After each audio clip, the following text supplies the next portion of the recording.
everyone, I'm Carol Bombshell and I'm happy to be here at EWC 2026, especially with this guy here, Loud's team's captain. Trap, tell me, you guys just won Brazilian Championship regular season and right now we are back after 2 years at EWC 2026. How does it feel? Do you guys are feeling any pressure? Vocês acabaram de voltar para o EWC 2026 depois de 2 anos e agora voltam como campeões brasileiros. Vocês acham que isso traz alguma pressão para vocês? Como é que vocês estão se sentindo? É sensação muito boa, né? Poder voltar e participar da EWC de novo. Estou muito confiante, como você disse, atual campeão brasileiro, então não tem como estar confiante. Eles vão para cima, vão tentar buscar esse Mundial, que a Loud precisa e a gente também. First of all, we are very happy to be back here, especially as Brazilian champions. So right now, to be back at the EWC 2026 means a lot to us because right now you are focused to win a World Championship for Loud. And we are very secure that we're going to win this year. And one more question. Okay, this is going to be nice. Which teams are you guys keep an eye? There is any team that are threatening you guys? Maybe, I remember like 2 years ago, there was a team called Team Falcons and they are back here. Do you have any names for me? Bom, agora eu quero saber que time vocês acham que pode ser uma grande ameaça para vocês. Eu lembro que 2 anos atrás tinha uma Team Falcons que fazia quebra de cal com vocês. Como é que tá esse ano? Qual time que você pode me contar? Eu acho que a Falcons, a Burirã também, são 2 equipes que tem muita cal que bate com a gente. Mas é isso, estamos tranquilos. Acho que esse ano talvez a Falcons seja um pouquinho mais trabalho, tem mais cal batendo com a gente, mas tá tranquilo. A gente consegue lidar bem com isso. Okay, so we will definitely keep an eye on Team Falcons and Buriram, especially because they have like the same drop calls with us in the maps and the same rotation. So we were gonna keep an eye on these guys. But right now we are very okay, we are very secure, we have a good teamwork and nothing are worrying us right now. Thank you so much, Trap. I will see you at the matches at EWC 2026. Are you happy? Faz o L, ó, faz o L. Let's go. Hey, Jay. Hey, how you feeling, man? I'm good. It's the first time that Africa is here on the Free Fire Esports World Cup stage. How do you guys feel? We're very excited to be here.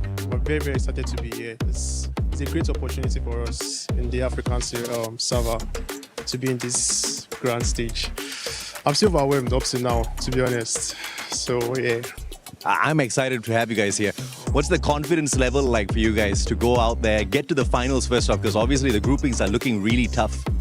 Well, this is the first time we're here, and we're here to dominate. My boys are the best that there is in Africa.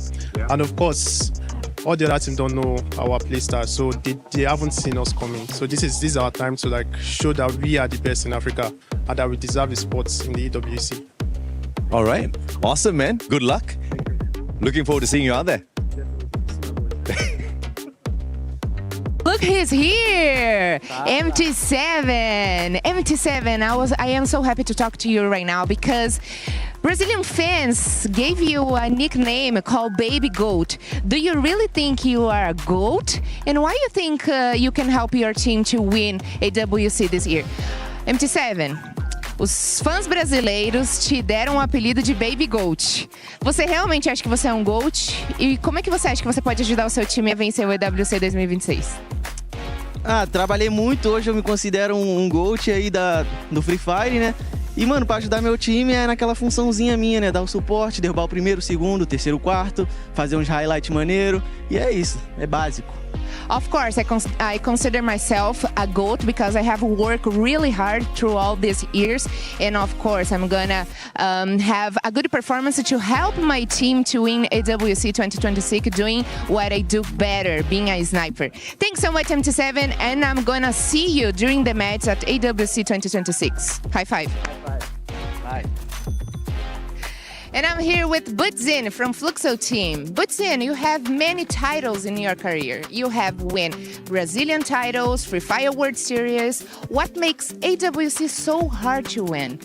Butzinho, você tem muitos títulos na sua carreira, né? Você tem mundiais de Free Fire, você tem campeonatos brasileiros, mas o que tá faltando para vocês conseguirem o EWC? Por que é tão difícil? Nem sei me explicar muito bem, mas eu acho que é porque é um campeonato muito rápido, que é uma adaptação rápida também. Mas eu acho que esse ano não escapa, treinamos bastante e acho que vamos vir muito mais forte do que os outros anos. Okay, there's no much explanation for this, but basically it's a short championship, requires a fast adaptation. But right now we have practiced a lot, we have talked a lot with our team, and right now we feel that we are more prepared than the past years. So let's forget the past years, and right now we're gonna win EWC. And I'm here with the Fluxo team's captain, Bobs. Okay, Bobs, what about Buriram? One of your biggest enemy. What do you think of that? O que você acha da Buriram, que é um dos seus maiores inimigos? Fala aí pra gente. Mano, sobre a Buriram, nós sempre jogamos contra eles, né? Fizemos excelentes campeonatos contra eles, alguns nós vencendo, outros eles vencendo, como o Mundial de 2025. Eles são nossos rivais, somos muito felizes em disputar com eles, é um excelente time, estamos preparados para vencer eles e todos os outros times desse campeonato. Okay, so basically, Buriram, we are very happy to compete against them because they are big rivals, they are very strong, and what makes competition even better to compete. And right now, we feel very prepared to compete against Buriram once again. So Buriram, keep an eye on us because we are keep an eye on you guys. And that's it. Thanks so much. I will see you during the match, okay? Thank you. Thank you. Look what we have here. The Falcon Hunters. But the secret behind them being able to hunt down titans like the Falcons is this man standing right here, Mr. Chris Joe. Chris Joe, hello. How are you, my friend?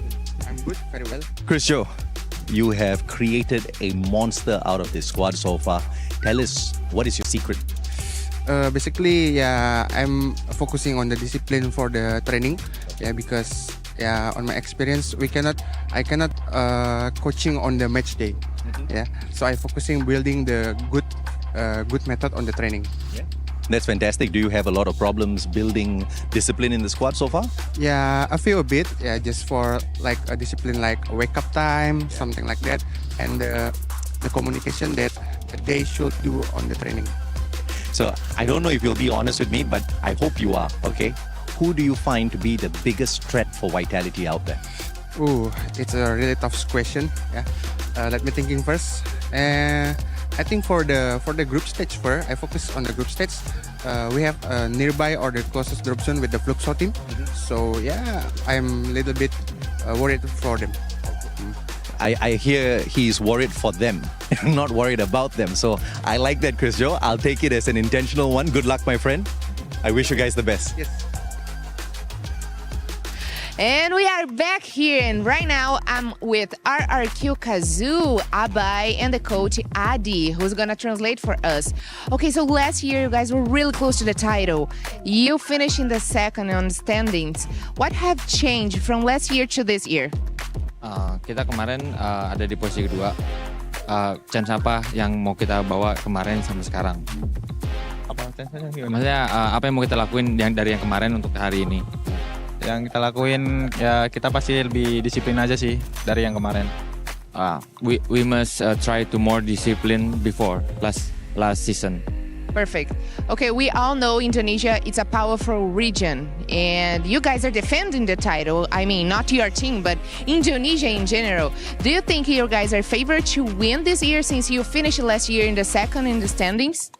Tahun kemarin kan Indonesia cukup powerful ya, Pak ya, 1, 2, 3. Nah, menurut lu untuk season ini gimana?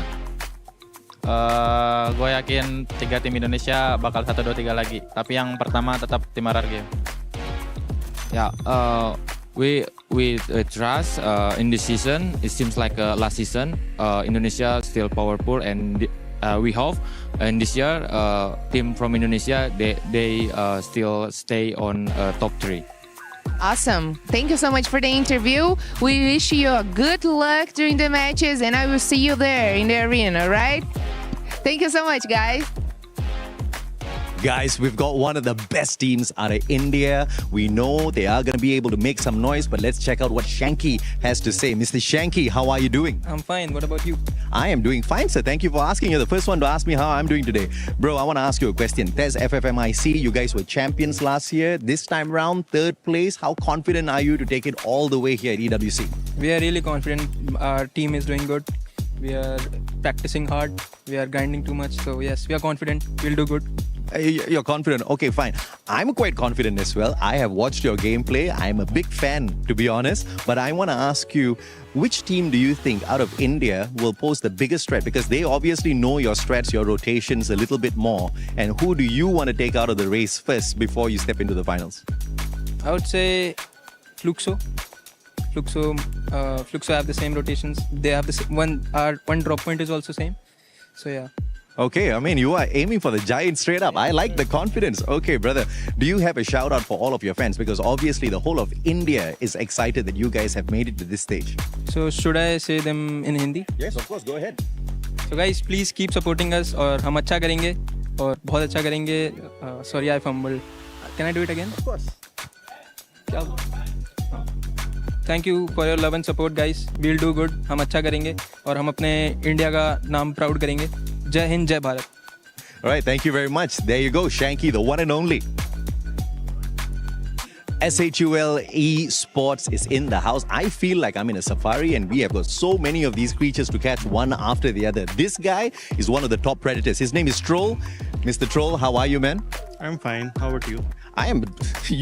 The Indians are absolutely polite. You guys are the only ones asking me how I'm doing. Now, I want to ask you, are you nervous? This is one of the first times you're stepping onto a global stage like this. No, I'm not. I'm not nervous. You're not nervous? I'm just feeling excited about it. Fantastic. Which team are you looking forward to kicking out of the competition from your group? I think EWC because they are defending champions. So the confidence to kick out the reigning defending champions EWC Divine themselves. All right, now I want to know, just tell me some of the things that you guys have done to prepare for this competition. What's your training routine like, man? we just played like screams and all, and we have prepared some crazy rotations for them. He's waiting to troll them already. This is SHUL's Troll. This guy is about to troll everyone on the battlefield. I can't wait to see what you guys do out there.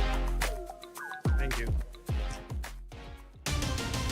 It's the E-Cap, the EWC Cap, the Resports World Cup. Okay, whatever it is, this is what happened in week 1. We crowned our first 3 champions, which means that we had even more losers. And God knows that I'm a loser. Wait, shouldn't this say that I love losers, not that I am? Can we fix this, please? But what happens when you lose? Well, you wind up here, the Boulevard of Broken Keys. Don't sing Green Day, don't sing Green Day. Every one of which represents a tournament elimination and crushed dreams. Losers live forever here, and if you listen closely enough, you can hear the voices of disappointed parents who said that playing video games is a waste of time. On the Valorant stage, 4 of 8 playoff teams were EMEA, and they managed to get 1 whole win. So move over, Europe, because the finals was 100 Thieves and NRG. That's right, all American, baby. These colors don't run, they soar. The Battle Royale of the Apex Legends final featured 20 teams, and no surprise, Team Falcons won. Wait a minute, no, they finished 8th. Sorry, it was favorite Team Liquid who... No, they finished even further back at 9th? Oh, because it was actually 2024 champion Alliance who... Oh, come on, who won? Unlimit? Sorry if I'm saying it wrong, but like most people, I've never heard of them. They beat every top contender to become the first Japanese team ever to win ALGS. This will also help them on the road to winning the club championship. Nope, never mind, that's their only team, and they're not even registered for the club championship. Still, my Japanese heritage is proud that we can produce both esports winners and heated toilets. Dota 2, or Dota Duh, as it's called here, started its first week of play with solid competition from... Sorry, actually, nothing of note yet. I'll have more on that next week. And finally, things were heating up on stage of Fatal Fury Wolf City. And I don't know if you're picking up on the theme here, but Dark Angel fought his way out of the losers bracket to top the regional favorites and get another win for North America. If only the Football World Cup had been so kind.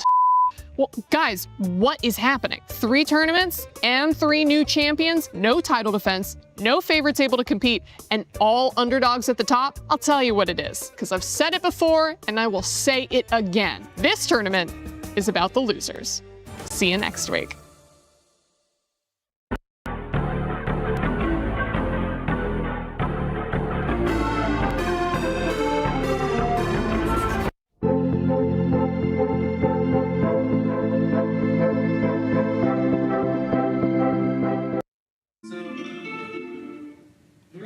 Bonjour, Tash Bunny. We made it to Paris. That's right, Seven, and today's gonna be hype because today is going to be Free Fire. We got Group A and Group B. That's right, and we also have the defending champions, EVOS Divine here. Can they defend their title? Who will become the champion because this is Free Fire at the Esports World Cup. Let's begin.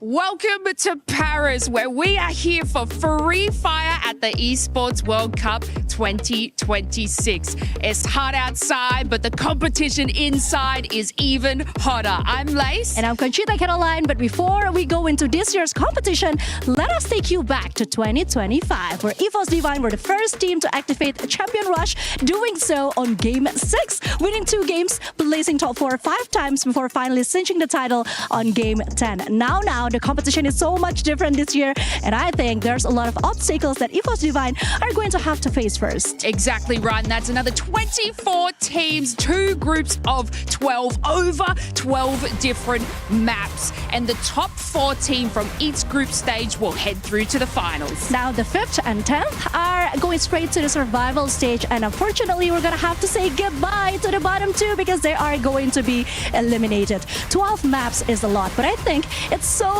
worth it for the prize pool that we have. $1 million, 300,000 to the first team. And one of those teams that you might want to keep an eye out for is Team Secret, our underdogs here for Free Fire, taking over the victorious championship from the AGAL team. Things are about to get real spicy. Yes, but let's not forget, we still have our reigning champion. Hello, once again, EVOS Divine is back, and I think they're so ready for it. Yes, and Barum struggled actually in EWC last year, and of course they are going to change things here, but they did get the win in the Free Fire Global Series.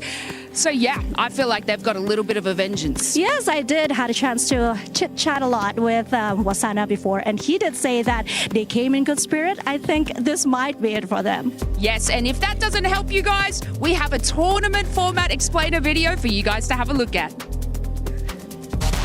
Free Fire will once again make its mark at the Esports World Cup. So let's take a closer look at the tournament format and how the teams can reach that final booyah. 24 of the best Free Fire teams from around the globe will enter the arena and throughout 4 intense days battle for a share of a $1 million prize pool. The competition is divided into 3 stages: group stage, survival stage, and match point finals. We start in the group stage, where our teams are split into 2 even groups of 12 participants. Each group plays a set of 12 matches, after which 4 best teams from each group advance directly to the finals. Teams placed 5th to 10th move to stage 2, and each group's bottom 2 squads are sadly eliminated. Next comes stage 2, the survival stage, where 12 teams once again have to fight each other throughout 10 intense matches. Here it's all or nothing, as only 4 top teams advance to the final stage, and 8 squads can start packing their bags. That brings us to the match point finals, where the remaining 12 teams, 8 from group stage and 4 from survival stage, clash for the ultimate glory of becoming the Esports World Cup Free Fire champions. Here, there's no map cap. The game goes on until one of the squads earns 90 points and, after that, manages to score a booyah in the next match. Only then can they call themselves the champions.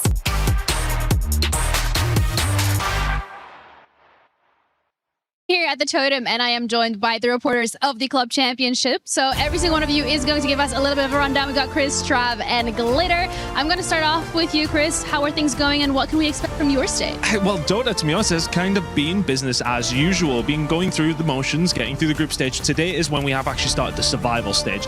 Relevant of that, though, we did have 4 teams top their group, and Falcons, one of those squads, managing to get through, guaranteeing themselves some Club Championship points. So that's something to keep an eye on.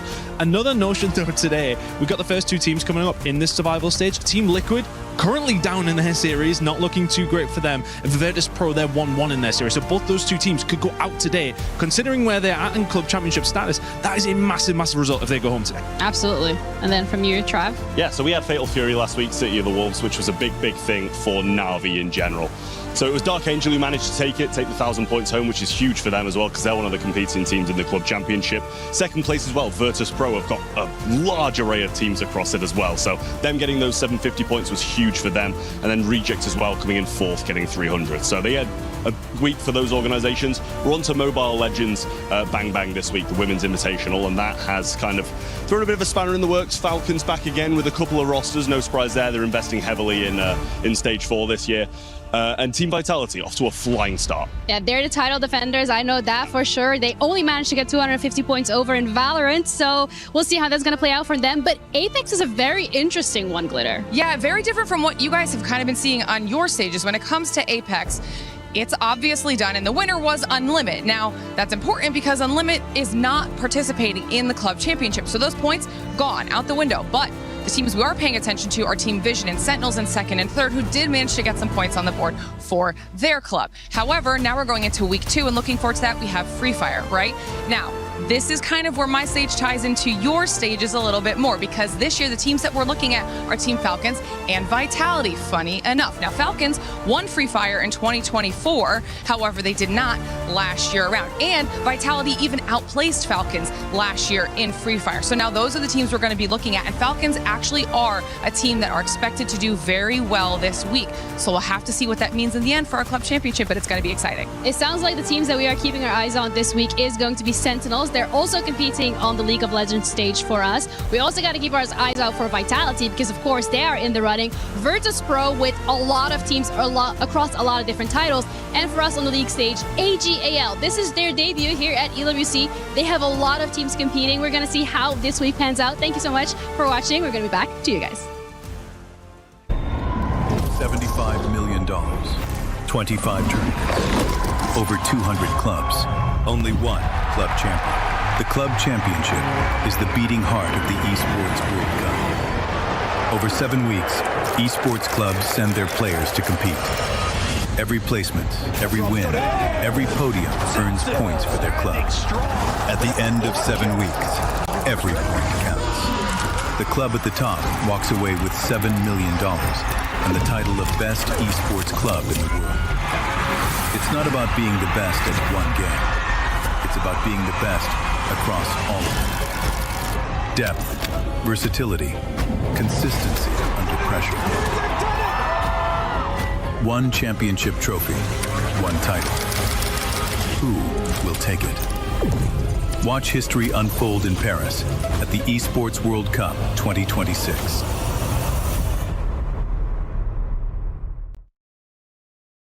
Bonjour, it's Yusul and welcome to EWC 26. Right next to me is our player Razia from EVOS Divine, and of course here's our beautiful translator as well. So, to our first questions, being the champions of EWC 25 and getting back here again, are you willing to rewrite the history or making something new at this moment? Jadi sebagai champion tahun lalu, adakah tahun ini kamu sudah bersedia untuk melangkah lagi sekali sejarahnya? Yeah, I'm really confident right now because we're gonna ready to back-to-back champion again. Very confident, and I love that. They would love to get the championship once again. But here's another question. We have Team Secret right here. As you guys all know, Team Secret SWAG got their championship at the Free Fire World Series 2026 spring here in Vietnam, and they're also here to compete with EVOS Divine. So, how do you think about them? Jadi kan ada tim secret kan, jadi bagaimana perasaannya dengan mereka itu? I'm feeling like I want to prove to them like EWC is our place. EWC it's mean EVOS World Champion, not Esports World Cup. Oh my god, wow! I feel the intensity is really much here, but overall that is all we can hear from Russia, and I would love to see more from EVOS Divine and of course other teams right here in EWC 26 Free Fire. See you guys later and thank you for listening.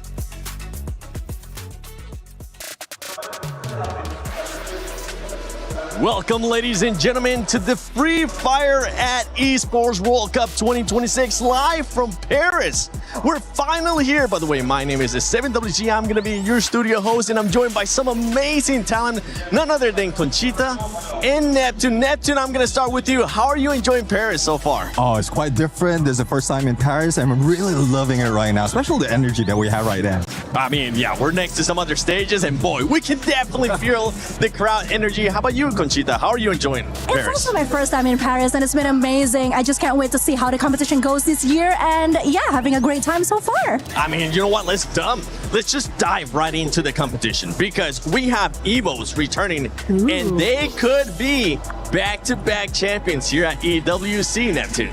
Oh, have to see though, because on the regionals, it seems like they're having a lot of trouble. So I don't know if it's just a setup so that they will not be known, their strategy will not be known up to this level, but hopefully it's for the best of them, because again, who doesn't want to see them to be back-to-back? Yeah, of course. I mean, if we're talking about EVOS Divine, let's not forget we have Rasha, the youngest player, also the MVP of last year. I'm pretty sure that today he's back with a vengeance, and he is going for redemption. Honestly, I think EVOS Divine is trying their best to perform well at the EWC, because I just said before, the regional wasn't so great for them. They were having a bit of a time. They struggled, but yeah, I think things are looking up, so I'm pretty hopeful. As an Indonesian, I can help but feel hopeful. Well, let's find out how hopeful you guys are before we move on to another team. Are they going to make it directly to the finals, or are they going to be going to survival? Ooh. Conchita, if you want to go first, or Neptune? Can I go first? Go ahead. I think I'm going to sound a little biased because, again, Indonesian, I can't help it, but I really want them to go straight and not go through the survival.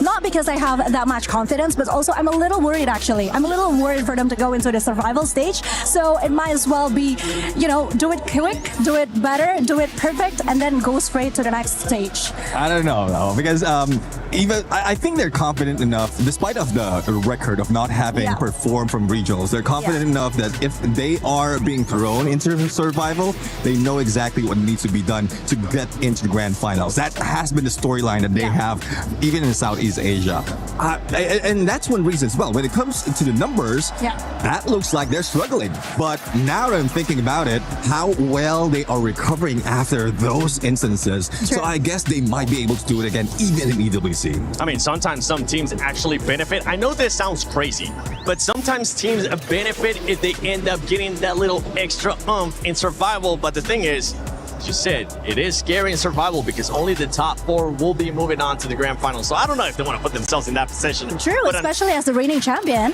Yes, that's very true. You know what? I don't know if they want to feel that extra pressure there in survival. One team that's looking to not go to survival and qualify directly to finals is Buriram United.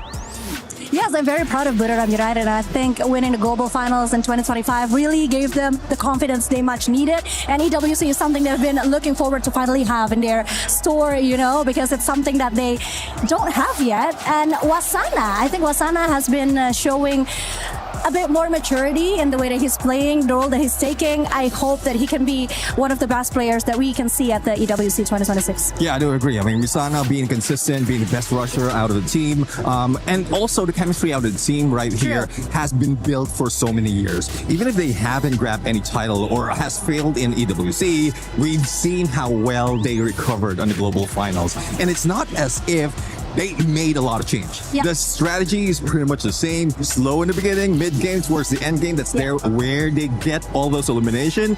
And pretty much that's also the same in Champion Rush, because you don't have to rush that much in the first instance, the first stages. It's just that Puya needs to be taken where it really matters, and that is for the last day. And I think it's like a perfect Cinderella story, you know? I mean, they finished 9th in the last year of EWC, but then slowly trying to build themselves up. They show consistency. They finally won the World Series, and in the global finals, it's just a perfect run for them. This would be a full circle moment for Buriram United Esports. Oh, they're just missing that EWC championship. I know. Another team that's actually missing that one too, that I know a lot of Brazilian people are going to be happy about, is going to be Fluxo. Fluxo's coming in with one of the MVPs too out of the region in MT7. We'll wait and see what that squad's going to be doing.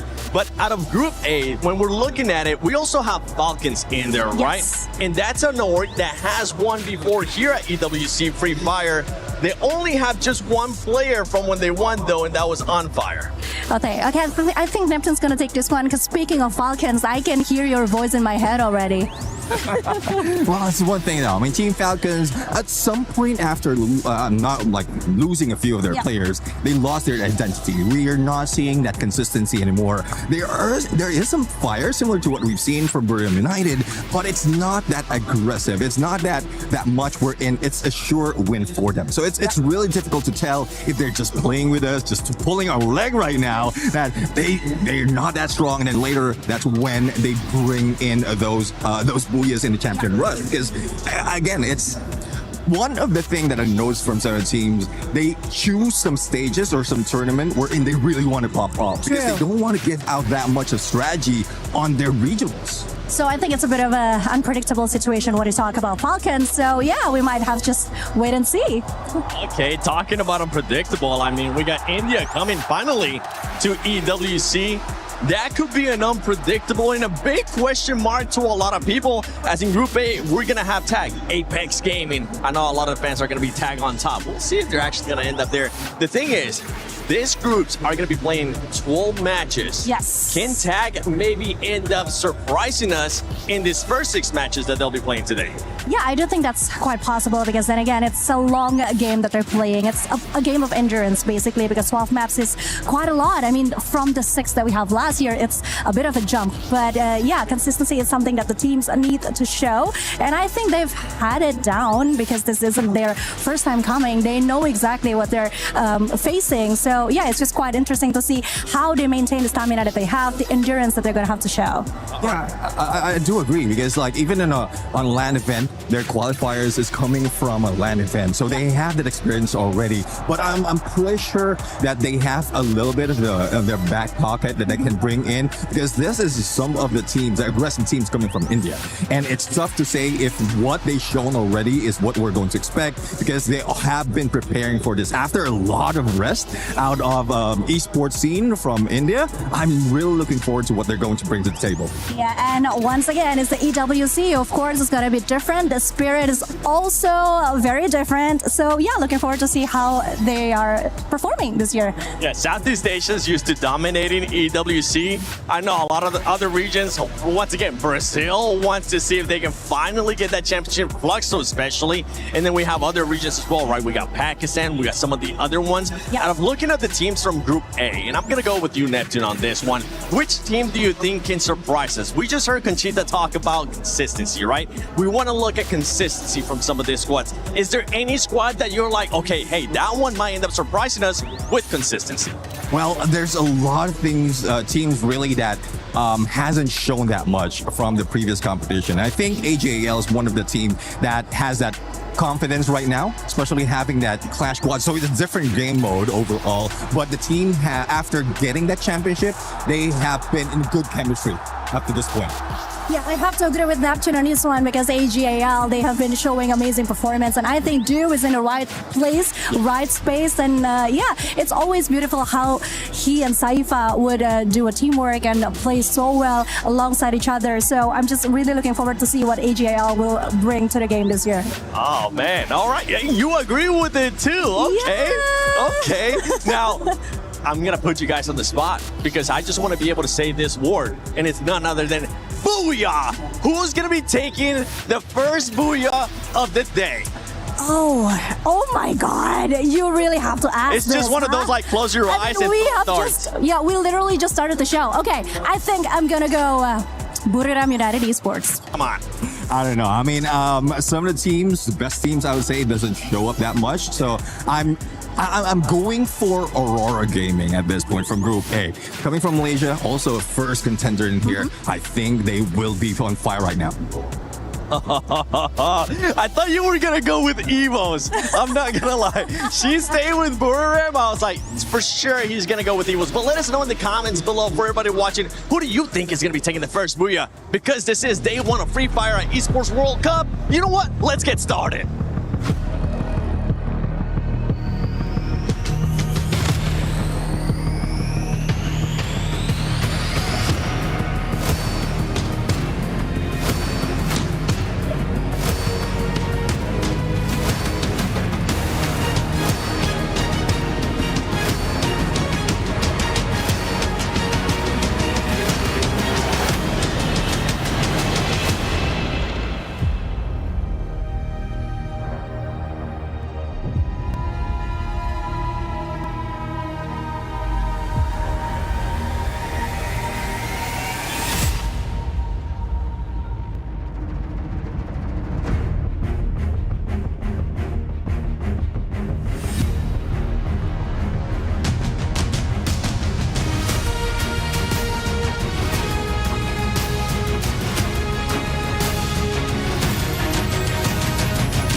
24 of the most dominant teams in the world will step onto the Garena City grid for the first time today. Teams who swept through their regions and left their opponents in the dust. But now they stand at the base of a mountain faced with an almost impossible climb.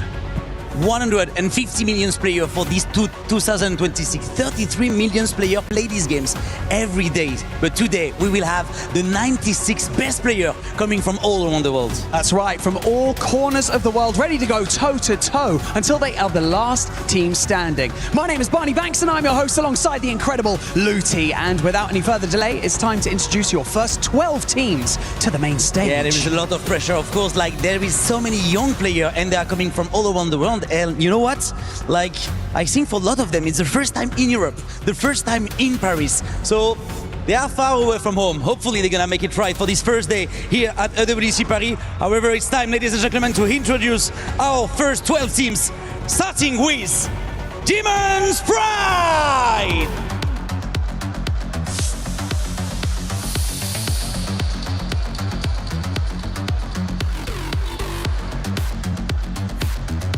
Titan Esports Club.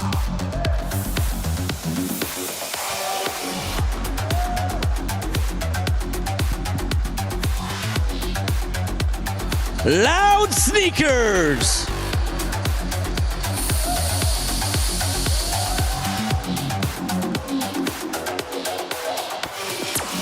Buriram United Esports.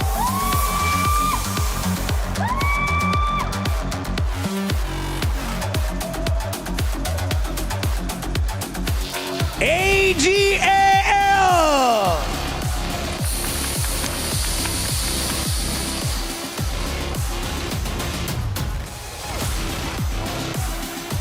Aurora Gaming.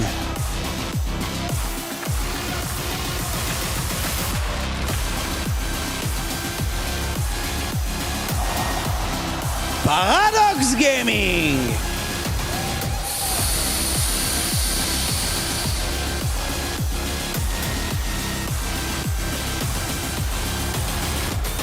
Gun Dynasty.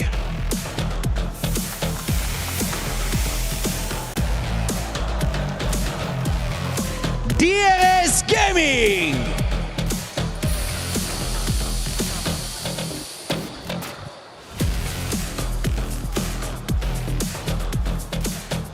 Your reigning club champions, Team Falcons.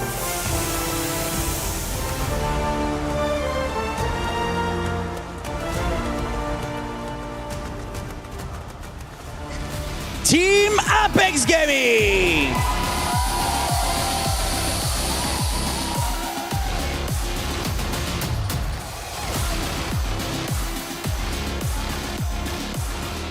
And now, your reigning Esports World Cup champions, EVOS Esports!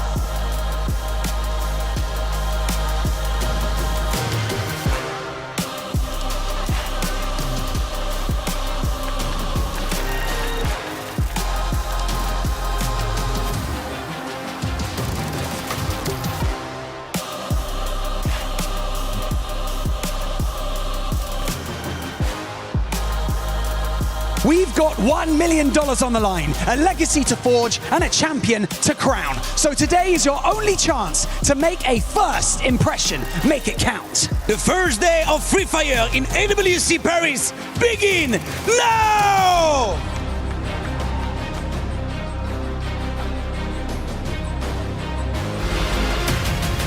How hard is it to claim the throne? To rise above and be the best. To end it, Russia with the final elimination! The Wonder Kid gets the job done! And how hard is it to stay at the top? Secret WAG rips away the Booyah at Bermuda! It requires strength, resilience, the ability to thrive under pressure. It requires consistency. 4 Booyahs in a row! And as the kingdom grows, so does the number of contenders. With familiar faces returning and entirely new forces knocking at the gates. But in the end, there can be only one king, one champion, and one booyah. And no king rules forever.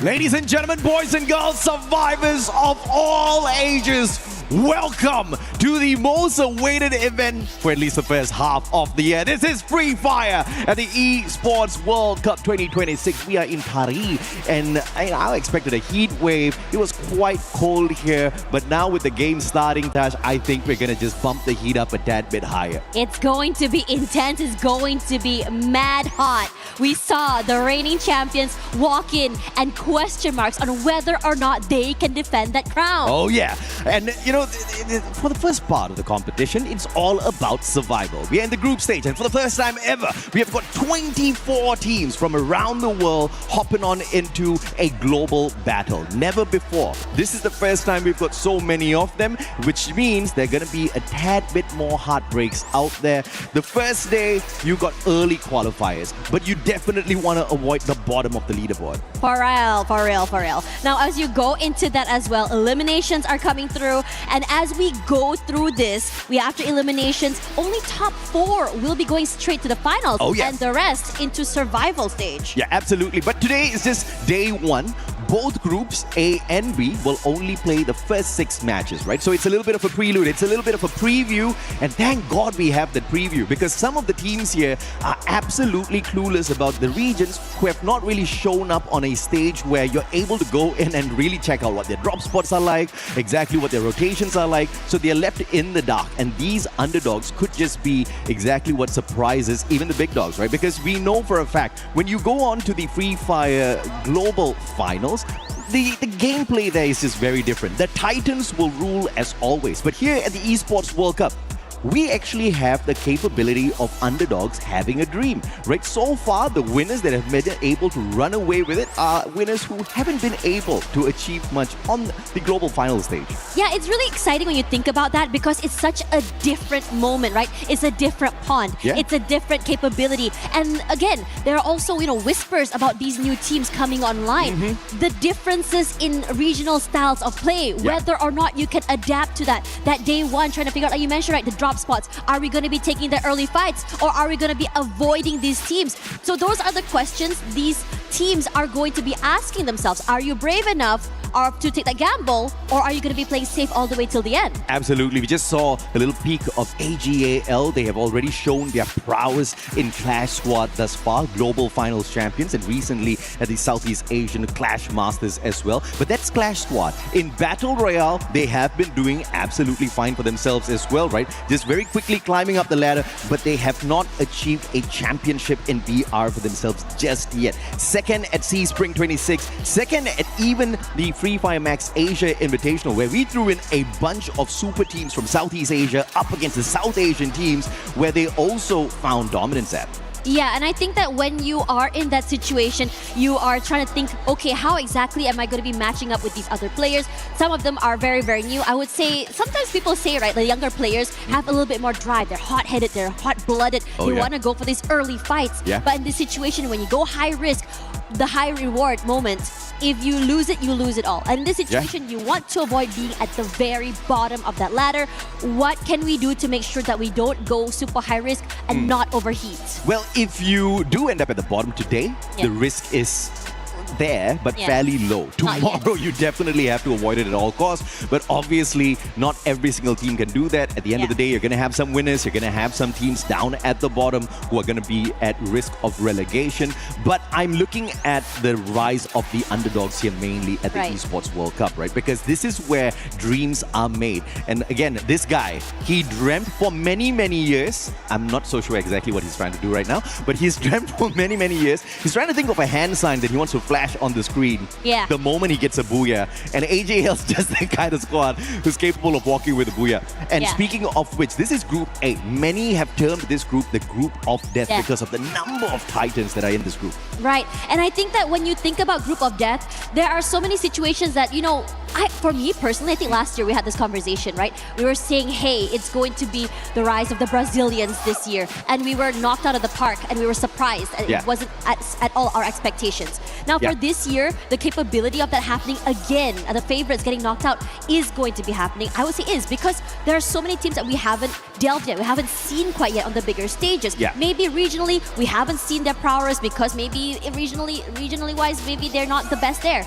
But some teams excel on the global stage, and that really, really surprises so many people, including us. Yeah, exactly, right? So it's just such a interesting factor that the teams that perform well on the global final stage, the titans of our competition, just don't find a good run here at the Esports World Cup. You look at Buriram, you look at even AGAL. I mean, this is their third year here, and both of the Esports World Cups in 2024 and 2025, they've placed 5th. Yes. It's weird that they are not able to take a step forward, but the underdogs, on the other hand, they always manage to rise up to the occasion. I wonder what's the difference going to be like this time around, right? Because you look at the teams, yes, the teams have grown, yes, the mechanical skills of these players have definitely been sharpened up, but we also have to take a look at the meta. This is the season for the snipers to rise up to the occasion. Yeah, the snipers have been buffed, and I think that what's really good about this as well, I think there were whispers about the Indonesian squads running that double sniper.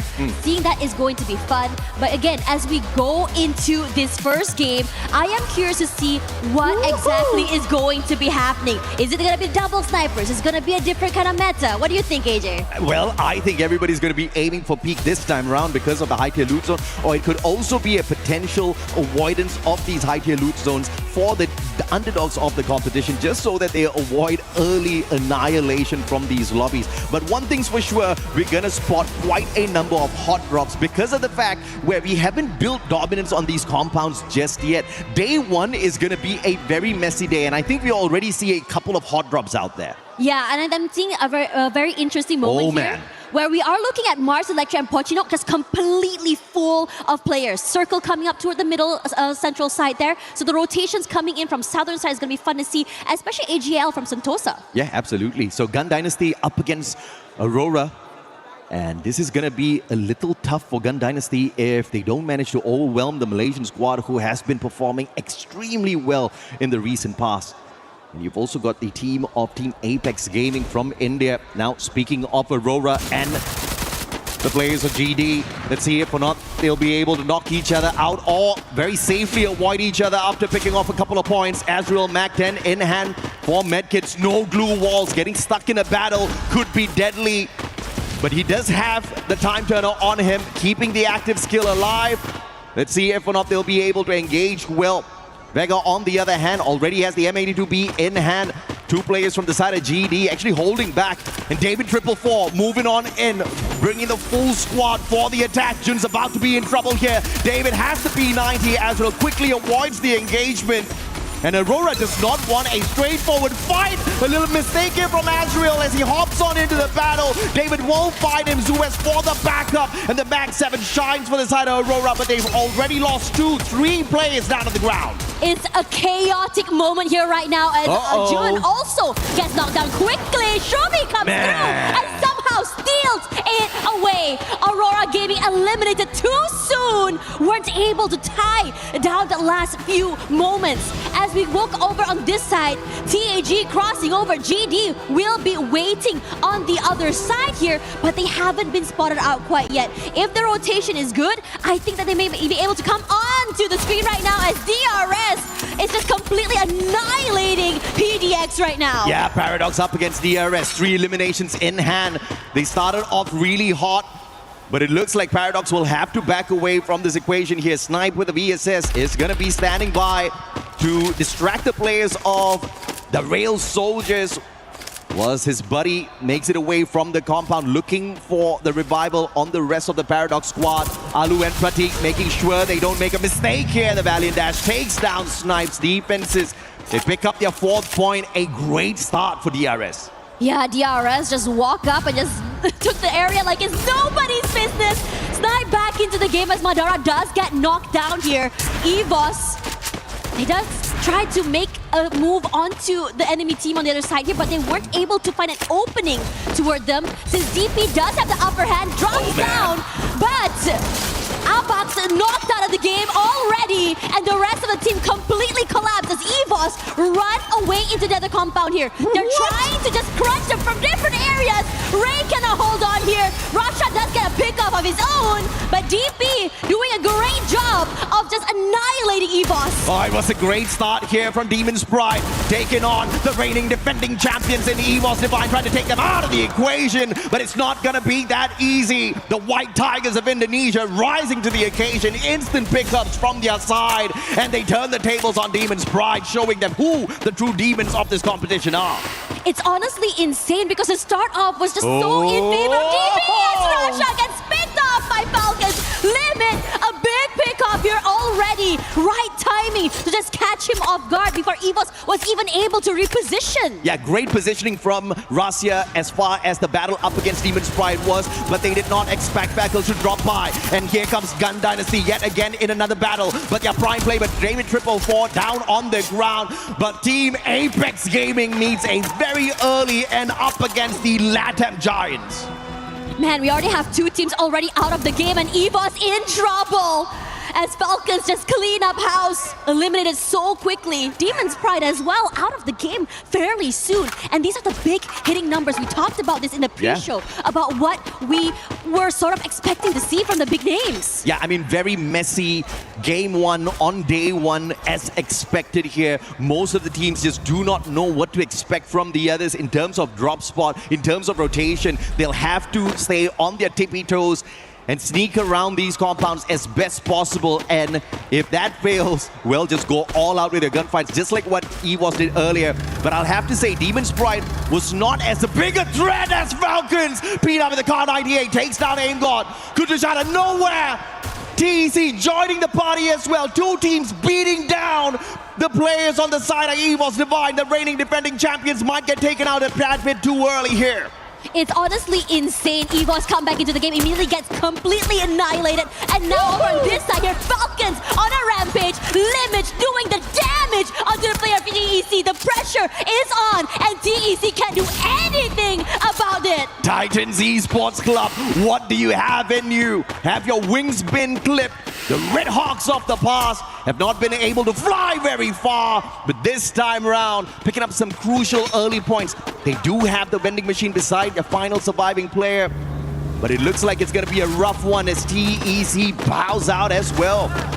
There's just so many things happening around the map right now as we're looking here. Loud and EVOS in one compound in the corner. GD trying to rotate into the zone as well as it's just slowly dwindling. But the northern side is hectic right now. Rough fight here for GD. They take on the champions of the Esports World Cup 2024 in Falcons. But GD themselves, they're very sound in terms of mechanically able squad in the world of Free Fire. This battle is going to be a rough one for them. Now they're trying to sneak outside the compound of the blue zone here. They get scanned out by the binoculars as well. Falcons does have a tad bit of information, but David 444, again, the most lethal player on the side of Gun Dynasty. Oh, man. Rushing on up, Racha versus David 444 is going to be a rough one for Racha, but they do have the electrotherapy on their side. Valiant Dash breaks down their defenses. Racha with the M590, but David again, lethal with a Mag 7, pops his head. Vega takes out On Fire, and LATAM showing you exactly what they can do on the world stage. This is crazy. That circle rotation meant that a lot of fights are going to be happening as this rotation comes through. Middle circle full in control of Loud here as we look at the Falcons try to find their way into the zone, and they're not stopping. That sniper is just doing so much damage in the hands of these players. Pina found by GD already and quickly annihilated. Amazing work coming from the Limit alone as Vegeta comes through. Limit tries to find a pick off here, and he's down and out. Yeah, I mean, yeah, David got taken down once again, but he's the rusher. He's very aggressive. But the backup from Shiru, the backup from Blaine, it is absolutely perfect. Now, we used to see David 444 play for Zuzi Sports on the Free Fire World Series USA, and the guy was lighting up the battlefield. Recently acquired by Gun Dynasty for a good reason, to stomp down these squads out here at the Esports World Cup. Let's see how far they can go. But Falcons are not out of it just yet, completing their full revival spree here.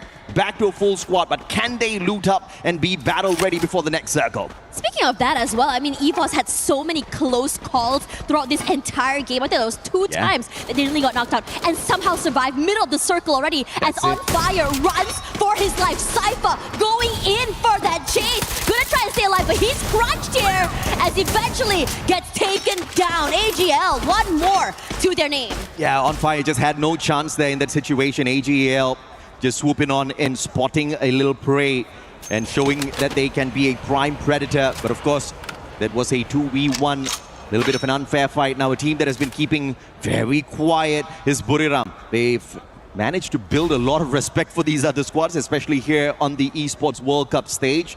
Can this be their year? The third time here at EWC, and maybe the third time's the charm for the Thai squad. Last movements now, we are seeing still DRS and PDX still very much outside the zone, really taking their time here. But DRS is slowly moving toward Pina, and it's making me a little bit nervous for them. Loud. They definitely are a loud squad out there. Very constant organization on our global stage around the 2021-2023 timing. But they've been missing the past couple of years. Now back with a brand new roster.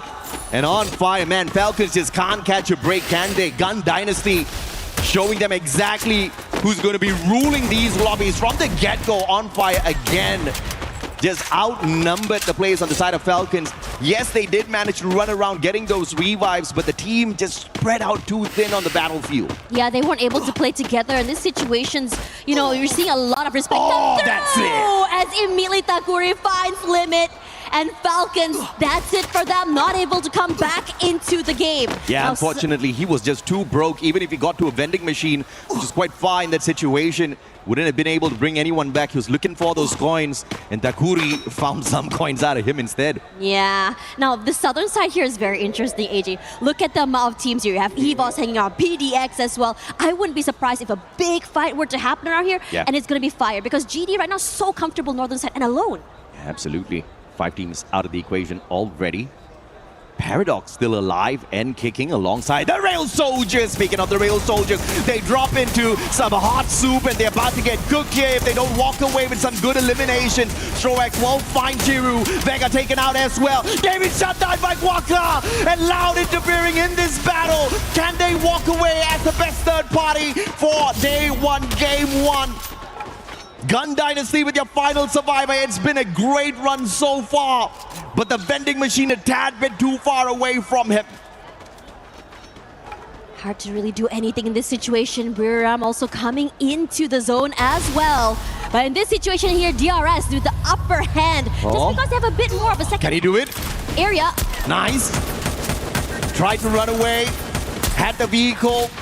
Got sniped, quickly hopped on out of it to play the recovery. Now going to be tanking the damage from the blue. But he's looking for the vending machine. He's got enough coins to bring the full squad back. All he needs to do is just run out of bullseye. But the problem is, he's right in the middle of the bullseye of the crosshairs of the opposite teams who are looking for an extra point and an extra team to eliminate. Looking at how PDX is moving here, they're just trying to find a way into the game here. PDX should probably come through into the peripherals of Loud as well. Now Russia, big kill there onto a player, and even Sneaky somehow off the grid gets knocked out as well. Let's see if or not AGAL can sneak on in. They're in a great position here, but just a tad bit too close to the edge of the current zone, which is moving aggressively. The problem is going to be DRS for AGL as they try to rotate in. They do have a little bit of compound cover. But Gun Dynasty, full revive, clutch play. The squad is back, but the circle is small. Getting fished out of the skies is a big possibility here. Let's see how the luck is for the side of Gun Dynasty. Interestingly enough as well, The rotations coming in. Well, DRS very comfortable in the middle side area as well. As we see Snipe getting knocked out here by Trap. Immediately is sent to the lobby. But Takuri is the one that takes away that point. Let's see exactly what the reigning defending champions EVOS can do. It has been a rough start for them, but recovery has been solid for EVOS. Just 6 eliminations, not too high, but it's not about the number of eliminations for EVOS. They just want to get to that final circle, safe and sound, just like what Buriram is doing. And I feel like that is going to be the sound strategy if you want to get into the grand finals as well as walk away with the championship at the end of the day. The game has turned around. It's no longer about pure domination on eliminations. It's all about, can you get the booyah when you truly need it? And you got to start practicing early. I agree with you. I think Buriram United has always liked that approach, right? They find that last possible moment, just really come in, steal away the booyah and those extra few points in the last few battles. We can see a few players taking a bit more damage in the rotations. GD comes through here, will cross paths with DRS. BN is already at the bottom side. Even Vision as well. Oh, David! Unfortunate for him. They have to pick him up. They have to defend David at all costs here. It's going to be tough. Nameless sprayed down. Moshi with a snipe from across. AWM solid. Barros taken out of the equation as well. AGL's currying around. Barely any points on their side. And as expected, the pressure is on as they try to look for the next circle. And they're going to make a wild rotation round to see if or not they can stab the players on the side of DRS as well as Gun Dynasty. But they're going to be pressured with all of the glue wall melters. This is Gun Dynasty from the outside. DRS from the high ground advantage up against them as well. On the opposite side, Loud doing a number on the rest of the players out there. Buriram fighting the players of AGL as well as EVOS. Things are getting messy. Yeah, do knock down its team wipe out so quickly as AGL is now out. DRS trying to find a way into the circle and stay alive. EVOS barely holding on, taking so much damage and pressure from other teams and the zone as well. Danelle has kept the squad together so far for the side of Gun Dynasty, but can he continue to pull in more numbers for the team? They are in a great spot, but they also need to move on into the circle. And they've got a great position to attack DRS. EVOS Divine on the other hand, lightning zone right above their heads. And this is a classic play out of Gun Dynasty, if we've ever seen one.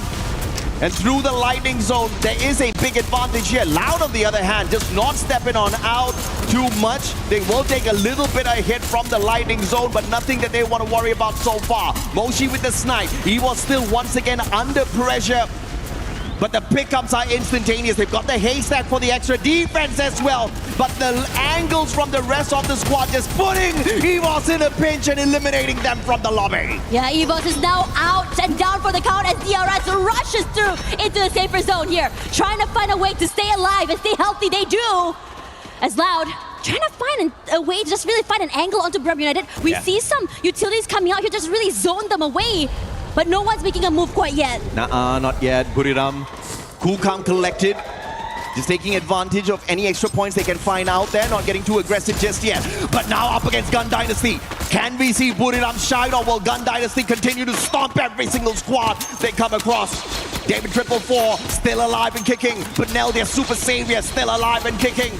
Gun Dynasty looking absolutely solid to build their dynasty here, right here on game one. Loud on the other hand, backing away. BZP tagged up from the back. Quaka, Vegas taken out.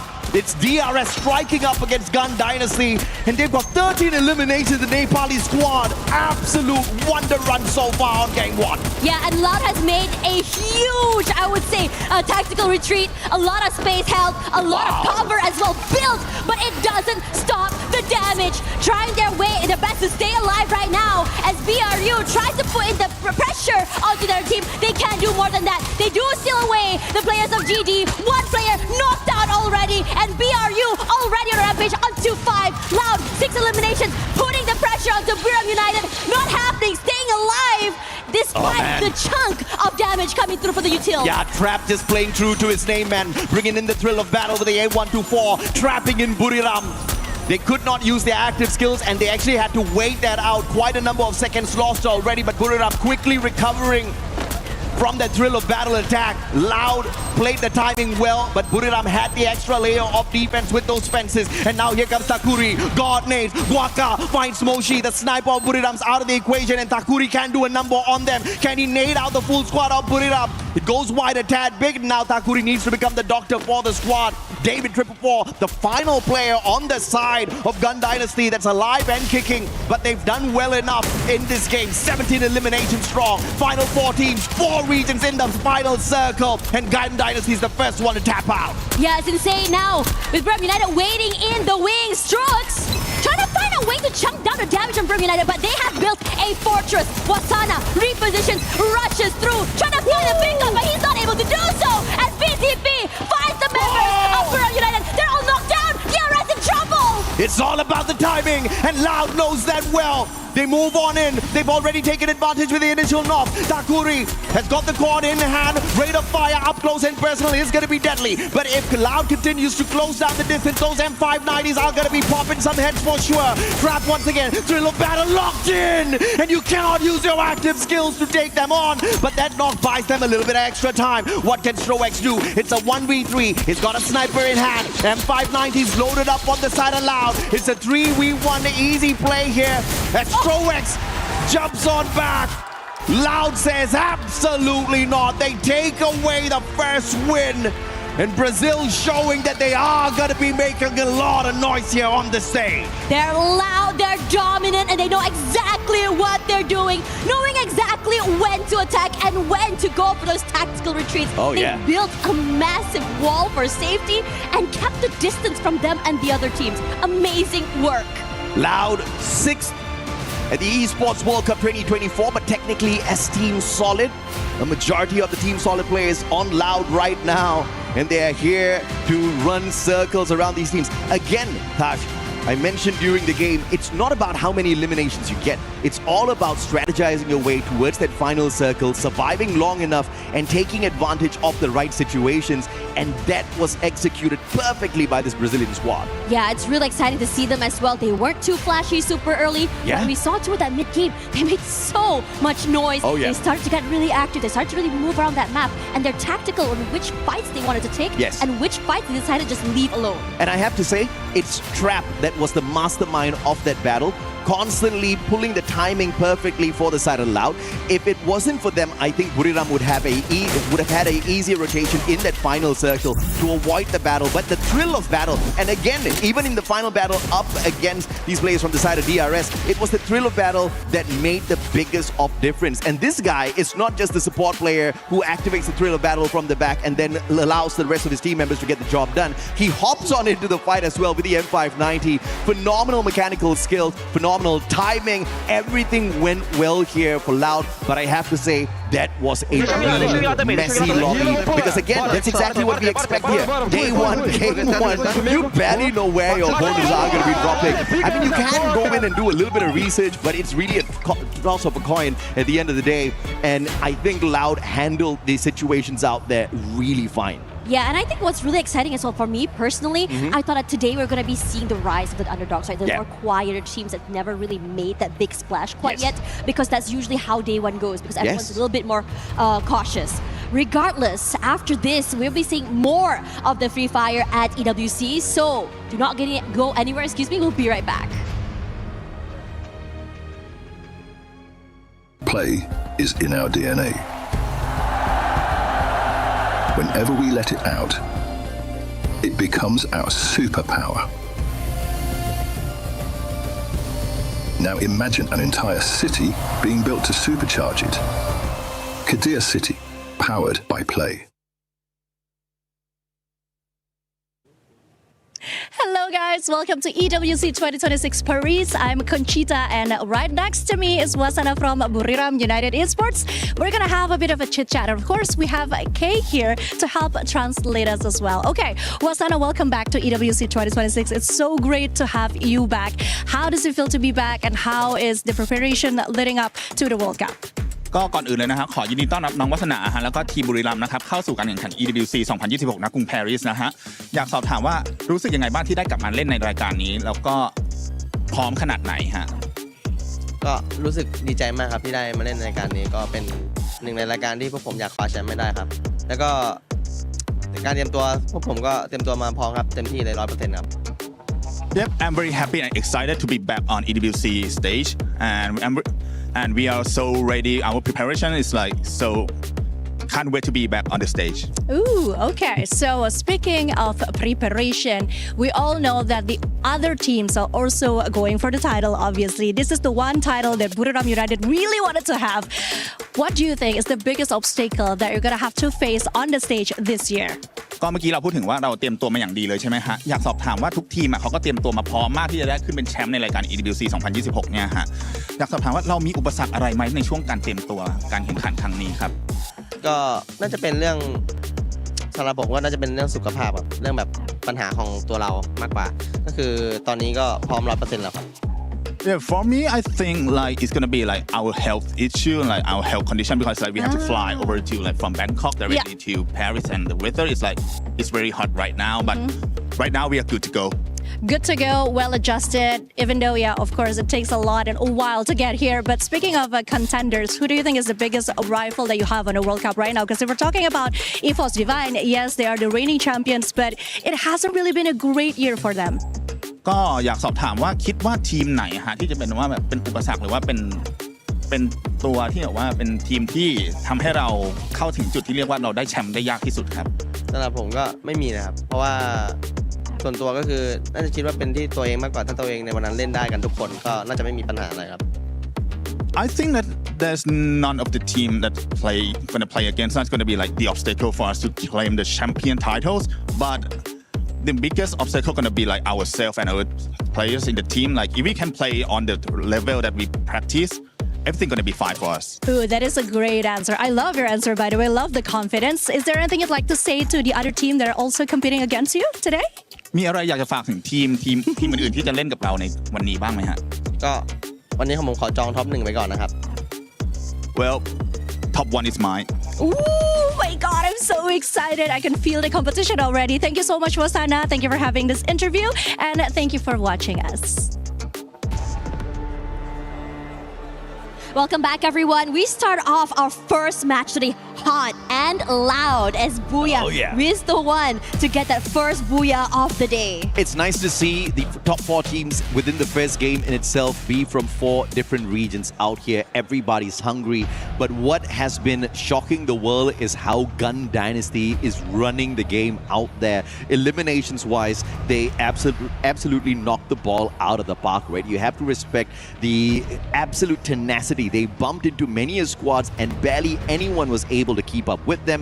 I mean, even Falcons multiple times, they just got hunted down, and that's exactly what you expect out of the LATAM squad. Again, mechanically very sound, and it looks like they have definitely worked on their rotations a lot. I feel like this is one of those teams we have to look out for, looking like a solid team to make it into our grand finals, maybe even one of the first 4 to qualify into the grand finals directly. But DRS, that was the standout team for me because nobody would have expected that sort of a performance out of the Nepali squad. Yeah, coming into DRS as well, I think that they're really good not only at rotations, but also moving with their fights. They have a lot of zone control when they find an area. They are not quick to give it away either, and they're not quick to just really go and overhit and go for these fights.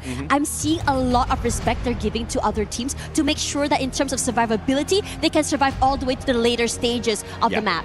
Yeah, I feel like, you know, in this game, what sounds easy is absolutely difficult to execute out there on the battlefield. We talk about how important the mechanical skills are. We talk about how important the decision making and the timing is going to be for a lot of the squads out here. But DRS pulled off these things absolutely perfect in this first game, right? You look at the mechanical skills, they were handling some of those gunfights like pros. Their timing were absolutely perfect. They have great numbers behind them. And it's a bit of a shocker for me because we definitely saw their performance at the Free Fire Max Asia Invitational, and they didn't really give us a lot to talk about, right? They had some good games, but fairly inconsistent with their run.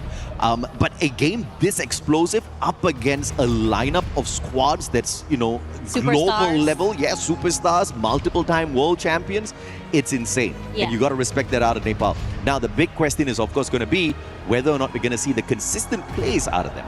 Yeah, and I think what's really, important to think about not only is just consistency, I'm a big believer that you gotta fail in order to do well. Yeah. And I think that now that you mentioned the DRS didn't really have a good run, maybe they learned a lot from it. Maybe they picked up the weaknesses and made it way better for here. But again, this is after all the first map. It's still, I think, a heat check for many of these teams. Yeah. They're trying to figure out where the drops are, how each team plays, how the rotations are gonna go. Yeah, and also if you look at it from a standpoint of how much of pressure these squads are under, the bigger your name is, the more your achievements, the bigger the pressure is going to be, because everybody expects you to perform. And if you're a team like the Real Soldiers, DRS, the expectations are fairly low. They have got nothing to lose, Exactly. right? It's the first time they're here on the global stage. It's one of the regions that we have brought in to play on a stage like this, and they are shining right now. They have to make sure they don't allow their nerves to catch up with them. It's going to be rough if they do. But if they continue on with this momentum, I think it's going to be a solid run for DRS. They might just be the underdogs that we have been looking out for all of these years. But again, consistency on a stage like this is very difficult to hold on to. We have even seen teams like Fluxo kind of flunk out. So what more DRS, right? But if they do manage to pull it off, it will definitely be a legendary run. Yeah, I was about to say that as well. Coming in, we've seen so many legendary teams just really, find their way almost to the finishing line and then just completely lose their cool. Yeah. And the thing is, when you have nothing to lose, when you are on a big stage where you're just saying, hey, let's just come in here, have a great time without having to really bow down to the pressure from the bigger teams, you can make your name in history. And at Esports World Cup, everything is earned. Oh yeah, absolutely. Team Apex Gaming earlier, the team from India, got knocked out with no placement points whatsoever, only 2 eliminations to their name. And I feel like this is one of those teams that we can expect to see perform a little bit better here on Solara. As we hop on in, these light rails are going to be attracting many teams to your compound. I think the third-party situation in Solara has always been extremely exciting to watch. And it looks like Gun Dynasty is looking for a big fight again with the early clash up against the Malaysians. Aurora Gaming, Eco Drain, battle up against Gun Dynasty. It's going to be a rough one. Yeah, and it's always going to be super exciting when you go for these early fights. The rest of the map, though, fairly safe other than Delta Isle. Delta Isle right now also is, I think, very, very hectic. Now, in this situation there, I am wanting to see how GD is going to be handling this. As we're rushing forward already, barely alive, as Astra already had turned on that time turner. Yeah, this is a 50-50 early hot drop. Aurora does have a chance in here if they can manage to flank around and play their strategy well. Trogon in the hands of Jun. Axel, AUG in hand. The sniper of the squad does not have his preferred gun. Jun for the backup. Axel nails him down with a headshot off of the AUG. And it's a great start here for the Malaysian squad. Maybe this is that perfect comeback, that perfect revenge early on. As GD snuffed them out, kicking them out of the lobby a tad bit too earlier. But Nell, again, the super savior of the squad, will hit that double revive, making sure even if Gun Dynasty falls early here up against Aurora, they will stay in the lobby. But the White Tigers, they smell blood and they want the points. Yeah, they're coming in as a third party here as well. Gives a bit of space for Aurora to go for that reposition. It's a bit quiet right now. They don't want to do anything. They can see Aurora leaving away from the area. GD, you got to deal with the White Tigers right now. Paybacks. The Kimbo Vector in hand. Rate of fire is there. The damage, questionable for sure. Spots one out. It's the cord. And it looks like he's going to be tagging himself in. Beautiful Valiant dash. Aim God hopping on in with that backup. And they definitely had the advantage on their side with the numbers. And on the other side, AGAL up against EEC. It looks like AGAL just weren't having a good run up against them. No, it's just so unlucky to meet them. I just want to say I'm living this proactivity coming in from EVOS. They heard sounds coming through. They go in and just force that third-party fight. But in this situation, I was surprised it didn't go 3 ways. Aurora, this time around, they got knocked a bit too early just now. They want to make up for just now. Benel versus Aim God. It's a 1v1. Fair fight. Aim God spots him. Fair shot finds no connection. Benel looking for the quick reposition. But the rest of the EVOS squad, they've entered the compound already. Benel's in a tad bit of trouble, to say the least. Wolven backing away. Team Apex Gaming, can they take the fight up against the 2024 Esports World Cup champions and walk away with the victory here? There is a vending machine in play, and you can see the Apex player already camping away at it in case they need to pull in. A quick revival. Raja on the hunt. Sahil Jad has been spotted out already. Wolvin sticking his head out.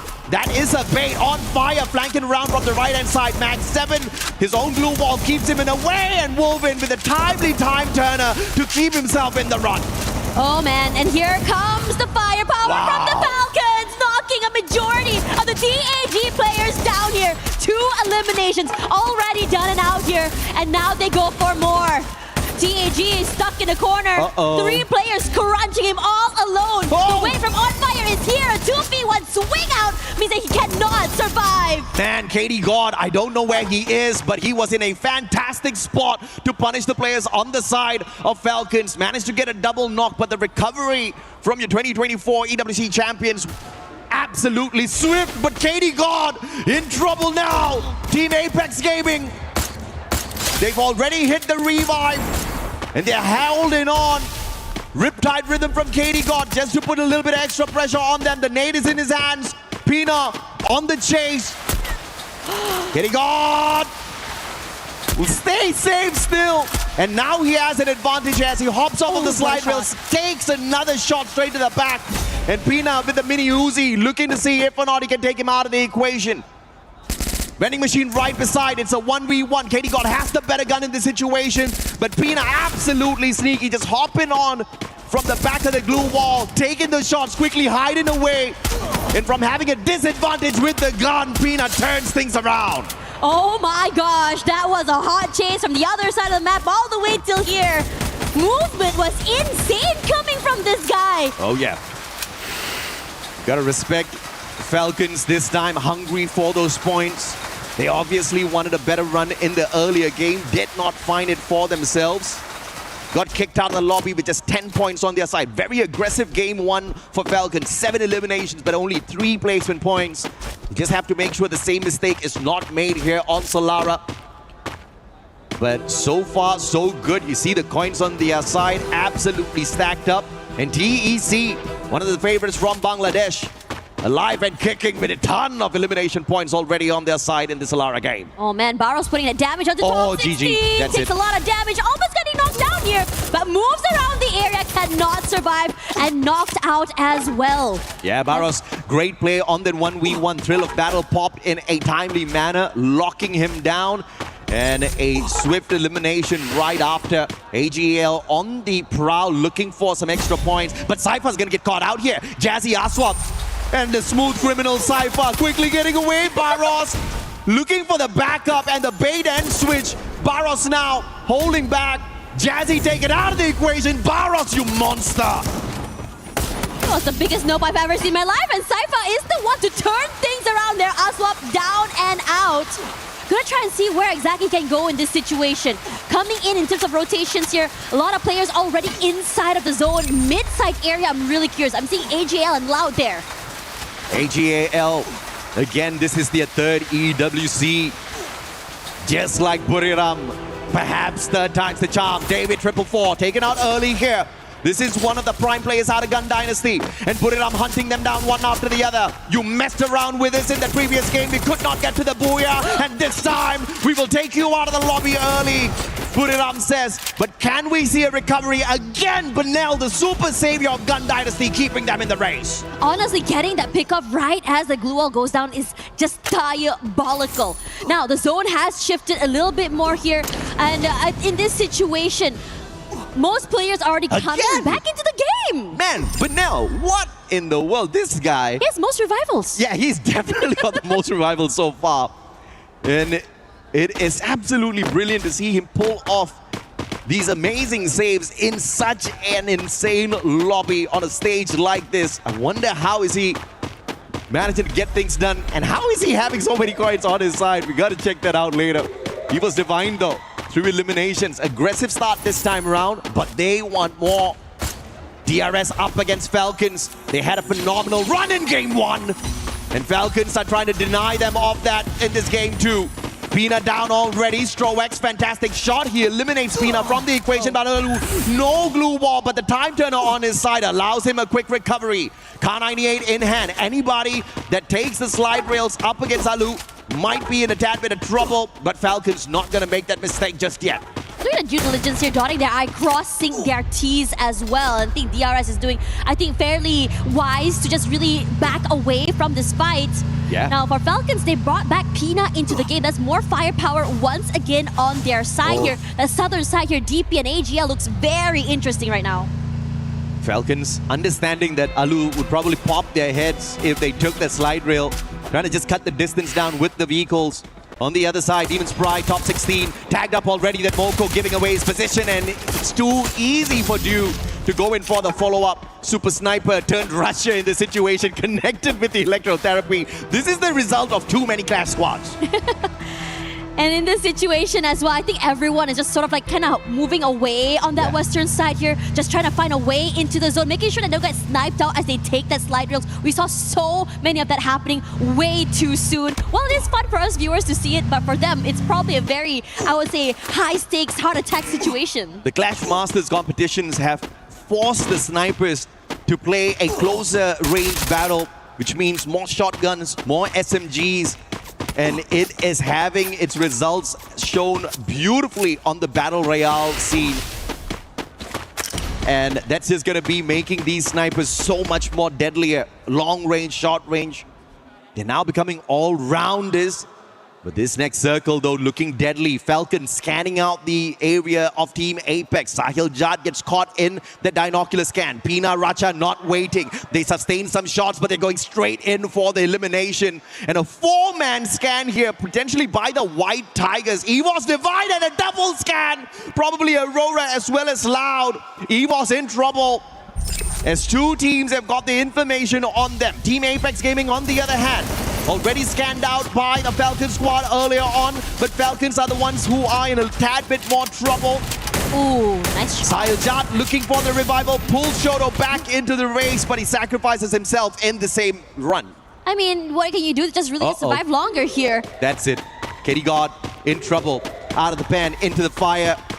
Running straight. Oh, EWOS Divine does not spot him out. They don't know. This could just be that survival play, but Tech is right behind him, so this is going to be a tad bit difficult. Oh, no, Thriller Battle, GG, bro. I don't know if or not that was super intentional, but Katie God now clipped on by the Thriller Battle, has got no way to use his active skill.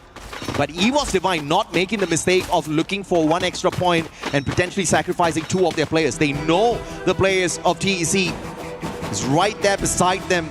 So moving to find an extra point might put them in a little bit of trouble, and the veteran experience of EWOS Divine keeping them alive and kicking. But the Rail Soldiers hopping on in as well. This is about to become a rough three-way battle. Yeah, coming through here as well, because Katie got finally knocked down as well. As TEC, their compound is being taken away. DRS gonna try to really hunker down here in this situation, maybe wait out those fights, or hoping for an opening to either go in for the fight or just go for a tactical retreat. Yeah, playing on the meta, the AWM, the VSKs, they've got the long-range weapons perfect for Solara, and I will not doubt those M590s are on standby for the pop as well. Great rotation by EWOS Divine, avoiding the initial engagement with DRS, and just taking the position right below the players of Titan Esports Club. This means Bangladesh is going to have a rough time to get out of their spot, but thankfully the circle's still with them. The next zone is going to be crucial to see which teams get caught out here on the rotation. There is a high chance it moves towards the conglomeration of the three squads here. EWOS Divine, TEC, as well as DRS. DRS, you're being very, very patient, but the problem is right now you go toward EVOS, there's the potential of getting knocked out by TEC from that top side of the building as well. Yeah. And I think that this is a situation where you guys have to wait out things. Nice play, and now it's just all-out annihilation. Messi, as multiple teams are so close to each other. Gun Dynasty does not manage the ambush, but Demon's Pride are swapped too low. And the final bullet by Vega takes him out of the equation. David's picked right back up, and again, Gun Dynasty's gonna be a bit of a troublemaker in the final circle. Now the wait happens here, as we already see that for Aurora surviving a little bit longer this time, and they want to go for this fight against GD. In front of them, they already got it at one pickup here. Oh. Aurora doing very well, fighting the players of GD, but they still have 3 more members to worry about on the other side. Yeah, to snuff out Gun Dynasty, you gotta take Benel out of the equation because that man is a miracle worker for these revives. Somehow, he always brings the rest of the team members back in, but without him, they're gonna crumble one after the other. Vega taken out of the equation as well, and it looks like Gun Dynasty, that's the end for them. Aurora and Loud, this is gonna be a rough rotation for them as everybody else has hopped on in, as anticipated earlier on. The next circle finds EVOS, TEC as well as DRS, but now they've got one extra contender. AGAL have found safe haven here in the next circle already. Teams like Falcons, Loud, Buriram, Aurora, they're gonna have to battle it out before stepping into the next zone. And it is annoying and a very rough area here to the side here. Guangsa does fight one, and here comes the nades as well. The reposition is good. Trap doing huge damage onto the members of Buriram United. One more, baby. And that's just gonna keep them at bay. Get High Excel looking for the pickup onto Asana, but now outside the zone. He has the electrotherapy though, and that keeps his buddy alive and kicking. No way. AGAL on the other hand, annihilate DRS Gaming finally. DRS had stayed in there for long enough. They were keeping an eye on EVOS, and AGAL with the backstab took advantage of that situation. Wasana's gonna get snuffed out as well. And it looks like Buriram again not gonna have a fantastic run at the start of our Esports World Cup. Third run, Team Falcons out. The Thai squads dropping like flies one after the other. But AGAL looking to represent the nation absolutely strong as they look for a big battle up against Loud potentially right after this. Yeah, Team Wipeout already as well for Aurora. They're already been eliminated here. As for the White Tigers, trying to find a way to move away from this area. TEC is being so annoying, pressuring them from that top side, not able to move. And they have made a nice mountain to climb over and take this fight face to face. Yes, Stairway to Heaven. But who goes to heaven? Is it gonna be you guys or TEC right above? And smart play by EVOS here. They don't quickly rush on up. They understand that AGAL is holding on to a prime position right behind them. And they do have the advantage with the move off the circle. AGL will have to keep an eye on Loud. And TEC, they don't need to do much with that high ground. They just need to play fishing here. They do have a prime spot and a big advantage in terms of how that circle is now gonna move. AGL looking really good just now. They move away in the air. Racha's big opening to do is going to put a spanner in the works for AGAL. EVOS forced out here, takes the fight too loud. Shooting the feed. Russia, sneaky play, has got the stealth bites of the Morse as well. But this is going to be a rough one for Russia if he cannot quickly catch up with the rest of his team members, and great placements of glue walls with the extra assistance of the stealth bites. EVOS are the first ones to make that move. TEC is going to be holding back. And Loud in a lot of trouble up against EVOS as well as TEC, but they've got the double vehicles on their side for the quick reposition. And now this is where Russia can be troublesome as he quickly shoots at those vehicles, lighting them up. Yeah, that's the repositioning going to be taken away from them. And now Loud is stuck in a corner. What a shot coming in from Russia. Traded out though by Guangsa. But Ray, nice damage onto Saifa as well, taking two fights at the same time. Oh, AGAL and Ray with the God nades hitting a triple, saving AGAL for the time being. TEC were doing a number on them, but EVOS Divine just ruining the party of Bangladesh right there and then. Ray with the final nade onto Kutush.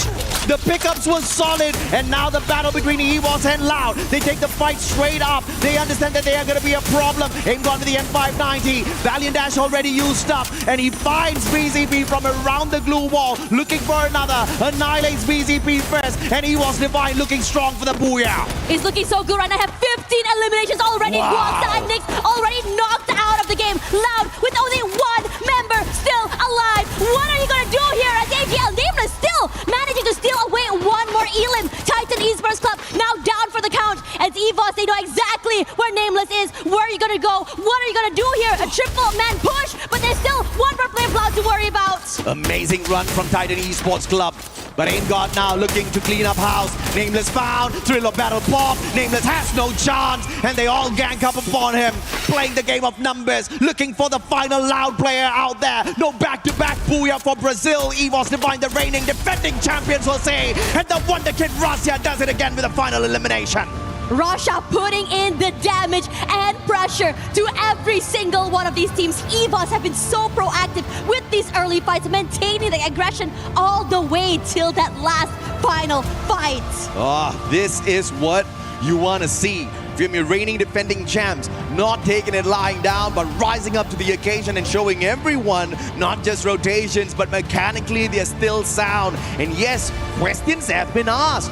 What is going to happen to EVOS? Because after winning the Esports World Cup last year, they have been dormant. They have just been hibernating. They have not been a massive threat in any of the competitions that they hopped on into. But this is not that same EVOS Divine. They are rising up to the occasion and they want to prove that the White Tigers are not here to play. They are here to annihilate. Look at these nades, man. I mean, they were a flurry that instantly snuffed out the chances of Titan Esports Club. You know what's really interesting? In so many interviews, they said, what is our secret weapon? It was Russia. And he did. We saw that pressure coming in from him. But Ray as well is putting in and showing us why exactly he's also part of the team. You know, a big problem that I had with the EVOS Divine run in 2025 is that without Russia, I think they would have lost out in many of those lobbies. Just like what Benel is doing for the side of the players of Gun Dynasty. We saw Rasia being that backup player, that sniper that continuously revived the rest of his team members. But this time, they are not putting the responsibility on the shoulder of their super sniper. They are all playing their role. I think the rotations are so much more tighter. The teamwork is looking solid. And I feel like it was not like any of those players were bad. It's just that strategically, they were trying out a flavor that perhaps did not favor them, and it required multiple clutches from Russia. This time, if they continue this run, they don't need Russia to clutch it out. They are going to annihilate everyone. Yeah, it's always important to talk about like how each player is individually important, right? Right now, match standings look so good. EVOS with 41 points, matching up with Loud Sneakers so quickly as well. We've only seen 2 maps. Yeah, absolutely. I mean, great equalizer here from EVOS. But again, shout out to DRS Gaming, the Rail Soldier, showing us that when you give a underdog team a opportunity on a stage like this, they will not let it go that easy. They're keeping up with the pressure that the competition brings, and they are delivering on every bit of expectation from the Nepalese fans. But here on the second page, you see there's a small little problem. India definitely has got one of the biggest crowds in terms of fan base, but they're not doing too well just yet. Now we've got Carol with the players here. Let's see exactly what the interview has for us. Tash and I will be right back with you. Hello guys, Carol Bombshell here, pleasure to be here, and especially with Trap, team's captain for Loud. Okay, Trap, você começou o dia já, o time da Loud já começou o dia com buia, e especialmente com a Buriram no top 4. Como é a confiança de você estar nesse momento? Vocês ainda conseguiram chegar num segundo lugar nessa última partida. Você acha que isso tem sido importante para o time de vocês? Acho que a confiança nossa está lá em cima, de acordo com os resultados que vêm durante alguns meses. Estamos evoluindo a cada dia, a gente quer muito representar o Brasil bem nesse Mundial. Já começamos muito bem, um top 1 e um top 2. É isso, estamos amassando, manter mais 4 quedinhas aí pra cima. Yes, of course. Starting the championship, started EWC 2026 with Abuya was very important for us. Our confidence and our security is way above. And right now, to get Abuya in a second place, we feel like we are in the right path and to reach the finals. O time de vocês, o time da Loud, vocês conseguiram ter uma boa performance durante o Campeonato Brasileiro. Você acha que vocês estão no caminho certo para voltar a colocar a Loud no topo, para de fato vocês voltarem a ser os reis do Free Fire no Brasil? A gente veio para isso, a gente voltou para fazer a Loud ser campeã mundial, que é o objetivo da Loud e o nosso. E a gente voltou para colocar a Loud no topo, assim como nós também queremos ficar no topo. Yes, of course. Performing that well in Brazil brings us such great confidence, and we are here for that. We are here to bring the old Loud that you guys haven't seen before, and right now we are gonna put Loud for sure on the top again, but not only in Brazil, in the world, and that's why we are here at EWC 2026. For us to finish our interview, I would like to ask, vocês terminaram o Mundial de Free Fire, no top 5, né, no ano passado. Quão importante foi isso para vocês? Jogarem internacionalmente, obviamente que vocês estavam em outro time, mas você acha que esse resultado de um top 5 trouxe mais confiança para vocês performarem agora aqui no EWC 2026?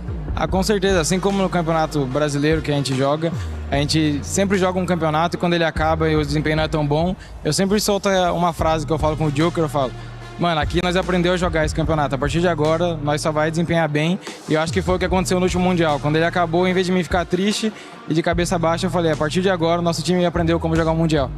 Wow, that's very special. Okay, so reach the Free Fire World Series finals last year in the top 5 gave us such a great and important understanding in what we should do in Free Fire right now. And I told my coach, okay, so right now we are learning even more to play Free Fire. We are in the right path, and I think we are more than prepared to take the world right now, and that's exactly what we came to do here at EWC. Thanks so much for your time. Good luck in the next match. Make the L. And I'm back to you guys at the studio.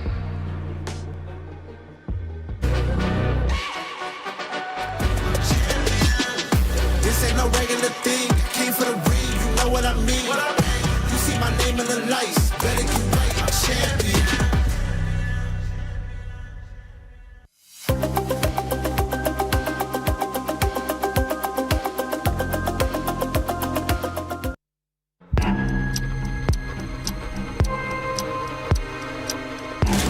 EVO's so exposed, Falcons can ruin it. Unbelievable. Falcons! What we are seeing in front of us here right now. And the team to end it, Russia, with the final elimination. The Wonder Kid gets the job done. Just thinking about we're gonna lift the trophy together. I don't know, I don't think that much when that moment. That was my first international game, so that was quite easy for me to get the MVP, and yeah, very lovely. What made them strong in 2025 was the wonder kid called Russia. You know, he's been in the circuit for many years, and for many years he could not play on a stage like this because he was underage, their best sniper. And I think that was their secret sauce to success. If you look at him, he is the most humble kid you'll ever come across. You know, bright eyes. He never ever underestimates anyone. I think the most important thing is he wants to prove himself out there as well. And the moment he got the opportunity to do that, he did exactly that. Esports, this is the time to shine! Sergeant, Abuya! No, I think I feel so confident. We're training so hard in Indonesia, so we're very confident to lift the trophy again. 21 elimination from the champions of Clash Quad and still on the roll, and EVO's being taken down. Ya, setelah di EWC kemarin kita sudah tidak mendapatkan piala-piala lagi, kita tidak bisa ngejuarain turnamen-turnamen berikutnya mungkin karena kita udah lupa siapa kita sebenarnya. Tetapi di hari ini kita sudah ingat siapa diri kita sebenarnya. If you look at the data, it says they will not be the back-to-back champions. If you look at the kids and if you look at how determined they are to be back-to-back champions, there's a slight possibility. But it's going to be difficult because for the first time ever on the global stage, we've got 24 teams. Everybody's got that exact same dream. Because that dream is alive for the rest, the chances of EVOS Divine doing it back-to-back may be a little lower. Kalau untuk tim-tim lain sih, kalau buat saya sendiri saya tidak perlu memikirkan banyak hal tentang tim-tim lain karena itu saya sudah percaya kepada coach saya. Jadi saya tinggal fokus aja main. Nah, itu yang terbaik pokoknya. Pesan-pesan untuk tim-tim lain, ya hati-hatilah karena ini EWC bukan turnamen yang lain. Kalian bisa lihat sejarah-sejarah kita di turnamen EWC kemarin. Nah, itu dia, kalian hati-hati aja yang ngegangguin drop zone kita.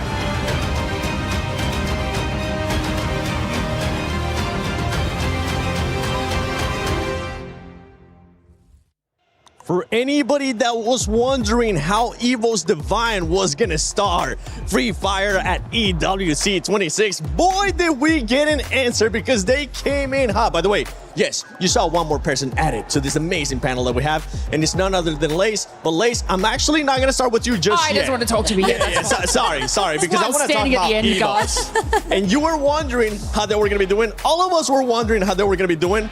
They're doing pretty damn good. They're doing pretty well. I'm kind of relieved actually because EVOS had so many close calls throughout the whole entire first game, and it got me worrying. Not something that I want to see obviously, but at least they slowly climbing the elimination points ladder, and they fixed what could be perfected on the first game because hey, come the second game, they know exactly what they need to do, and we see Rasha obviously as a pivot sniper. He's gonna need more room for him to do dynamic movements, and that's exactly what the support gave them. So yeah, it works well for them. EVOS is finally finding the rhythm that they kind of lost the first time. Again, maybe opening game, of course, the nerf is something that maybe we cannot explain. It's something that's always difficult, always hard for anyone at the EWC. Yeah, they've got that pressure on their shoulders, you know what I mean? They're like, oh no, we've won, we've got to do it again. So like that's got to add on top of this as well, and I guess we saw that in their games too. Yeah, but now leading the standing with 41 total points and 23 elimination points. I mean, that is crazy. Even you have to admit that. I mean, it's amazing, not gonna lie. Seeing the players just chilling back there after getting that booyah and then looking at the keys, they're probably wondering which keys are we gonna be crushing now. But talking about teams that might be possibly crushing some keys, we gotta talk about Loud, because my goodness, Loud was another team that started off hot. You could say the first win was a bit given, but boy, they took advantage of it. Yeah, exactly. I mean, coming from the position we're in heat, they're not really found in the map. I'm really looking forward to how they're going to adapt right now. They were trying to do the similar approach on that game number 2, but it's just unfortunate that EVO's Divine is the one who cut them off on the rotation. Just hanging in the middle of that final circle is one thing that Loud has been doing for the first 2 games, but it's just unfortunate that rotation was not favoring them, and even Launchpad was not on them in that final moment. So it was tough for them to make that rotation. It definitely was. One thing, I mean, we've been seeing some of the squads now being able to perform well, right? EVO's, Loud out of Brazil. Earlier, you were talking about Rhythm, Conchita. I mean, Loud definitely is finding that rhythm. One team that is currently not finding their rhythm, though, Lace, is none other than Falcons. Yeah, you know, we've been talking about that pressure, and they've got the pressure of the club championships on their shoulders. So, you know, amounts of other Falcons, you know, in different games coming through. So, of course, you know, they're sitting in that kind of middle of the pack at the moment. They are trying to find those eliminations early on. There was actually a moment in the second match where we saw Team Falcons hunting down Team Tag. They were able to take 2 limbs from the team, and they're like, no revivals for you guys. And we just saw them sort of launch over to where Tag was trying to recover the rest of the team and try and get those early eliminations. So, you know, I think they're sitting about, 6th place, 27. It's nothing, you know, at the top with those 41 sorts of points there. But look, they have shown the same kind of consistency that they had, you know, in these previous global series that they had. Sometimes they do incredibly well. Sometimes they choke and aren't flying like a Falcon should. But look, don't take your eyes off Team Falcons, guys, because they are capitalizing on those early eliminations, which are putting those points on the boards. And, you know, they're just looking for that booyah. Yeah, they're looking for that later on. Let's see if they're going to end up getting it, because I'm looking at number 4 here. Yeah. Gundy Nasty. I mean, 32 points, that's not bad either. Yes, Gun Dynasty, that first game was definitely something. I did not expect them to do so well. I mean, they have been consistently showing amazing strength and courage and the skill to back it up. So I am just at awe at how amazing Gun Dynasty is performing at the very first game. And sitting at 4th with 23 elimination points surely isn't bad. But I also kind of want to talk about Buriram, AGAL. It's like they're not fully being themselves. I don't know what is happening actually, Neptune. Yeah, exactly. I mean, from what we've seen in AJL and Buriram, they're trying their best to study their opponents just yet. Again, it's some of the teams are in here quite fresh. Yeah. They haven't met them in Southeast Asia or some of the global tournaments that they have. So they need a little bit of time to study their opponents. And that's what they're doing for most part of the game. First half was just silent, and then towards the end, that's where they try to put in a little pressure. But at some point, there's still a lot of teams surviving towards that final circle. So third party is Buriram United's one's weakness. Yeah, I agree, because when I see Buriram United, it's like they're trying so hard to match the Brazil's gameplay, but somehow it bite them back in the process. So it's definitely something that we want to see from Buriram, either from AJL. Yeah, and I was talking to Lucifer, actually, one of the casters, that you'll be able to see it later on today. And I was asking him about Tag. You guys were mentioning Tag, how they're just currently not performing too. This squad, he was telling me that this squad tends to start slow, but they picked it up on the second day. Now, earlier, let's rewind it back. You were talking about consistency, right? That's not the consistency that we want to see out of these teams. So now that we got 2 matches done today, we got 4 matches left for this Group A. What are your expectations for Tag? Actually, my expectation is that they could somehow learn from the mistakes, obviously, because the first 2 games, boy, oh boy, they were a little all over the place, if I can say that. I'm really sorry again. It's okay, it's our job. I always feel bad to say that, because I really want them to do well. I mean, obviously they have quite a name, that a reputation they need to upkeep. So this is just something that I feel very sad about seeing from them. I just hope that they can bounce back and do better. Well, we'll have to see though, because judging from that story, if you really need plenty of time, and we're only talking about, 4 days overall, then you'll be a loss already at first. And you don't want to be in the bottom 2 of that leaderboard, because true enough, after 2 days, you'll be out. You'll definitely be out. And you know what? I want you, Lace, to put in your coach mentality. Purgatory. If you're looking at BP from Pakistan, I mean, this squad, a lot of people expected them to do well, especially all the crowd from Pakistan. Right now, they're in last place. If you're the coach, what are you going to go over there and tell them? I'm telling you to get a boo freaking yeah. That's what I'm saying. I can tell. What I'm saying. I can tell that there's something Lace really want to tell them, but she can't say it on camera. I gotta be broadcast friendly here, okay? Let me let like the Australian out, please, guys. Let me let it loose. But look, those teams, and this is what we talk about when you say, you know, the mental capabilities of these teams. When you sit at that lower of the leaderboard, it is hard to sort of pick it back up and get to those sorts of spots with our AGLs and even like our GDs and stuff like that. It's going to be a little bit of a trek, but obviously 4 matches. Purgatory's next. I heard Neptune say it. This is heaven or hell. So can they maybe get the heaven in Purgatory? Okay, Purgatory coming up. What are we expecting, Neptune? I'm hoping for a skewed flight path and a rough circle. Sorry for the teams out there. I know you want to get it easy right now, but just like Aurora. Yeah, I should be asking for the other one, for the reverse, because what I did to Aurora right there was just definitely jinxed them. I'll give you a chance to redeem yourself, okay? We got 2 more matches coming up before you probably end up seeing us. Overall, 4 more matches here for Group A. Would you like to change your pick from Aurora? Oh my God. I gotta give him a chance. I'm scared for you, really. Would you like to curse any other team, sir? Actually, I don't want to curse any teams anymore, because it's very getting very dangerous right now. This is a big stage, and if I'm being blamed of them not getting into the next stage, so I don't know, but I'm still cheering on for Aurora. Hopefully this time it's just a first game jinx, and then the rest will be quite well, because even in game 2, we've seen them perform well. So first day jitters or first game jitters, that's what they might have felt, but yeah, let's see if they can get that booyah. That's exactly what I see you smiling on it. She's like, yeah, I mean, talking about the first day, it's always unpredictable, right? Because of the jitters, the nervousness, the pressure that they have. But yeah, going into the 3rd and the 4th game, I think a lot of things needed to change. And Purgatory is actually a map that is a little forgiving on that. It's a great place for a reset. So I'm just so excited to see what the teams are going to bring. And we have seen some of the other squads, right? Especially going back to the first game, AG. AG did great. I mean, this is one squad that you guys were picking as a surprise to be able to do good here. Boy, did they surprise us in the first game. Yeah, one thing that is personality of AG is trying to keep away from all those engagement. Yeah. If they can bathe onto like outside of the circle on the third, fourth phase of that map, then they will do so. And even with a like team booster that we have, the out of zone buff that is available, say they will be able to soak up in there, just get their position, because do really need that time to get information as a sniper of the squad, and also the launch pad. That's the angle that we need to take right there was just difficult, especially if you have seven or 6 or 7 teams remaining on 4th or 5th phase of the circle.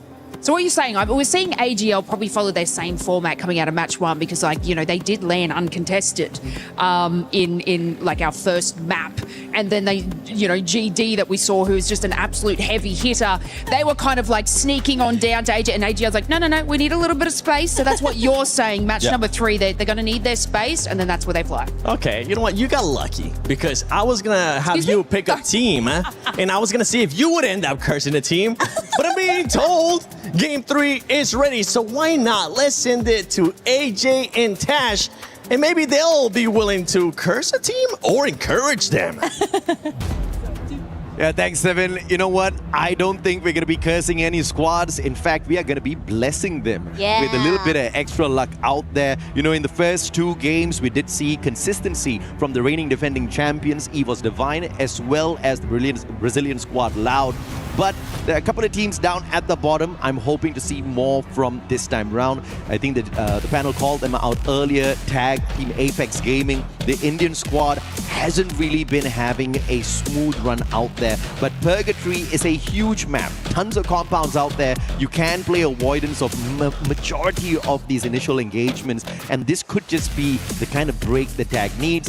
But that is going to be purely dependent on if or not they're going to be able to avoid the early hot drops. Yeah, I really want to also say that some teams take a while to really heat up, right? Yeah. Especially since today and tomorrow, they have a little bit of a leeway, just really find their footing. I think, you know, like what Conchita said, they're nervous, they're a little bit more, I would say, pressured. But now as you go to third map, now things should just ease up. Absolutely. And again, Team Apex Gaming in a little bit of a pickle. They've got 2 monsters right beside them. One from LATAM. Gun Dynasty has been cooking the squads that they come across in the early parts of the game so far. They've got the Dinoculus used up already, scanning out multiple players. Falcons scanning the area as well. On Fire and Racha just at the perimeter looking to play third party. And perhaps this is that one big blessing that Team Apex Gaming is going to get from this equation. Maybe having Falcons a little bit closer to Gun Dynasty will give them an advantage to survive this initial battle. Yeah, Dew already brought back into the game quickly. Shoto barely alive. Tags out? Live, yeah. Oh, man. How? How in the world did we lose Titan Esports Club before even hopping on into the game here? Unbelievable. 19 points, and they do not have anything from this game.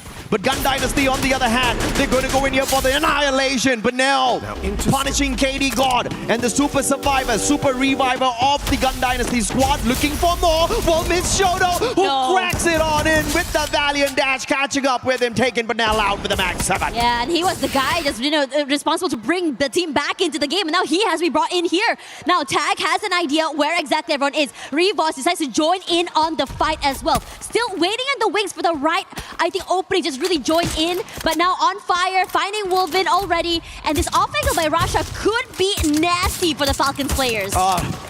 Team Apex Gaming, all the blessings in the world. See, I told you, panel, we were going to bless them, not curse them. With all the blessings in the world, they get to avoid the initial encounter. We thought Falcons was going to be a little bit of a problem to deal with, but the White Tigers have dropped on in to say hello. You turning the table on them. Ain't got taken out of the equation already. Apex, the electrotherapy is on connection, but unfortunately for the rest of the Falcons players, they will not be able to get out of this pinch. Shoto now tossing in the grenade. Can he find more? And it's just gonna be the ice grenade that gives him a little bit of an advantage here. What a knock on to Ray. Shoto, Team Apex Gaming not running away, staying and taking the fight straight to them. And it started off with Tag with the ones that's on the lower of Shoto! But Shoto putting the damage here. Rasha moving away. One more! And movement coming in. Rasha cannot run away with his life. Yeah, Chak De India, baby. Shailajit though, knocked down. Shiru finding him from across. Can they get more? Gun Dynasty trying to take a little bit of a revenge here onto Team Apex Gaming. 2 players out of the equation already, but on the other side of things, TEC, it was the battle up against Paradox earlier, and Windy did a number on them, connected with the electrotherapy, was down, almost taken out, but he got the triple on them to knock them out of the lobby early. That is almost surgical when you think about it, how they're moving around together as a team. Meanwhile, Tag already on 6 eliminations here. Wolf is now back into the game. All eyes are on GD here, as Falcons as well is in trouble. There we go, Pina now out.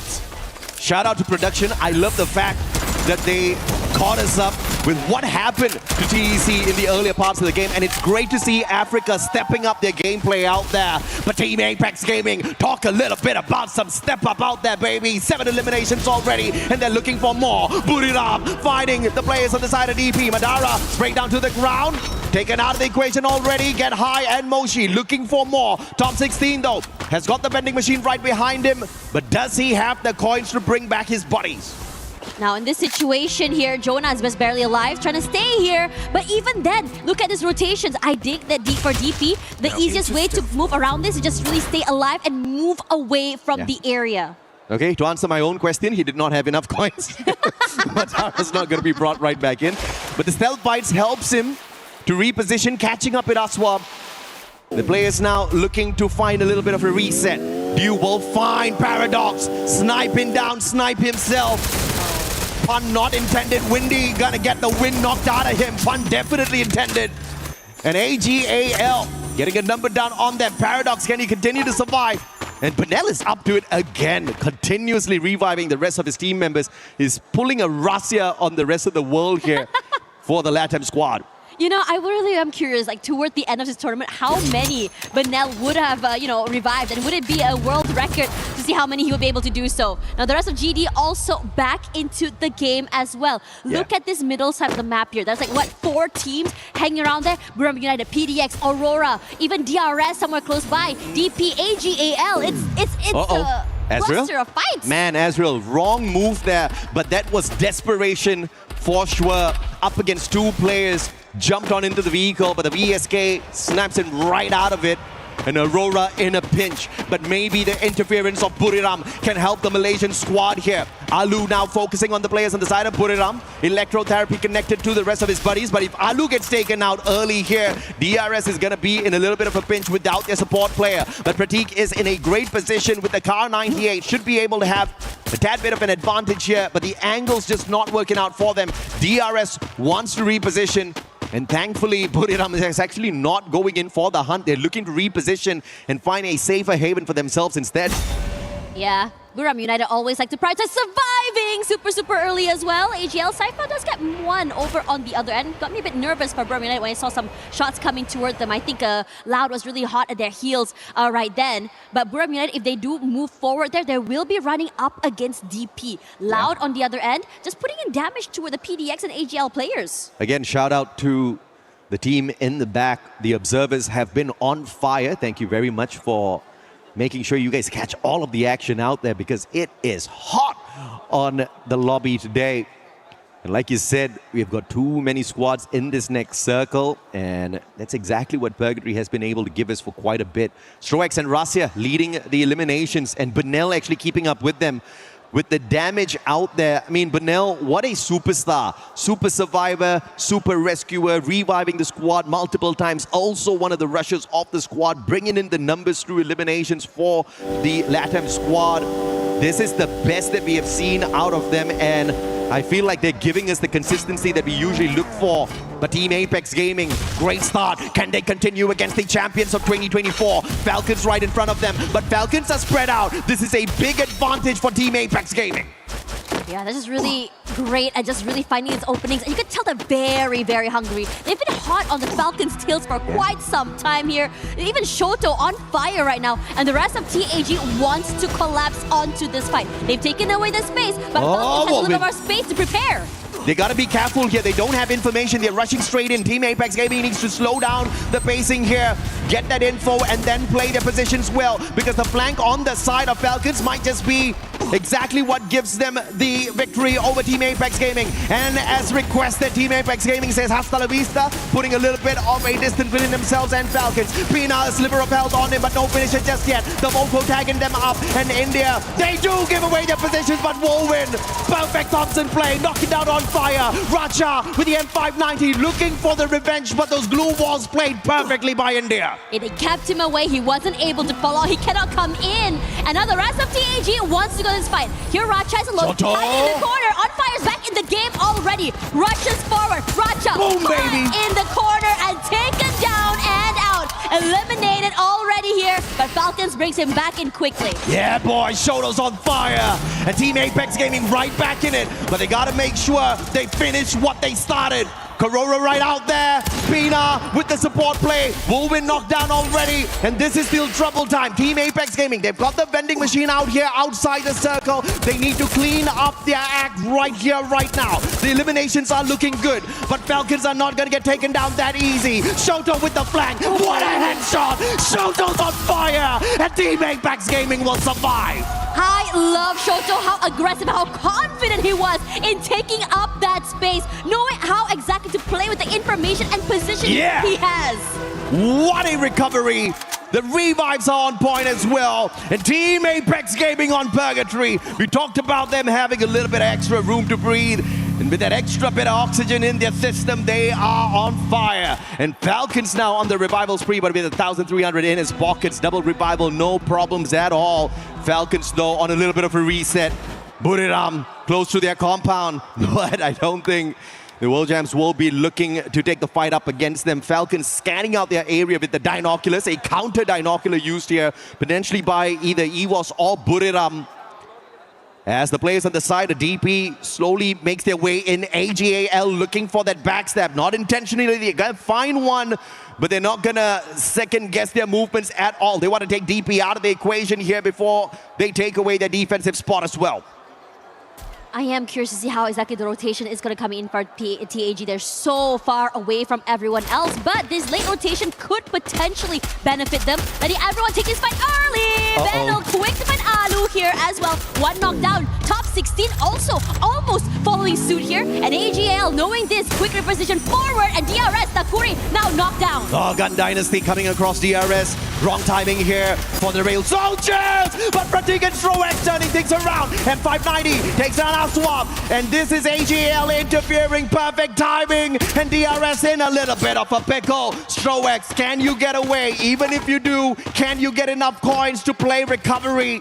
All alone now for the side of the Rail Soldiers, and Gun Dynasty under the crosshairs of Team Loud. The recovery is gonna be close to impossible here for Gun Dynasty. If they pull it off somehow without Benel, it is gonna be a miraculous run for sure. Just really waiting things out right now. Kiroro is here with Falcons. They have like a nice, I think, off angle to play with, but not even close to get into that circle. You have to take this fight against EVOS, which is going to be so annoying. Even Stroex, look how far back he has to move away from the area just to survive. A little bit of a slower pace. And scanning out 4 players on the side of EVOS as well. Good Dinocular once again from the side of Falcons, but what can you do with that extra bit of information? You can't flank around too far off to the left and tank a lot of the damage, putting yourself out in the open. So Falcons are going to actually go in for a direct approach here. And clearly Abex, the M249X in hand, will not worry at all about losing his bullets. He can spray, barely needing to pray. But Team Apex Gaming, I hope you've said your prayers already. You're coming close to one of the biggest dominators in the competition, who are not really on fire just yet. So maybe that's gonna be the blessing here. Shoto, Superman for the side of Team Apex Gaming, looking for the shutdown. Wasana, looking for those nades as well. And for the time being, the ice grenades tagging them up. But Buriram not going anywhere. They want to take this fight, and they're waiting for Team Apex Gaming to break down those glue walls so they can have an advantage. And meanwhile, over on this side here, EVOS Katie God! The Falcons out of that circle. Pina finds this angle, puts the damage onto Aimgot, repositioned, but hard to do anything as EVOS collapses onto the members of the Falcons. On fire, barely alive, one member knocked down as well. Moving together as a team, a double swings are too much to deal with. Yeah, that's what I said, man. Falcons can get all the information they want off of the binoculars, but they were just in a rough spot positionally. Could not flank around to the left. EWOS would have sniped them out of the waters instantaneously, had to take a straightforward fight because of the damage of the circle, and EWOS just had the better position. The Rail Soldiers, on the other hand, there's nowhere else to go. Gun Dynasty still alive and kicking with the two players. No revives possible for them, but they're now trying to play the placement points. Aim God looking for the reposition. Rasya tagged up already. Stroak single-handedly trying to take down as many players as possible from the side of EWOS, but the jig is up. The moment Gun Dynasty closes in on him, DRS might just be that extra point that Gun Dynasty needs. Here comes Ray as well. Stroike's taking a lot of damage already hanging in this corner. He's stuck here. Either you go down to the zone or you go out in the open and you crunch between two different teams. But he's not going to stop trying though. He spots Rasha, goes a bit too wide, and the rest of EVOS, they're just going to wait for him to come out in the open. Yeah, he's got the mini launcher on his side. He can quickly reposition, but potential to be sniped out of the air is high here. Now the zone's going to catch up with him as well. He's probably not running the team boosters, and he's going to sustain a ton of damage off of that, but still playing it safe. One with Mother Nature, finding some cover right behind the tree. And this is so much the tree can do for you, buddy. The grenades are going to find the tags onto him, forcing him to use those medkits as well. One great wall, keeping the players of AJL and Buriram far away from each other. And the engagement between these two titans will not break out just yet. AGL had taken a lot of, I think, players out here as well. Now EVOS just kind of moving around the zone right now, trying to see whether I can get some pickoffs, excuse me. Maybe they can just stay away from these fights. Speaking of fights here, BRU up against AGAL. The only thing separating them is just this wall. Yeah. Cypher does take a bit of damage here, but if anything, eventually Dew will fall. It's going to be Apex with a great opening there. Okay, a couple of grenades over the wall. Could be a big one, but Buriram calls for the Bolt Maker. Lightning Zone now is going to be that pressure for both AGAL as well as EVOS Divine. Loud going to be hopping on into the battle as well, but Guaka eliminated from the equation before he can even make a play. And a counter Lightning Zone called upon Buriram as well. Two teams with the Bolt Maker out there. EVOS Divine with a big brain play off of those monster trucks. Extra layer of defense here for them. You can blow it up, but you cannot touch them just yet. Yeah, Nameless get knocked out here. Nasha goes for 2 even to the AGAL side. And now, Buriram United wants to go and stealing away the kills. No, it's Rasha that's able to secure every single elimination point. Yeah. Now, the tension changes. Buriram United has to fight against EVOS Divine, and they're gonna try and collapse forward. A familiar situation here. Southeast Asia takes over Purgatory.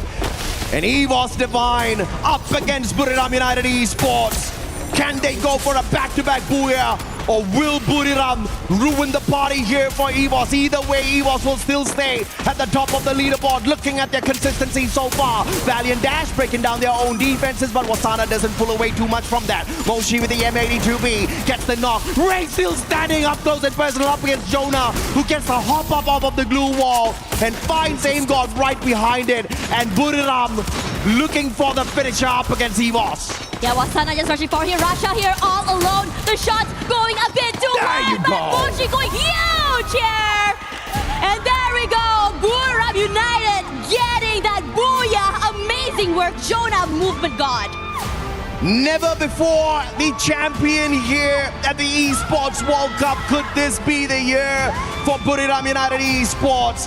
We talked about how Russia was the super sniper on the side of EVOS, and we saw the amazing plays from him, but we cannot forget the one and only Moshi, baby. I fell in love with the snipers because of this guy, and he is back. This is his meta. This is his time to shine once again, and he cleaned up the battlefield in the final sequence.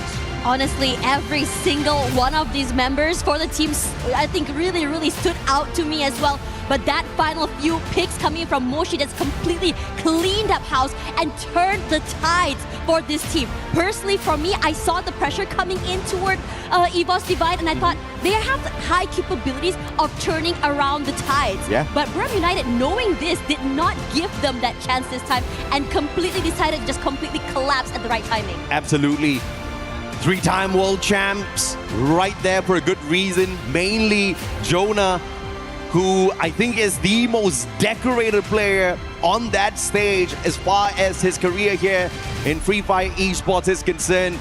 And they are the ones who have everything on their side in terms of rotations, IQ plays, perhaps a couple of hiccups here and there, but nobody can take away the fact that they are definitely one of the favorites out here to cause a lot of trouble.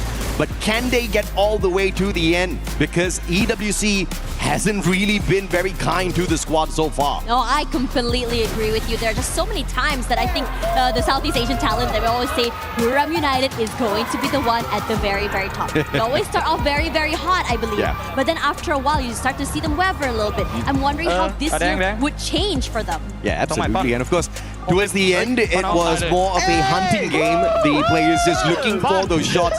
And Moshi, as the sniper of the squad, just not holding back at all, right? Just taking the fight straight up to them. The M82B got a little bit of a bump recently on the OB update, and these guys are not doubting it at all in terms of usage. Now, we've got a few commercials to play.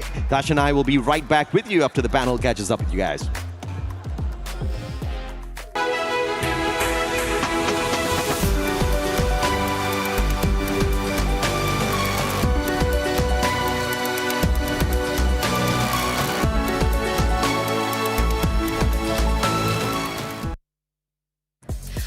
Hello everyone, it's Yuso and we are live in Paris here in EWC 26 Free Fire stage. And right next to me, we have our two co-streamers who are so popular in Vietnam. Introduce to you, Bad Gấu and Cyrus. Xin chào tất cả mọi người. Thì không biết là hiện tại là mình đang ngồi đây sân khấu tại Pháp thì mọi người đang cảm giác như thế nào vậy ạ? Xin chào tất cả các bạn nha. Rất là hồi hộp các bạn, mà không khí ở đây gọi là tuyệt vời và chưa bao giờ mà thấy một cái sân khấu mà lớn như thế này các bạn ơi. Mình không biết là áp lực của các tuyển thủ sẽ như thế nào nữa. Sau đó thì cảm thấy như thế nào ạ? Dạ em có thấy rất là vui ạ. Vui thôi hả? Dạ. Mình bay rất là lâu tới đây mà chỉ thấy vui thôi hả? Em cũng trải nghiệm được nhiều rồi. Trải nghiệm được nhiều. Alright, overall the stage is really hype, big. They have never seen any stage like this. Very special to them in this Free Fire scenes. And overall, a very overwhelming feelings, happy when they're here in Paris to attend EWC 26 Free Fire. Okay, so I can see in the comment section thì không biết là từ nãy đến giờ mọi người theo dõi được 2 trận đấu rồi. Thì không biết là cả Bad Gấu và cả Sarah cảm thấy là các bạn khán giả của mình comment như thế nào vậy? Mọi người có hưng phấn, có đang chờ đợi màn trình diễn của Team Secret của mình không ạ? Wow, rất nhiều người ở Việt Nam và rất nhiều người khán giả hâm mộ của series EWC đang trông chờ màn ra mắt của EWC, và rất nhiều khán giả đang coi ở tất cả kênh sống của Garena Free Việt Nam đang rất bất ngờ bởi vì cái phong thái thi đấu của cái đội tuyển ở Latam hay là ở kể cả Mexico hoặc là Ấn Độ. Họ đánh giá thấp Brazil, nhưng năm nay Brazil trở lại khá là mạnh mẽ. Cảm ơn Bad Gấu ạ. Vậy thì Cyrus sẽ cảm thấy như thế nào về trong 2 trận đấu vừa qua đi? Thì Cyrus đánh giá như thế nào? Bởi vì bảng A cũng sẽ là một cái bảng rất là căng thẳng so với bảng B của chúng ta. Thì theo em thấy thì sau 2 trận thi đấu thì em thấy cũng khá là khắc nghiệt. Nếu mà đội nào sẽ thi đấu mà gọi là xuống phong độ sẽ đội đó sẽ bị loại. Chính xác là như vậy. So as we can see that of this coming tournament, here we have a lot of teams, Latam, India, and so many move on more. And very excited to see a huge circle of Free Fire all attending here to compete their best to get the champions at EWC 26. And overall, after 2 matches from Cyrus depends on him.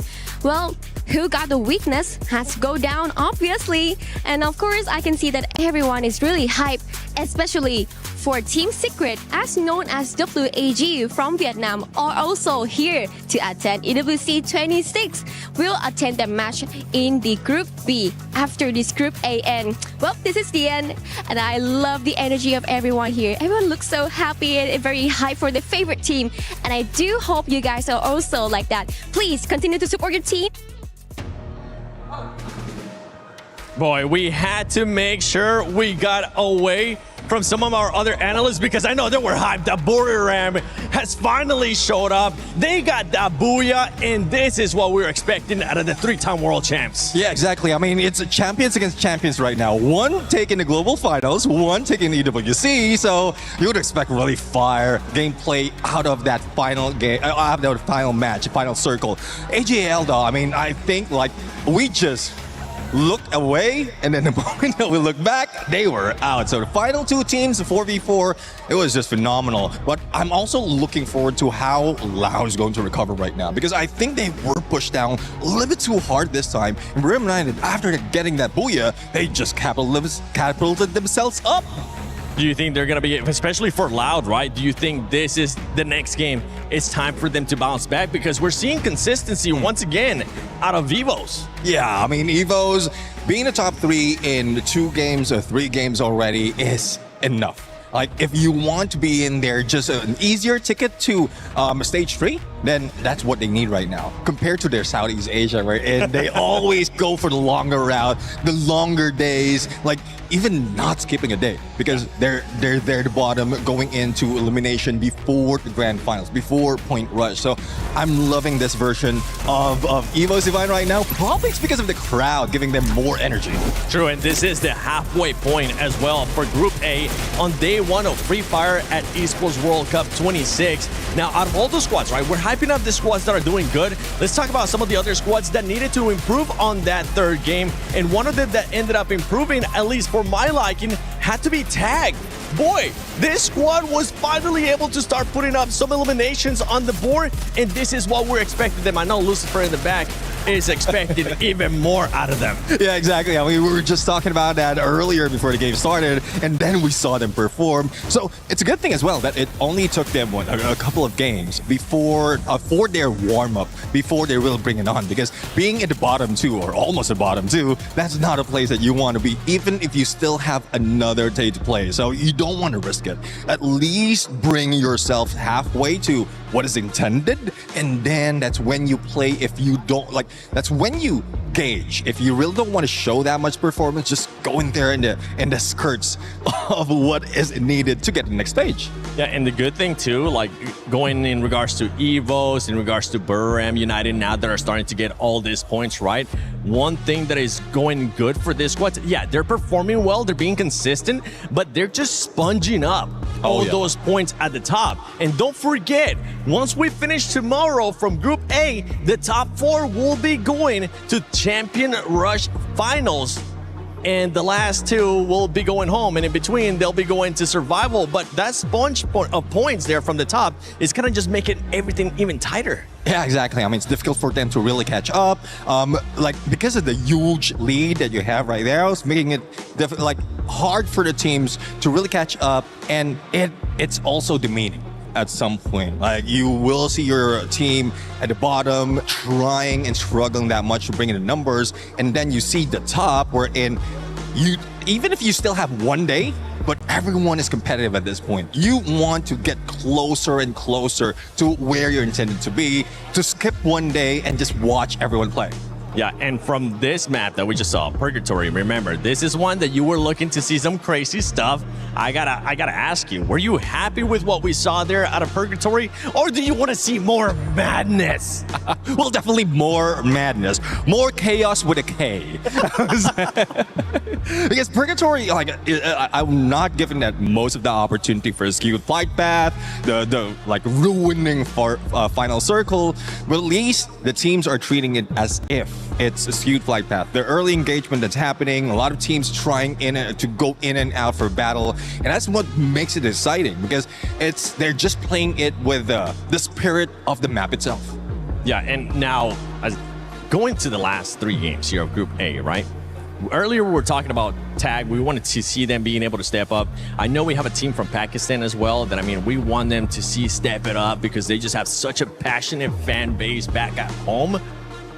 I want you to tell me a team that you're going to be looking at, especially this next 3 matches, to either continue to be consistent the way they have been, or that you might see some fluctuation on their performances. Yeah, I mean, I want to see Paradox Gaming. Currently, they're at the bottom of the leaderboard right now, but at some point we've seen the aggression as well from their regional. So it's something that they can bring to the table a little bit early this time instead of waiting for the second day. And also some of the consistency that we've seen from DRS Gaming, because the Real Soldiers Gaming is one of those that we didn't expect really show up the first time in EWC, first time in global in terms of a Free Fire competitive scene, and they're really doing well. I don't know if this is the full extent of their performance or they're just still biding and waiting for the opportunity to bring the fire on. I mean, they just gotta put themselves in that position where they can actually just claw at that booyah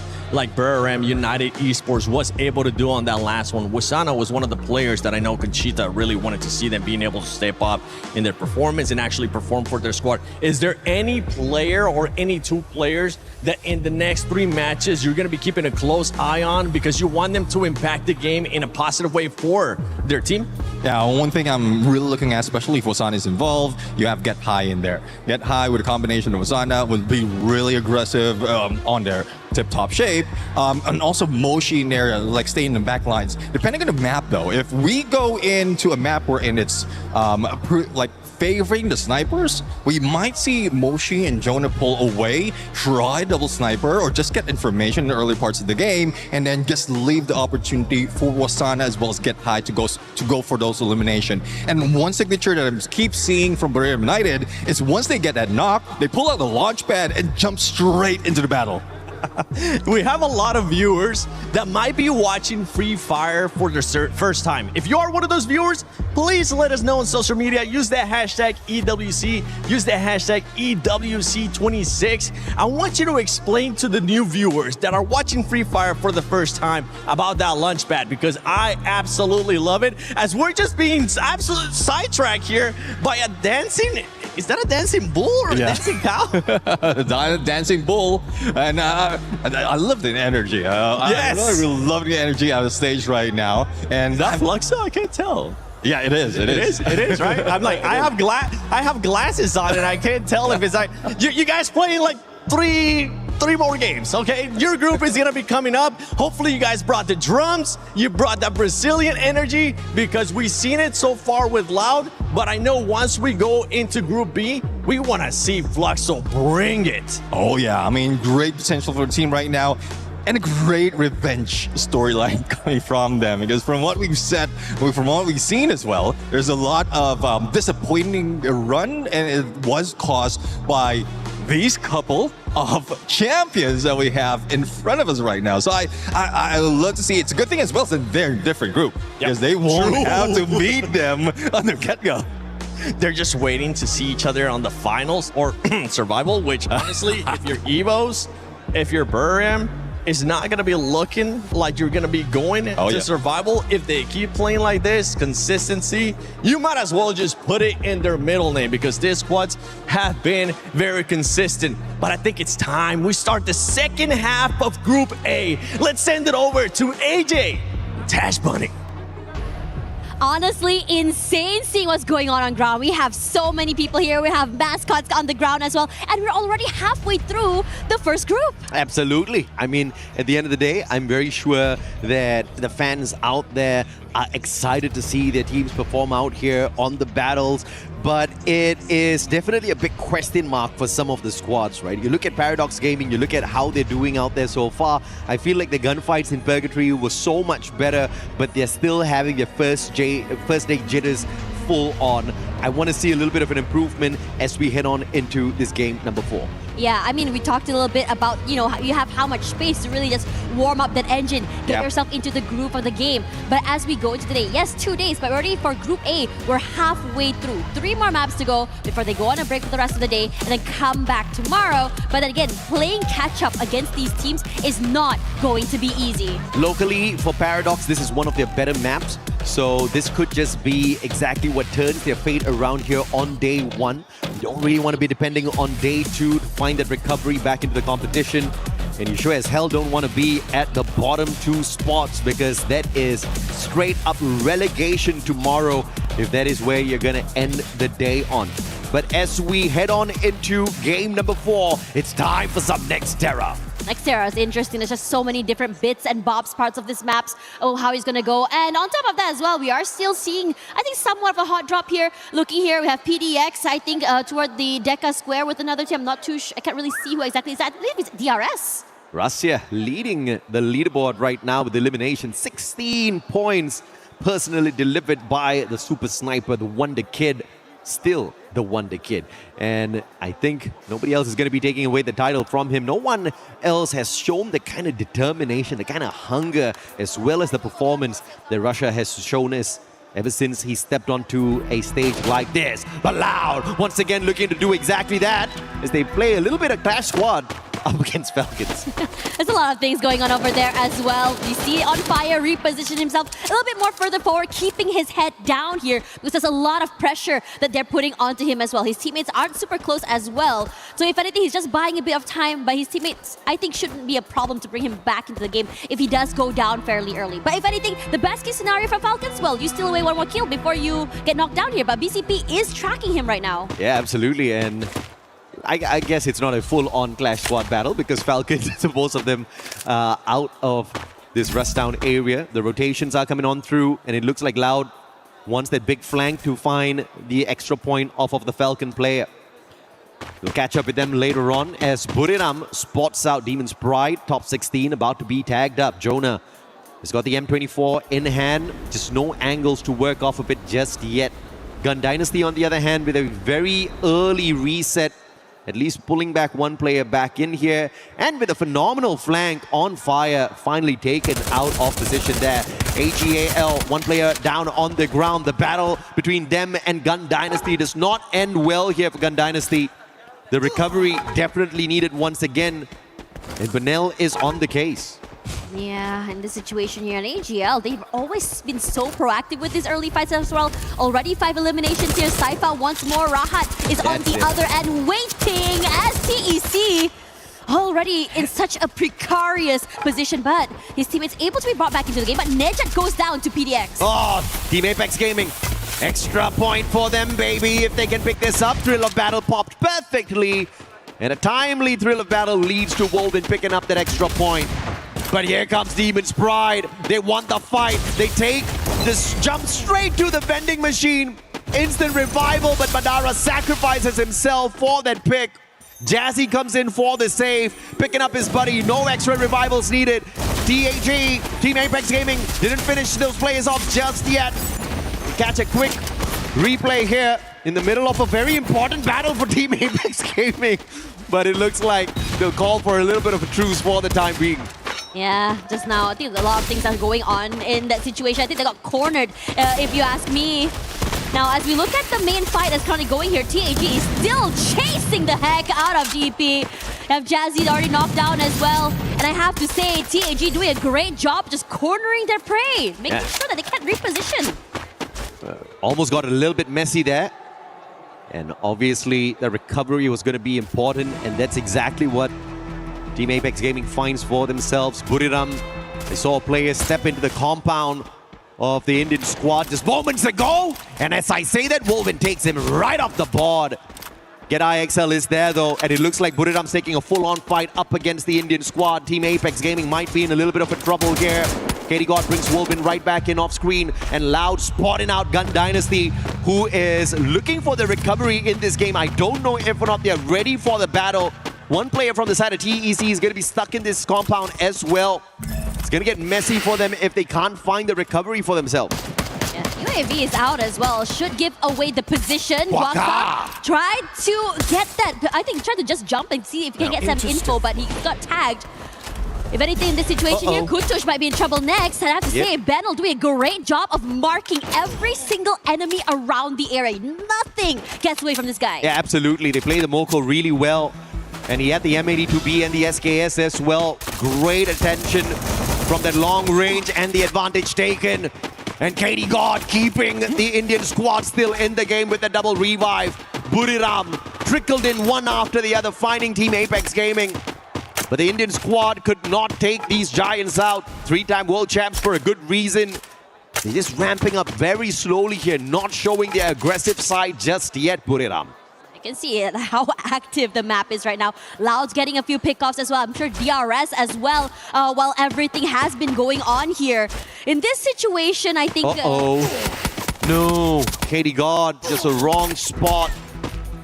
Ran straight in at Buriram. No binoculars, no extra information out in the open. Just got spent.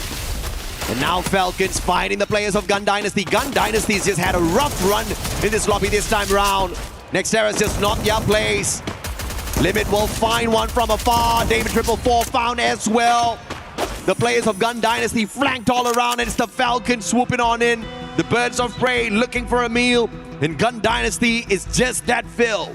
Yeah, and Shairu is stuck outside the zone as well. What are you going to do here? You have to find a different way into the area. And Falcons wants, they desperately really want that one extra point. It almost feels like they just are playing with a vengeance. Now, in this situation here, GD looking good with 6 points already. Shairu still managing to stay alive. And right now, if we were to look at the leaderboard here, EVOS has looking really good right now. They have a huge lead compared to the rest of the teams.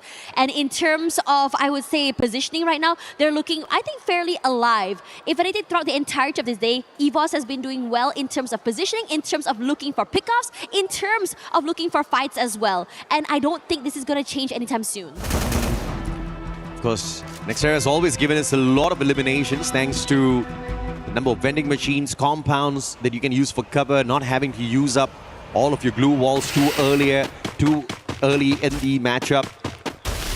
And we're going to see quite a number of survivors again. As I say that, the Rail Soldiers pulling in a double revive. Yet again, extra coins. Takuri making sure he brings back the 2 revives first. So great strategy played by him before he got caught out there. Unfortunate that he could not go in for that final revive. So 2 players down for the side of DRS once again.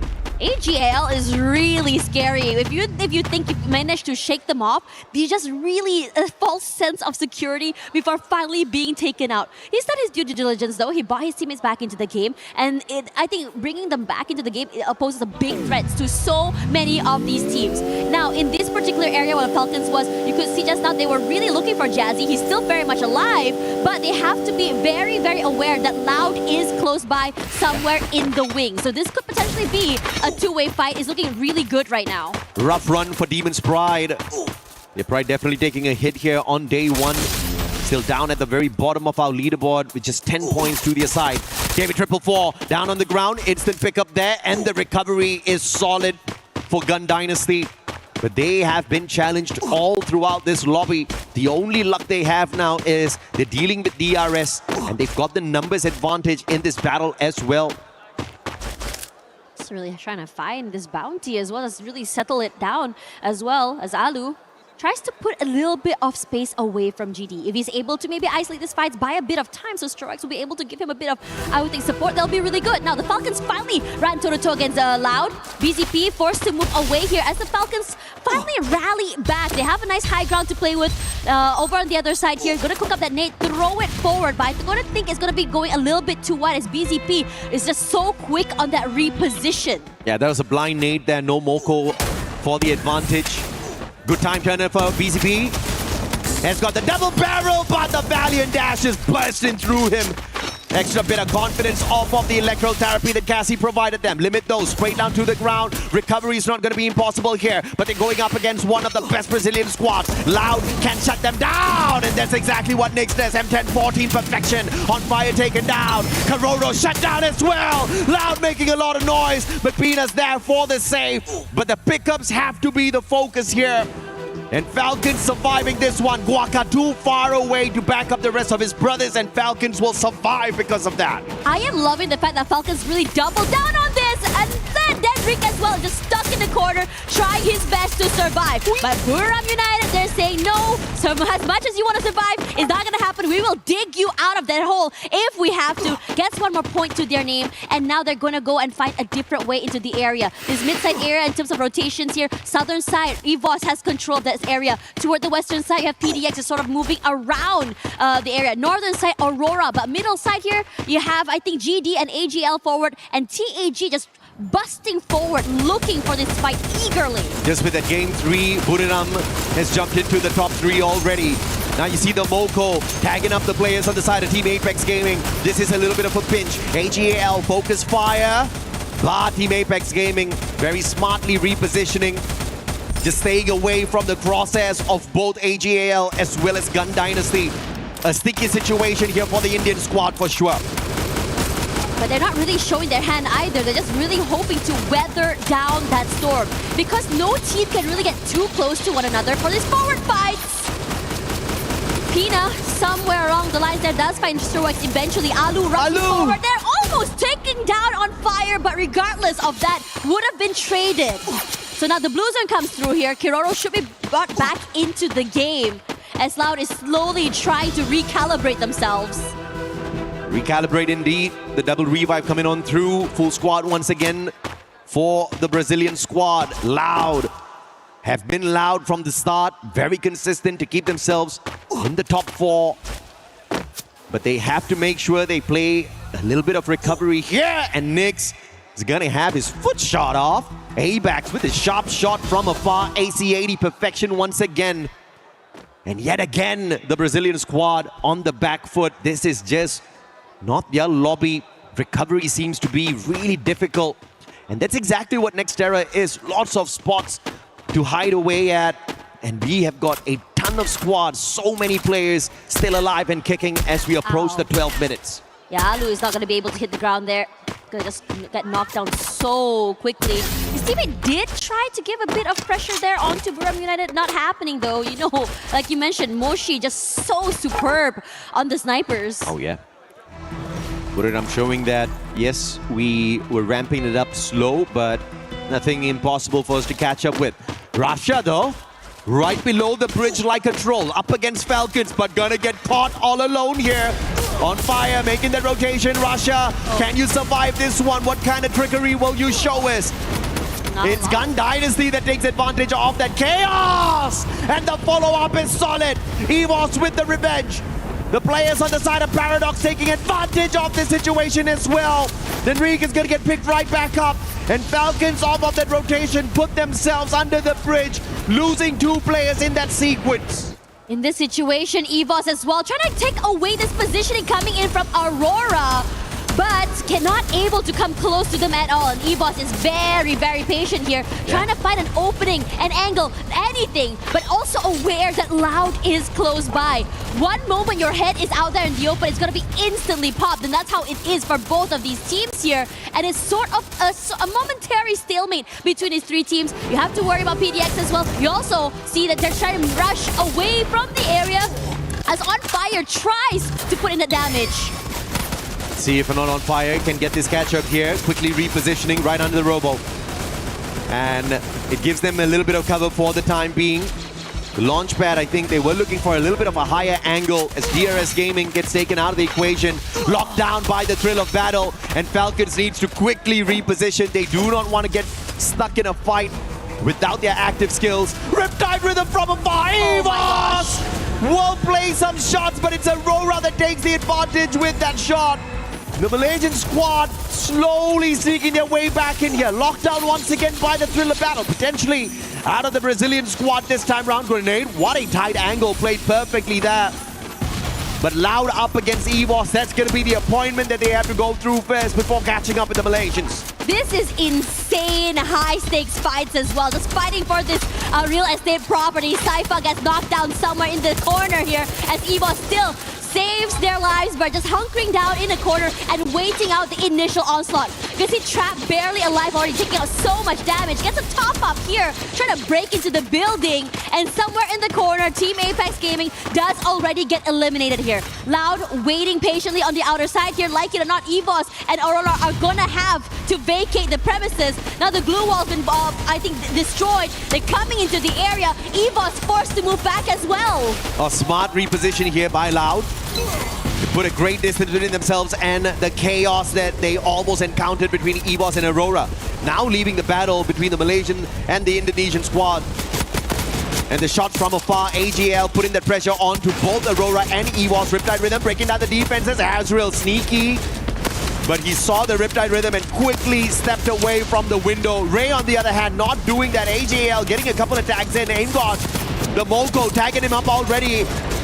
And it looks like he will sneak away. Ray, on the other hand, will not get the pleasure of doing so. Axel's gonna get caught out. Riptide Rhythm again putting on so much of pressure, taking advantage of this tight little compound.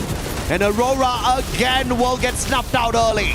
You is doing great, just really catching people in the mid of the rotations as well. Now EVO's only aim god is live, gonna hunker down the corner as Loud is gonna work their magic onto GD. Aim god rushing through, but for the other side there's gonna be a massive Nyx and Trap doing a lot of magic, but GD pressuring them, and AGAL also wants to join in on that fight. GD rushing forward, and now right in the nick of time, you have AGAL find the last possible member from EVO's, not able to survive, so aim god down and out. Yeah, that's it for EVOS. AGL spotted them out and they were just tracking them all the way through. And now Gun Dynasty trying to take on the Brazilians, but the interference from the Thai squad. AGL long range away and almost no cover at all except their glue walls. This is going to be trouble if a Skylar is in the hands of either Gun Dynasty or Loud.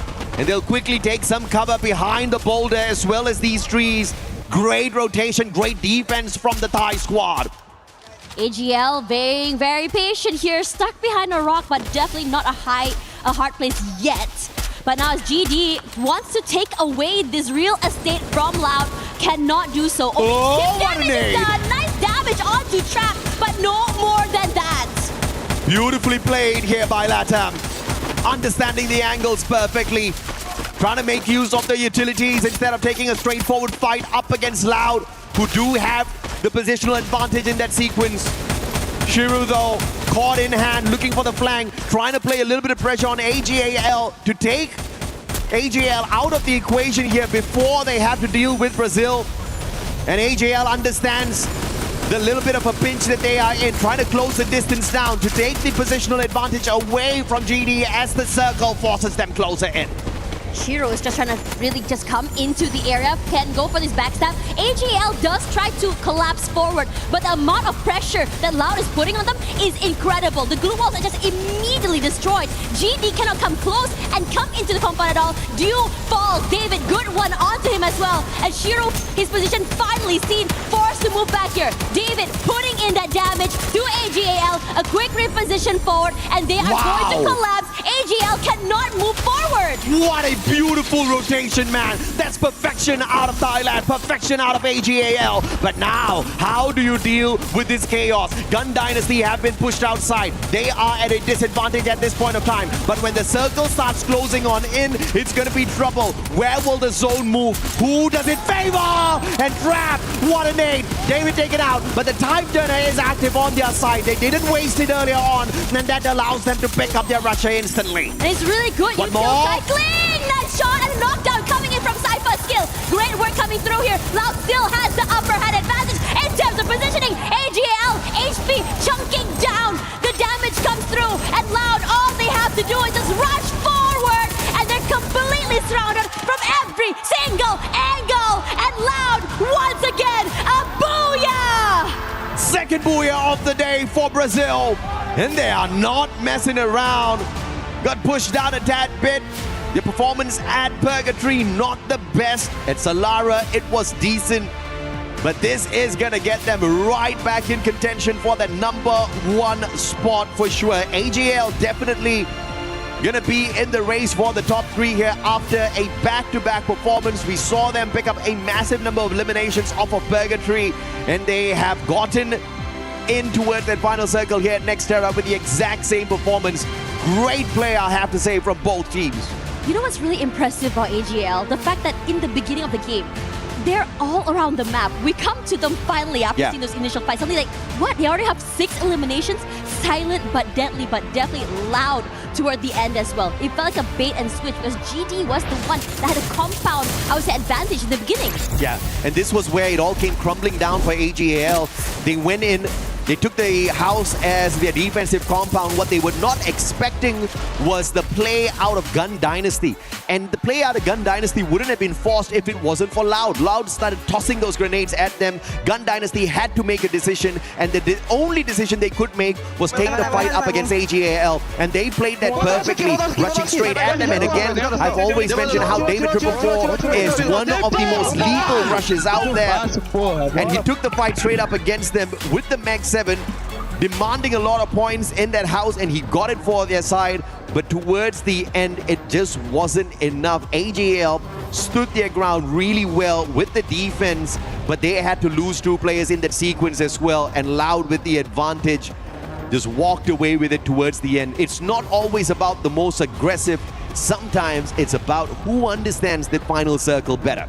Yeah, you have the eliminations. You have to find that I would say balance, right? Yeah. Between getting to that last few points with those placements, plus also getting those eliminations as well. And AGL has, I would say AGL, Loud, Buram United have really good, I would say, grasp on being able to do all of this coming into the game. I think what's really fun to see as well is just the fact that for AGL, they know how to do the bait and switch, they know how to go for zone control, but I have to say that for Loud just now, they were just doubling down on that real estate. They know that they had the height advantage, they know that they can just really kind of keep out GD from their area and force GD and AGL to go for that fight, and all they have to do is just clean up house. Yeah, and it's been very impressive to see this Brazilian squad so far, because yes, it wasn't a very aggressive purgatory game, but if you look at their positioning placement in all 4 games so far has been phenomenal. We're going to take a quick short break now. When we come back, the final 2 games of the day.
Break out the drums because Brazil is showing up.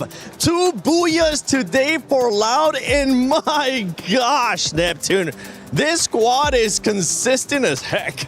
Yeah, exactly. I mean, imagine 2 booyahs and 3 times on the top 3 out of 4 games. And this is just something that we don't expect to see, especially in day number 1 out of this kind of competition. Most of the time in this level of competition, there's a lot of stealing of those booyahs. There's a lot of stealing of those numbers as well in terms of elimination. So Loud is just doing quite well in positioning themselves and making sure that they are not out there being gunned down. Yeah, and of course, Loud is so much better tactically when we compare to the other teams. They have the patience, they have the drive. Again, it's something so refreshing to see. But then again, it's a Brazil team. Are we even that surprised? Yeah, exactly. I mean, Brazil has been one of that contender that has been a bane when it comes to like a battle of Southeast Asia and Brazil and also other regions being introduced. And with the more regions in here being put in the mix, like they have that elements of surprise because the focus would be on the newcomers and they will be most of the target. And we were seeing that at the bottom of the leaderboard. Yeah, we definitely were. I mean, I was going to be looking at the match standings right here. GD being able to put up some points as well. Out of all their squads, AG, how about that with those 27 points? 27 points, 18 elimination points, and I gotta hand it down to Du and Saifa. They're doing so well. This is exactly the teamwork that I actually wanted to see from EVOS Divine, because as an Indonesian, of course, I do hope that they can learn from the best. And honestly, I think that game, it really showcased the ability of Du and the capability that he has to lead the team towards victory. Honestly, I thought AGAL was going to take the booyah in that last match. Their positioning in the bottom of building, I thought, oh, surely they have this. Surely they've got this. But no, of course, Loud's just sitting on top, in the way that they were they're able to accelerate and take more of positioning in the zone. It was exceptional. And I know, Neptune, you got something to say about that, don't you? Like, yeah, let's get loud. Yeah, exactly. I mean, it's more of what they can do in terms of the number. Again, getting a booyah will add up for your total points, but elimination is, at some point at this stage of the competition, is even more important, because you have to bring that much to pull yourself at the top of the leaderboard, and booyah is something that is reserved for the team, especially with the champion rush condition towards the grand finals. And I think, looking at the overall standing, something that I'm really aware is that it is so scary for EVOS Divine in the very beginning of the competition. I mean, we started off really shaky, but looking at it now, we have 84 points and then 50 kills. That is not bad at all, even though we only have one booyah secured right now. I think what I said at the beginning of the show might come true. I don't want to jinx it. I don't want to keep repeating it, but I do think there's a huge chance for EVOS Divine to maintain this position and actually be, I don't know, the next one to go to the next stage. And the one thing that we were talking about earlier is that sponge between those teams towards the top, and it's starting to get even more and more. Once we see the overall, you get a chance to see exactly what I'm talking about in regards to those teams at the top, just making an even bigger gap to some of the other squads. Now, one thing I know has been sticking out besides the top squads, right? We got to go to PDX. I mean, I was talking about earlier in regards to tag, that's a squad that needed to be able to step it up. They have since then, since we've mentioned it. I know you were looking at PDX, Lace. Yeah, see, I'm looking at Paradox, and look, they're not sitting pretty on the top of the leaderboard, okay? We're talking about the Louds and the AGLs. I feel like there's two games going on at the moment. We've got like the AGLs, the Louds, EVOS, kind of having their own scuffles in the top of the leaderboard. And when you move further down, the tags, we got Paradox down there. I know Paradox had an accelerating run against Tag, but unfortunately fell like a little bit short in that match there. And it just seems like they're just not making the best decisions for their team. They managed to sort of get split. But where we were looking more into that final zone, Paradox, it was probably the first time I actually saw them group up and were able to put more eliminations on the board, and that's what we need to see from them. So I don't really know what's happening like in and amongst the early fights and stuff for them, but that was probably the best performance we have seen from them. But they are, not being able to get those eliminations and those placement points on the board. Yeah, I do agree. I mean, the first few games, they're not that aggressive, and the signature of Paradox Gaming is that the signature of Paradox Gaming coming from their regionals is that aggressive team. Like from Africa, they managed to clutch it towards the end and getting that qualifier on the EWC, and it's more of the elimination. So this is one thing that we were expecting at the get-go. There's a lot of teams who want to show up strong, especially if they are new to this contention. But for Paradox Gaming, they need that time to recover. But what I'm worried about is if that time is running out, because again, that's already 4 games and you only have 2 more for this group.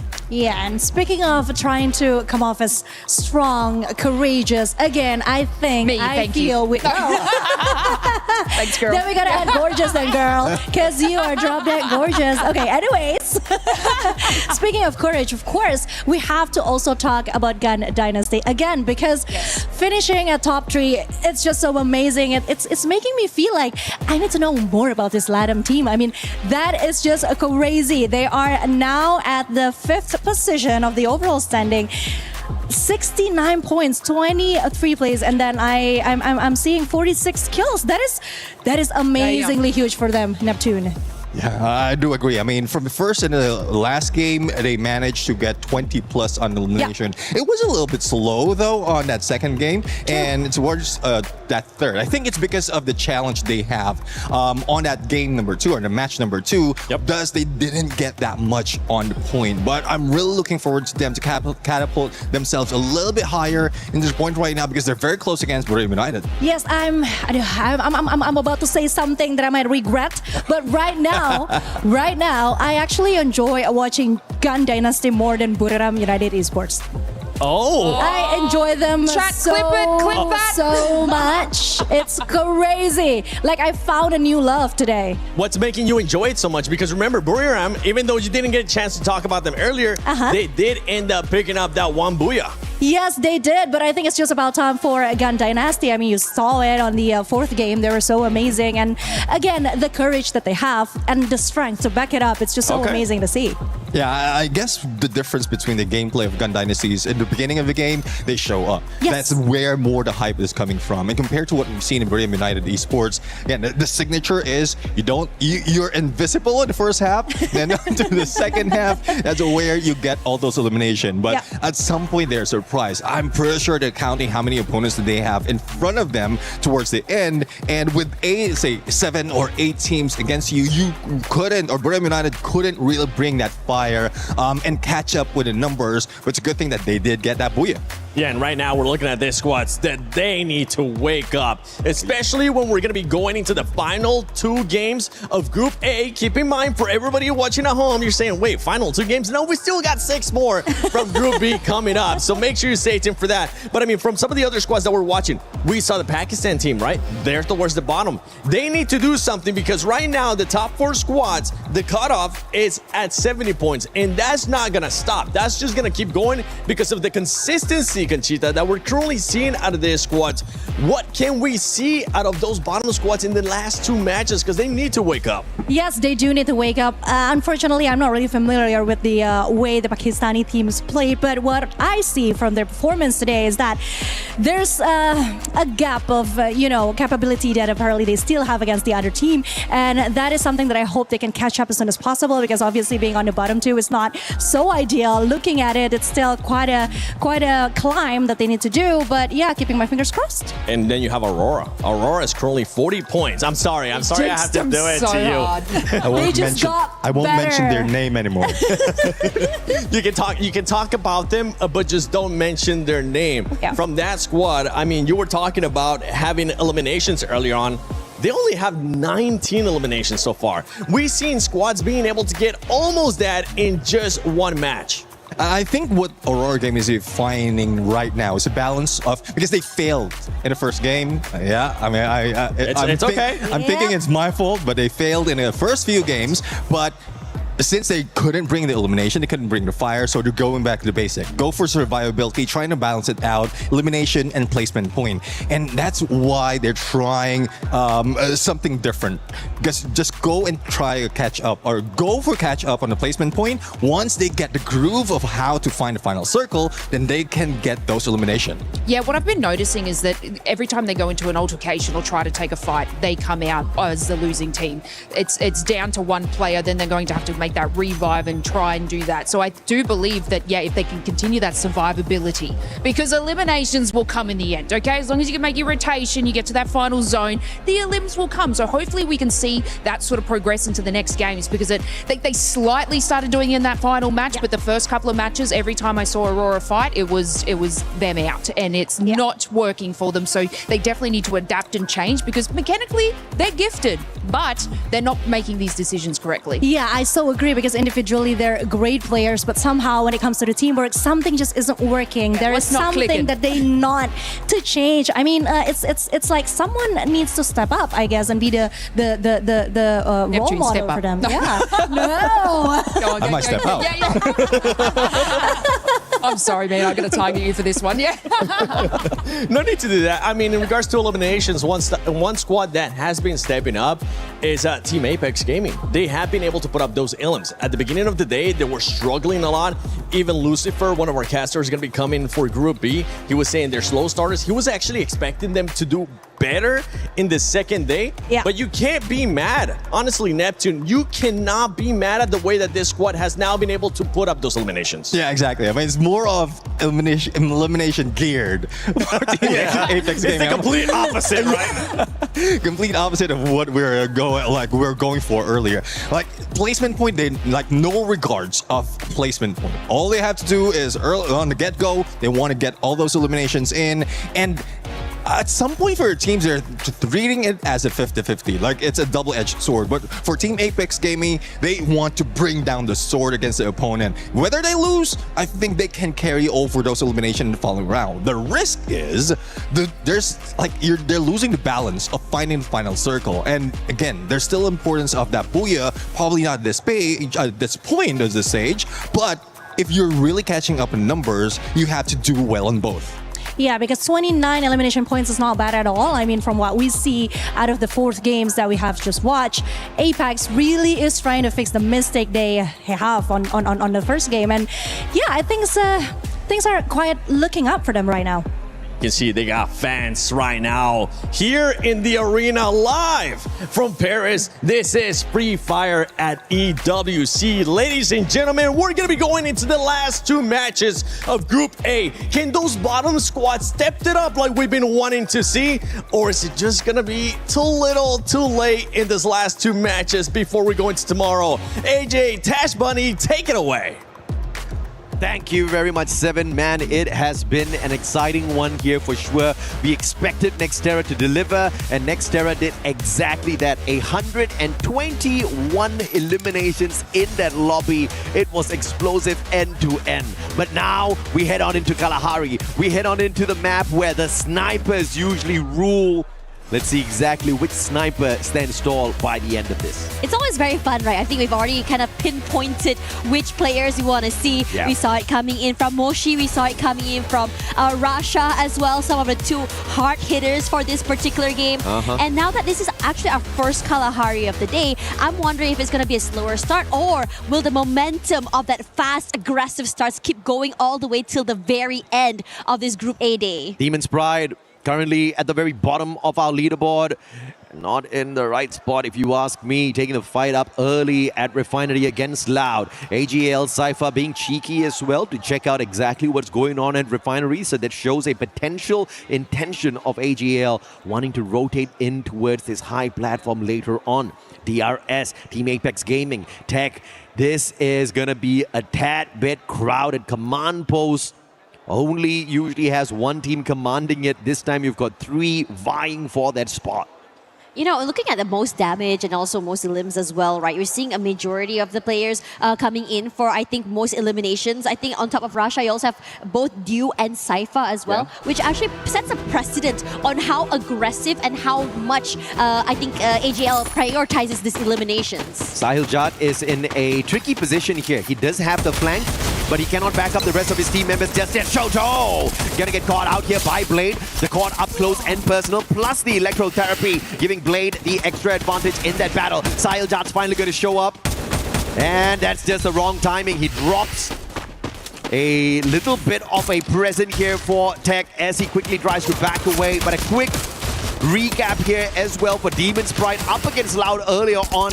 The time turner actually saving BZP a little bit of extra time, but Jazzy only could get that knock off of that engagement, sending top 16 running away from the compound. Demon's Pride again starting off on the back foot here, but the recovery was solid through those revives. TEC just now looks like they had the upper hand in that fight, and now DRS has decided to join in on this fight. And DRS has been scary today in terms of positioning, and even fights here is Wolfen that will be the first one to fall as the rest of TEC waits in the wings. Nejat as well will be picked off somewhere else, and now Buram United also here joining in that fight. It is hectic over here at Command Post as well, as Moshi finally finds a final nail in the coffin to a member of TEC. Yeah, if Command Post wasn't already crowded, here comes Buriram jumping into the fray as well, looking to be the third party in the situation.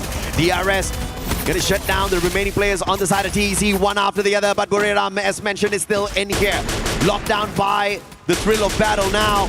Takuri, big advantage, but it looks like he's not gonna be able to walk away from much. Pratik knocked down once again. And the recovery is going to be slow here from the side of DRS as they continuously are pressured by Buriram Takuri. Jonah finds him with the VSK and Strowex far away from the rest of the battle, but will Buriram be able to snuff him out? He's got the stealth bites, which is about to run out, and he gets away in the nick of time. And perhaps this is going to be the final survivor here on the side of DRS that brings them right back in, but he has to play this one slow because Loud is right in front of him. And Barros as well. Oh no, he is the one to go down here somehow. Ben is just doing such a great job of being able to find him in the end. Top 16 will be found out finally by GD here. It's just such an unlucky situation as Shiro quickly brought back into the game in this situation. And I think that in so many of these fights as well, we see one team having the upper hand situation and then suddenly the rest of the collapse coming in from so many teams. We start to see a systematic way for most of these teams trying to bring themselves back into the game. And Cypher, nasty shot coming in. And he's just going to bleed out here. Yeah, Benel is definitely one of the super flex players out there. He is the Swiss Army knife of the GD squad and Gun Dynasty. Just showing everyone that they're just not here to fill up a slot. They are here to rip away the championship. And if they keep this up, they sure as hell are going to be able to do that. First of all, getting into the grand finals is looking like it's going to be an easy journey for Gun Dynasty. But it looks like at Bayfront, we've got a little bit more of a tense situation as two Southeast Asian squads take on each other in a battle. Falcons versus EVOS Divine. EVOS Divine in this situation, you just gotta wait things out. You just gotta find a window of opportunity to bring your team back into the game. I'm not too sure if Aim God is being marked right now is the question. Because there hasn't really been too much of movement from the rest of the teams as well. Now, you look at TEC, they've come back into the game. It started off really well for them in the early fights, but then the collapse coming in. I think the possibility of third parties today have been incredible for so many teams. We see it happening from so many different angles. And for Falcons, they want to try and check this fight against TAG. A crucial rotation here from Aim God, looking to bring the squad of EVOS back into play. If they get eliminated now, being overtaken by AGL and Loud is a no-brainer. The players on the side of Falcons, on the other hand, on their rotation, they spot out TAG, Team Apex Gaming in a little bit of a trouble. Riptide Rhythm's going to be breaking down the defenses. Iljard can't drive away. Wolvin stuck. Time Turner is on his side, and he needs to hope and pray that Falcons make a mistake here, but the valiant dash of Opina is just going to put him in a little bit of a pickle, and now it's all up to KD God. He's got coins to revive the squad twice around, but can he get to a vending machine in time? Yeah, it's just really scary right now. You have no clue or idea where exactly anyone can be. And granted, this map is huge. Everyone has a bit of an area. The high grounds are looking good as well. There we go. EVOS back into the game as AimGod finds a way in here. As for the rest of the team, the reposition is going to be incredibly hard. They just take a lot of damage. Benel, oh my gosh, nasty shot coming in from multiple angles. The Swiss Army knife for the team. Not only is he sharp, but also is he diligent. He revives and he kills as well. But now you monster. But now in a 1v1 up against Rahat. Can you get the hit? David and Vega down on the ground already. But Benel looking like he wants to shine on his own in this situation. Doesn't have much of a choice, but Barros shows up in his radar as well. And Benel making the right move here to disengage from that situation. Rahat can deal with Barros, the player from the side of AGAL. Gun Dynasty in a little bit of a pickle, and Benel once again dropping back to see if he can save the squad. But the pickups are going to be solid here from Shiru. And with the stealth bites, Benel's going to get out of that sticky situation, keeping Gun Dynasty definitely in the driver's seat here for the day. Oh yeah, KD got in trouble. Takes a bit of chip damage, but nothing more than that. The Falcons are hungry and they really, really want these kills. Forced to reposition, drops down to the ground, but Unfire is refilling that space that's been left behind. KD got a lot of damage taken from the util as well. He is barely alive. Forced to go in the open, and Unfire should find him in the end. Knocks him down. The Inhaler should keep him alive for some time. Sajak cannot do more than that. And the Falcons are looking to hunt down the last few players. Wolven in the sky, but the shots for Kiroro are just nasty. Wolven, the escape plan failed, but he did manage to pull in a final second revive for Team Apex Gaming. That's going to be their insurance policy for the time. Falcons, on the other hand, they found that one to be a little bit too easy based on the position of the TAG players, but Shoto just shining right before he got taken down. Katie God bringing Wolvin right back in. The recovery play is already in motion for Team Apex Gaming.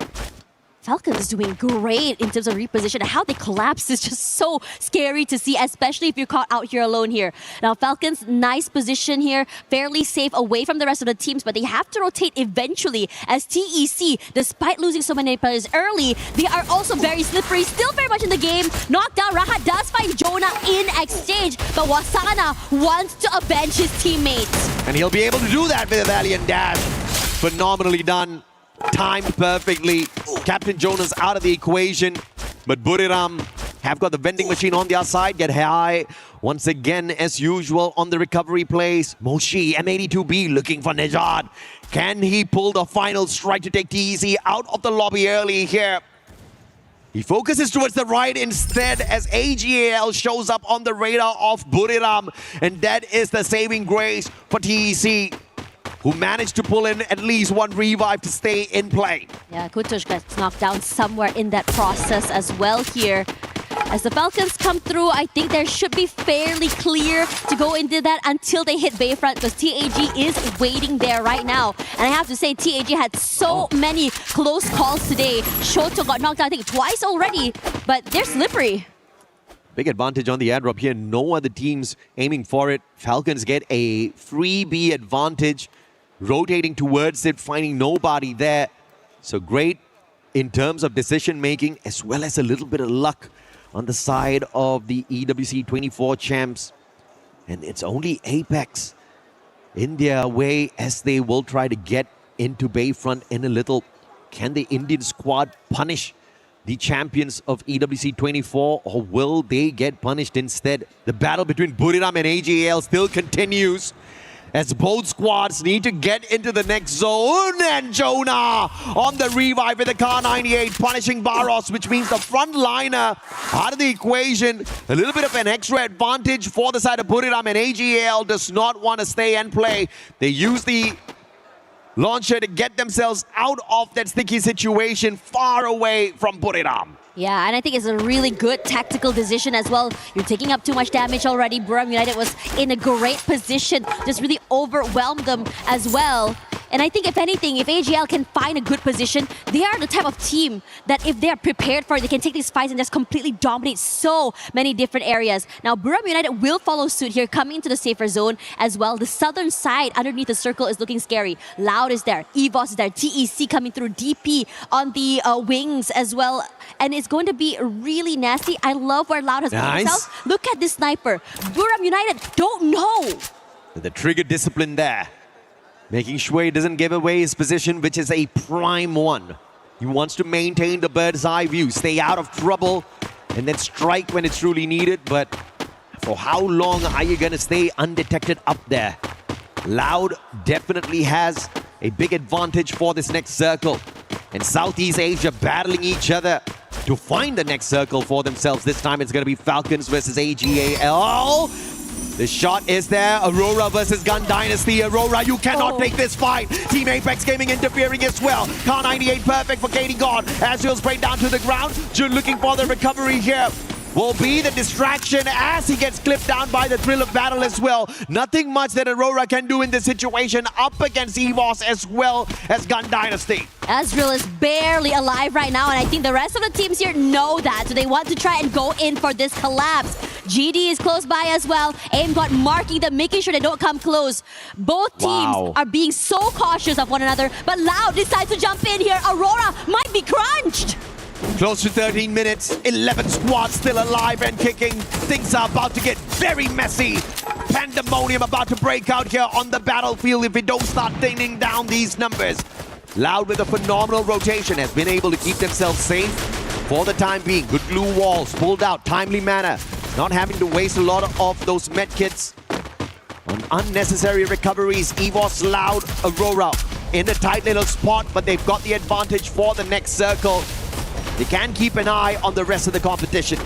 Yeah, even has an idea that someone is coming through as well. Gonna try and break it as the rest of the teams here. Loud at the bottom side, Aurora on the top side. If Aurora were to jump out, they're gonna fall straight into Loud's arms as well. A lot of damage coming in from Ray. A lot of, I think, a lot of pressure coming in from GD. So no one is really in the green. If anything, anyone is out here for grabs. It's an FFA area, free for all, for the first person that pops out their head, and everyone very cautious. And over to our Bayfront as well, the same thing is happening because TAG, you have Falcons coming through, watching straight for to attack, and AGL, you know them, you see them fighting, they're gonna try and third party you. Yeah, but still gate kept by Team Apex Gaming, and he's just trying to avoid the engagement with the Indian squad as much as possible. But will India take advantage of the situation? If they want a battle, they have to take it now. But as I say that, Falcons dropping on in.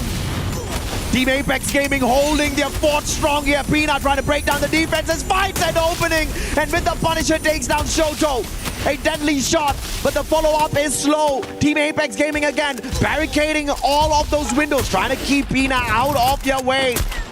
And it looks like the players of Gun Dynasty will spot out this battle between the two, trying to play third party from that high ground. Yeah, and it's just really annoying to be dealing with all of this as well. KD got this with damage. Even Pina out in the open. Caught! Limit does find one. Wolvin eliminated as well. Oh. Forced out in the open. What can you do? You stay inside. You eat damage from the util. And now for GD, all they have to do is just pick them off one by one in the middle of those rotations. Gun Dynasty the biggest winner in that equation. And Team Apex Gaming, they survive the ambush by Falcons. Not somehow, that's how. Beautiful play of Gun Dynasty. And Gun Dynasty doesn't care exactly who's in front of them. They just want these points. And yet again, Gun Dynasty taking the fight up against Team Apex Gaming. But this time, they do not manage to defend themselves.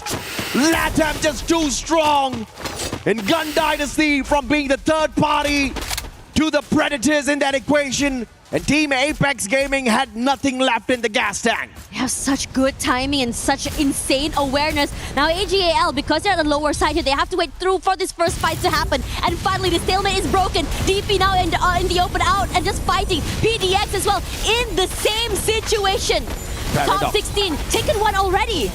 This is not a equal battle. Paradox can be outgunned here by Gun Dynasty. The only difference maker is going to be the ambush by AGAL. They take the timing right.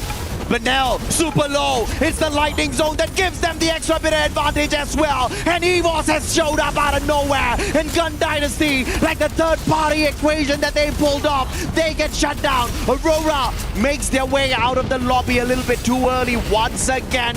Gun Dynasty looking for the recovery, but Nell and David, no vending machines around them, and the shutdown by Cypher off of that Mag 7 is perfect. Gun Dynasty loses yet another, and Paradox still alive and kicking through all of that.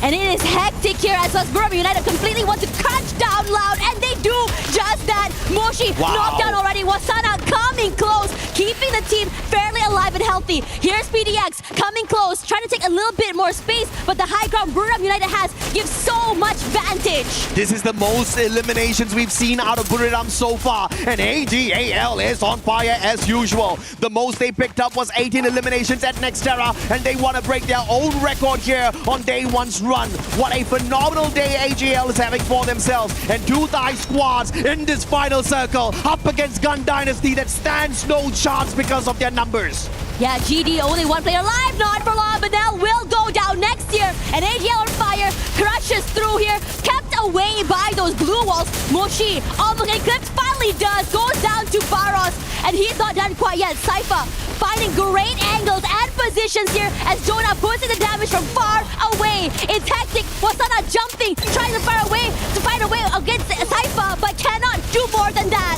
The record for eliminations is 18, set by AG Global, but no booyah for them on that match. Buriram, on the other hand, looking to set the record for the day, and now it's a 1v1. The support up against the sniper, and the support player is stealthy on the front lines and deadly with the Mag 7.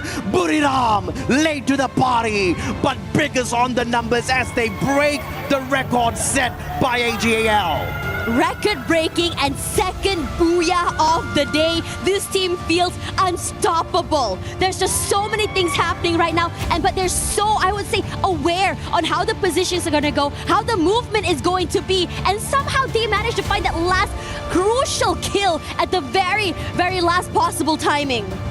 It was Buriram that set the record for the highest points at Purgatory, 15 eliminations plus the booyah.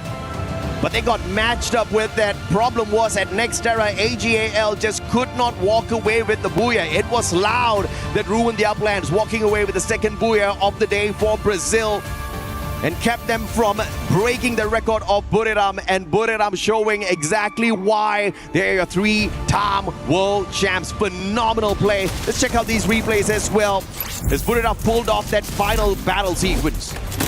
Honestly, I think that what's really exciting about this particular match was not just about Buriram United, but I think it's just more of like how they decided to just really double down in fights. Usually it's a bit more quiet by them early, right? Yeah. But this time around, you could feel like they're just starting to just get into the groove. They're starting to really feel themselves in this fight. Positioning-wise was also really good as well. They had so much control that high ground. I mean, the comms obviously just cool, calm, collected, not panicking in that situation at all. And get high XL, man.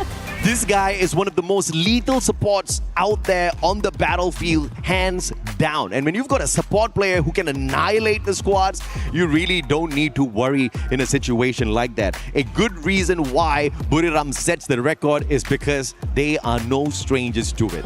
Yeah, I think it's also really exciting to think about how, you know, Buriram United approaches this game. Sometimes they're going a little bit more slow. They have a lot of pages in their playbook as well coming into this game. But I am really surprised at how, I would say, aggressive so many of these teams are starting from that get-go. I think everyone's starting to get really confident coming to the game. Even TEC, I would say, had a little bit more spark in them compared to the beginning of the day. Yeah, I mean, it hasn't been a great day for TEC. Managing to play a little bit of recovery on Kalahari was crucial for them. But, you know, it's just going to be enough to get them out of the danger zone. Not permanently just yet, because they've spent too much of time down in the bottom two. Now, we have got a little bit of a breather here for the casting desk. We are going to throw you guys onto a tad bit of a break. We'll catch up with you guys in a bit for Game 6 later, the final one for Group A.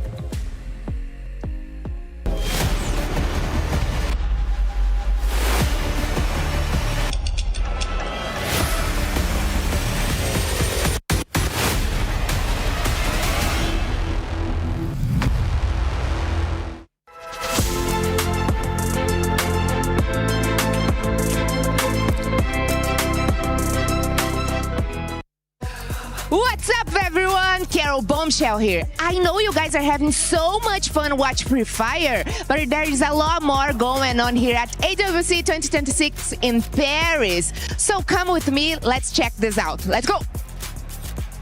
Having to choose your outfit for today? No problem. There is a lot of options here at the official store. T-shirts, hoodies, socks, teddy bears, even hats. Oh, you want to customize with your own name? Yes, there is a bunch of options here. What about your team is not doing so well? No problem. There's another options here, another teams that you can cheer for. Okay, guys, I'm so sorry. We gotta cut this right now because I'm gonna customize my own t-shirt. Bye. Lots of fun activations here, like in Lenovo Stand. You can play games and also you can do some different things. Look at this. Maybe I wanna try. Okay. Oh, sorry. I was trying to help you. Oh, maybe I should get in the line because we got a full house. You better don't take too long to come. Wow, we are in the middle of it all, the heart of EWC. We got a great atmosphere here with fans at stage 1, stage 2, the most important stage for you. Stage 3, stage 4. Oh my gosh. Oh, did you notice Team Vitality? It's your favorite team, so come and drink a coffee with them. Are you missing Kidia City? No problem. We got Kidia City right here with a lot of fun activations, interactions for you to have fun the whole day. And you know what? If you are in the area, you got to be mad to not to come here. So I'm waiting for you. See you soon. And what an insane last match that was. I feel like that was probably the most chaotic end zone that we have had in these games today. I don't understand really what went on in these first original matches to then pop out with this. It's like all the teams switched on. Did any stand out to you? Lace, what we just saw is actually a classic battle between Buriram United Esports and of course AGAL. We are practically seeing history repeat itself again and again and again. And it was so amazing to see Get High finally came out as the winner because boy, that was intense. I am so giddy inside. I'm so excited. And it's only the 5th game of the day. We still have one more game from the A group. Yeah, I mean, we have seen obviously AGAL dominating at the time, but it's nice to see these sort of other teams take over in the mix. But I think if we sort of go back to that end zone there, I feel like these players are switching on and they're like, you know what? We kind of didn't do, that great in these first couple of matches, and now we know it needs to turn up. I know we're talking about it the game, we're in game 5 coming up now, but is it a little bit too late? Is there a particular team that you found in that end zone? I know I did. I was talking about them before, and that was Paradox, where I said they need to get better placement points. They need to turn up, and they were actually in that position in that final zone. Yes, but also if you talk about the Southeast Asian games teams, I mean, I honestly think that they are kind of dominating their points throughout the whole entire day, and it is so refreshing to see because usually we see that happening from the Brazilian team. Yes, I mean Loud has been amazing. Loud has been a very powerful, but then again, it is the time for the Southeast Asian to really show the world what they are made of, and that's exactly what they've been doing. I mean, I'm so proud to see my boys killing it out there. Yeah, I love that. Can I tell you a little bit of a story? And this was actually back to match number 1. Yeah. I'm going to take you guys back just a little bit here, but that is none other than Gun Dynasty and Banal, okay?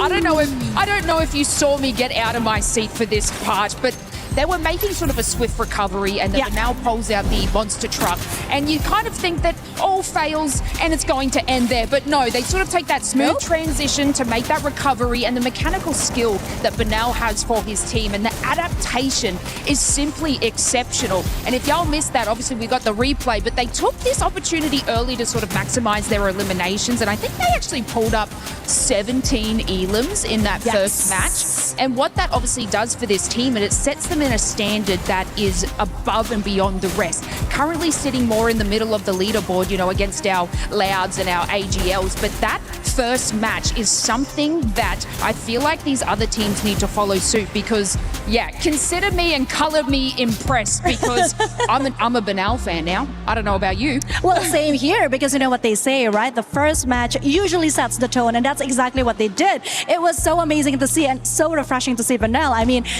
I said I just found a new love, and I think you felt it too. But then again, looking at the overall standing, AGAL, oh my God, 109 points, 70 elimination points. That is so amazing, and that is something that I'm so excited to see at the opening of EWC 2026. And of course, if we're talking about the top 5, we have Buriram United Esports as well as EFOS, Gun Dynasty, and Loud Snickers. That is, oh my God, that is what I expected and more. Well, I know we're super excited here. I hope you guys are super excited at home because we're heading into our next match. Take it away, casters. Man, I tell you, the day has been looking super solid, but I did not expect only a handful of teams to walk away from Kalahari with double-digit eliminations. But what happened was the teams that did walk away with a double-digit elimination, which by the way was only 4 squads, walked away with a ton of points, right? We're talking about 23 eliminations from Buriram. AGAL walked away with a total of 19 eliminations, GD with the 15, and Loud walking it with just 10. Yeah, but that's still quite a lot for the squad because they're obviously looking to maintain their dominance on the leaderboard, and you're looking for the top 4 spots. But even with 2 Booyahs, it's surprising how Loud is still behind GD. Gun Dynasty has been amazing today. I know, I was going to say that, right? The survivability was really good, their aggression was really good, their proactivity was really good, their rotations was also really good. They're like the kind of team that are very silent but deadly. You don't see them on the Booyah screen, but no Booyah, no problem. No Booyah, no problem at all. at least on stage 1. But as we spot out the map here, it looks like finally we get some discipline, we get some quiet out there. We are back on Nextera, baby, and Nextera is the map that gave us the most number of eliminations from the day. 121 eliminations earlier on at Nextera just to light up the battlefield. And I talked about how we kind of were lacking through these eliminations on Kalahari from a lot of the teams, but still it was the second highest with 102 eliminations. So I think some of these teams are definitely warming up, to say the least. It's always very fun to see these things happening. And again, you know, how aggressive these maps have been. In the show just now, you said that some of these maps can go a bit faster. And that's how fast we're going right now. As Jazzy does get one quickly. Ray rushes forward. Top is barely alive right now. I'm not too sure how much longer he can survive here. Ray does put his shot first out here. But finally, in the end, does go down.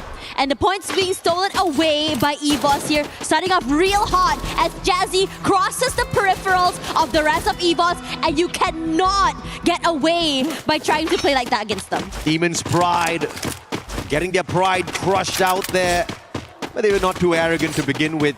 They were humble enough to acknowledge that this was going to be a very big stage, a massive challenge for them, for their region, but they're giving it their best. Their best so far hasn't been good enough. We did see a little bit of recovery play from Demon's Pride on that Kalahari match, and that has been their best game of the day, where they scored 10 points. The rest of those matches were way lower than that. That's exactly what's keeping them at the very bottom of the leaderboard. But thankfully, they've got 6 more games to look forward to tomorrow, and a lot of these mistakes to recover from. Yeah, EVOS is still on it as well, chasing the last few members of DP here. So Madara instantly brought back into the game. Yes, but you're just giving up so many points to EVOS right now. But also at the same time, we were looking at GD for quite some time. We're saying how aggressive they are. PDX is going to go down eventually by them. Absolutely, and EVOS picking up elimination number 5. Well, thanks to Aim God and his thirst for a few extra elimination points. Jazzy out all alone. Madara's He's protecting no compound whatsoever. Madara's just dropping right behind him, and they're just going to be hoping and praying that EVOS does not go out hunting. And thankfully, EVOS looks the other way. They walk away from the potential point.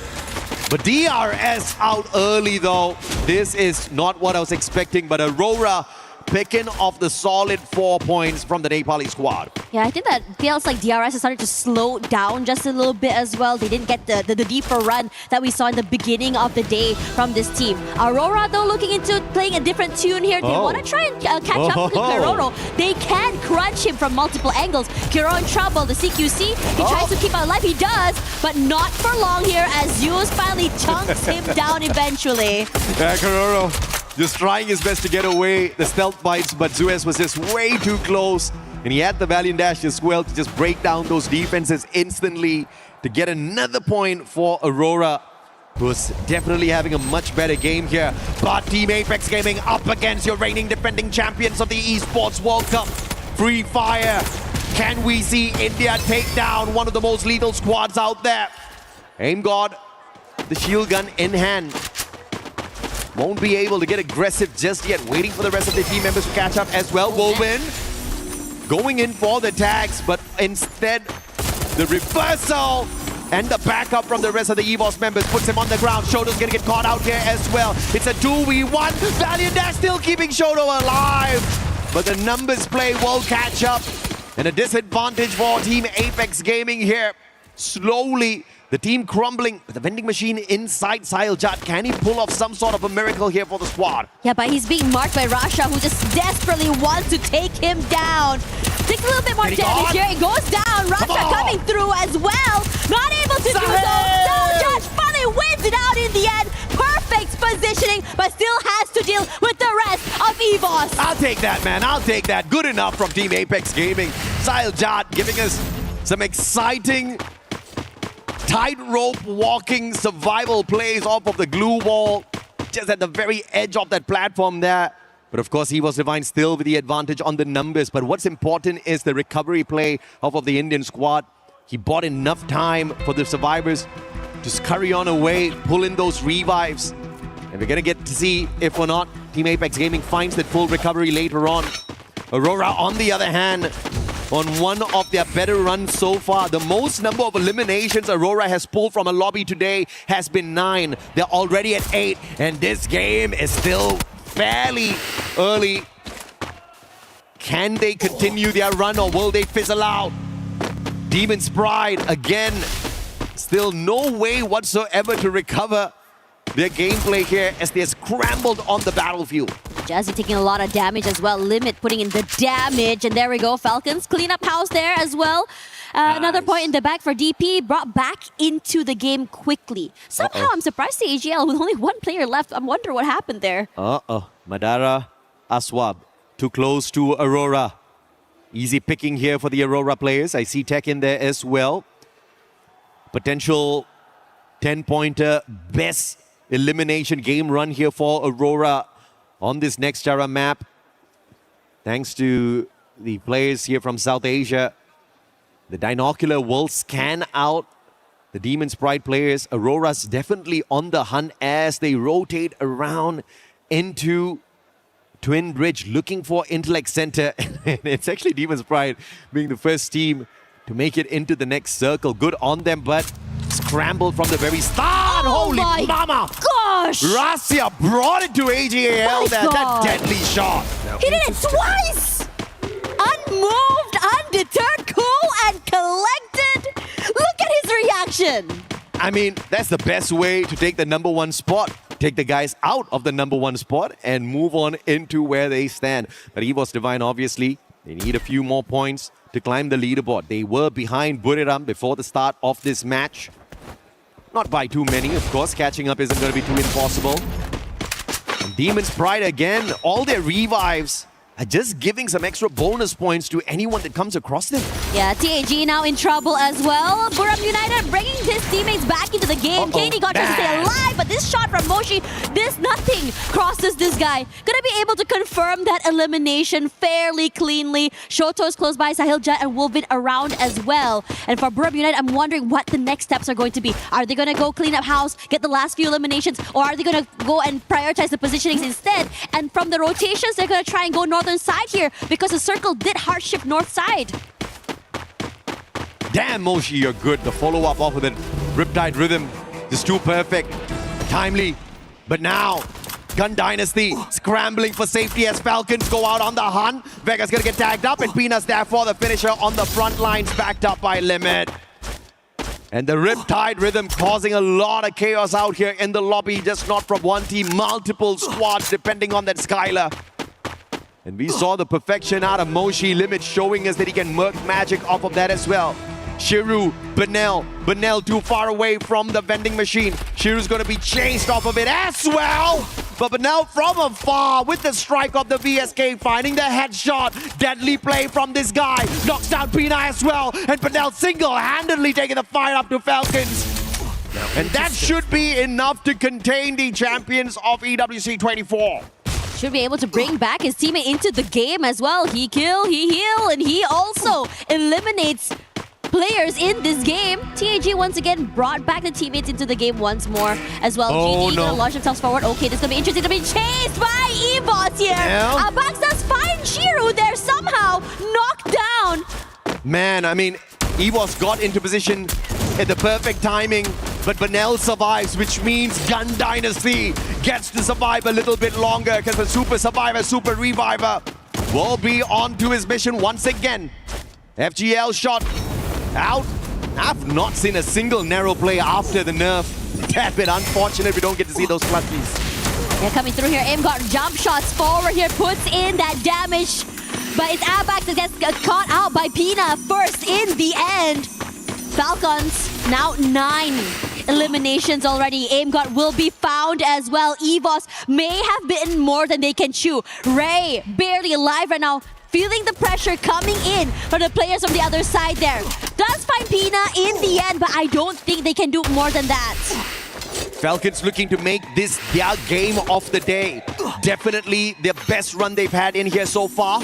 EVOS, on the other hand, looking for that #1 spot as they took out the team on that #1 spot, AGAL themselves. But they're now on a recovery play. Abax on that revive. Falcons, on the other hand, this definitely, officially is one of their better games. Earlier on, they got 12 eliminations off of Solara, but only 5 placement points. They have to be careful because they were heated up on the Solara map as well, but dwindled down quickly when the circle was closing in. It just seems in this situation here, TAG stuck in the corner. Now looking at Falcons there, they really took their time to come into the circle as well. Coming back to GD, David, Vega also getting knocked down already. Benel just waiting for the right timing here. Just pop up his head, steal away those very nasty shots as he's been delivering toward this, I think, first side of the game, first part of the map, excuse me. EVOS fully recovered already. Looking to take the #1 spot by the very end of the day for Group A. Can the reigning defending champions find that full recovery for themselves? TC, on the other hand, quickly trying to play the reposition. Paradox, one of the teams that have been struggling, but definitely doing better than TEC at this point of time. Taking TEC out of the equation here. And give them a slight boost, and it's definitely a fair fight between the two, but Nezhan with the monster god name and going in for the finish here as well. Has got the electrotherapy connected to him, but can he get the job done? Can't really get too close. close. The pace down a tad bit, and that does not give them that advantage they wanted. Yeah, they're forced to reposition, go down to the lower ground as well. This is a 3-way fight. GD is here, Paradox is here, TEC as well. But they're going to take this bit by bit. Decides to pick and fight TEC first. Blade coming in hot, has an angle to work with, but finally locked out of the angle. You have the time timer online. Denrick trying to find a different angle into the area. The inhaler keeps him surviving for quite some time. Snipe goes down, Kutush, huge for that as well. Even Denrick is found in this situation. Blade also decides to end Denrick's life in the end. And CEC, the players are just getting dropped left, right, and center as GD decides to join in the fight. Shiro here, found in the end, but DEC with the upper hand. Big play there by Blade. Phenomenal. And Benel is on it again. This guy is unstoppable on the revives.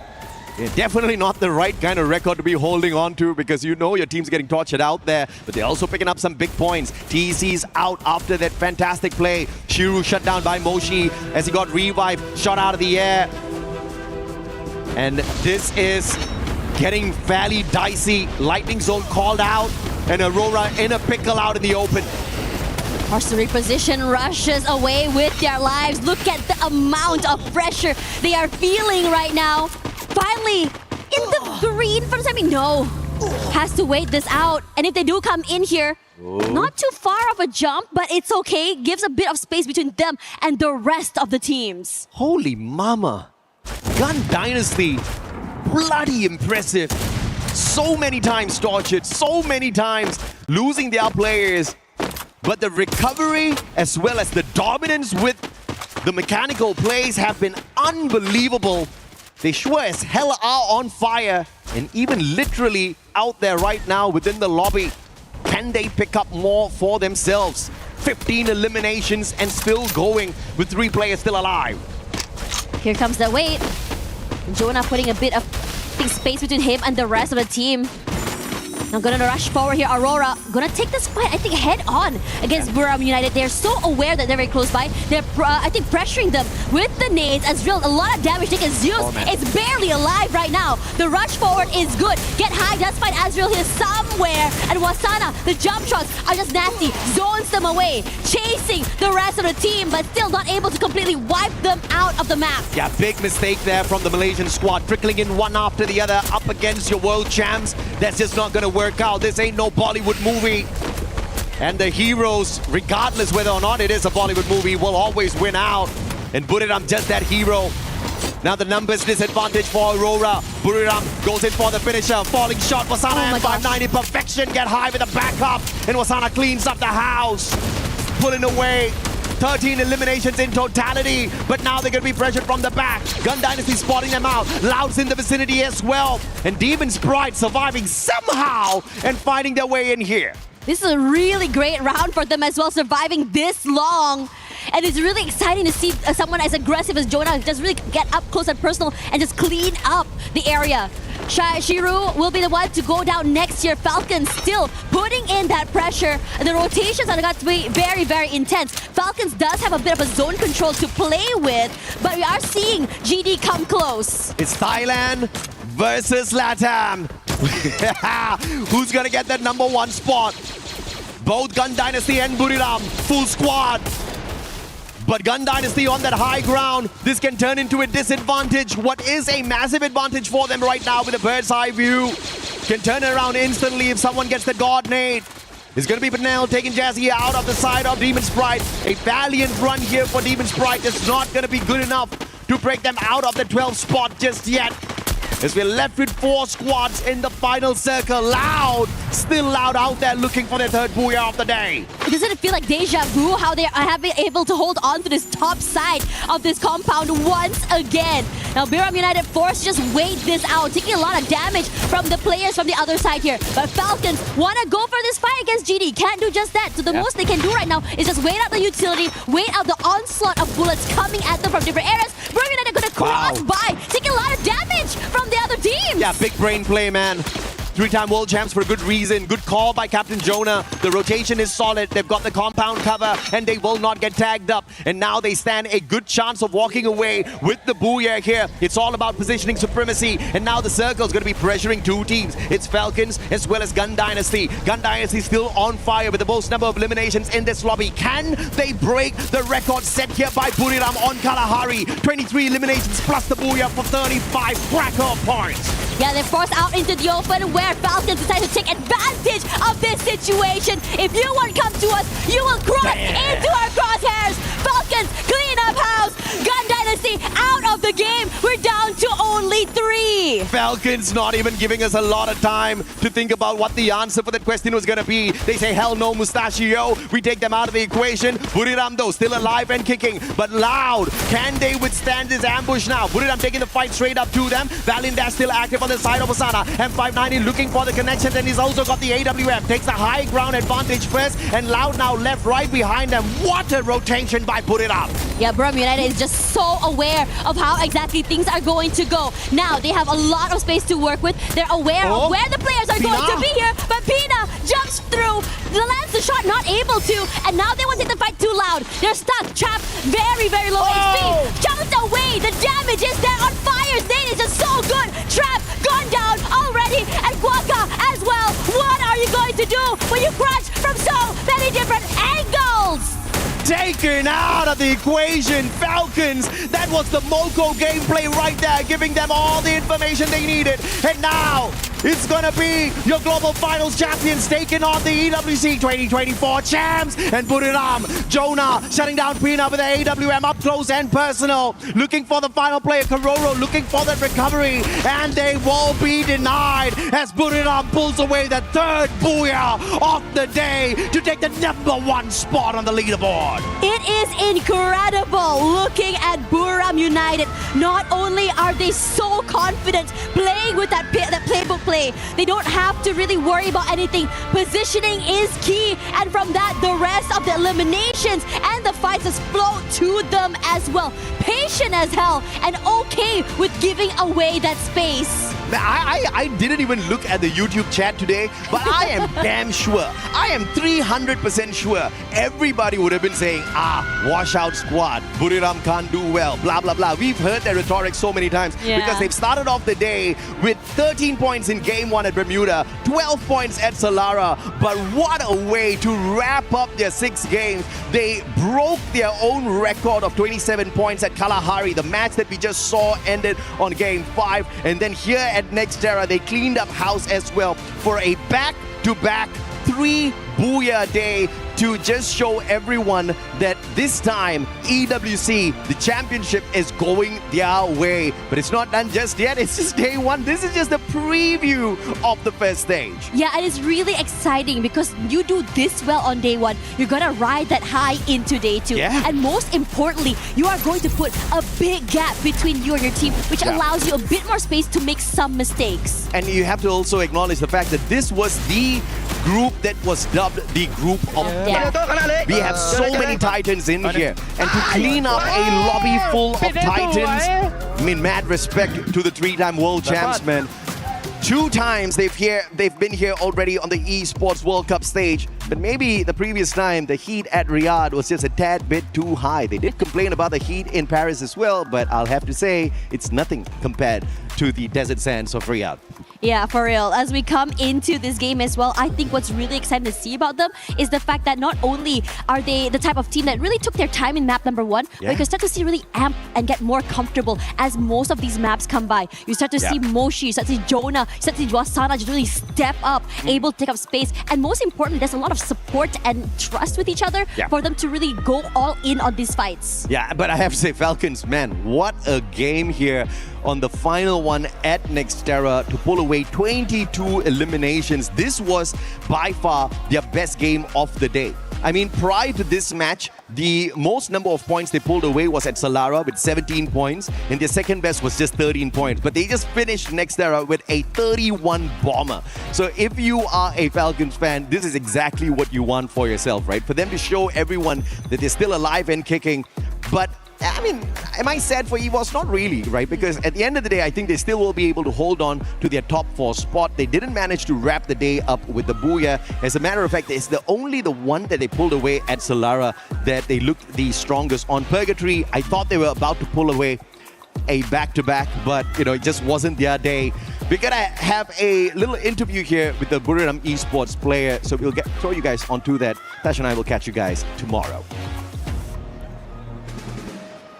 Hello everyone, we are back on stage. I'm Carol Bombshell and I'm happy to be here with this beautiful lady, Lacey. And we got Wasana from Buriram team here. Let's talk with him some very interesting things. Okay, so last year Buriram didn't perform as well as we expected, as the audience expected, and especially your own team at EWC 2025. How does this affect your team to come here this year? ก็ใน EWC 2025 นะครับ performance ของทั้งของน้องวัฒนาฮะแล้วก็ทีมบุรีรัมย์เนี่ยค่อนข้างออกไปในทางด้านของน่าผิดหวังนะฮะไม่ว่าในเรื่องของ performance แล้วก็ทั้งตัวผู้เล่นเองแล้วก็หรือว่าทางผู้ชมก็ตามคิดว่ามันมีผลต่อ performance ของเราในปีนี้บ้างยังไงบ้างไหมฮะขออีกรอบได้ไหมครับ performance ของเราในปี EWC 2025 ครับผมมันค่อนข้างออกไปทางน่าผิดหวังนะฮะคิดว่ามันมีผลอะไรกับในปีนี้บ้างไหมฮะผมว่าน่าจะตอนนั้นน่าจะแบบว่าเล่นไม่ได้เองเฉยๆครับแบบเหมือนยังอยู่ในช่วงที่แบบฟอร์มตัวเองไม่ได้ดีด้วยคิดว่าประเด็นนั้นผมจำคำถามไม่ได้ Okay, let me repeat it again for you. No worries. ในปี EWC 2025 ครับผม performance ของทางน้องวัฒนาแล้วก็ในตัวทีมบุรีรัมย์เนี่ยฮะค่อนข้างออกไปทางน่าผิดหวังนะฮะคิดว่ามันมีผลอะไรบ้างกับปีนี้ครับผมสำหรับผมว่ามันก็แบบเหมือนตอนที่ช่วงที่เราพลาดก็มันให้ประสบการณ์กับเรามากกว่าครับก็มันทำให้แบบปีนี้เราโตขึ้นด้วยแบบมีประสบการณ์มากขึ้นว่าโอเคเราเล่นแบบนั้นไม่ได้นะเล่นแบบนี้ไม่ได้ใช่เหมือนแบบเป็นประสบการณ์ให้เรามากกว่าครับในช่วงที่แบบมันน่าผิดหวัง Yeah, I think in EWC 2025 we are quite underperformance below our standard, but with that failure we study through it and we think that we study from the failure. That's what made it to EWC 2026 performance. Wow, amazing. Great answer, Osana. Well, I mean, you've turned things around now because let's forget about 2025 because we are here in 2006 and you guys have done such an incredible performance. Now, Wasana, I want you to talk us through match number 5 when your team was in a 1v1 against AGAL, probably your biggest competitor in this lobby. How did that make you guys feel? ก็อยากสอบถามในแมตช์ที่5นะครับในเกมที่5ในตอนที่เราเล่นแข่งต้อง 1v1 กับตัว AGAL นะฮะตอนนั้นมีอะไรเข้ามาในหัวบ้างครับก็แบบว่ามันไหลมาทั้งเกมแล้วครับพอเจอไฟนั้นต่อให้แบบเราจะเสียเปรียบตอนเหลือ 4-3 แล้วก็มุมมันดีกว่าด้วยตอนนั้นไม่ได้คิดอะไรเลยเพราะว่าในทีมมันแบบใจมันกำลังมากันทุกคนเลยใช่ครับYeah, I think we just like go with the flow of the game, and it's like I think we have a better angle, so that's what lead to the final result. Okay, amazing. Okay, Wasana, for us to finish, I'm very curious to know about the teams that have threatened you this today, because we have like top 5 teams in Group A. They are doing very well, and I want to know which teams can be a threat for Buriram. ก็ในผลของการแข่งขันวันนี้นะฮะก็ท็อป 5 ตอนนี้เนี่ยก็ค่อนข้างผลออกมาค่อนข้างแบบว่าชัดเจนแล้วนะฮะคิดว่าในท็อป 5 เนี่ยฮะทีมไหนเป็นทีมที่ค่อนข้างน่ากลัวที่สุดในมุมมองของบุรีรัมย์ครับคือสำหรับผมทีมไทยน่ากลัวหมดทุกทีมครับผมให้ทีมไทยเป็นเต็งหนึ่งทุกรายการเลยสำหรับผม Yeah, in my opinion, every single Thai team in this tournament is like one of the scariest teams. So I would say like every Thai team. ใช่ Only Thai? เราด้วยครับ Brazil. I knew it.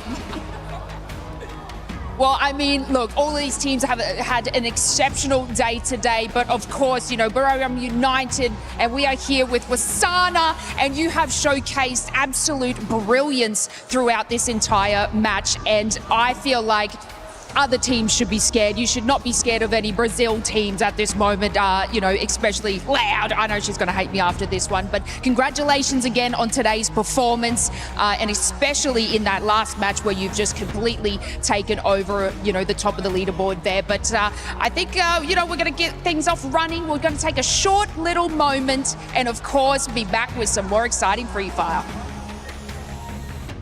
Human body was built to move. Not trapped at a desk in one singular posture for 12 hours a day. It's time your chair evolved. This is Secret Lab Titan Evo. Ergonomically engineered for you, gamers, hybrid workers, artists, backing your every move.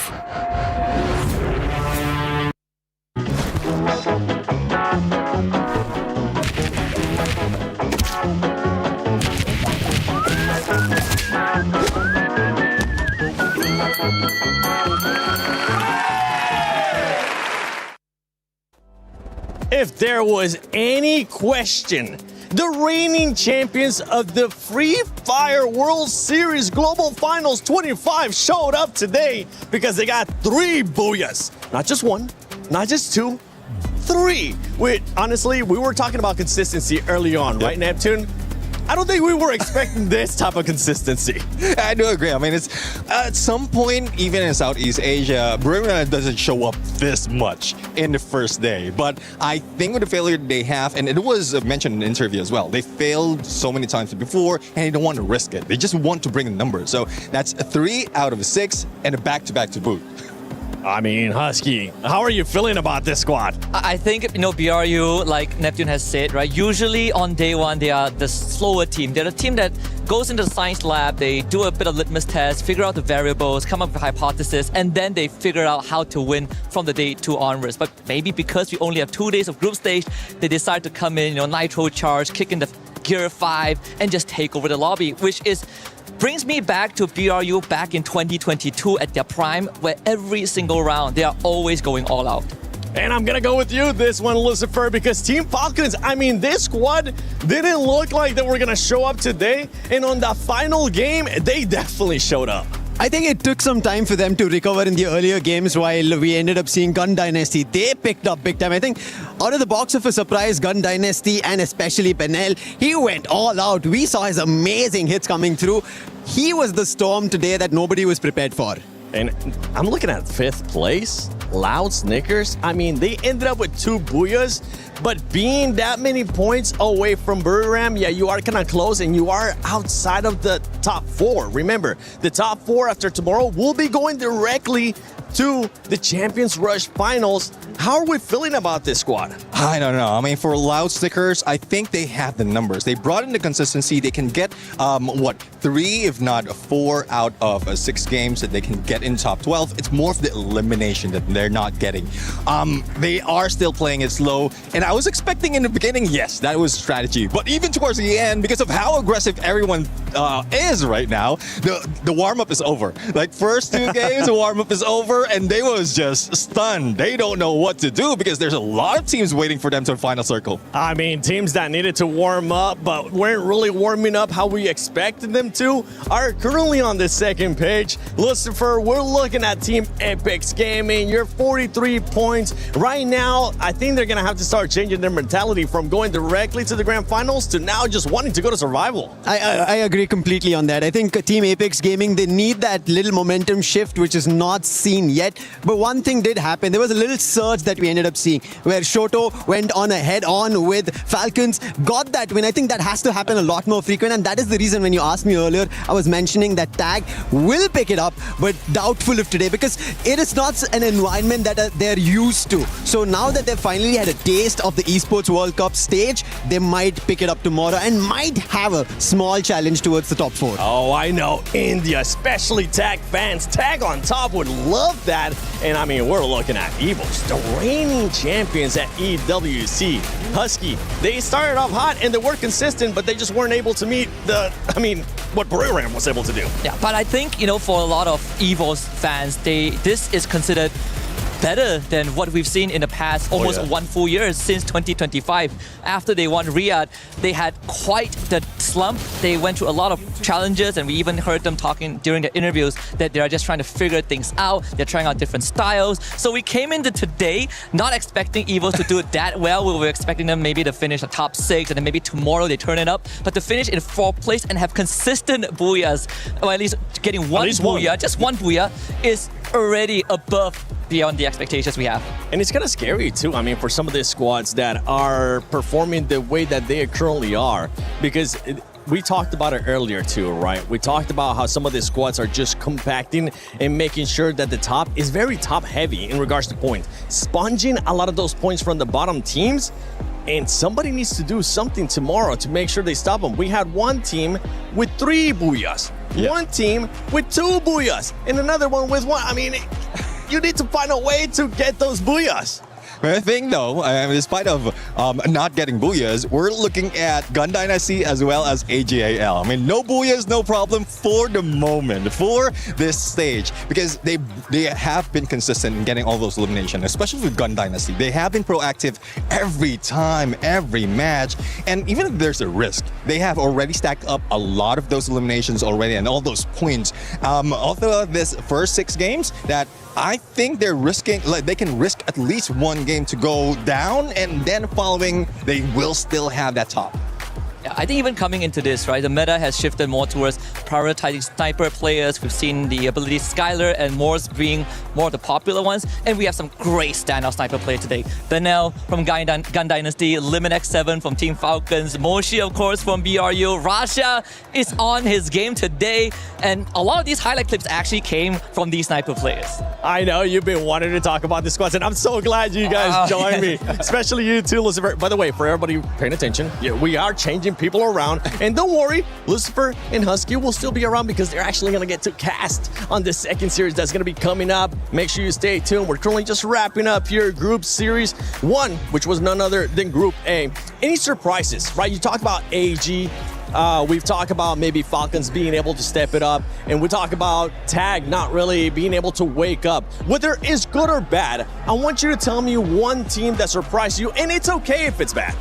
I think, to be honest, Gun Dynasty is something that everybody is winging for, because none of us thought that they will be going outright like that, coming out from Latam and now picking up pace like this against Gens from the Southeast Asia. They've done big, and especially this group was most of the toughest teams out there in the lot of the 24, and they've been the biggest surprise. And adding on to that of how loud they've gotten their booyahs and how they've been on a stretch starting off in the very first game, I think that's where we have those highlights and surprises on day 1 itself. Yeah, for everybody currently watching, I mean, I want you to keep in mind, top 4 will be moving to the finals tomorrow once we play an extra 6 matches here for Group A.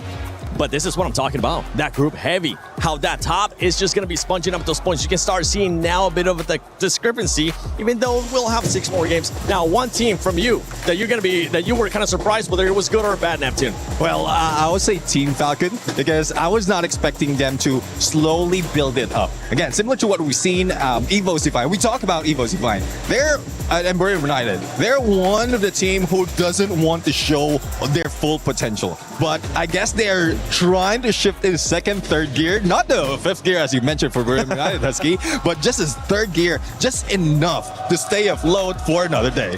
Well, Husky, I mean, we don't want to say that fifth gear just yet from Brewer. Save it for the finals. But what is one team that you definitely need to see in that fifth gear, especially coming in tomorrow? I gotta talk about Aurora Gaming, right? Malaysia, it's the last time a Malaysian team has been on the international stage was 4 years ago, back in Free Fire World Series in Bangkok, Thailand. And ever since then, we have missed out even in regional tournaments. So to make it back onto the world stage at EWC 26 and the first appearance for them as well is a big moment for Malaysia. Of course, you can see the jitters in them. There were definitely some moves that even I was questioning, like, what are we doing here?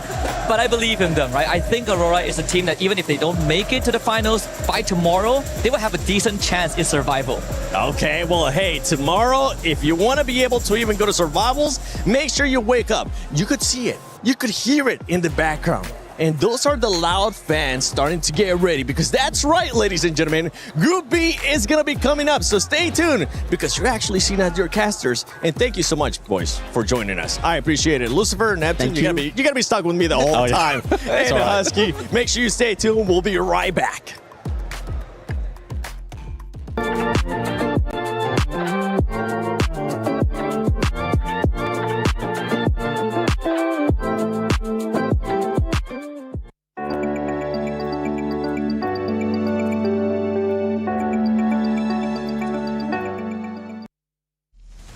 What would you do with $75 million? I would travel the world, I would invest, I know a bit of a boring answer, and I would help people when I can. I'll buy things for my family. A house for my mom.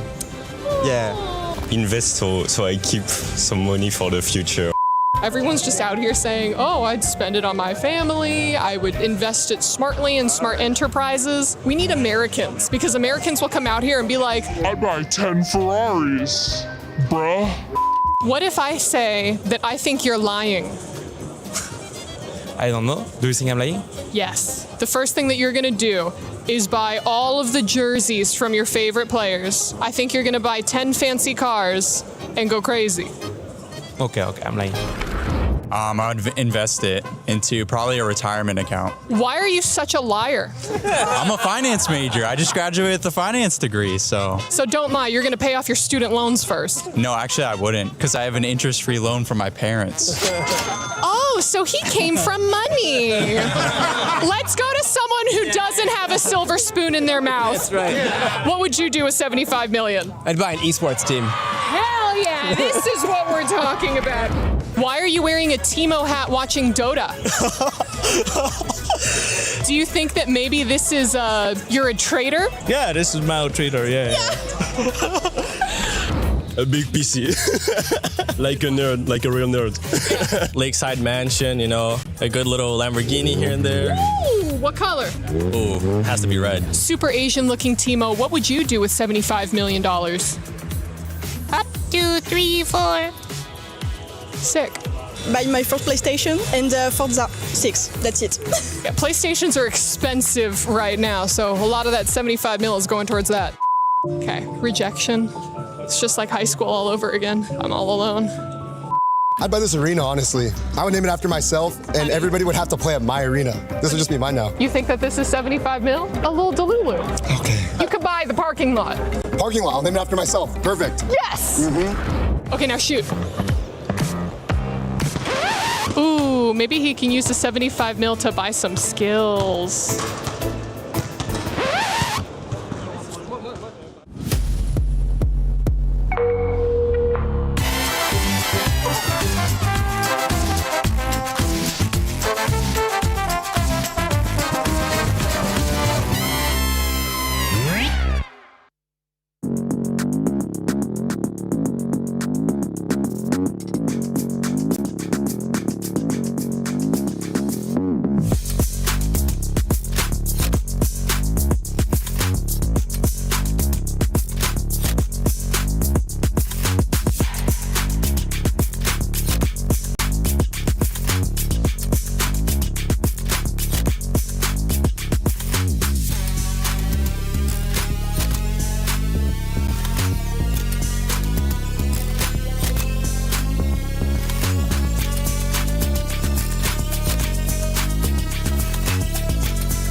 Well, welcome back, ladies and gentlemen, as this is your halftime show before we end up going to Group B. That's right, I ended up running. So if I'm a little bit sweaty, I apologize. I'm out of breath too, man. Boy. Sitting around sucks. I'm relaxing. Well, Glitter, let me actually introduce you to the broadcast because you have been able to do all the club championship reports. How are you enjoying Free Fire so far? Honestly, it's been really cool because we're focusing kind of on like these overarching storylines for all of the orgs, right? And obviously one of the heavy hitters I was going to be taking a look at was Team Falcons. And after what we just saw in the last match of that series, that Booyah, they just barely missed out on it. So close. Second place, that puts them in 6th overall. So that's big for CC side of things, as well as AGL being up there in 3rd. Not too shabby. It started to heat up there for the club championship. But yeah, I mean, Falcons did good. They finally woke up for us, Lace. Yeah, match 6. But yeah, look, I did sort of capitalize on that, a lot of pressure on their shoulders, a lot of, the club championships to sort of carry. And, if we move back to 2025, it was like only until the last particular match that they were able to sort of capitalize for Free Fire for the club championships of Falcons. So they sort of came out a little bit slow. They were sitting in like that middle of the pack mentality. But you know what? They were like, wait a second, we're going to be club champions of 2026. You know what I'm saying? So they want to go for that back to back, which we'll see if they're going to be able to do it. But right now, you know what? We're taking a little bit of a break from Free Fire at EWC 26. We want to have some fun here. I want to ask you, how's your trip so far in Paris? What is the best thing you have eaten? Oh, the best thing I've eaten? Yes. There's so many good options. There's too many good options. It was that meat in the cafeteria yesterday. The beef. The beef was really good. Shout out to the cafeteria people here. Honestly, also had some really good pastries, like unmatched pastries. Okay. So a little pain au chocolat, Okay. I want a croissant. I haven't been able to get a croissant just They're yet. everywhere, 7. I know, but I'm just waiting for the right one that just looks at me and is like, eat me, 7. I'm like, okay, that one. How about you, Lace? Which one? You said the meat at the cafeteria, right? Day 1 I got here, okay? So I've been here for a week. Day 1 I got here, I was like, just really need a sandwich. And like here, a sandwich is fantastic. A baguette, and it had like, different grains and seeds on top of it, and some Swiss cheese and ham. And I was in heaven, and I balanced it out with an eclair because I need to get those carbs in. But I was in heaven day 1, guys. Oh my God! Yeah, wait, hold on. You. What was it? The one that you said? A what? A what? A baguette. Interesting. I don't know where he has that. You don't want to know. Let's just say I was running funny. But this weekend. Now, I want to do a challenge between y'all, okay? Because it is Free Fire at EWC 26. And there's been a lot of teams getting booyahs. I mean, Buriram was just able to get 3 booyahs in one series, which honestly, everybody was absolutely shocked. So what I'm going to be doing is I'm going to be throwing this baguette at somebody. Literally? Yeah, I hope you grab it because I don't want to get up because then you guys are going to see how short I am in real life. But I'm going to be throwing it at somebody, and I want you to give me your best booyah. Okay. Okay? I don't know if I leave my left hand. Who's it going to be? I don't know. Who's it going to be? I want to surprise y'all. Hot potato. At least I don't have to catch it now. Why would you give the baguette to the best? Okay, which camera am I going to stare deep into? This one? That one right there, Okay. yeah. Oh, she's getting up for this. Oh, I can't compete already. Booyah, baby! Ow! There we go. That was all I got. Oh my God! I don't even want to go. Do you want to follow that up? I don't want to follow that up.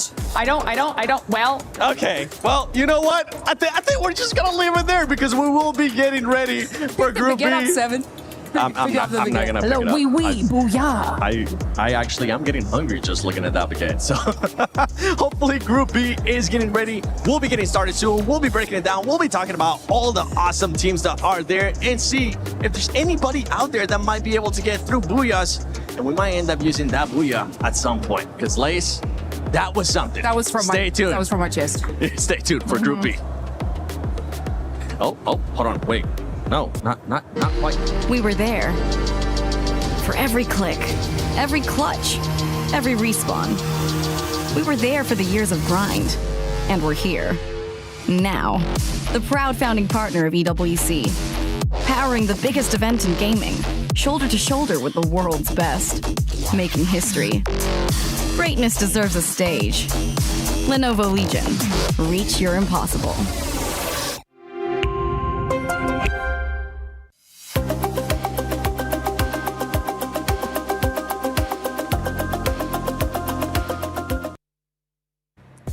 Alright, hello everyone, it's Yuso and we are live in Paris here in EWC 26 Free Fire stage. And right next to me, we have our two co-streamers who are so popular in Vietnam. Introduce to you, Bad Gấu and Cyrus. Xin chào tất cả mọi người, thì không biết là hiện tại là mình đang được ngồi đây sân khấu tại Pháp thì mọi người đang cảm giác như thế nào vậy ạ? Xin chào tất cả các bạn nha. Rất là hồi hộp các bạn, mà không khí ở đây gọi là tuyệt vời và chưa bao giờ mà thấy một cái sân khấu mà lớn như thế này các bạn ơi. Mình không biết là áp lực của các tuyển thủ sẽ như thế nào nữa. Sau đó thì cảm thấy như thế nào ạ? Dạ em có thấy rất là vui ạ. Vui thôi hả? Dạ. Mình bay rất là lâu tới đây mà chỉ thấy vui thôi hả? Em cũng trải nghiệm được nhiều rồi. Trải nghiệm được nhiều. Alright, overall the stage is really hype, big. They have never seen any stage like this. Very special to them in this Free Fire scenes. And overall, a very overwhelming feelings, happy when they're here in Paris to attend EWC 26 Free Fire. Okay, so I can see in the comment section thì không biết là từ nãy đến giờ mọi người theo dõi được 2 trận đấu rồi. Thì không biết là cả Bad Gấu và cả Sau đó cảm thấy là các bạn khán giả của mình comment như thế nào vậy? Mọi người có hưng phấn, có đang chờ đợi màn trình diễn của Team Secret của mình không ạ? Wow, rất nhiều người ở Việt Nam và rất nhiều người khán giả hâm mộ của series EWC đang trông chờ màn ra mắt của EWC, và rất nhiều khán giả đang coi ở tất cả kênh sóng của Garena Revive Việt Nam đang rất bất ngờ bởi vì cái phong thái thi đấu của cái đội tuyển ở Latam hay là ở kể cả Mexico hoặc là Ấn Độ. Họ đánh giá thấp Brazil, nhưng năm nay Brazil trở lại khá là mạnh mẽ. Cảm ơn Bad Gấu ạ. Vậy thì Cyrus sẽ cảm thấy như thế nào về trong 2 trận đấu vừa qua đi?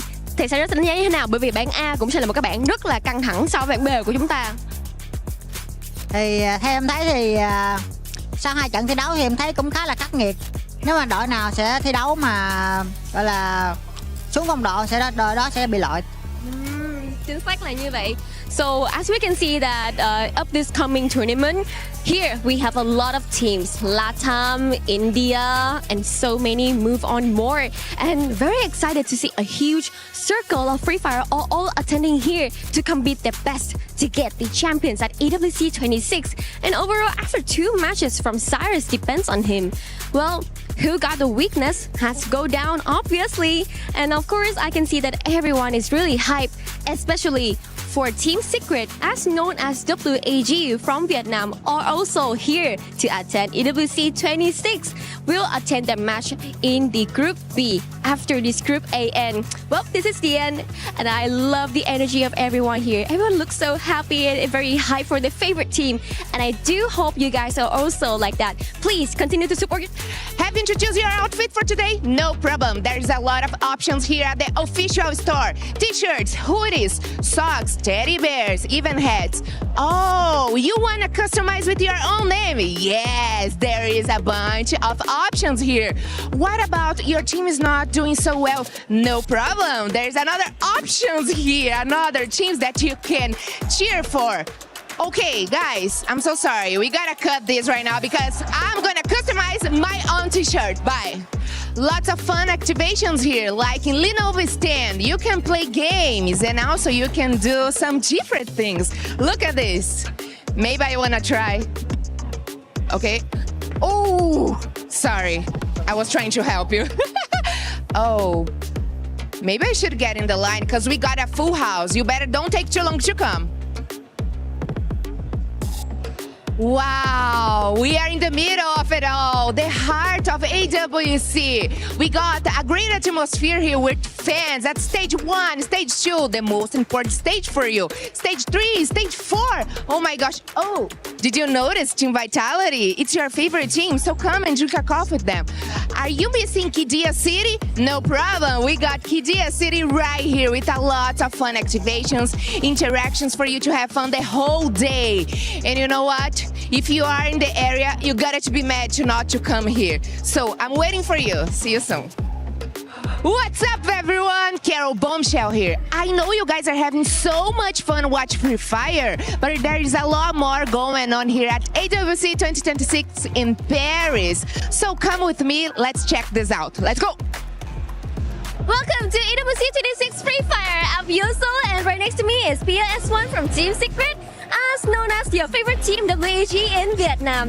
Lần này đến với giải đấu EWC 2026 này thì không biết là PLS1 có cảm nghĩ như thế nào ta khi mà mình vừa hoàn thành xong Free Fire Series 2026 Spring thì có vẻ như là sẽ rất là căng thẳng như mình.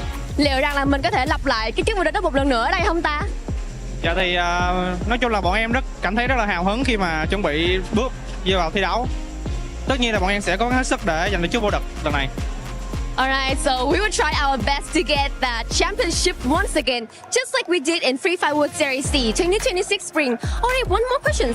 I remember in the Vietnam tournaments, you guys, especially for your coach, the Ghost, have said that we would love to say hello to the Fluxo. So what do you think about them? Is your mentality okay when you have to face them or something like that? Because I heard that you guys were in the same bus on the way here as well.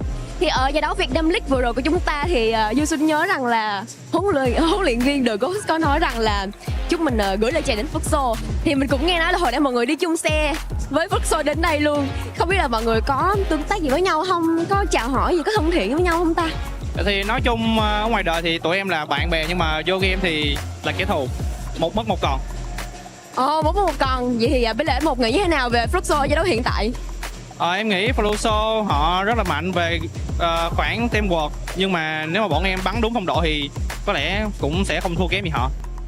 Okay, of course, like outside we are friends, but in game, of course, we are enemies. One loss and one win. And overall, I think that Fluxo is very strong about the teamwork, but also the tactics. But if us, Team Secret, play our best, we are not going to lose them. Well, thank you, PLS1 a lot, and this is the end of our interview. Thank you so much for watching, and please continue your journey at EWC 26. Welcome back to Free Fire at EWC 26. It's time. I wasn't lying to you. It is Group B gonna be coming in. I mean, we got some surprises in that Group A. I know one team. Conchita, you're back with us. Thank you so much for coming back. Yay! You're gonna So be looking at RRQ. Yes, it's so good to be back, and it's so good to finally see RRQ back in action because I'm rooting for them, obviously. I've always wanted to see them finally get the trophy, finally get to be able to feel and experience how it's like to be number one. Because the case is almost like, you know what they're saying? Always the bridesmaid and never the bride. Oh. That is kind of the case with RRQ, unfortunately, but I'm pretty sure that they're here to finally break the curse this year. Please don't make it a jinx. Don't make it another Aurora moment with Neptune over here. No, I'm not trying to jinx you, RRQ. I'm really rooting for you. Oh, no. Maybe it'll be a blessing. Remember, AJ and Tash, they were able to bless some teams. Maybe you talking about RRQ will definitely be a blessing because I know one team that Lays wants to bless is none other than Team Secret. The underdogs. I love an underdog story. I'm always, going out for those, the people that sort of, don't have the massive names, you know what I mean? But Team Secret. Now in 2025, they didn't do good. Okay, so you're like, Lace, why are you picking them? Like they weren't that great in 2025, where they completely had a brand new roster, choked. Yep, I'm using that. They hit about 14th place, and it was only in the last couple of global series and online tournaments that they were able to win back to back to back.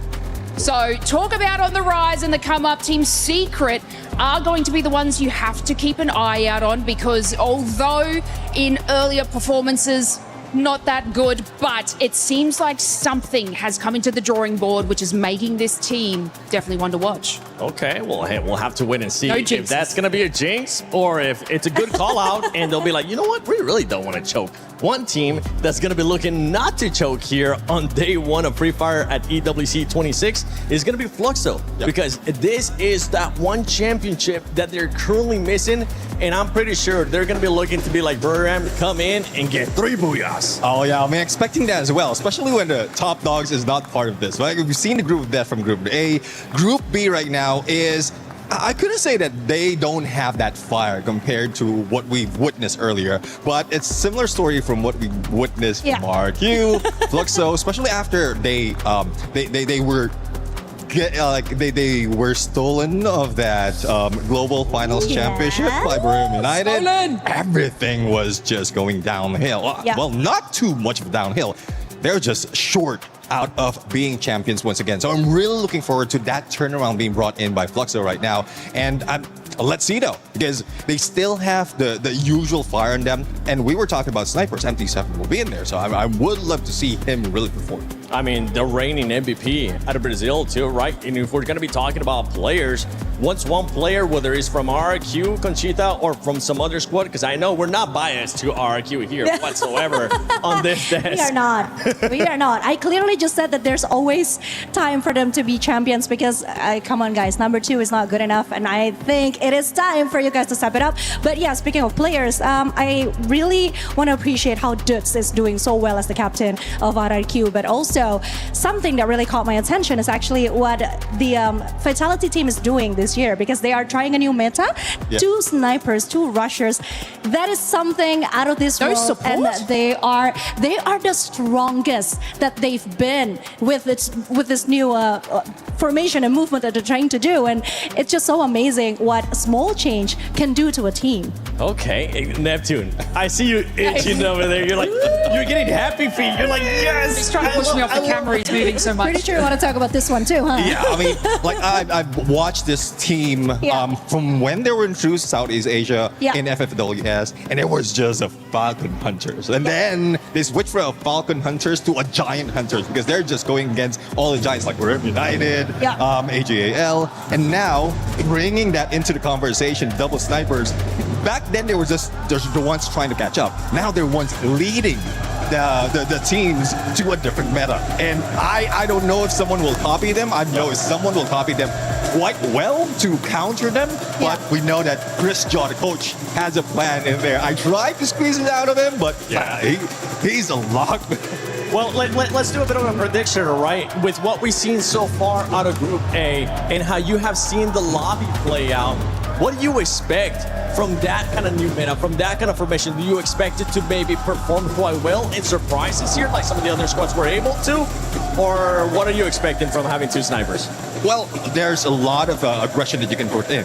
Like you have more information, especially when it comes to Kalahari. And even in those usual maps like Bermuda, Purgatory, you still have a long range of information as well as elimination capability. So, and from similar to what I mentioned earlier for Brim United, they once they get that knock, they already use the launch pod ready to go in for that shot, for that confirmation. And they know exactly if they will be third party. And they can pull out quite quickly. So that's what we've seen from Bigatron, or Team Vitality rather. They're quick on their feet. They know when to get in and out because they know how to choose their fight.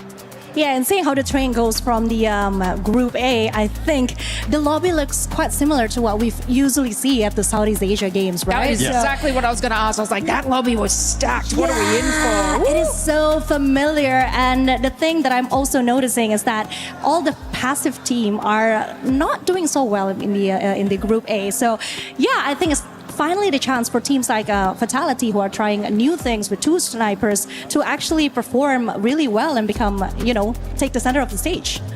I mean, sometimes when you have that particular play, you are adhering to the strengths of each player, because in any sort of game, you're like, I'm going to play support and just kind of sit in the back here. But no, I'm excited to see this because that is putting, probably everybody's strengths in the forefront. And it could turn out like a complete mess. But, to be one of the teams that are sort of only particularly running that sort of combination, this could be such an exciting match just to see this. And I want to see how many people copy it. I'm ready. Oh my God, this is actually my very first EWC, as I told you before. And I am so moved by what I'm seeing today. I mean, can you see how amazing defensive Fluxos are? I wish they were right behind us. I'm not gonna lie, because not only are they doing that stuff, Got my hands up they too. also had some drums. They had a bunch of energy. They're jumping up and down. They even have their mascot here. So actually, is that right? Yes, that might be right. I'm hearing that the amazing Karen Bombshell has an interview with some fans. Can you feel this energy? This is the atmosphere of Brazilian fans. I am right now at the Fluxo crowd. Let's talk about with Amoroso, who is responsible for all these people that came all the way from Brazil just to cheer for their favorite team, Fluxo. Okay, Amoroso, I know this is your first time here in Paris, the first time you are out of Brazil. How does it feel to be the first time you are out of Brazil only for your passion for esports and especially for your team? Eu sei que é a sua primeira vez fora do Brasil e eu quero saber como é que você está se sentindo saindo pela primeira vez do Brasil, pela sua paixão pelo esporte eletrônico e para torcer para o seu time. Cara, a sensação acho que é inexplicável. Não só eu, né, mas a maioria, 99% da torcida nunca nem viajou direito, tipo, não saiu do Brasil pela primeira vez.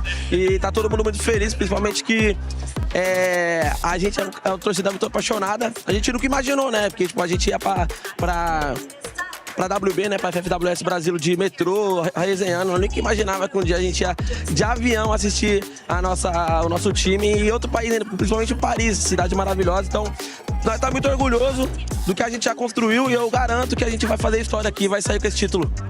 There's no words to explain what I'm feeling right now. It's such a special moment to bring all these people from Brazil, especially because we used to go to the regular season of Brazil by subway, by train, by walking, and these people never could never imagine to get in an airplane and come all the way to Paris at EWC 2026. So right now, we are really happy to be here, especially to support Fluxo. That's our team. We love them. Okay, guys, make some noise!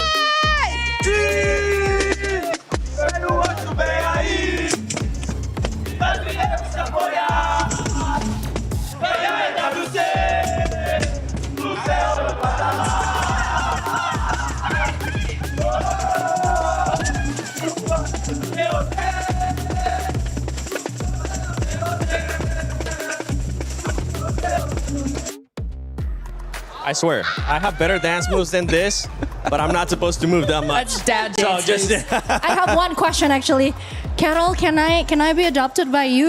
Me too. She looks like such a fun mom, you know, with the fans, with the drums and everything, the spirit. Oh my God, amazing. Girl It crush. is. I mean, that outfit she's wearing too. She's sparkling everywhere. I know, I You know, see her right? walking, you'd be like, oh, there goes Carol. That's my disco ball. Yeah, a ball of energy for sure. Love you, Carol.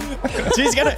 Yes, this is what I wanted. Oh, yeah. I asked for it, and we got it. Hold on, brother. I need you to come over here with that drum because I want to be able to bang on that drum at least once. But you know what? Since we have Fluxo here, earlier we saw Buram being able to get 3 booyahs. Yeah. Nobody expected that. I think it's safe to say that nobody expected that. So let's do the unexpected. Let's see, maybe we can cast her, curse them, or bless them in some kind of way. Lace, I'm gonna go with you first. Which team do you think, and don't let the teams behind us and the fans behind us influence your decision, that you think they might get 3 booyahs coming up in this Group B series? I'm gonna get. I need some crowd control after this because I'm gonna go RRQ. Hopefully they didn't hear me. Yeah, that's the spirit, They didn't hear me, girl. guys. Love you. She sold you on it. She really did. So we're double caster cursing, right? No, we're double given positivity. Yeah, we double blessed them. We have a shrine out the Hopefully. back. Fingers Yeah. crossed. Okay. Well, before you give me your answer, before I go to Neptune as well, you were telling me that there is one player from RRQ that you really wanted to talk about. Yeah, I kind of really want to see how Rans is doing because he's a rather new player. And what's interesting is that RRQ actually plucked him from the academy. So he's got a lot to prove. He's still very young and he's playing the role of a playmaker, which as we all know, usually is given to Abai. So it's something new that he's trying. I'm just really hoping that he can do his best and the stage fright doesn't really affect him because then again, being a new player, being new to EWC, it's a whole another pressure. We call it new player, but Yes. it's a new dynasty. Yeah. You know, we have these seasoned players that have set in their ways, and then you get these younger players that Yeah. come through that change everything. And then it is the absolute world. So new dynasty, not new player. Yes, not at all. new dynasty. But RRQ, it is something that we needed to do, though. We got to keep them fresh. Agreed. We do. We definitely do. And you know what? I'm going to give you some more time because I think I have an idea who you might be picking, Conchita, in regards to the team that might end up getting 3 booyahs. So Neptune, you got some time. Let's see if you have been swayed to the RRQ or maybe the fans behind us with Fluxo are swaying you or you're just going to surprise us. No, I mean, despite of Fluxo being behind us right now, I'm just going to numbers right here. But because based on like the qualifiers that they have, the regionals that they have, they're the ones that has the most booyahs, 14 if I'm not mistaken, and you won't be able to do that. They're not even, that's just even the first phase, the first league. So I'm really looking forward to them to continue that here on because there's a lot of paying back that needs to be happening right now. Fluxo is waiting for this opportunity, and guess what's missing when they are in EWC right now is the fans. But now we're getting that energy. We're going to get that energy as well because if you go to Brazil, you can see how crazy fans get, how loud it gets. Now, not loud, but how Fluxo hype up. That was like, okay, which one you want to go with? Okay, Conchita, you have plenty of time. Okay, I do. Should I talk a little slower then? Which team are you gonna go with? Well, obviously, I have a special place for RQ in my heart. But if we're talking about distractions, I think one of the biggest distractions that they need to face and conquer this time is Secret WAG, because they are one of the strongest contender that we have right now in the Southeast Asia, and I do think that they have a lot to prove at this EWC 2026.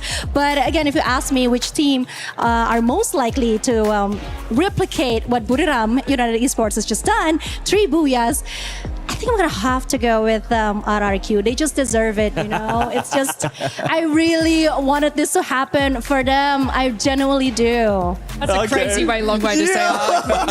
I'm really sorry. I tried to be neutral. That's a professional right there, my girl. She took us on a roller coaster of emotions. I was like, she's gonna change it? Oh my God, she's gonna change it. No, we're coming back.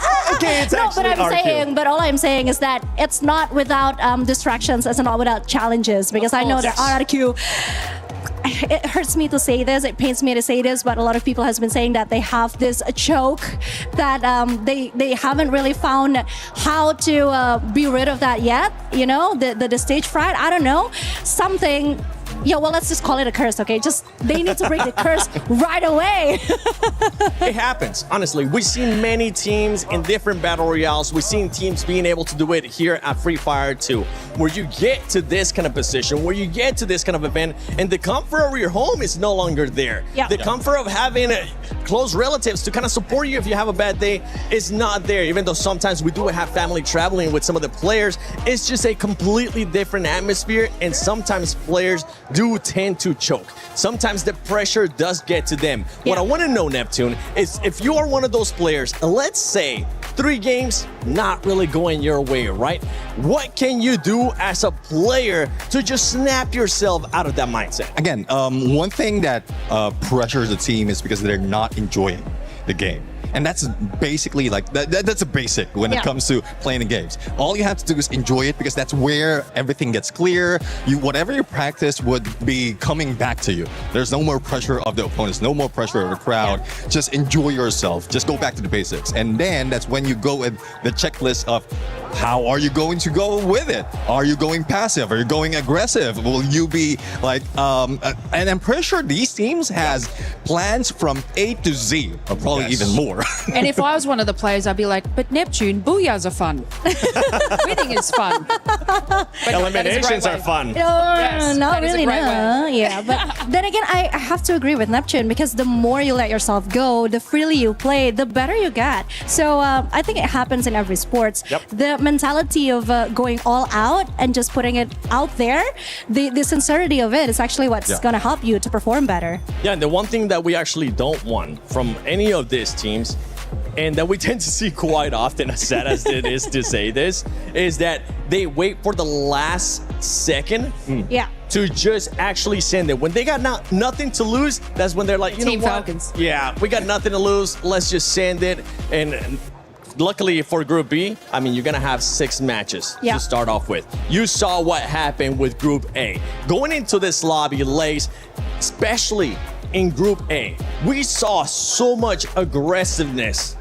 Are you think it's going to be the same? Because I'm thinking it's going to be the same. Aggressiveness is at the top of the chart. Well, I did talk about that. I said, I think it was even with GD, match number 1, where they hit 17 limbs. They came out incredibly strong, which solidified those future games for them. Did they win? No, but they were sitting in the middle of the pack, you know, a little bit more safe than hitting those bottom 2 on the leaderboard. So I think come out incredibly strong. And, you know, we're talking about the teams, double snipers, double rushes. Like, just see if this works. Give yourself those 2 matches, those first 2, come in strong. Doesn't work, and adapt and make changes through there. But, yeah, y'all need to, like, turn this up because I need to see some action. Yeah, I mean, it's Paris and it's summer, so it's hot outside. Might as well turn up the competition inside as well, right? And as I keep saying, entertain us. As I keep saying, I think we've been seeing some changes now. Aggressive way of playing is actually works, and it is what the team has been trying to do in the first group, and I think that's the only way to do it now, since Group B have some dangerous teams in it as well. So. Yeah, I think what we would expect, especially this is second half of our day number 1, because they've seen a lot of tactics already. They've watched, they stalked a lot of teams right now. Yeah, so they can get more of those strategies on their own, especially if it's in tune with their own personality. And that's what we would expect right now, especially with those, as you mentioned, Gun Dynasty. Who doesn't want to be on the top of the board, like doesn't care about getting booyahs yet, because it's just day number 1. You don't need that for the like compared to Champion Rush, so you can go with that kind of approach and then rest towards the second half. Okay, well, it's time to see if Group B is gonna be top heavy or if we're gonna be seeing something different that we haven't seen yet. Group B, Free Fire at EWC 26 starts now. Our teams have now had a chance to compete right here on the Garena City grid. And there's plenty more where that came from, Looting. Yeah, of course, 40 ace players just waiting in the backstage now, and they're counting down the time, the moment, until they can finally get their hands on the game. Oh, well, let me take this opportunity to remind you that this is your chance to instill the fear of combat into your opponents. Don't hold back, don't hesitate, and trust in your teammates. Yeah, and as we saw in the first group, like, there is few surprise, but most of the time the favorites just have made strong start to the tournament. It will be maybe the same on Group B. I mean, we will find out in a few minutes now. So please, ladies and gentlemen, help me to welcome our teams, starting with Miyako!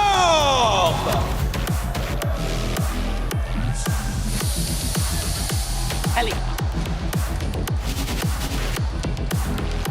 Al Ahly Esports!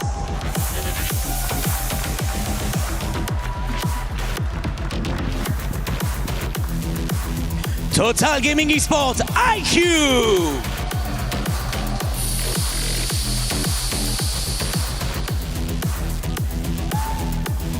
Straw Hats Esports!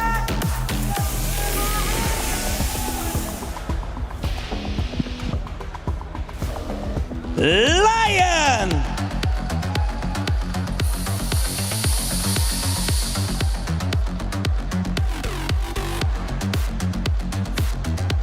S8UL Esports!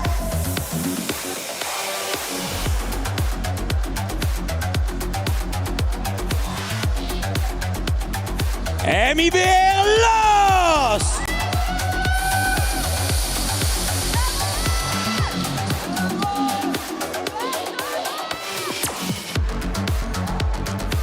Team Vitality!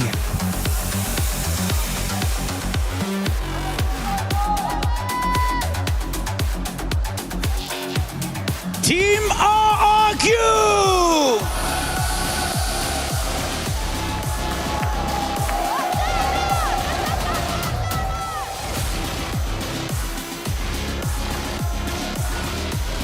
Twisted Minds!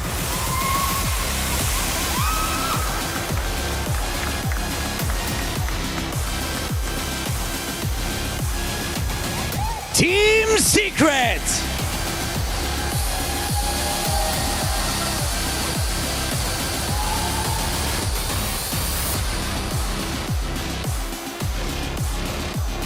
And finally, Fluxo W7M!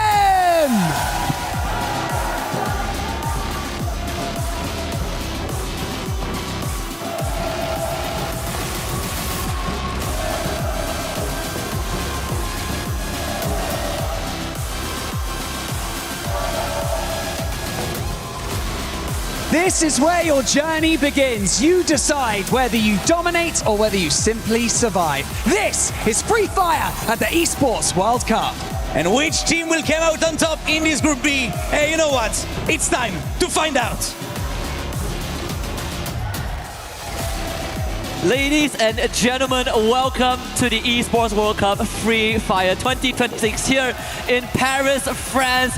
We made it, Lucifer. We have made it. My name is Husky, of course, joined by Lucifer on the desk, and we will have 6 more games coming up. This time with the teams from Group B, a group with a lot of second places, a lot of podium finishes, but never at the top, a lot of second place curses, a lot of redemption arc waiting to be reignited again. I really like that we're going to be casting this group, especially because everybody's got to prove themselves. That's the main impact of this group. Compared to our Group A, where we saw the Group of Death, the most difficult group, the toughest of the teams, and you could see it's already top heavy. But I think this is the group, Group B, 6 games, where anything can happen. Everybody has a chance. Yes, Fluxo is one of the favorites, and they are roaring with their fans right here. And on top of it, RRQ, they're somebody who's looking forward to get themselves on the board and not choke. Yeah, if you want to look at a lobby with teams that have known heartbreak more than anyone else, exactly, this is the lobby. This is the group. Fluxo last year in Jakarta in the Global Finals 2025, second place for both categories, both ripped away by Thai teams AGL and Clash Squad. BRU in the Battle Royale after breaking the streak for 2 years straight. RRQ, same thing, EWC 25, 3 chances, and they dropped all of it. Recently in the Spring Clash Squad, same thing, came in second. Global Finals 24, they came in second again. So many storylines that they're waiting to complete, and I think this is a very good litmus test for us to find out who has the upper hand, who came in more prepared than everyone else.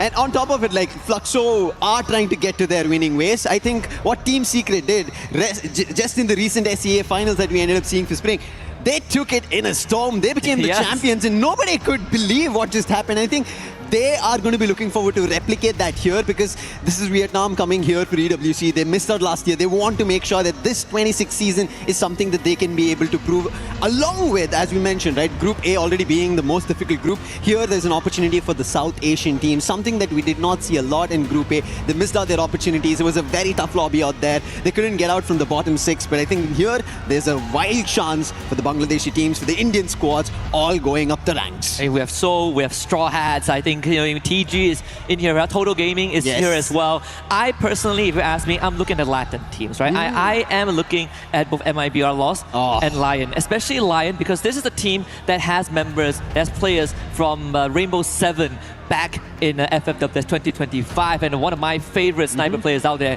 Games King. Young player, young prodigy from the region. He has made a promise that he's going to be the one that goes on that big stage. He gave us quite the performance last year on that global stage, but it wasn't enough to close things out. Now he gets a second chance here. And I think I agree with you. I think Lion are a team to watch out for everybody else, the 12 lot, 11 lot. And if they don't, he might be a menace in the lobby in its entirety. The other survivors will have a very tough battle to go through. But I think it is another opportunity for young guns. When you already spoke about it, SHUL Esports, they are the guns that are looking forward to prove on a global stage. They've been very aggressive in the Indian lobbies. They've been known as the underdogs, and now they're looking forward to prove in such a stage as here. I hope that aggressiveness right out of the game number 1, like how we ended up seeing Loud, is out here from SHUL. Yeah, and if you talk about young guns and aggressive players, right, we have people from Fluxo who have also had quite the journey. Even before they were Fluxo, they won their first trophy back in 2022, and then they did it again the year after under the banner of Fluxo with only one minor change to the roster in the sniper role, right? But this this entire squad has been together for what, like 3-4 years now, and they're constantly chasing for new highs. They've came close in recent times, and when you look back at EWC 24 and 25, they didn't really have the best finish. Last year, didn't even qualify for Champion Rush. They were bottom 6 in the Grand Finals, alongside teams like BRU and Falcons, surprisingly, and now I think they're in a very good spot to make things right. Even though you look at how they qualify here, they came in 4th in their region, but I think, you know, a team like Fluxo is a team that is always full of surprises. Yeah, the surprises and possibilities. I think this season in its entirety for Free Fire itself, teams have had an opportunity to prove themselves, win, like how we spoke about Team Secret, right? They took up an opportunity who nobody in that SCA Grand Finals thought would be possible. Back-to-back booyahs, and something that Fluxo right now can do it for themselves. I think right now everybody is looking and gearing for them because they've been roaring from the very start. Even before we ended Group A, that was one noise that we heard from the very start and from the very beginning. And I think when we talk about the beginnings of all things, I think I want to talk about Total Gaming as well. This is a squad from India that have been the biggest in terms of names for Free Fire, and they want to prove on the global stage. They have certain recent changes that they're trying to test the grounds itself, and now that they're on an international stage, they would rightfully want to prove their decades of experience right here, right now. Even for me, it's a very exciting time because it's not technically not the first time we've seen, you know, teams from South Asia and India compete in a regional international stage. We actually saw it for the first time back in 2022, and it's been a long time coming, right? Like we sort of have the same journey as the Aurora Gaming from Malaysia, where it took 4 years since the last appearance on an international stage. So I think, you know, this really goes back to how much they can make use of the unpredictability of this group, right? I think with how volatile Group B is, it is very easy to blow the gates wide open and take that lead.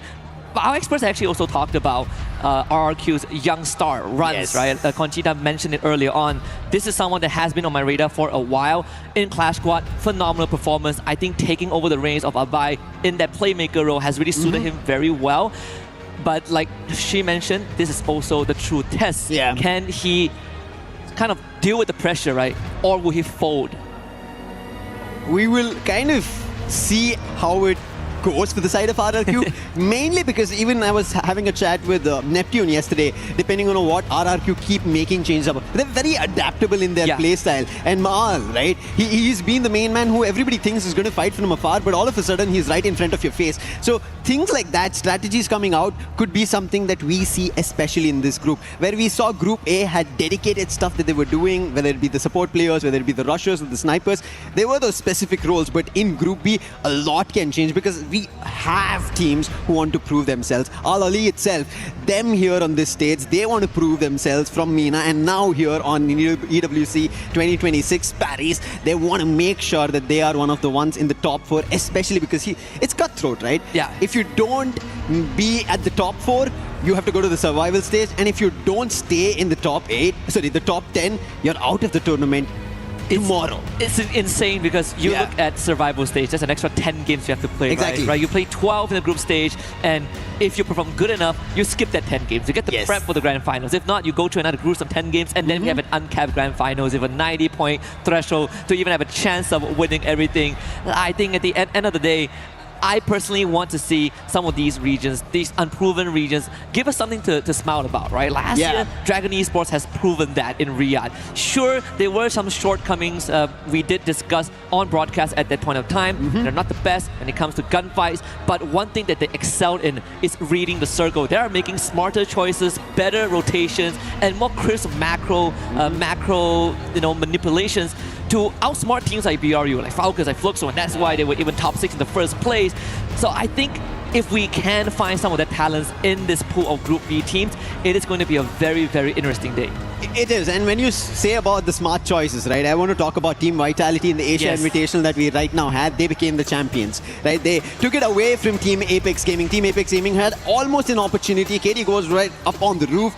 If that worked out, maybe in the Asia Invitational, we ended up seeing Team Apex Gaming and India getting a crown just before they headed towards the Esports World Cup. But Team Vitality taking that might be a push for them here on the international stage, where they have an opportunity to take another title for themselves, because that might be the high that they'll be riding on. Yeah, I mean, they almost got that trophy last year, right? It went all the way to a Game 10, and you cannot script this any better. The last 4v4 fight was between them and Evo's Divine. They were also the one that stopped RRQ from winning everything in Game A. And you know, they were the ones that really gave us that Game 10 in a way. So this year, I think Team Vitality, even though they haven't really been at the top, you don't really see them on the podium finish, they have done more than enough to get themselves onto Paris. And I think this is what actually matters in the grand scheme of things. And mattering for Bangladesh is going to be Straw Hats. I think when we ended up seeing Titan Esports Club, they couldn't step up. We hoped that Blade would maybe have a big day. We did see him try to fight it out, break down the glue walls, but it was just not enough. But on the other end, Straw Hats in the recent performance, even in, as I was mentioning about the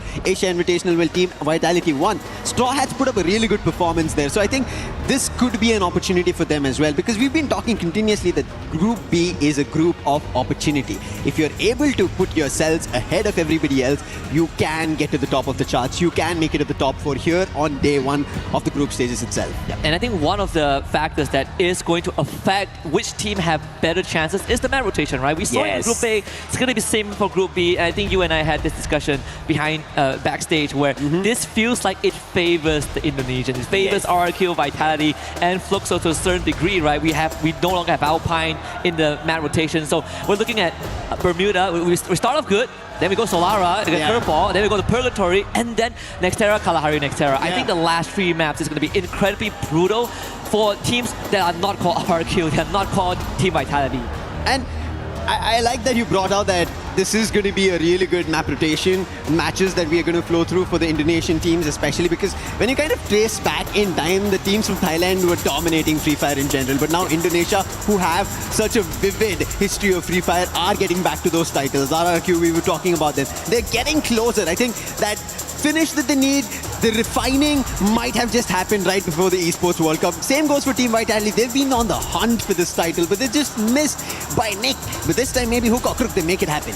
Only thing that I am slightly sad about that we're not going to see for the next, today and tomorrow is Team Vitality against Falcons, right? In different groups, love to see the Falcon Slayers show up somehow, but good chance that if they both make it, whether it's to survival stage or the grand finals, I think it's almost a guaranteed if you just, look at public opinion.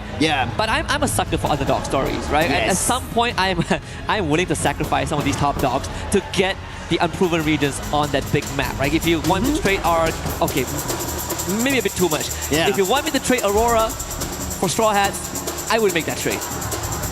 Agreed. I think that works out. But when you kind of talk about these underdog stories, right? You need to talk about the new regions who have come into the Esports World Cup. That's going to be USA. We've already talked about India. USA, Mia Corp coming into this Esports World Cup 2026. We saw how they played out, and I think out of the lot from USA, they are really good. So going up on this international stage, we've not seen the newer teams prove as well immediately when they start off.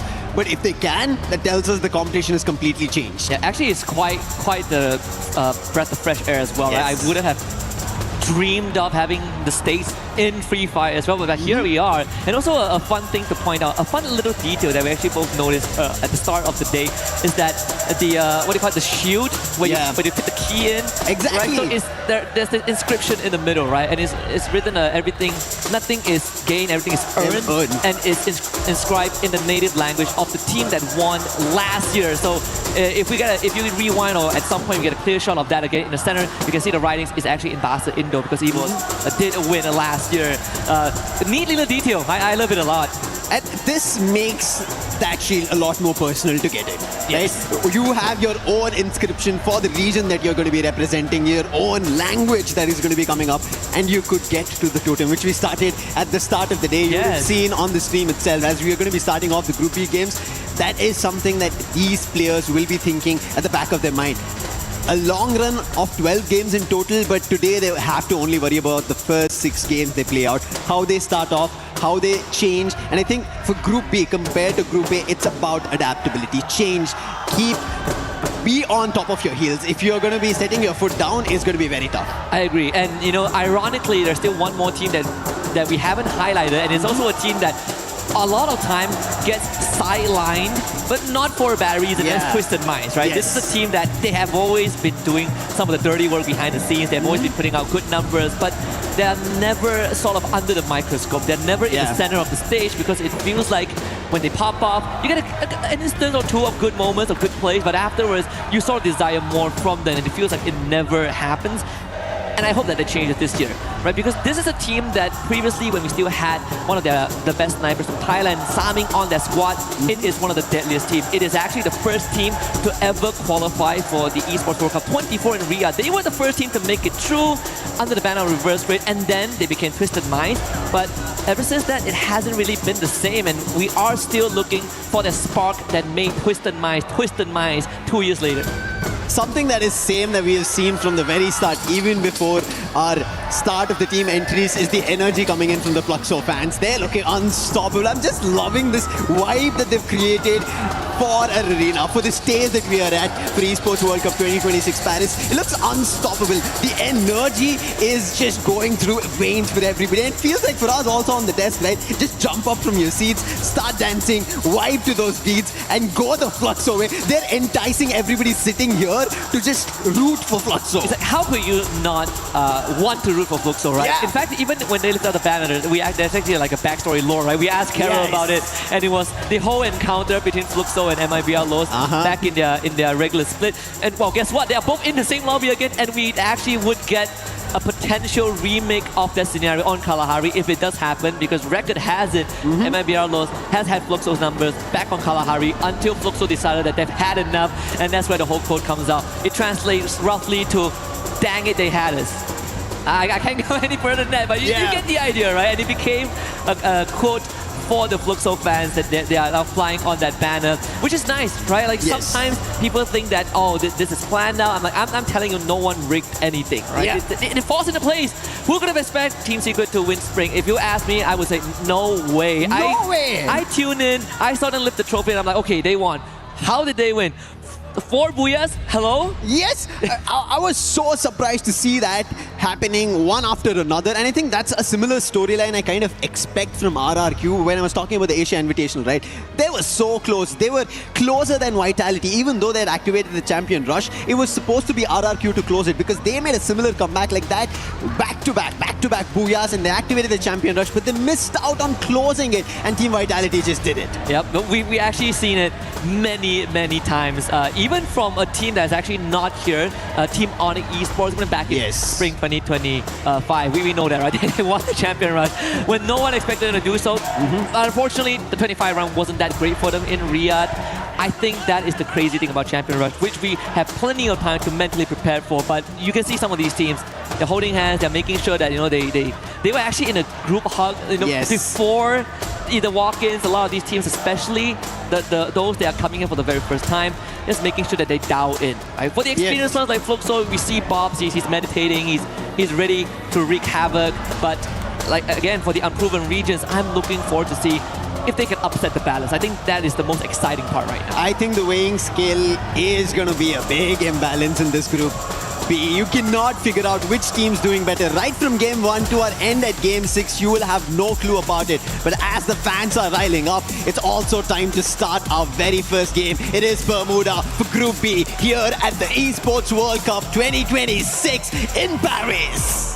Paris, friends, let's continue to light things up because Group B is going to be a fantastic show. And right off the bat, we got to look at how Bermuda plays out, right? In this case, very generous flight path right down the middle. We should get a decent circle. The drops come in still pretty much what we expected from the teams that we see a lot. Vitality going to Observatory, RRQ going to Remnant Village. I want to see who takes Peak, right? Because usually it's a BRU spot, but BRU isn't here. We're looking at TG deciding to go for Peak. I think Fluxo should go for Cape Town or somewhere that gears towards Sentosa. Miyako also heading that direction as well, but actually Fluxo spreading out. Yeah, I'm a little surprised. Fluxo going all over the map. We can see one of the players, as you already mentioned, between Miyako, but most of the teams seems to be a little safe and sound, except for Twisted Minds and RLE Esports. A little bit of a quick battle first elimination picked up by Exposi, and that's going to be C4, who's already down, and that's going to be Al-Hali already in a disadvantage. Remind Hawk and Simons has to pick this up. They're closer, a quick dash to get the player back up. They expend their ability to get a revive. And I think, you know, in the early game, it is still very much understandable, right? You really don't lose too much. Worst case scenario, you go back to square one. I think for Al Ali, that's exactly what they're looking at, right? Buy some distance between them and Twisted Minds and make sure they don't lose too much numbers. Unfortunately for them, they can't really fully disengage from this. So now they're going to be put to the test. Can they stand up against Twisted Minds in that early game gunfight? It's going to be difficult for them. They've already faced a challenge. They had to revive the player. And you can see Twisted Minds have no thought of backing off. And early, I don't see them retreating from this fight. They're stuck here. And it could become even more difficult because the resources in the early game will not be that great. And the challenge is still happening. Twisted Minds have a glue wall right in front. Oscar's Radiant Dash doesn't work over there. But still, Exposy tries to bring it back and exchange on an elimination. And it's Toto Gaming that is the one that caused disaster for both squads. Actually getting that elimination early on onto the bus. That is going to stop every altercation that has happened to this point and shift the focus of Twisted Minds towards themselves. 3 eliminations early on. Al Hadi gets bailed out of this situation. Everyone lives on, but let's see how far Total Gaming wants to push this. Total Gaming Esports, Aiku, they wanted this opportunity for a long time. Their team in the making itself needed some fine-tuning with the new addition coming in Water. And it seems like it's working out. And there it is, Shanke. He finds one, but quickly traded off by Diamond. So there is answer coming in from Twisted Mind, but they have to be wary. And Mafia looks like he's back in form, picks up Diamond, the man who troubled them. That is another elimination added to the pool. And Total Gaming right at the start get a total of 6 troubling Twisted Minds. Yeah. Took off on a sprint in a marathon and off to a great start. 6 eliminations under the back. And unfortunately for the boss, doesn't really have much resources in his bank.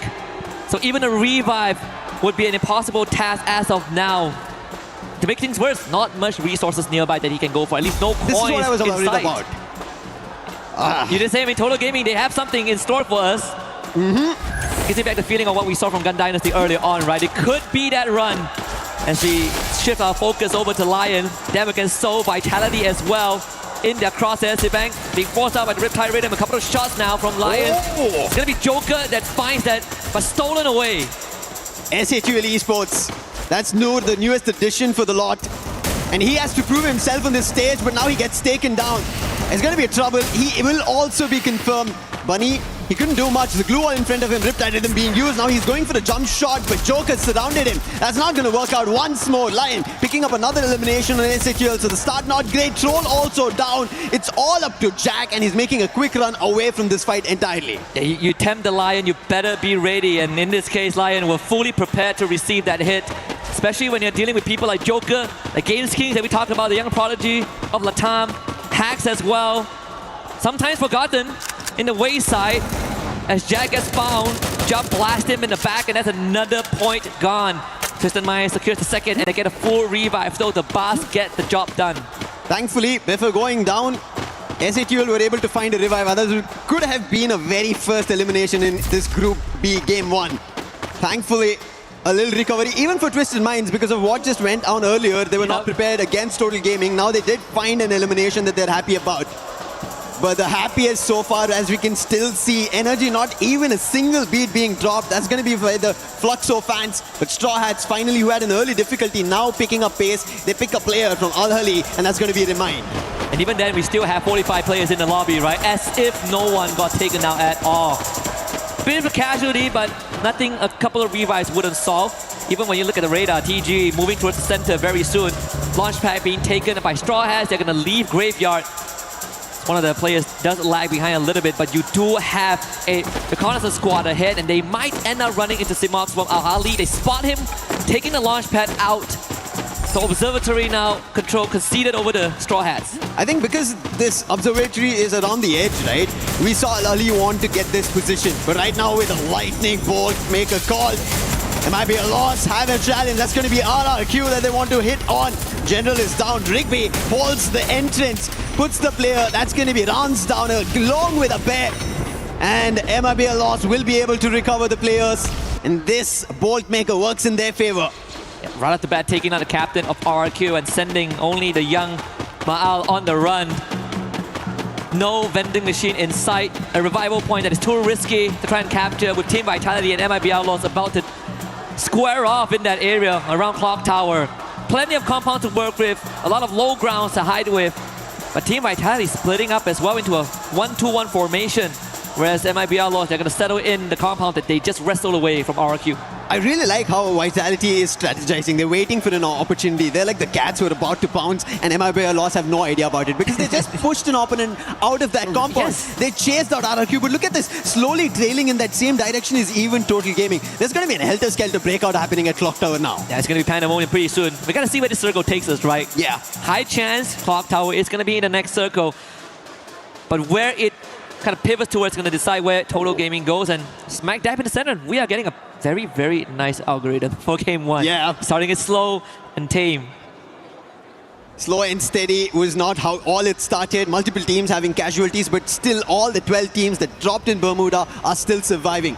A major chunk of it, or maybe a team fully being eliminated, can be seen here now at the 7-minute mark. Maal finally gets found, and that is going to be the first team. You mentioned there is no vending machine nearby, and Maal couldn't get closer before getting spotted by Al-Ali. Bit of a throwback to the recent Asian Invitational that they were in, right? Same thing. Start, it's always not how you start, it's how you finish, and in this case, for Team RRQ, they're gonna go back to the drawing board, 5 more rounds ahead, and some of their most powerful maps in the later stages of Group B, so not all hope is lost. Exposy finds the 3rd point for his team as well. Twisted Mind slowing the pace down, was able to get back on their feet. Decent economy, and even having a very decked out arsenal should this game go late. I think they just cleared out Graveyard, so there is going to be a very good trajectory for them to move on forward. Even better with Lion just leaving where they were. On the other end, silence still at Clock Tower. I think people can hear the clock making a tick sound. That's how we are seeing MIB loss, Total Gaming and Vitality together, and joining that lot is going to be Straw Hats. Slow and steady, everybody want to look for an opportunity. This is going to be Yago, who spots through the window on the player of Straw Hats, the newest entry team who've made it to Clock Tower. But hey, being at the center, meaning the fight is not going to yet break out. It is only when the circle shifts away from you and you have to make a move is when we see the fight. I think other than that, they'll be just trying to chip away each other's HP. Other than that, nothing else for now. Yeah, especially in this case, for them, they're going to spread out their manpower, right? You want to control as much area as possible. You do run the risk of getting picked off. We've seen that happen multiple times. If you're up against more experienced team, that's what they're looking at. Some of the weaker chains of the anchor, Diamond, getting another one under his belt, and this is gonna start hurting Lion as Twisted Minds down for round 2, back at Observatory where they dropped in the early game, but more equipped to take on a fight. Twisted Minds, I really like that they managed to recover, but they're not just completely clocked in. They need to figure it out, and same goes for Lion. A quick jump coming in from Gamesh King.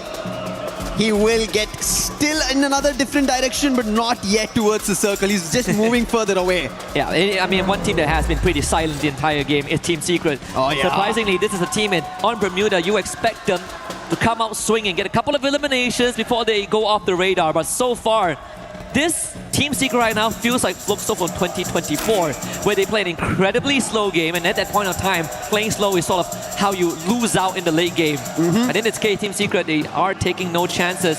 As you did mention earlier on, Lucifer, Lion not really focusing on getting into the circle earlier on, but now they'll have to make a break for it. The launch pad being used, a couple of Dinoculars ahead of Bimasakti Strip, just to make sure that there are no gatekeepers there. And the circle pivots towards the southern side, so the journey gets extended, and they might still get intercepted by Twisted Minds. Now I like the position of Clock Tower. More teams joining that fray. More teams wanting to take control of that arena. It's not going to be easy. Now is when it all breaks loose. Because right at the edge, when the zone closes in, we are for sure knowing that the Clock Tower will not be inside the circle anymore after it shifts.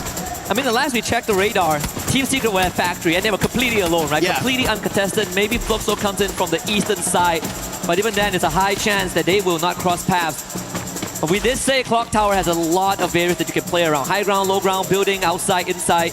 In this case, even the underground tunnel. As our Ali members basically nested there. MIB Alos continues to make sure that they control the perimeter, and Haone instantly finds a pop on the Koja.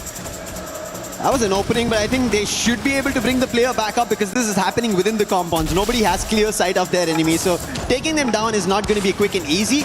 But as you can see, it's just the waiting game right as of now. 11 teams surviving. If not for Mahal going down, I think we would have 12 teams.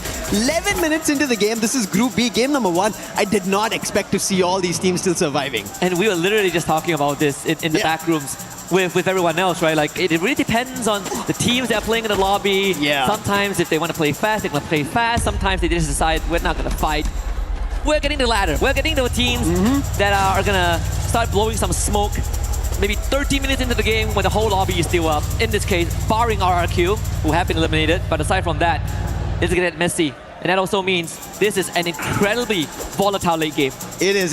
Especially because we already spoke, right? Group A, we know teams are very familiar with the circuit itself. We saw a lot of Southeast Asian teams already taking control of it. The Brazilian squad of Loud also taking control of it. But here, everybody is unsure about the other team. They want to read them, and that is the reason they're taking so much time. But finally, Batsin, he finds an opening on Miyakop.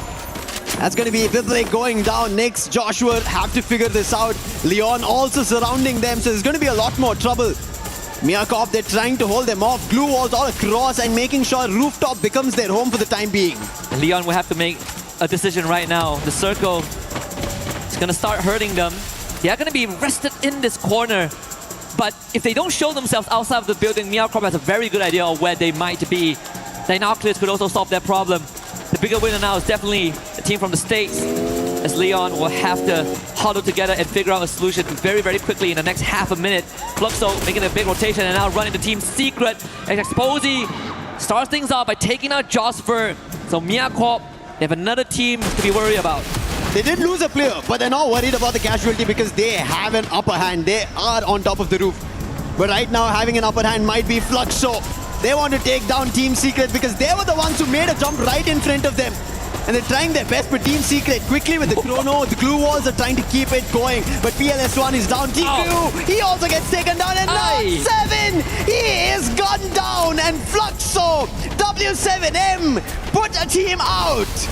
The Brazilian Titans, 6 eliminations onto Butcherson. And MT7 stepping up to the occasion as well. We did say, even during one of the series breakdown, the series recap, Snipers players are integral. MT7 Butcherson. We see Yago step up to the occasion as well. And our Team Vitality, it's their turn to make a splash. And they are taking care of their opponents. Only Tro is left alive. He's going to try and walk away with the stealth bites.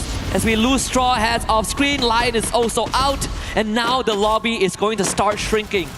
I don't know where Troll is going to make a run. We already spoke about Clock Tower. It's already in a very difficult spot. The vending machine is there, but so are many other teams. And Troll Gaming are on top of all of it. They're already in the first floor of things, so they have a better vision of where the other teams are. And Al Ali, we already spoke about them. They are underground. Nobody knows that they are there. They made their entrance. They're holding the control. On the other end of our screen, even Miyakop gets taken down. But wait, Troll, he picks off Dix. He's bringing this down to individual battles, and now Sibang has to deliver. He's trying to put up glue walls. Troll trying to win this out on a 1v1. It's going to be very difficult. Vitality on the last man. His position gets compromised. And Al Ali, they quickly jump in, and Team Vitality eliminated. Taking advantage of the chaos, Al Ali gets themselves another point. Twisted Minds against Fluxo. W7M right now. A full blown out fight. 12 eliminations under the belt of the Brazilians. Exposy gets pre-fire. Butcherson nails his 8 as MT7 finds the bars from long range. Twisted Minds getting dismantled. MT7 goes for a rescue mission. Bob's the captain back up on his feet, but Twisted Minds not so lucky. Diamond cannot withstand the pressure that is Butcherson and make it 15 for Fluxo. Fluxo looking unstoppable. They're still at the edge of the circle. It might be a loss. Rigbai, he finds a player on Troll Gaming, but in the meantime, Troll getting eliminated. SHUL Esports, they are out. They only ended up getting 6 points in total. But Troll Gaming now, they start stepping out, but Aztec gets hit by Rigby. Yago put him down, Shanky. Troll Gaming held this position for far too long. Vota, and then Aztec to fall. That is going to be the end for Troll Gaming. Holding that did not work in their favor. And now Fluxo will take on Al Ali. Can they eliminate this team from MENA to give themselves that rematch against MIBR lost in the opening game? But Al Ali, they're holding steadfast. They are the ones with the man advantage. And MT7, he needs some help. But unfortunately, MIBR lost are in the best possible position. Falls with a nade, takes out C4, equalize the battlefield. Hawk goes down. Al Ali now getting pressured. Nades were being tossed by Fluxo, but MIB lost. They turn it around, and Bobs is the last one standing. It's going to be very difficult, but also Bobs troubling Al-Hali along with the help of MIB loss. They put out Al-Hali, and now it's the last one standing, Bobs, and it's going to be MIB loss getting the very first booyah of Group B. What an opener here for MIBR Laws. A rematch that we didn't expect to see that soon in the final circle, with minor interventions and an uninvited guest in the form of Al-Ali Esports. But at the end of the day, well fought, honestly, by the MENA region, right? Put up a good fight against Fluxo, gave them a heck of a 4v4 skirmish, even took out one of their members before MIBR Laws was even in the conversation. But there's nothing to be disappointed about. Los, they got the booyah. Fluxo still finished second. The fans, they're still cheering on. This is just the beginning. Yeah, but if this is the very first game and we ended up seeing a fight break out like that, which was, as we said, completely complicated. You couldn't decipher which team had the better opportunity or the better position because we spoke about it. Hey, this team has a compound. Hey, that team is in a good position right at the edge of the circle. But towards the end, MIB lost, who did not even seem on our screens a lot. They ended up closing it out, and it ended up being a fight between the Brazilians at the end of this game. I mean, you called it out, right? You said that Clock Tower is a very good spot to be nested in. And guess who set up shop there first? MIBR lost. Yes. They got there first, they called dibs, and they owned the area. And I think that's very crucial because even Total Gaming tried to play that out, but the timing when they jumped out, they got spotted because MIBR were ahead of that play. Yes. They were the ones who stepped out of Clock Tower, and that is the reason they were able to take down Total Gaming and put them down in an instant. And I think all the fights that we've seen MIBR take, they've been very quick in converting. Even in this, as we can see, the replay, quick hits coming in from Yago on the sniper. That is the initial approach that troubled Fluxo. They had an opportunity to recover, and on the other end, Al-Ali also troubling them. But Bobs, you have to give it to them.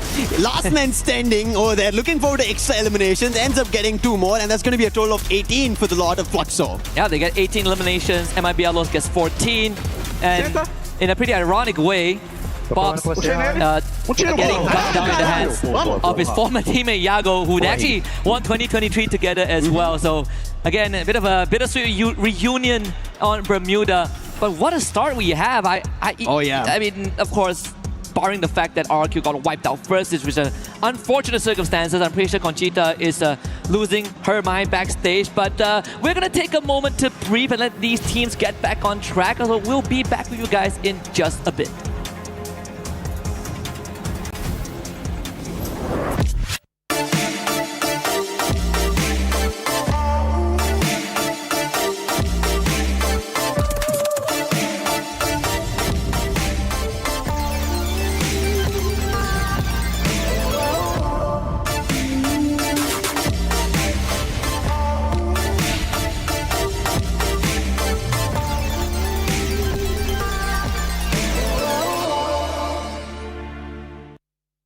Is here, MT7.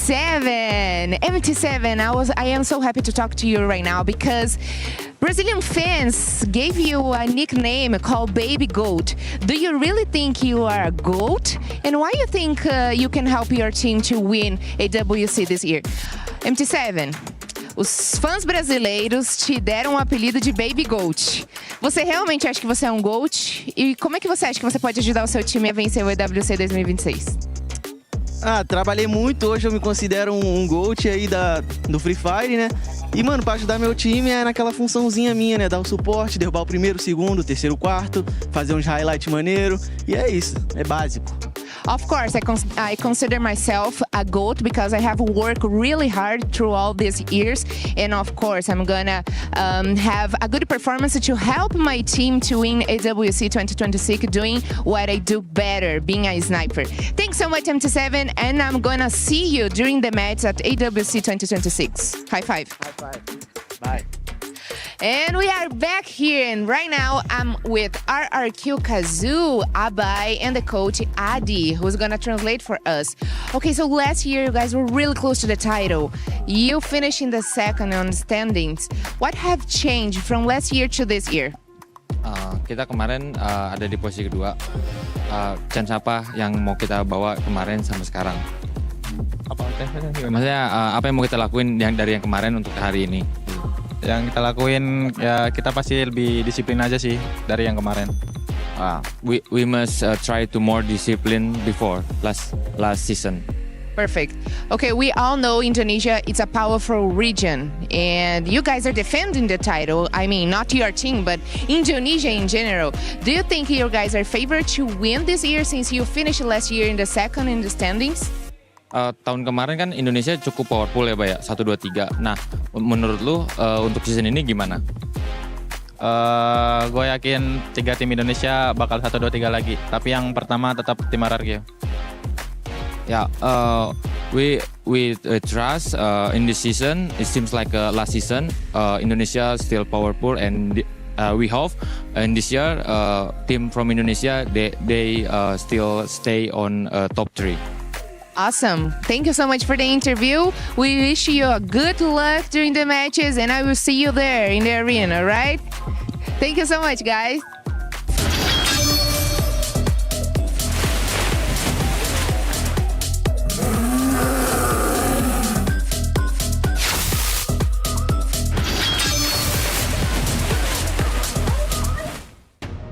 For RRQ, not really how you wanted to start off the day, being the first team eliminated. Hopefully it's not a caster curse. We'll have to see what's going to happen in the next 5 matches for that squad. But if you're a Brazil fan and you were jumping up there and just playing all those drums, my goodness, what a start for that squad. Yeah, exactly. I mean, ending the game with top 2 coming from Brazil, it's just something that we'd expect. Because it's somewhat like Fluxo was dominating it in terms of numbers. Even when they jump in against the opponents, they just are aiming for those squad wipes. So MIBR lost is a team that we didn't expect to get that booyah as well. So they were just stalking, waiting in the shadows until that final pounce. One team that will be kind of stalking and just waiting to pounce on that second game.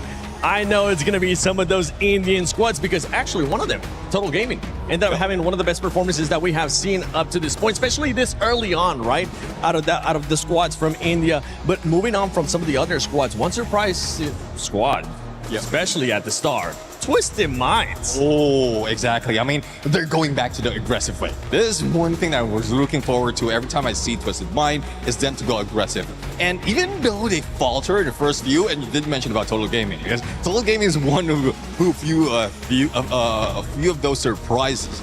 And it's not so much that they cannot get away from it. A vending machine is available, so they can always go for a revive. And Twisted Mind, they got 14 of the total points. And that's 12 points behind MIBR. Lost though, but it's still a lot when it comes to this group.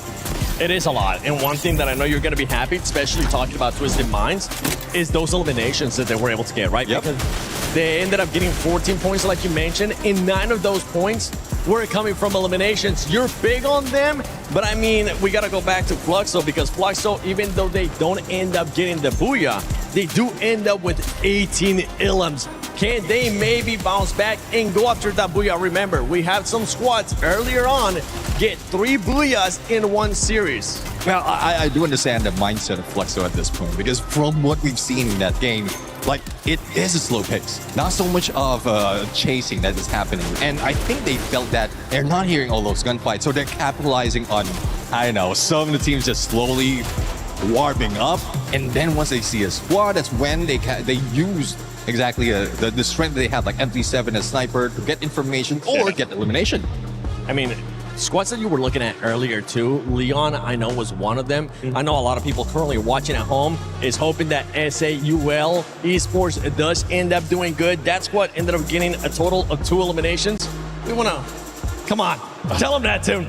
We want to see more. Yeah, we want more. Bring us more. Because, I mean, I know this is the first day jitters for them, especially like second half. And we were talking about that on Studio. We're in. They've seen the gameplay for other teams. So this time, instead of just waiting for them to like using that tactics, they were a little bit shattered for the moment, but I think they can get back. I mean, coming into this second match, I really want to see RRQ bounce back. And it's based on what Conchita was saying earlier on too. We don't want to see them get into those jitters. We don't want to see them get into that choking mentality that some of these people are expecting. I think they might be able to turn it around. And I know everybody here is going to be ready to see who's going to be winning Game 2 of Group B. Thank you very much to Seven and Neptune. Yes, I mean, Conchita is right? We gotta see if RRQ can get out of that underperforming, that choking zone, right? Something that is it's a very hard C word right now for them because he has been playing them for very, very long, Lucifer. But when we look at Solara, I unfortunately have to put RQ aside just for a bit because I want to talk about team vitality. This is a map that they excel on. This should be an opportunity that they should close on. Solara, the smallest of all the games, the quickest of all the games, where when we compared Bermuda, right, there was a little bit of a silence in the mix. Now going and jumping down to Solara, there's an opportunity that everybody will be forced together, take that fight head on, and we might end up seeing it work out for Vitality, as you mentioned. It's going to be pretty important as well because for Team Vitality, they didn't get off to the best start, 9 points, single digit. But then again, it was also a pretty top-heavy game number 1 with both the Brazilian teams coming out swinging. Let's see if they keep the momentum, right? A lot of times, teams, they come out in Game 1, Game 2, guns blazing, they hit like a 30 bomb and then they gas out. And that's not really how you want. You want to be able to maintain and make sure that you don't overheat. And in this case, we're looking at both MIBR Lows and Fluxo. And in that case, mainly, I look forward to RRQ pulling off their best games. Because the first game in general games of all the performances I've seen coming in from RRQ, the very first game doesn't work in their favor. Every other game, they just pull off with a spree of eliminations. And something that also starts off for Ali compared to the previous game is finding the very first elimination by C4. And for Miyacorp, instantly looking for the disengage. Easier to pull off on a map like Solara if you are lucky enough to get onto the grind rails. You can't get away, but in this case, it might come down to Kapas, see if he can get a couple of pickoffs to just scare out Ali away, or if not, you're going to go into the contingency plan of just splitting up and cutting your losses. Miyacorp, in the last game, we ended up seeing being at the edge of the circle. They tried to play it out, it did not work out, and this waiting game troubles them. And there it is, another challenge coming in from C4, finds his second elimination here in Solara already. Literally say that Kapas needs to be the one that anchors down the field. But unfortunately, I think with him gone, Miyacorp is going to be at least put in shambles for now about cutting the losses. Team Secret make an early rotation. In fact, they actually caught Water, so that is a confirmed elimination there. I think 2 under the belt of Hongam, looking for the remainders of Total Gaming, who actually had a great start in Game 1. But Team Secret, that started slow on Bermuda, looking to turn things up in Game 2, and that's number 3. Here's the knuckle sandwich and a triple for Hongam. And Team Secret are now picking up eliminations. They only had 1 point at the end of game number 1. Now they have already 3 added on. And Total Gaming, thankfully, they'll be happy that one of their players were at least able to run away from Studio rather than getting in the crosshairs of Team Secret again. And RRQ on the other end, they will be able to hold themselves off, get to elimination, and MIB are lost in still trouble. And moving up, Rawan, I think yes, has the max 7, but can he find the knock? He's trying his best, but it's not going to work out. Players are surrounding him, still be able to dabble with 1 knock, but will not be able to confirm for the time being. Yeah, completely outnumbered. Fluxo against SAUL. Going even so far, Butcherson and Giu both leading out, and Giu is gone, terminated in this battle. As the Captain Bombs comes in, Tro with a shot! An instant disengage there, but damage is done to the Brazilians as Tro backtracks. MT7 calls to get out of there. That was a big recovery coming in from Troll. He's a very crucial player on that sniper and always delivers, and this is one of the moments for him to highlight himself. But on the other end, Twisted Minds and Straw Hats as well did not have a great game. Twisted Minds at least recovered, but for the time being on the deficit with Exposy going down, they have to figure out how they fight out with Straw Hats. And Straw Hats, they need numbers, they need eliminations, something that I had expectations on, and they've not yet delivered. It's just 1 elimination. And made worse by losing Exposy to RRQ, who and popped him from afar, and that means the Straw Hats actually have a numbers advantage. Shocked is gonna shock Diamond with that one. Twisted Minds down to 2.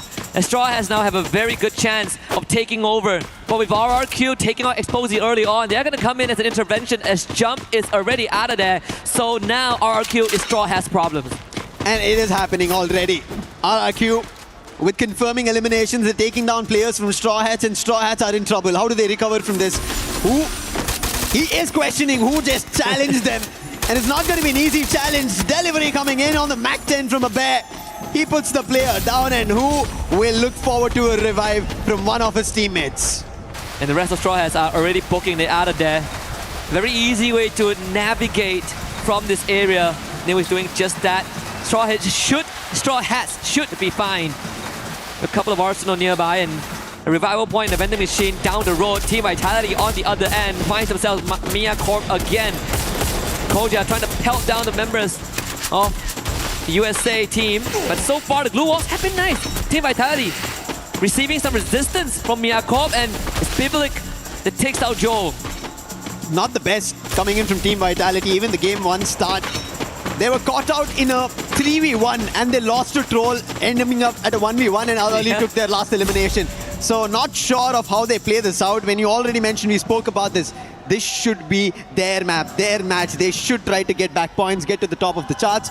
But looking at how the play of this game is continuing, I don't see it happening anytime soon for Team Vitality. Which is the craziest thing, because statistically they're technically not the best on this map, but whenever we get to that map and we look at the stats without Team Vitality, they step up.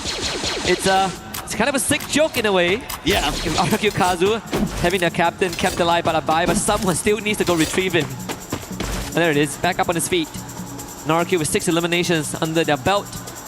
Could cross paths with Vitality, maybe even Straw Hats again.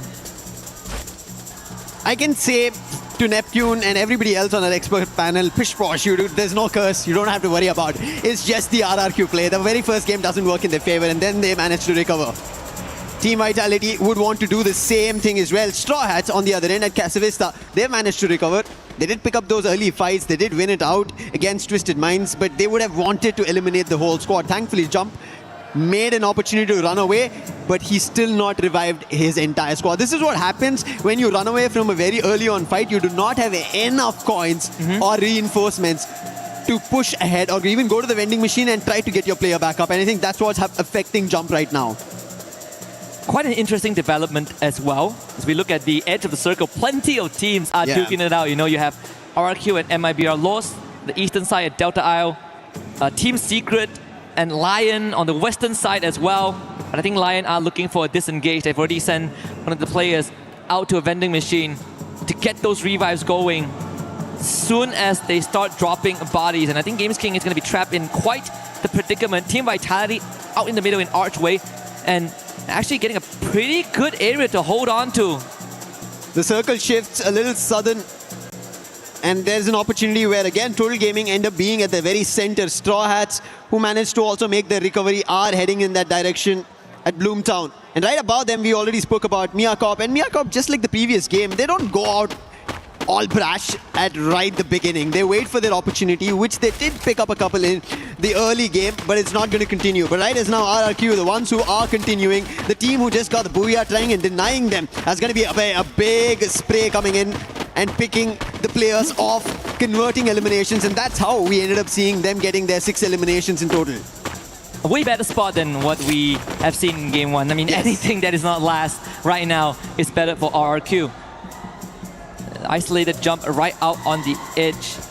And unfortunately, the same predicament as RRQ from game 1, no vending machine in sight. And no coins. No coins. There is one on the radar, but like you said, no resources to bring his teammates back. He actually just picked up a pile of it. Yeah. And that could be the game changer if MIBR Los don't spot him. Fluxo on the other end, they have an opportunity to spot a player from Lion. Sneakily hiding in the time being here at the studio, and there could be an opportunity that they start off a fight that Lion are not prepared for. But I think Hax has an idea. He knows he's caught out between enemy land. He's not sure if he should head out and put his head there for a fight, and that is the reason he's just holding off until the players move out. But moving in for Team Vitality are going to be Al Ahly as well as Straw Hats. So something that they have to wonder about and change their pacing. TG now up to start receiving some of those shots from Team Vitality, but they do have a compound that could keep them safe. Resistance put up a Mafia and App team to take out Deeks in that exchange, but again, compound pretty much secured for now. So Team Vitality, they should be able to recover and sort of readjust to the fight that's being put up by this Indian squad. And I think Total Gaming, there's also an opening where they could decide to go straight for the compound with Team Vitality if push comes to shove. But again, just going back to the previous game, if they try to hold out the compound for far too long, we've known teams who managed to surround them, and that is how, even after almost having a great start, they ended up losing the battle, and MIBR lost, ended up pulling up of a booyah itself. So small instances, these small minute things that you let go of becomes a bigger viral thing for the other teams. And Diamond taken out. Team Secret joins the feed again. He just came back. He just came back. I think we found a theme for Group B so far, Lucifer. Full squad, 10 minutes in. Yeah. Second time it has happened. I think this is what we can look forward to for the rest of the day, which is an exciting thing because it keeps it volatile. Our Ali even getting a small respite there. Circle now really shrinking down towards the middle. Man, 12 teams, 2 less space for this density of population. Team Secret from the north, MIBR lost, about to cross paths with them at Archway. Team Secret on the other end, read by the Dinoculars. So I think that should be MIBR loss who have an idea, or RRQ on the edge of it. Miyakop, they end up picking up runs, but Mahal answers back, takes Nix down. But those are just knocks for the time being. There's no confirmation. Mahal, in turn, gets traded out. And now Al-Ali jumps to trouble Miyakop. This is just happening back and forth. These teams are just dropping players, but not confirming any of them. Oh! All of a sudden, runs and dots together. They put out Miyakop. And breaks the game wide open, just as we thought that the drought will continue for a while longer. And RRQ springing to life and putting themselves on the board for now, and they continue to take on the challenge against Al-Ali. The glue wall is getting blasted and weakened by Al-Ali. Simox right in the front of Duz, and he is out. The captain once more removed by the Mina squad. Abai tries to take on the fight, but Al-Ali putting up better resistance, and RRQ forced away. How did this happen? RRQ, they were looking good, and Mahal, now the last man standing. Thankfully, a quick pickup truck, a quick boost. He's run back to the TV tower and a vending machine right in front, so he will be able to bring the players back. But Twisted Minds, they had an opportunity to break again RRQ. But I think they have their target right in front. Al-Ali, who made trouble. Jump is down on the other end. They wanted to sandwich. I think that did not work out. And Al-Ali have an upper hand because they have all their 3 players looking forward to this after converting a fight. And they're running across back into the circle, leaving Twisted Minds in trouble.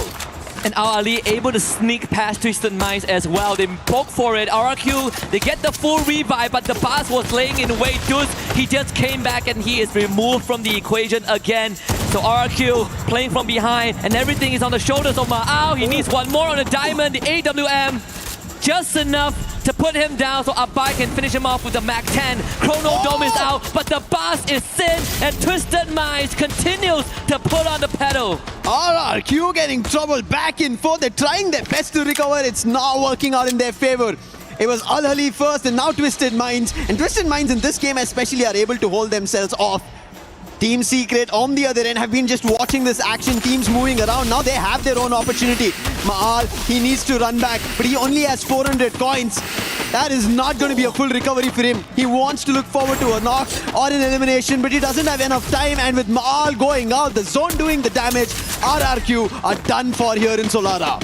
Standings isn't pretty in terms of placement points, but at least eliminations. At least they ran away with 13, and that's going to fill out that booyah for a little bit in equivalence.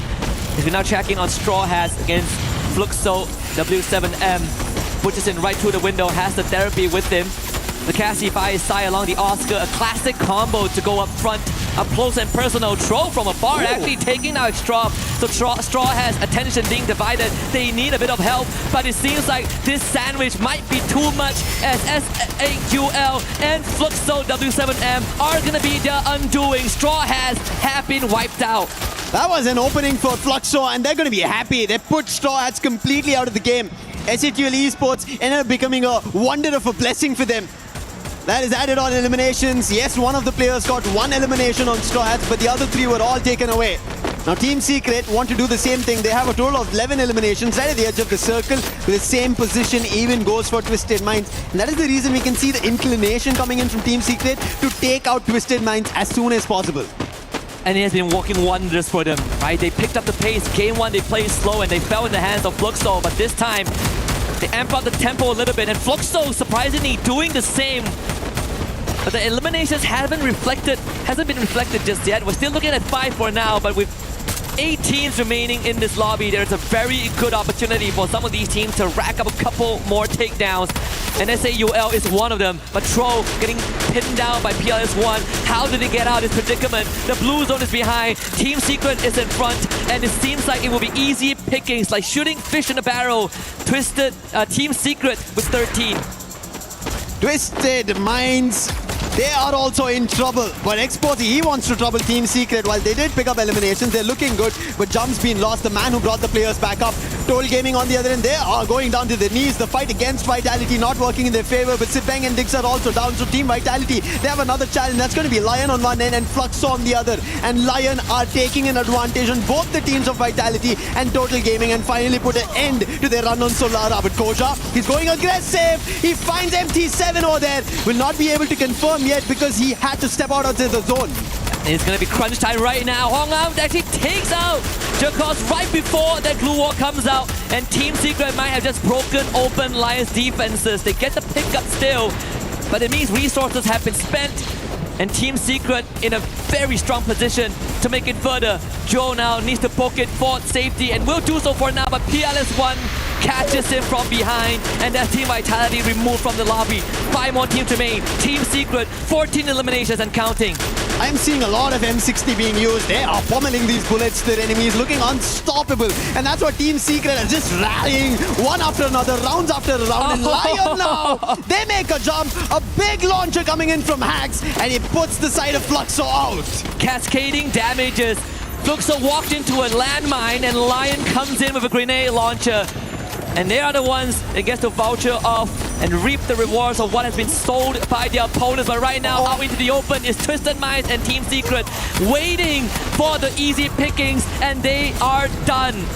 Now Twisted Minds up against Team Secret, a 4v3 in favor of the Vietnamese.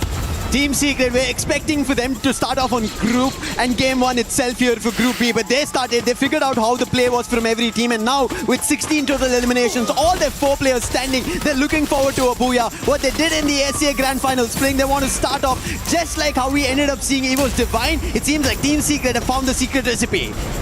And this is the identity that has been missing, same as Twisted Minds, who are still looking for who they were back in their prime, but Team Secret roaring to life. Led by some of the brightest stars, T-Quay out in front, Ngan by his side, right the corner, dropped it onto the bars to narrow down the battlefield. Exposing next on the list, and Diamond will be dispatched in just a moment. T-Quay around the corner, Team Secret with 19 eliminations and a booyah. This is a big game coming in from Team Secret, and especially for Vietnam itself, to see their squad after just pulling off the SEA title, and now they're pulling it off here in EWC, here in Paris. If there's any doubts whether Spring was a fluke or a stroke of luck, this should quell some of those questions. There's still more to be proven. This could still be the stroke of luck that people have been forcibly saying is part of the narrative. But if there's one thing there's a constant, is that Team Secret has some of the most gifted players. Since T-Quay joined the squad, they have been not the same, they have been different, but in a positive way. And in this case, even our side reporter, our colleague Yun Su, is going to be very happy with the turnout. Last time a Vietnamese team was in EWC, it was back in 2024 in Saudi Arabia, Riyadh. That was PE Sports, but they had a subpar performance. They missed out 25.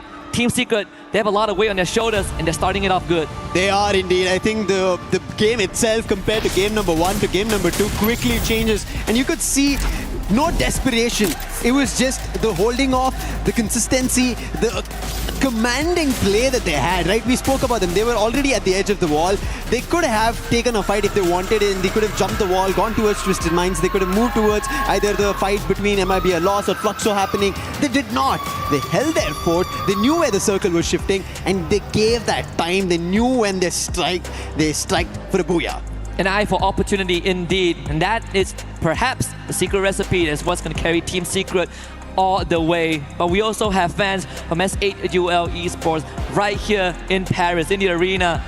There's still a lot more to give, of course. This is just the beginning of what is going to be a fantastic and adventurous journey for our teams in Group B. But I think in this case, we have MIB Los, Brazil starting off strong in Game 1. We have Vietnam on the board in Game 2. Now we're looking for the Indonesians and the Thais to make a splash in the upcoming games. While you're looking at the SEA, I want to look at the South Asian team, Straw Hats. I did have high expectations. They should have started off really well, but it looks like they find initial fights, eliminations to convert, but then instantly when they get a challenge or forced to take a fight against somebody, they're not ready for it. And that wary situation of the unknown, they're not ready for it. Same goes for SATUL as well.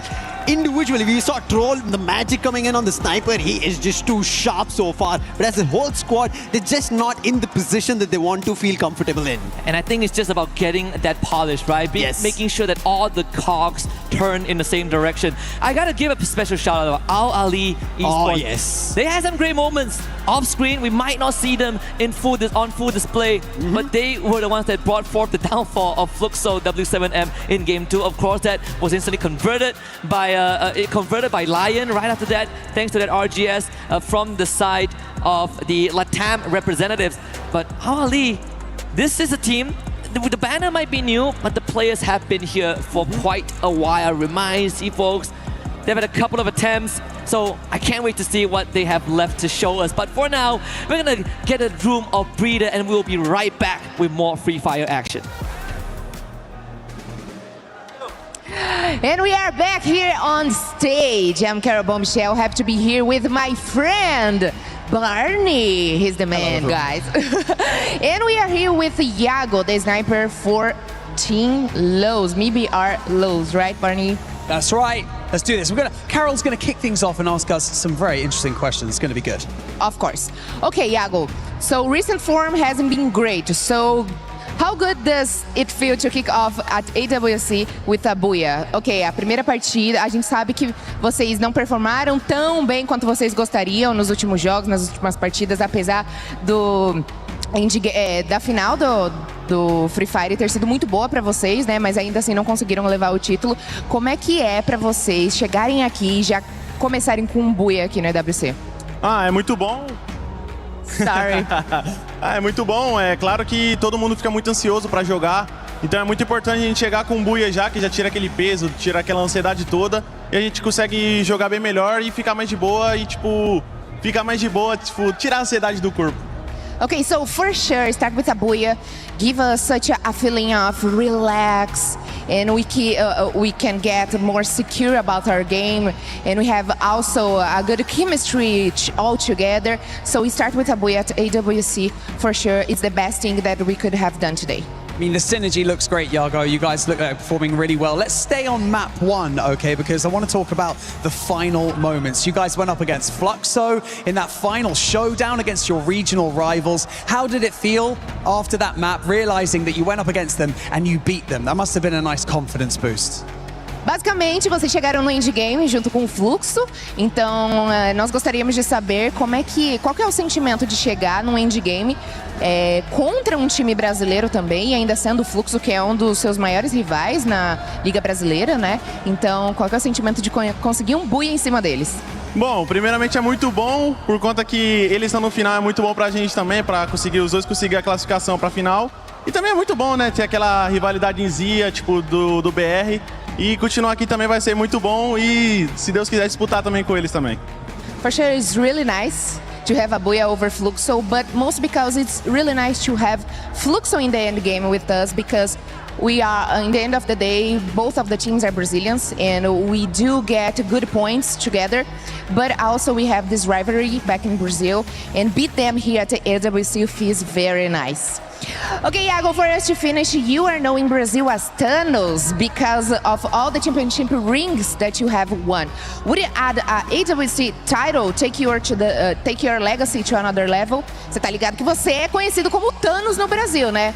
Então, você acha que você garantir mais um título, especialmente do EWC aqui, ajudaria o seu legado a ficar cada vez maior? Com certeza, meu legado já com certeza é muito forte.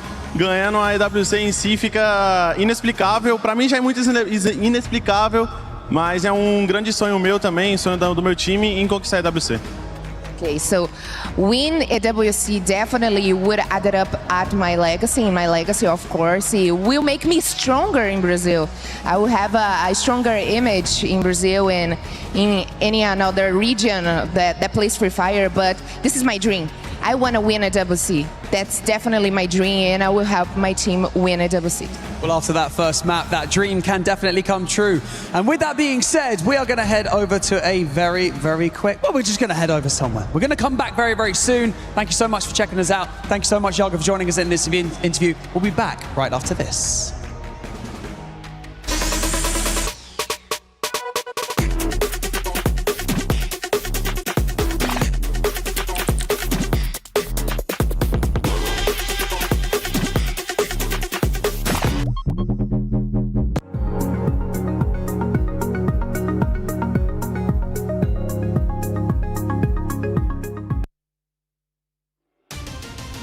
It's the E-Cap, the EWC Cap, the Resports World Cup. Okay, whatever it is, this is what happened in week 1.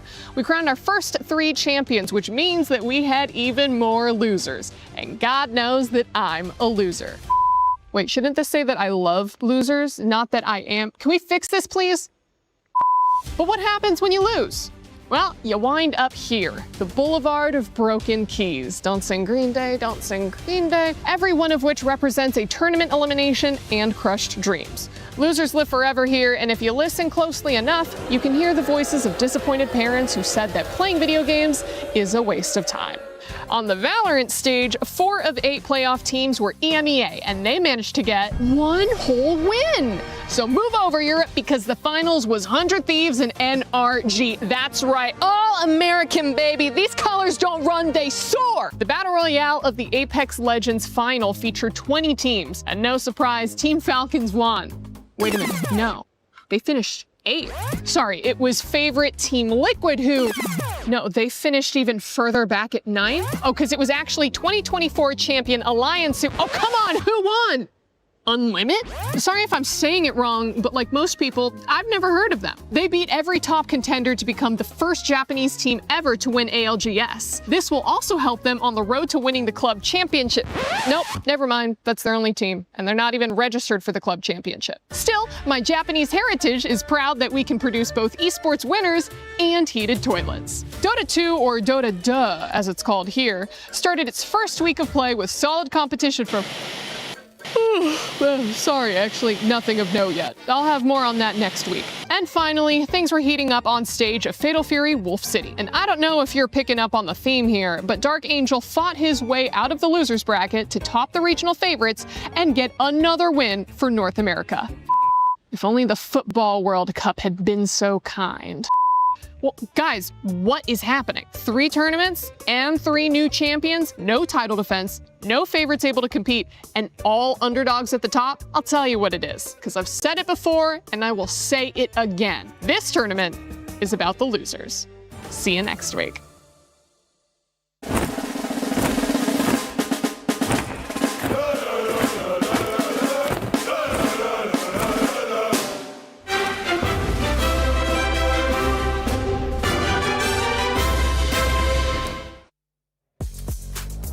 Two matches are done for Group B. We started off hot with Brazil, but in this second one, it was none other than Team Secret, Conchita. Yes, finally. This is the Team Secret that I've seen grabbed that title of the World Series Spring, and I think the organization that they have, the way of playing is what gets them here and what gets them the booyah. It's about time, actually, because I was really waiting for them to perform really well, and they did not disappoint at all. I mean, look at that.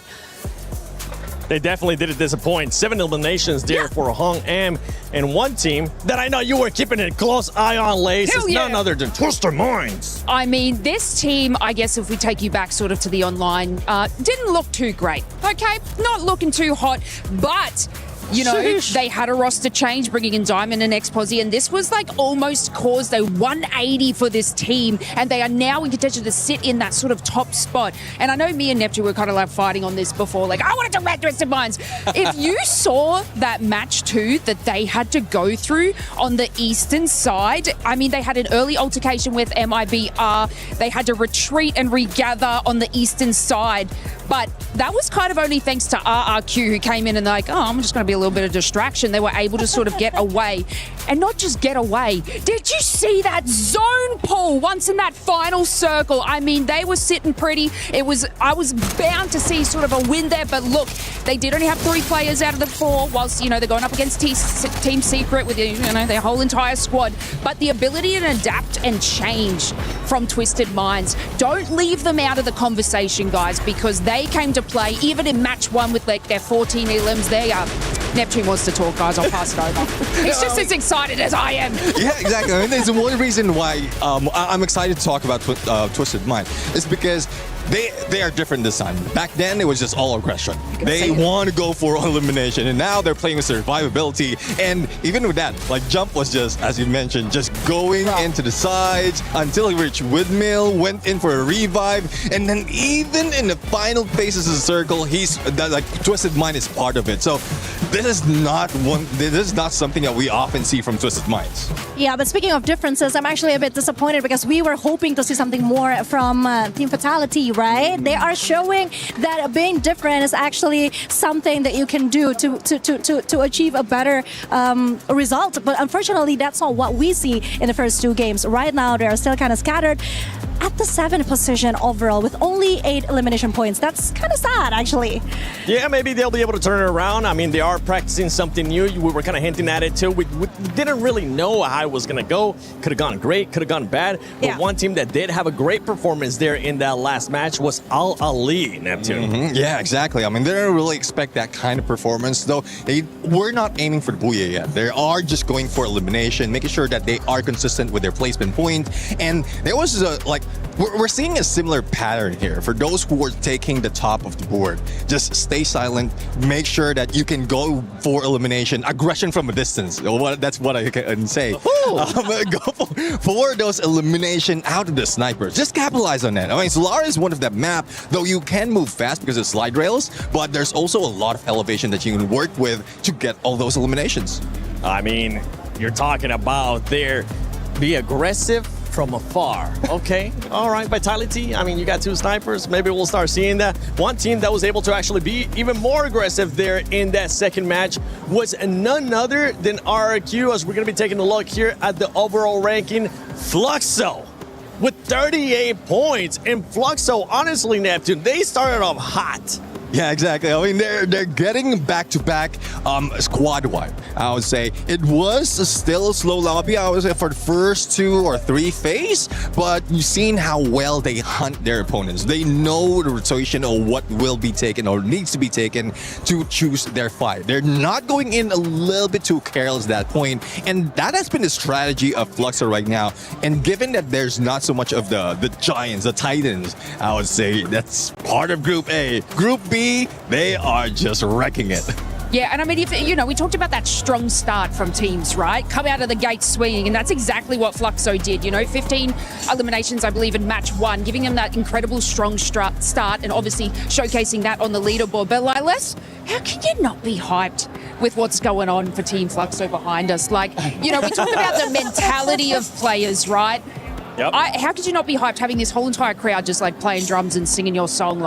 It's absolutely incredible, and it's working for them. Can I have a crew that follows me around with drums and slice when I'm napping, wake me up and stuff? Can I get a production? Can I get that organized? Thank you. They were absolutely non-stop during the matches. Right now, that's when they're kind of calm because they're being able to relax a little bit. But going back, we saw RQ there currently with just 13 points. I know this is one team that you were very high on, Conchita. How are you with their performance so far? You didn't want them to start off slow. They did bring it back in that second match. Yeah, one thing for sure is that I think we really need to reconsider talking about our favorite team in the beginning of the show, because there is some serious jinxing going on. It happened with Aurora before, and now it happened with RRQ now. What the hell? From now on, I'm just going to keep my mouth shut. But yeah, in all seriousness, I think RRQ, well, the first game, obviously, it wasn't a great start at all. Being the first team to get sent back to the lobby was honestly quite embarrassing for a team in their caliber. But then again, it's what really lit the fire under their asses, I think. Because if we see what happens in the second game, I think they are getting slightly better. They are trying to learn more about their opponents. And that's what exactly what they did. They're so humble. That's so nice. It's like, yeah, you guys get some limbs and we'll just get them late. What a humble team. We knew this from the They're start. getting a breather. They're getting a breather. Oh, wow, but I do think that they're learning a little from the mistakes that they did in the first game, and hopefully they're just gonna keep climbing up the ladder. But for now, I'm not feeling it still. I am not. I mean, looking at the statistic itself, 9th position, 13 points, 13 elimination points. What the hell is that? But then again, I mean, in Southeast Asia, they were dubbed the masterminds. Yeah, the bomb. That's a possible reason where she's coming from, studying their opponents and probably bring something in. But one thing that I want to see is, we've seen that in game number 2. Mal was left alone, even a sniper. He couldn't defend himself because he doesn't have the weapon. But on Clash Squad, where it's a different mode, he was practicing those CQCs. So if we can bring that to Battle Royale, then that's one thing that they can do. Just to make sure that they can survive and not be caught off guard, similar to what we've seen often happen, especially if there's snipers and one left behind. Yeah, I keep saying that if EFOS has Russia at the center stage, I do believe that Mal should be given more chance to take the spotlight in RRQ, because he actually got what it takes. And again, he's also one of the youngest players that is playing for RRQ. So yeah, I think it's just a great opportunity for him to really shine and do what he's able to do best. It could be just first game jitters. That's what we're going to throw up the first game too, because they did end up bouncing back on that second match. Now, as we're getting closer here towards the second half of their series, almost closer towards the end of day 1 of Free Fire at EWC 26, we do need to see a bit of a reaction. I know there's some other squads that we want to see a reaction, because we don't want to see what happened there earlier on with Group 8. I'm going to be looking. We just talked about them. Team RQ, Team Vitality, and Lucifer. I know you're currently looking as SAUL Esports. You gotta wake them up, Lucifer. Indeed, I agree, Seven, that SHUL Esports have to pick it up, because Troll individually has done big, but I think the entire name of the game, at least in Group B so far, is that you have to adapt. We ended up seeing Team Secret, who were very silent in the game number 1, instantly adapted to game number 2, and now they're all in, got their booyah already. Even Twisted Minds did not have a great start. But on the other end, Fluxo. So far, this entire lobby of Group B Husky hasn't seemed wayward running away from somebody. We have slightly tighter margins, right? Exactly. Like, it's not like after game 2, we see a very top-heavy lobby, which is very good, because I think even up to the 7th and 8th spot, there's a pretty good chance that they can make it in the top 4 by the end of this evening. Speaking of which, I do, want to bring out some of the points that our experts have kind of put out on the table. I think, RQ, I gotta say, Conchita, my heart goes out to you. 3rd time could be the charm. Could be. It could be the charm. Vitality, though, that still looking for that magic, right? Again, I think Solara has always been the map that I look forward to for Team Vitality, because I feel like that is sort of what is going to light the fuse for them to come online. But in this case, it was completely extinguished in the mid-game, and now it begs the question of where else is Vitality going to able to kickstart that engine? One thing that we know, where we are heading here for game number 3, that's going to be towards Purgatory. Whereas heaven or hell, it's time for teams to show up.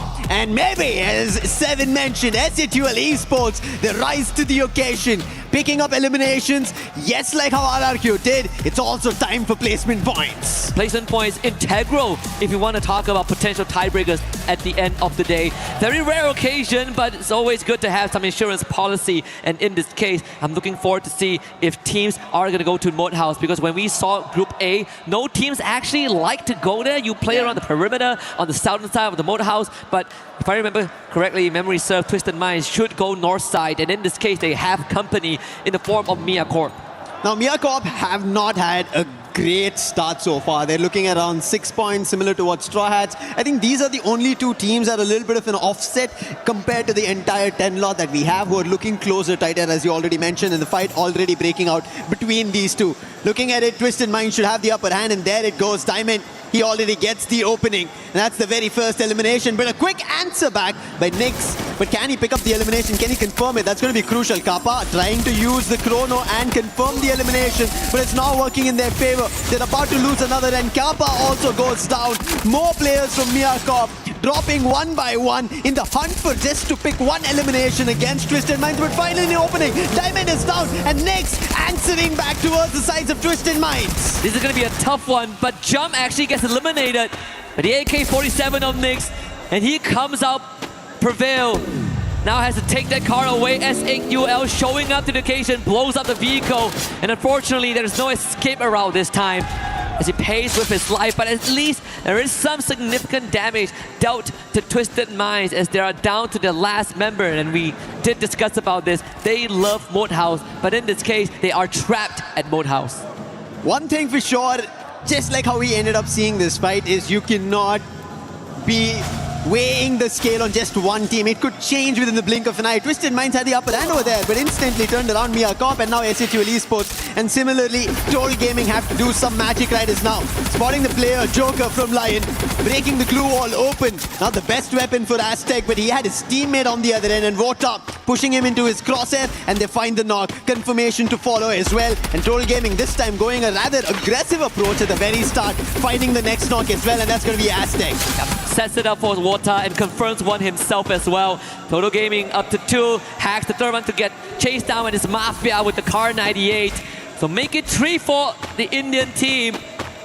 But the job is not done just yet. They might have weathered the storm and sent Lion packing temporarily, but RRQ has just shown up in the compound, attracted by the gunfire, the noise of bullets flying in the air. And let's see if Total Gaming can hold a candle to the Kings of Kings. It is going to be tough. Of how we ended up seeing RRQ without getting any point, going down in game number 1 and instantly in game number 2, 13 total eliminations. If they had placement points, they'd have looked at the top 5. And now they have an opportunity. But Total Gaming, they took an aggressive foot forward.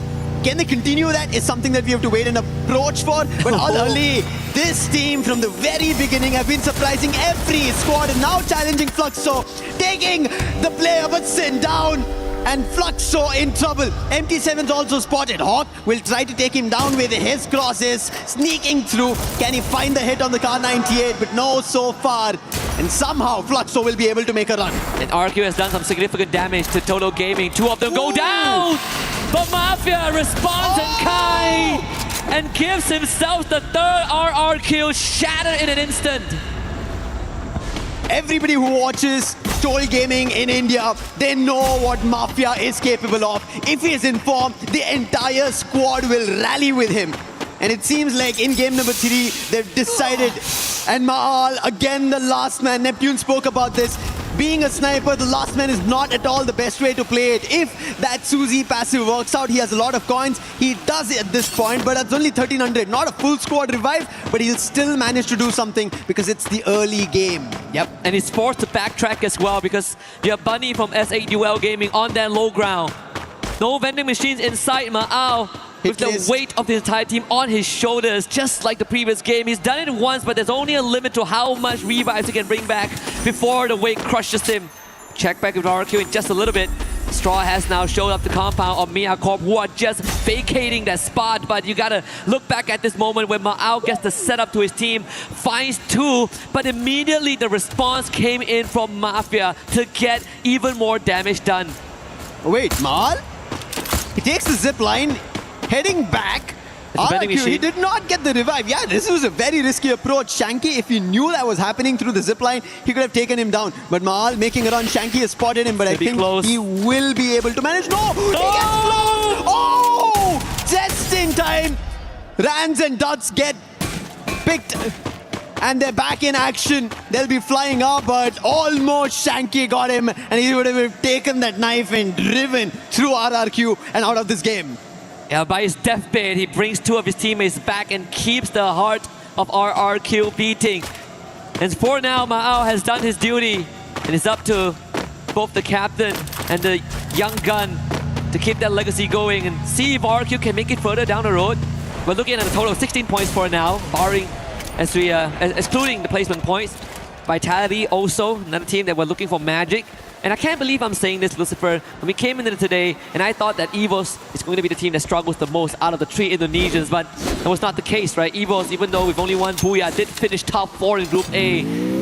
And right now, it's Team Vitality who are struggling the most. I I think we were having this discussion, right, when we were talking about maybe they also themselves were telling us that maybe it was just an experimental phase down in Right. SEA Spring. And it actually looks, they are able to deliver results here on the EWC stage. A part of me actually didn't want to believe it. I thought that they Yeah, were. we did. I thought it was an excuse. Yeah. Apparently not. But no excuses for Twisted Minds. They almost had control of it, and this time they're taking an approach to a couple of the isolated players from Straw Hats who went all the way to Moathouse. Not an approach that we've seen in the recent times of Free Fire that anybody heads in that direction. An isolated, desolated land of Moathouse, but Straw Hats, they think that's the safe haven because they are losing players. As you can see, Twisted Minds clear their position at the edge of the shore, and Straw Hats had to go for another revive, get the player back up. And the circle, thankfully for Twisted Minds, move north. Yeah, actually a blessing in disguise. PLS1, they're gonna drop in the remind there, so Al Ali will have to halt their rotation for now. And Team Secret, they're not gonna wait, riding off the momentum of Game 2, where they had a fantastic sequences of events that led to the Booyah. Let's see if they can feed off of that energy. As Al Ali, they've shown us that they can fight, and they will fight back. They will. They've been at the top of the charts, but so do Team Secret want to get in that direction. This time trying to try and find an opening. So far they've not found. Rather they've found and received damage. They've been forced to back off. And there is it. TQ has been taken down. Now on 7, he's also been spotted. Oh God! He doesn't get anything to say. Had the launcher in the hand and will be launched back into the lobby. Nothing else. Now on 7, he's also spotted. Went to the vending machine and he turns it around with the help of PLS1. And Team Secret, they bring it back. PLS1 with the build out in the last second to cut down the ranks of Al Ali, who seemingly had an advantage, but falls in the hands of PLS1 as he locks in an ace for his team. The 6th point in this game and the first team to wipe out Al Ali in this lobby. That was not thought of. I was Al Ali almost looking in control, but anything can happen is what Group B is the game of.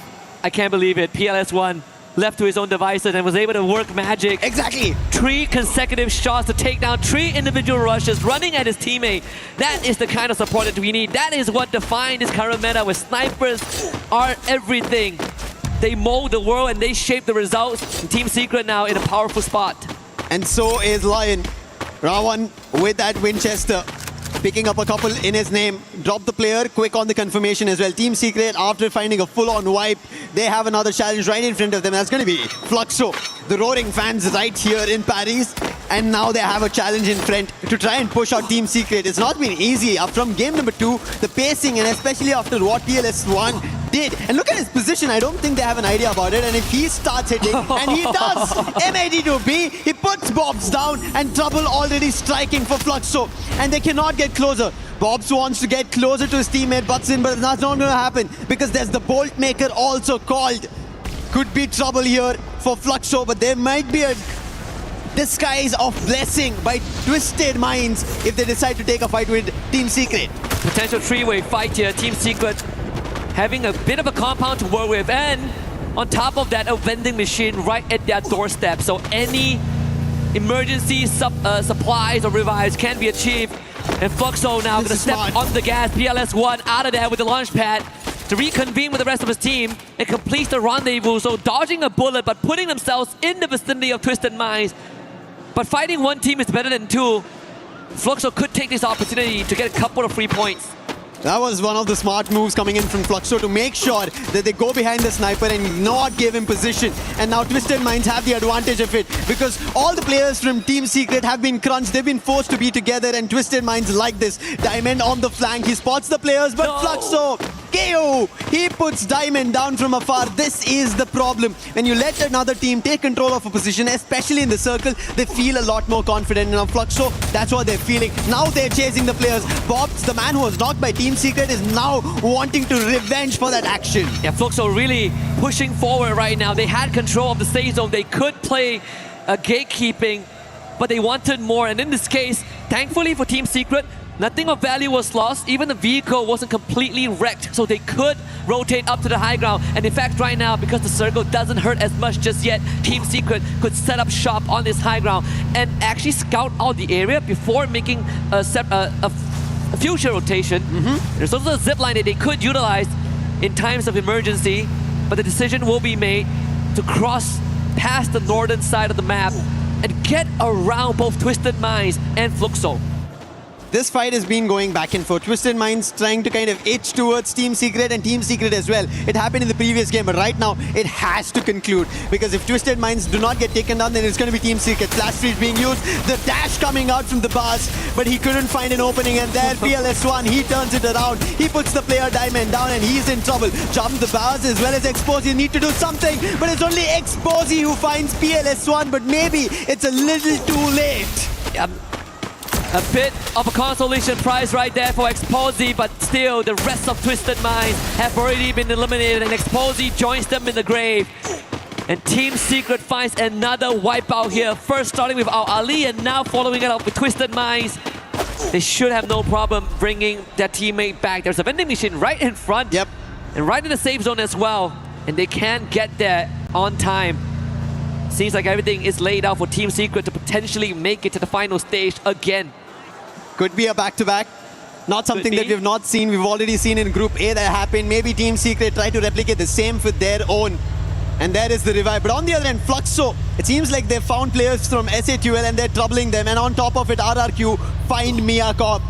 And that's going to be an end for Mia Corp. They've not been having a great start at all here in Group B. They've been at the bottom of the charts. They need to pick up pace, but Fluxo, they've been picking it up. They're at already the top of the charts. The only thing that they're missing is the Booyah. Game number 1, they're very close. Game number 2, they couldn't. They got taken down. But now, if they fight Team Secret and put them down, the challenges for Booyah will be swept out. And this is round 2. They put Team Secret in a very uncomfortable spot, but Team Secret conquered that hurdle and now are back for revenge. Gio with the push on forward, Gluon goes down, but instant nade from Captain Bobs at the setup. And Fluxo have cut Team Secret down to just PLS1, who was brought back early on. But can PLS1 get the build out again? Doesn't seem like it is going to be a reality this time. Fluxo coming out on top. PLS1 again quickly running away. He was the saving grace. Yes, an ace was found, but now no challenge for him to take the player down. He had to go out of the zone. An extra effort that he has to put and win it out. But on the other end, the team who's putting a lot of efforts after getting their very first Booyah here in Group B. That's going to be MIB a loss. They did lose out a player, but they already have 8 eliminations. Playing inside the circle, but Koja with the dually puts the last player of SA2L Esports down. It's not working for them yet. They've not found their winning ways. These young guns are missing their player, their captain Prince, and they are not able to yet adapt in such a highly competitive pace. And a different story for Team Vitality this time, racking up double digits in terms of elimination as Yago cleaned up the remnants of Team Secret. No more back-to-back this time. 5 teams remain. Fluxo looking incredibly healthy, same as Vitality, as both teams have gone on a tear. But there's a very good chance that we see RQ run up the causeway and into Total Gaming, who are controlling both areas. MT7 finding a sneaky one from behind. Abai right into the fire. And of course gets the burns to a crisp. That was a very quick save coming in, and that's the reason I was talking about how crucial Mafia is. He lets them all rush through and back again into the game. All 4 men standing, Total Gaming ready for this Final 4 standoff. MIB a loss are the only team who have a 3-man playoff that they have to go against the 4 lot of all the survivors we have. Will be the first time on the world stage that a team from India gets a Booyah, and how close are we to that, Lucifer? Dreams can come true, and we take it a step at a time. Total Gaming has to face off against MIB Outlaws, and Haone is the one that gets the upper hand. The Winchester, Sabank, up against Fluxo on the other end. VSS doing a magic there, but Shanky has been brought back up. The nades now come true. Riptide Rhythm unleashed. Yago in danger, but still putting up a bit of a resistance to pin down the members of Total Gaming, but they're in the face of MIB Outlaws. General takes out Water. The members of TG cut down to just 3.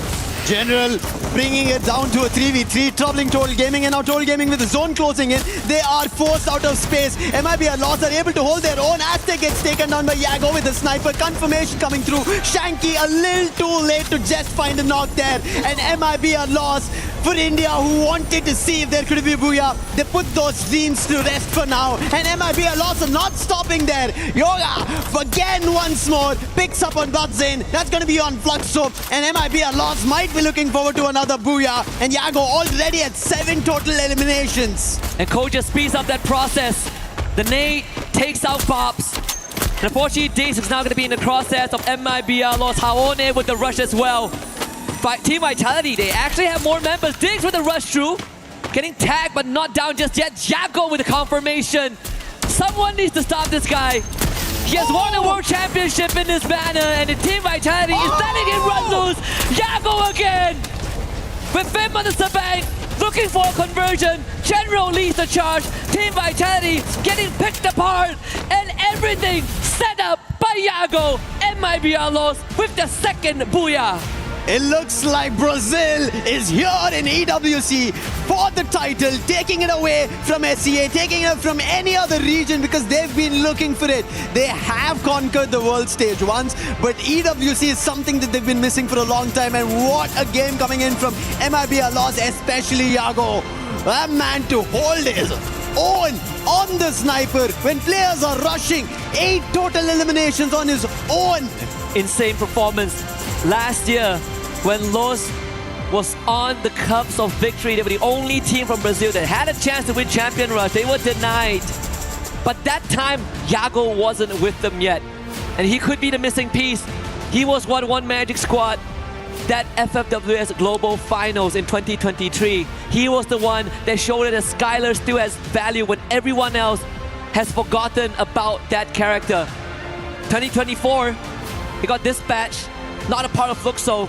MT7 took his spot and won that trophy. But right now, under the banner of MIBR loss, he is reminding everyone who he used to be. This is just incredible to pull off like this, and especially when we have teams who want to make sure that they get their very first booyah. MIBR loss already having 2 of their own. And look at it. It just seemed like point and shoot for him. That was the POV for us. It didn't look like he had a bit of an hassle. He had to look for opponents. They were right in front, just put up the scope, and the players were taken down one after another. And you can see the happy faces of MIBR loss. That's another victory that they get for themselves. A booyah that will be written in their overall rankings to put them on the top of the charts. They've technically already won the tiebreakers in a way, right? 2 booyahs is not easy to achieve, but if there's a team that has put ahead, I think we just found it. MIBR lost. Really just incredible performance, right? We were looking for teams to hit the ground running, but we are also looking at the same time for them to close out strong, because that what matters the most. And I think MIBR, they have the recipe for both of their category. Yeah. They hit the ground running, and they've closed out strong 3 games in a row. Right now, see, we've done with almost the halfway, if you want to call it. Yes, we have 12 games in total, but at least for day 1 of the group stages, Group B has played their 3 games. They should have understood the whole lobby. Now, if you take one team out, there's 11 other teams that they have to understand of what they need to do better off. And let's hope they start doing better, because right now, they are taking a quick breather, and they will be jumping back into the lobby. So you guys don't go anywhere. We booked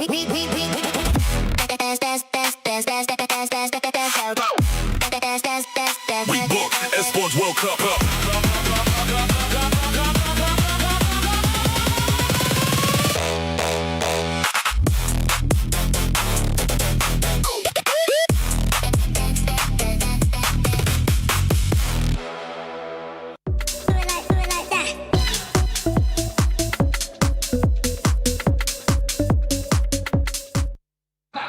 We're between some of our matches right now, so I decided to run up here and catch up with Nonstop Gaming. Talk to me a little bit about what it's been like co-streaming here from EWC 2026.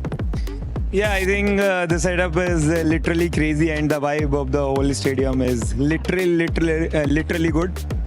And this is the first time, like I streaming, this time I selected for the co-stream, and this is the first time.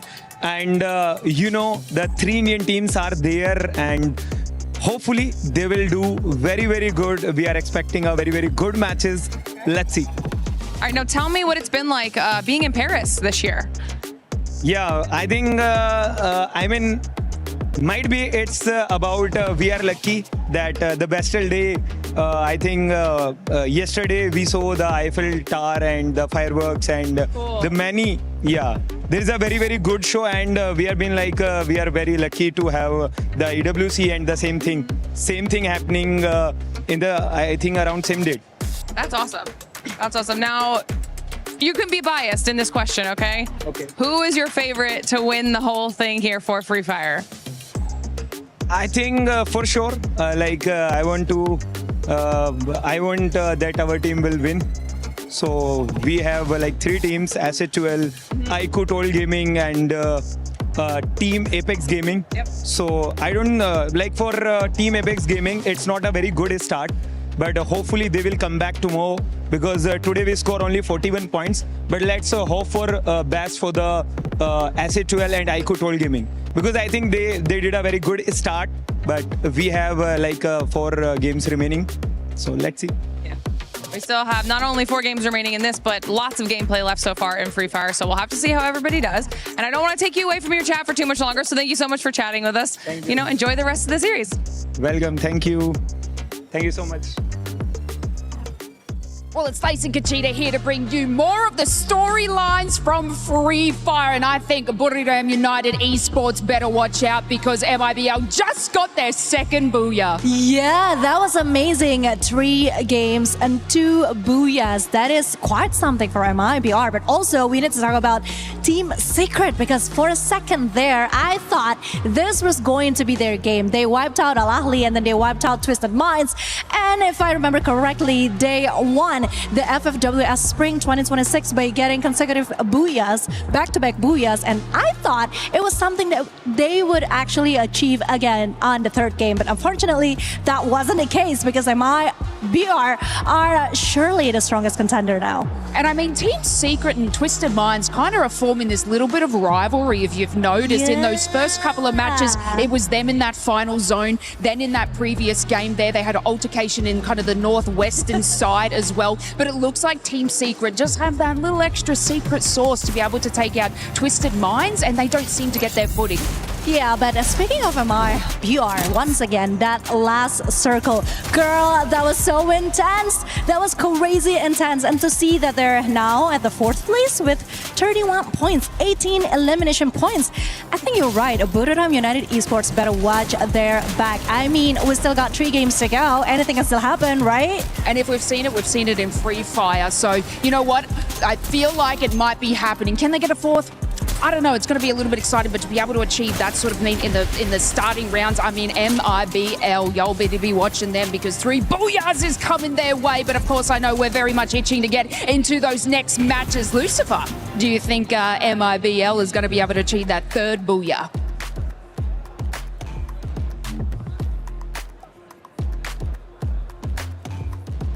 Yes, there could be another opportunity here for MIBR. They've been looking really good. And the action that they brought in, they've put themselves on the top of the charts. A total of 62 points, 37 eliminations. And as you guys already pointed out on stage, that maybe Buriram might have to watch out.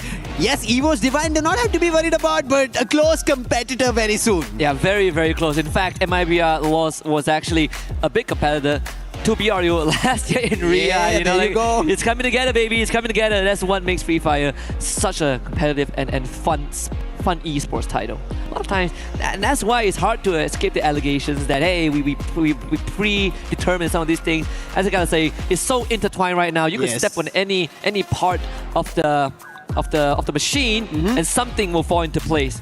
But one thing that has yet to fall into place is where do we place RQ again? I'm not sure. I think we have to ask Conchita as well as Neptune again, because they've been the ones who've been talking about it. And hey, I don't know if there's a jinx, but maybe something that we will look later towards. But I think there could be an opportunity where RRQ now recover, right? They've had an idea what Team Secret is doing. MIBR lost on the other end on a spree. Looking forward to Yago of how he's been sniping across, and Fluxo almost getting to all the top 4s in the final fights. And we did say that the second half of the matches for Group B theoretically should be ID favorites. Theoretically should be RQ and Team Vitality that gets put under the microscope again. Nextera, Kalahari Nextera. It starts with here. And honestly, I think on Nextera, I look at RQ. We're not looking at number 1 placement stats, but it's good enough, right? It's good enough to suffice for RQ to give us something to be happy about. I think same for Team Vitality. Lion going over to Intellect Center, a very less desired spot, but we also have S8UL against Straw Hats. Actually, Straw Hats are very spread out. Yeah, it's a very unfortunate, very early clash that we're seeing at Deca Square happen right now. And Straw Hats are already looking at the bottom, and it seems like it could be trouble. But as we look at our stats, we can see SATUL are the ones who are dropping the numbers, and SATUL, they are also close to those bottom two that we've been talking about. And teams need to now start worrying, because as we have reached the halfway mark, if everybody doesn't start jumping in to figure out if they start losing points, it is trouble. They'll miss out on opportunities. They'll miss out to getting back towards the top 4, or at least staying in the 10, because if they're in the bottom 2, they will be eliminated. Yeah. I think at least in this case, we saw a bit of a disengage. That spot was taken over by RRQ as they fill in the void. So now RRQ is Straw Hats' problem. SAUL escaping with one remaining member. Pincer coming in. We get a quick replay of this earlier clash that we saw on the radar. And unfortunately, SAUL just hit the ground running slightly slower. Yeah. And the mini Uzi can make a lot of difference in this early game. And unfortunately, these 1v1s didn't really go in favor of SAUL. Straw Hats coming out on top with 3 points. 4 points, in fact. I think there was a better rebound between the players of Straw Hats, and especially their abilities, their skills coming into play. But right now, the action keeps striking. Straw Hats did not have enough time to get back their resources to go for the fight, and RRQ, they had enough time. They're picking up the players. They confirm 2 of them and get 2 eliminations. Nil is also stuck, Riptide Rhythm, and that is going to be his defenses blown open. And with that, that's going to be a 3rd elimination. And we were mentioning, where do we place RRQ? This is where, always looking at eliminations, they somehow find it. Placement points is something that they have to add on to this aggression. I mean, they're the masterminds after all, right? Maybe they have some grand plan that we haven't figured out just yet. And for a good reason, because if we figure that out, we probably would know the results. Maybe India Multiverse RRQ. Yeah. Somewhere out there in the wild, they have it all planned out. But Team Secret is a team that started off slow, but the past 2 games have had great performances. Maybe not so great in Game 3. They did kind of fumble in the middle, but we also got to give props to the teams that took them down, right? MMBR loss was quite the force. Total Gaming as well, finishing 4th on that map. As I say, Total Gaming, Mafia shows up on the feed, taking out Bunny. Fluxo also in that altercation, as Diamond gets gunned down as well. Team Secret with the 3rd.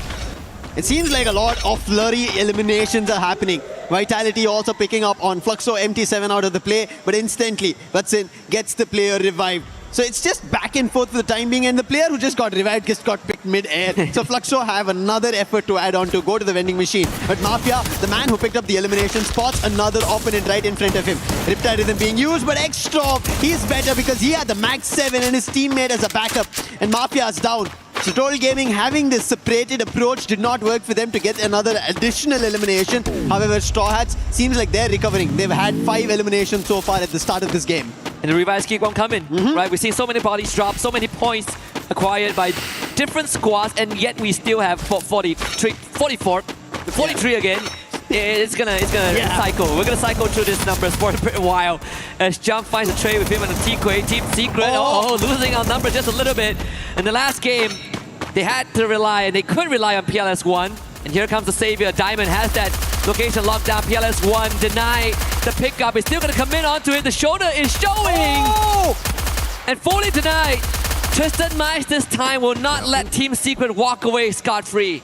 Unfortunate. 2 different angles in Team Secret. They get trouble. TQ as well as Nan7, they're the last survivors, and I think he might be taken down. Nan7 is also spotted. Diamond with his AUG puts him down, but the trouble is not done yet, because Miacorp, they entered into this fight. They want a bet in terms of eliminations, because they've not had a great game so far in the start. 3 games done. This is game number 4. Miacorp need to get back to those eliminations, need to get back to placement points, and they've found 3 so far. And Twisted Minds, they've now taken a little bit of a silent approach with the boss. I know he is worried and spots the player while he was completely unwary of another team being available or for a fight. And instantly the boss puts him down, and Miacorp suffer a loss. But another team who suffered a big loss is going to be Team Secret, who are now swept out. The boss now finds a second challenger, which is Nick. And he turns around and finds Josper. Another body slam in the face of Miacorp. But the boss is hit on a one-man mission. John Wick style here. Can Nick find him though? I mean, the boss could still do some heavy damage, and all with the absence of his teammate. So can you imagine the amount of chaos they could rain on Miacorp when the rest of Twisted Minds complete that rendezvous in that area? MIBR lost, playing on the outskirts this time, at the coastline. SAUL in front of them, and Rick B relays that information. The Dynamo clears, spawning slightly ahead, confirming the presence of no one. So now they can focus on the members of SAUL. Oh no, big trouble. SATL Esports already receiving big damage. And FFWS are closer than they think. Rick B, he puts the player down. He knew what was happening. So he had already gotten closer to the haystack. And as soon as SATL decided to maybe go for a flank, the player instantly gets shut down. And Troll and Jack are now stuck in a building. Bunny way too far to help out. Troll will be taken down. Jack will be very soon found out. And Bunny, all he can do is run away, go for a revive. But Jack, he's thinking he wants to step out. Maybe look forward to an approach if there is save. But I don't think there is going to be a save button here for his teammate. All he can do is try to buy time for Bunny. Yeah. And as long as Bunny can get out and get that revive, his job is done. Jack putting up a valiant fight. The result goes over to MIBR, lost 10 eliminations already. Just short of minute 7. We just see the standout player was Yago in the previous game, who clocked in 9 eliminations on his own. And so far, I mean, MIBR loss have been outclassing Fluxo, right? I mean, as much as, again, I'm big fan of Fluxo, big fan of the legacy. Recent times, MIBR loss, ever since the loss in Riyadh last year, has really fueled something in them. You see the fire burning. And not to mention with Yago's addition to the squad, this team has powered up. Big time. And we might be looking forward to another opportunity for MIBR loss. We saw the stage also talking about the same thing. But one team that I do want to see who have opportunity is going to be Lion. And now they spotted Joel. And he was just out in the open running across these tracks like he owned it. And Lion instantly put him down. In this game, Lion also has 4 eliminations. Seems like they are trying to move in the direction of finding a lot more elimination. But I'm surprised that we've not yet seen any elimination from Gamez or Games King, because he's been the MVP for their team. Rather, it's been Hax who's been picking up the weights on his shoulders. Yeah. And it's something that I think they need to dig deeper to find, right? In this case, they could start with getting solid confirmations onto Team Vitality. Makes it 5 now. Again, you call back to Games Kings. Last year on the world stage, he has been a pillar of his squad. One of the youngest player in the entire tournament, but also one of the most gifted long-range players. In a meta where snipers were sort of shoved aside, and he was the bright star. Right now, everyone is looking at him, and all eyes are on him, and yet still leaving more to be desired. Axe tags kind of trace himself for 1. Total Gaming up to 2. Launchpad available to disengage from Lion. Lion now getting hit upon by Total Gaming. Shanky puts Joker down, but quick trade coming in from Gamez. That's not going to be a confirmation. Oh, finally it is. So they do also lose a player. So even Total Gaming had to go for a quick revive. And Vota is the one who did that. Lion on the other end, they want to chase the player who went for the revive, the vending machine. And it's going to be Vota. He gets spotted. Winchester in hand for Hax, but he gets taken down with a rush coming in from Vota. And Vota all alone trying to hold himself off. Now Games King, he's closer, and Vota will be finally taken away because Joker from afar with the sniper puts him down. Yep. Good attempt there from Vota to really keep Lion pinned down for the rest of his team to kind of recuperate themselves. So he gets revived regardless. So TG back to full force. This game's again slow. I mean, game 3 was the game that had the faster pace. Yeah, it did. Now we're slowing down a little bit. I say we slow down just because we still have 39 players in the lobby. We cycle through plenty of reincarnations at this point. We've only lost 2 teams, Straw Hats and Team Secret. Everyone else pretty healthy. This lobby of Group B itself tells you of how different from Group A this entire set of teams are. Yes. Because there, everybody was very hungry for eliminations, fights, back and forth. But here, everybody wants to read each other, understand each other, because they all know elimination is not the biggest threat, but it's about going into the finals directly. You mentioned about it. Miss that survival stage 10 games and walk into the finals, prepare better strategies and be ready for it. That's what they're eyeing for, and that is getting difficult for some of the teams to figure out, even though we are at game number 4. Yeah, even when we look at the numbers, so far some of the accolades of these players, right? Yago, 3rd in line with the most eliminations. He has 13 in total, and 9 of the came from the previous game. Total Gaming now facing RRQ. Wota, who just came back into the lobby, got removed again. And Total Gaming's members cut down in half. Shanky might have to hold the fort here. And they're not in the best of the position. Aztec, who just went in for the revive, his position's compromised. Fluxo are going in for the chase. Shanky, he can't do anything because if he steps out, then another casualty strikes. And there it goes. The players in mid-air, Al-Ali, they pick out Vota once more. So nothing is working here for Total Gaming. Aztec, the man who went for the revive, he will also be taken down. And the bell is not ringing in the favor of Total Gaming. They were closer in the previous game, but in this game, they're still not able to figure out what works in their favor. But Vitality, they had to figure out, made a jump, but right into the crosshairs of Twisted Minds. 13 eliminations already, and they're looking forward to a lot more. And with a VSK, Exposy gets one more added to the team. Bit of a distraction there that could give TG a breather to pick themselves back up and kind of put the pieces back together. But 11.5 minutes in-game time, there's really not much space to work around as Aztec gets brought back. Twisted Minds looking at 13 eliminations. RQ sitting right across. And also Fluxo in the vicinity as well. We did see the circle earlier on, centering around Boxing Gym and Decker Square, where MIBR Lost has basically hunkered down on the southern side of the safe zone. It could give them a good entry, get a couple of points under their belt, but I'm looking at Al-Ali again. Yeah. Last game was the only game that they didn't make it that far, but now, in the 12-minute mark, Al-Ali will have a good chance to prove themselves once more. Right now, before Al-Ali, we have Fluxo, who have another challenge. They've always looked closer to a Booyah, but they've never converted yet. This is game number 4, match number 4 that we're witnessing, and they still are trying to figure an approach where they'll be successful. But look at Lion.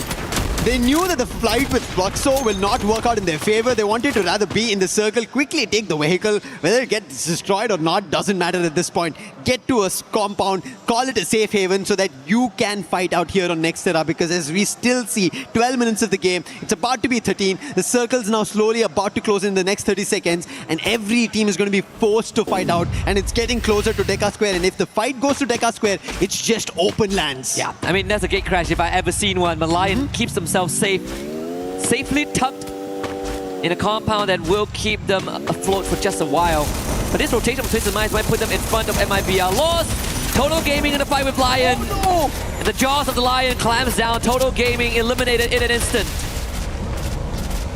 This is the reason we were talking about the compound, and Lion were very smart to act about it. Total Gaming did start off, but it did not work out. And now, after Total Gaming, it seems Lion have found their jaws with the lock-on towards SATL Esports. The fight is a little too far that's happening, but they're still able to hammer them down. That tells you of what Lion's also looking forward to, a recovery of a game. But recovery is not yet happening for Mia Corp. Fluxo find the last man, and they put an end to their run. And now RRQ also jump into this flagship battle of taking down SATL. On one end there is Lion, on the other end RRQ. Bunny gets hit, Noor right now in trouble, and Jack becomes the last man standing. Can he be the jack of all trades? I don't think that's an opportunity for him to ask or even deliver on in such a small position with so many teams still surviving. Did you say there's a risk of fights getting caught out in open areas when the circle shrinks? And it's currently the reality that some of these teams have to deal with. As the circle starts closing in, the blue will force the movements of Lion straight into RQ's compound. The Riptide Rhythm doesn't really dissuade them just yet, but bait nade from Captain Dunes sets it up. Bobs also firing from behind with support from Gio on the high ground. Lion, no more. Jack at least gets one in that mix, an additional elimination for SATL Esports, but Cobbs with that M60. Brilliant stuff being done, but SATL, they're not safe yet. The last man standing, Jack, he was initially kind of seen by Fluxo, but Fluxo, as the zone's closing in, they know they're not ready for this fight with Jack. They cannot just try to pin him down. Rather, they just jump in front, and Jack, he is peppering them down. Bobs is also knocked. 2 players from Fluxo in trouble with a quickly recovery. Having the Thiva as an advantage does help you in the nick of time. But Gio was able to find him at the very edge of it. And that was enough to take him out of the equation as we go down to just 5 teams, but all of them have the full squad left standing. Right out in the open is Fluxo and RQ ready to receive and challenge them up front. Abai leads the charge, and instantly RQ finds himself in the thick of it with a couple of knockdowns. Runs also steps up to the occasion. And the Jinners completely eliminated, and so does Fluxo. RRQ. We were mentioning about them, talking about them, and now they place themselves in the top 3.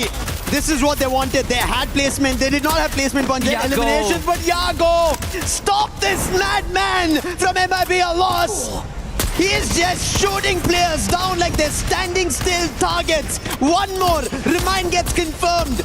And now MIBR lost in trouble as Maal finds General. Rigby close by, Rawan getting closer. Yago has to be the saving grace. He has to pull them from the jaws of death from RRQ. And I think it's very doable. Hawk could also be the X factor. Rigby gunned down again by Rans. Simokes is there. Awali with his save. If they make it far enough into the game, they can be one of the contenders. And here they are in top 3. With lesser members to work with, but enough to threaten RRQ and give MIBR Law some breathing room.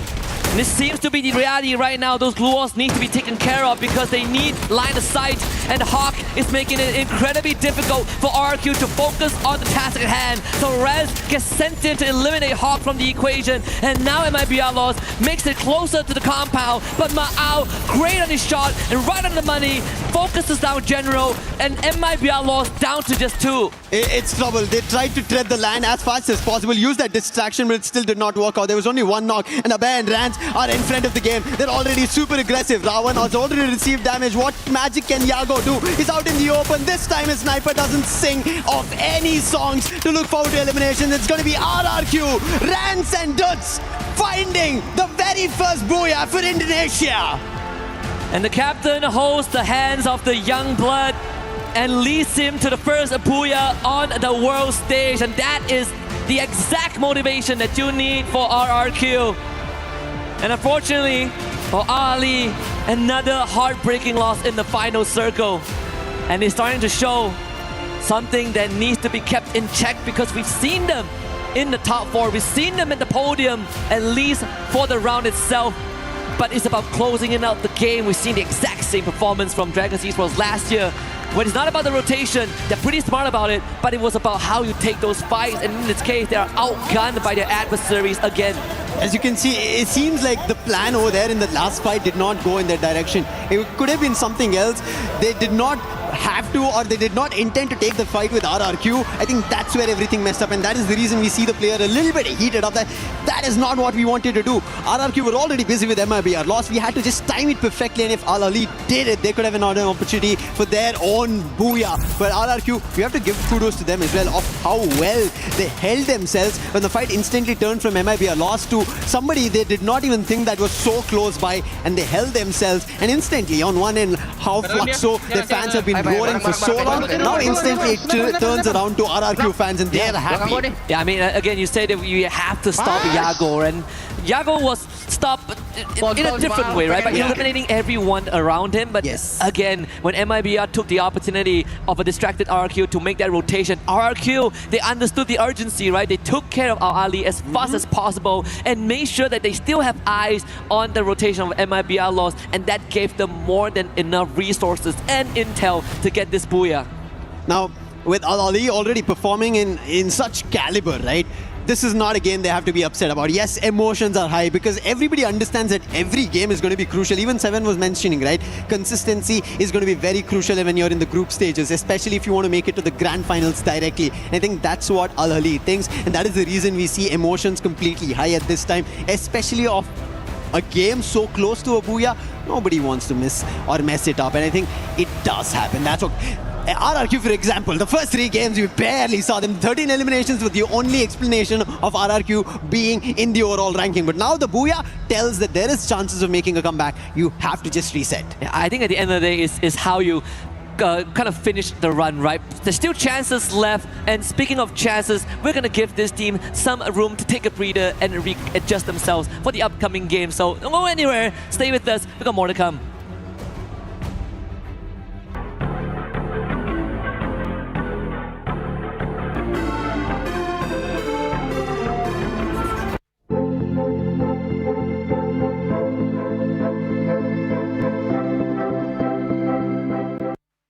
Welcome to Garena City, an activation right in the heart of the Esports World Cup. And let's be honest, you can't miss it. It is so bright, it looks incredible. This activation, we have VR, we have consoles, and we have simulators that you can take part in. It's so much fun. If you're going to the Esports World Cup in Paris, make sure you come down here. And my friend Luti is over here, my stunning co-host. How are you feeling? I'm into golf now because football is over for me. Oh dear, let's not talk about it anymore. Let's see how accurate you can be in this golf simulator. If there's one thing that I know, it is being a dad, gaming and golf. And so this is my third one. Let's see your accuracy on this one.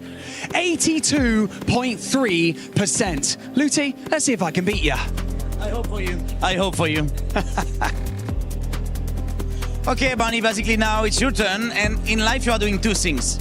Host teams and playing golf. So hopefully you're gonna do better than me. I mean, you're not wrong. If I don't beat you, I'll be really upset. I'll probably have to quit golf forever. So it is my time. Okay, that looks a little bit better than me, I have to say. Yeah, the sword goes back in the sheath at 90%. Barney Banks absolutely bringing this one home. It's okay. You can focus more on golf. I'll focus more on football for now. But for now, Lauren and Lace, it's your time. I hate football. All right, Barney, you had to show off those golfing skills. But for everybody currently watching, don't forget to join the Esports Foundation Creator Program. Register on the EWC website. It's pretty straightforward. There's going to be a QR code at some point. Make sure you scan it. Join up, earn reward, score points, and we might end up interviewing you on the final day. And that sounds pretty sweet. So make sure you join it. There you go. There's the QR code. Go scan it right now. Because one team that has been able to step it up in a big way, especially this last match, RRQ. Conchita. It's about time. Honestly, It's about time. And yeah, we still have 2 more games to go, right? So this is actually a good way for them to reset, to find that rhythm, to find that, bond that they're finally showing. And again, like I said, Mal turned out to be the saving grace of the last game for RRQ, I think. Yeah, exactly. I mean, Miles is one of those that at this point, I think even the pressure is not facing him anymore. Yep. Because there's so many times in the previous competition when he's going solo, he will just be going down that quickly. It did happen a few times from the earlier games, but now because he's the one who's bringing that energy to the table right now, I think there's a lot more that we can see from RRQ. Please don't talk to me about RRQ. Oh, no. They kill lows. Girl. No, honestly, Carol, I was concerned because I really thought that it was going to be another booyah for MIBR. I was like, enough! It would have been the third one. Yes, Remember, the third at one. the I know, beginning right? of Group B, I asked, can anybody maybe mimic what Buriram? And we were saying it, honestly, in a joking manner. Because nobody expected to see what happened in Group A here in Group B. And Carol, first of all, thank you so much for joining us. The fact that that squad got so close, Brazil in Group B, they're looking good. Oh my gosh, they are doing an amazing here at the EWC. And the funny thing is that during the grand finals in Brazil for Fire World Series, Brazil, they were almost the champions. The thing is, the format, the champion point, didn't give they the opportunity to have their final booyah and go for the win. I think But that's they were the best team of the day. I think that's why we're seeing them just go after those wins. They want to make sure that when they go to the finals, they're going to be ready to get those booyahs. Because right now, it's working out for that squad. One squad, honestly, consistency. We were talking about it earlier, and we're seeing it once again here, not only with the step up of RQ, not only with the performance of Brazil, Ali. Oh, Neptune. Yeah, I mean, one of the players of Al Ali has been reminding us why they are champions of their region. I mean, it's just like refreshing that we're seeing one team that is keeping the balance of both placement and elimination, and it's bringing themselves higher in the table. Hopefully it's high enough to get to that top 4, because there's a lot who's taking the top 3 right now, and the lead is increasing. Yeah, but one thing that I did realize post-match was that there was an obvious tension at the Al Ahly table. Maybe there was some sort of miscommunication. Maybe there was a couple of bad calls between the players. So that's something that they really got to watch out for, because consistency, it has something to do, obviously, with chemistry. So we have still 2 games left today, and let's see how they handle the stress now. It happens, right? You don't want to see teammates starting to maybe not go the same path in the first day. To save that for the last day. Actually, don't even save that for the last day, because then that will be finals. But the overall ranking, Los right now over Fluxo, Twisted Minds as well has been forming great. RRQ, as we mentioned, Ali, all the squads are doing great. But talking about some tension out there, we got the Fluxo fans behind us, and I know that there's some tension between those 2 Brazilian squads. Definitely there is this competition between Fluxo and Los. It's like, how can I say, it's romance that never ends. Yes, because we got Iago. Iago used to play with Bobs, Jill, and MT7 right now plays with the Fluxo, right? With Butizin as well. And Iago used to be their sniper. And then after the Free Fire World Series back in 2023, Iago left the team. And right now they got MT7, which MT7 is the best sniper in Brazil. And probably that makes Iago so mad that right now Iago is stepping up here at EWC, and man, he's the best player today. Yeah, I do agree. I mean, Iago, when last time we saw them, he was just making highlights of his own. And, well, I would say even when MT7 stepped into Fluxo, he's also making them win those fights. So, I guess with Iago, MT7 rivalry, or let's say for the team rivalry, they will be very close in there in the battlefield. There's still a lot of storyline that can unfold out of this, but judging from the scores that they managed to maintain right here, even before we end this day for this Group B, like the lead is pretty much sure enough for MIBR loss. So I don't know what miracles will happen for the other teams who's trying to catch up, because imagine RRQ guys, I know they just had RRQ, they just had their Booyah, but they're still far away, like around 27 points. Yeah, I think it's gonna be pretty hard for them to catch up, and I cannot deny the fact that maybe today would be the day for the Brazilian team. So Carol, I think you can smile and be happy about that just today. Is that good for you? At least I'm admitting that today is really the day for MIBR lost as well as Fluxo. But then again, if we're talking about the rivalry, I'm not really sure. One thing for sure though, Taylor Swift should really write something about those two, MT7 and of course Iago. It is a love story, a complete love story of Free Fire. Or maybe Ariana Grande. Thank you, next. Yeah. They're trying to find out who's going to be big brother, who's going to be little brother. Iago definitely doesn't want to be little brother. I mean, we know his stature is going to be outside of this frame. From all these squads, I mentioned it earlier at the start of Group B, and we're just so close to it. I want to see where you guys stand on this. Does Los end up getting another Booyah and goes for that 3, or is Fluxo going to stop him? Carol?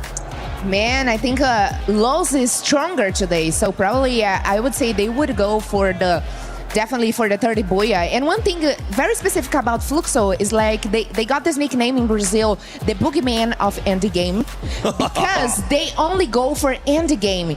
What they are doing here today, going for eliminations, get more points for eliminations, that's not something they used to do in Brazil, because we like to say they do like skinny Booyahs. Oh. Because it's Booyahs with not a lot of eliminations, you know? So it's surprisingly see Fluxo have this kind of performance here today, but definitely Los look stronger. Hey, I like that input. Now, quickly, Neptune, is it going to happen or is it not going to happen? I don't know, because so far for Fluxo, they did manage to get to the top 2 without any Booyah, but if they can steal it away from MIBR loss and equalize it like 2-2 before the final, by the end of this day, then there's a lot of things that can happen at this point. And Conchita, for you, I want a yes or no. Which one is it going to be? I think I'm just here for the vibe. I'm happy with either of them. I'm just here for the drums, the music, and of course, I would be happy to see any Brazilian team take this. Let's go. Well, let's see if it's going to happen. Husky, Lucifer, what do you guys think? Can Brazil, especially Los, can they get that 3rd win? 3rd Booyah or no? Well, I personally think yes. Vamos, go all the way. You know what? screw the third booyah, get the third and the fourth booyah, right? Let's close it out. MIBR lost all the way. It's a day of celebration for Brazilian teams. Fluxo, MIBR lost, you name it.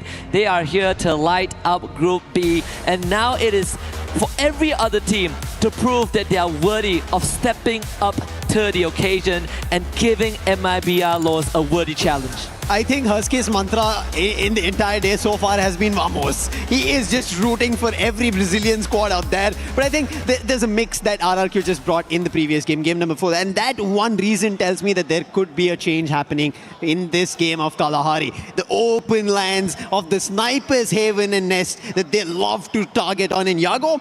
He's already been doing great, and maybe he opens up, but Maal, he's also finding his winning ways. Conchita and Neptune, they mentioned about it, so maybe RRQ, they get another booyah, back to back. I mean, we've highlighted Iago for the entirety of the Group B matches, right? Yeah. Most damage dealt, most eliminations so far, 21 for him alone. And then they have, Haone has 15, so 36 eliminations shared between two of them. Well, guess what? Iago is on the map again.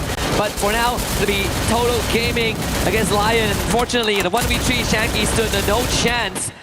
So 3 points for Lion. Wait, what just happened? I mean, Al-Hali? Was it lost? I think it was lost. It had to be. Yeah, this is why, like, even they were mentioning on the desk, right, that, hey, that was a heated argument. There was something of a disagreement between the players, and this is what happens when emotion run high and you are not ready to kind of bring a reset. You instantly lose upon a good game that you are able to deliver. And now Al-Ali going out so early is a big surprise. Yeah. And I think on top of that is also, perhaps even when you get the reset, you get a very unfavorable drop, right? You get wiped out by a team like MIBR lost. That has got to hurt. So that's double the damage on the mental side. And this is the different part, the secondary part of competition at the highest level, right? We're not just looking at skill, we're looking at the mental aspect, the psych. How do you kind of recover from a loss? And I think, at least in this case for Al-Ali, they have plenty of time to talk about that. But on the other end, Lion, while they did push a loss towards Total Gaming, now there's the Indian counterpart of SATUL. And they put the player down quickly. That's going to be Bunny acting on hacks and instantly confirming as well. So Lion, who thought that this position is completely clear, now there's another challenge. There's still one player here at Santa Catarina who is not yet giving his position away. That's going to be Games King, Gamez King. Can he change the fact, or does he call reinforcements here for Lion and look forward to something big? But something big that's done is going to be from Team Vitality's Koja. 4 eliminations already, and I think while we were talking about RRQ, while we've been talking about MIBR loss, I think Vitality need their end of a bargain chip where they can coin it and call themselves a 1 booyah game, at least for today. Yeah, I agree. I mean, they actually got off to a decent start, right? They took out 3 members of MIBR loss, who just got brought back, so that they did slow down one of the front runners of this lobby. They themselves now on the receiving end of a couple of lead, courtesy of their own comrades from Indonesia, RRQ. And runs a newfound confidence from the previous game, right? Like, Dudes able to lead him into battle and kind of just reinforce the fact that he is one of the best. This is kind of what we always need from some of these newer players and their first appearance on the big stage, right? Just the fearlessness. And that's what Rans has brought. We got to check out here. We did say that MIBR lost basically decimated Al-Ali, and it didn't even look close. Yeah, we just dropped.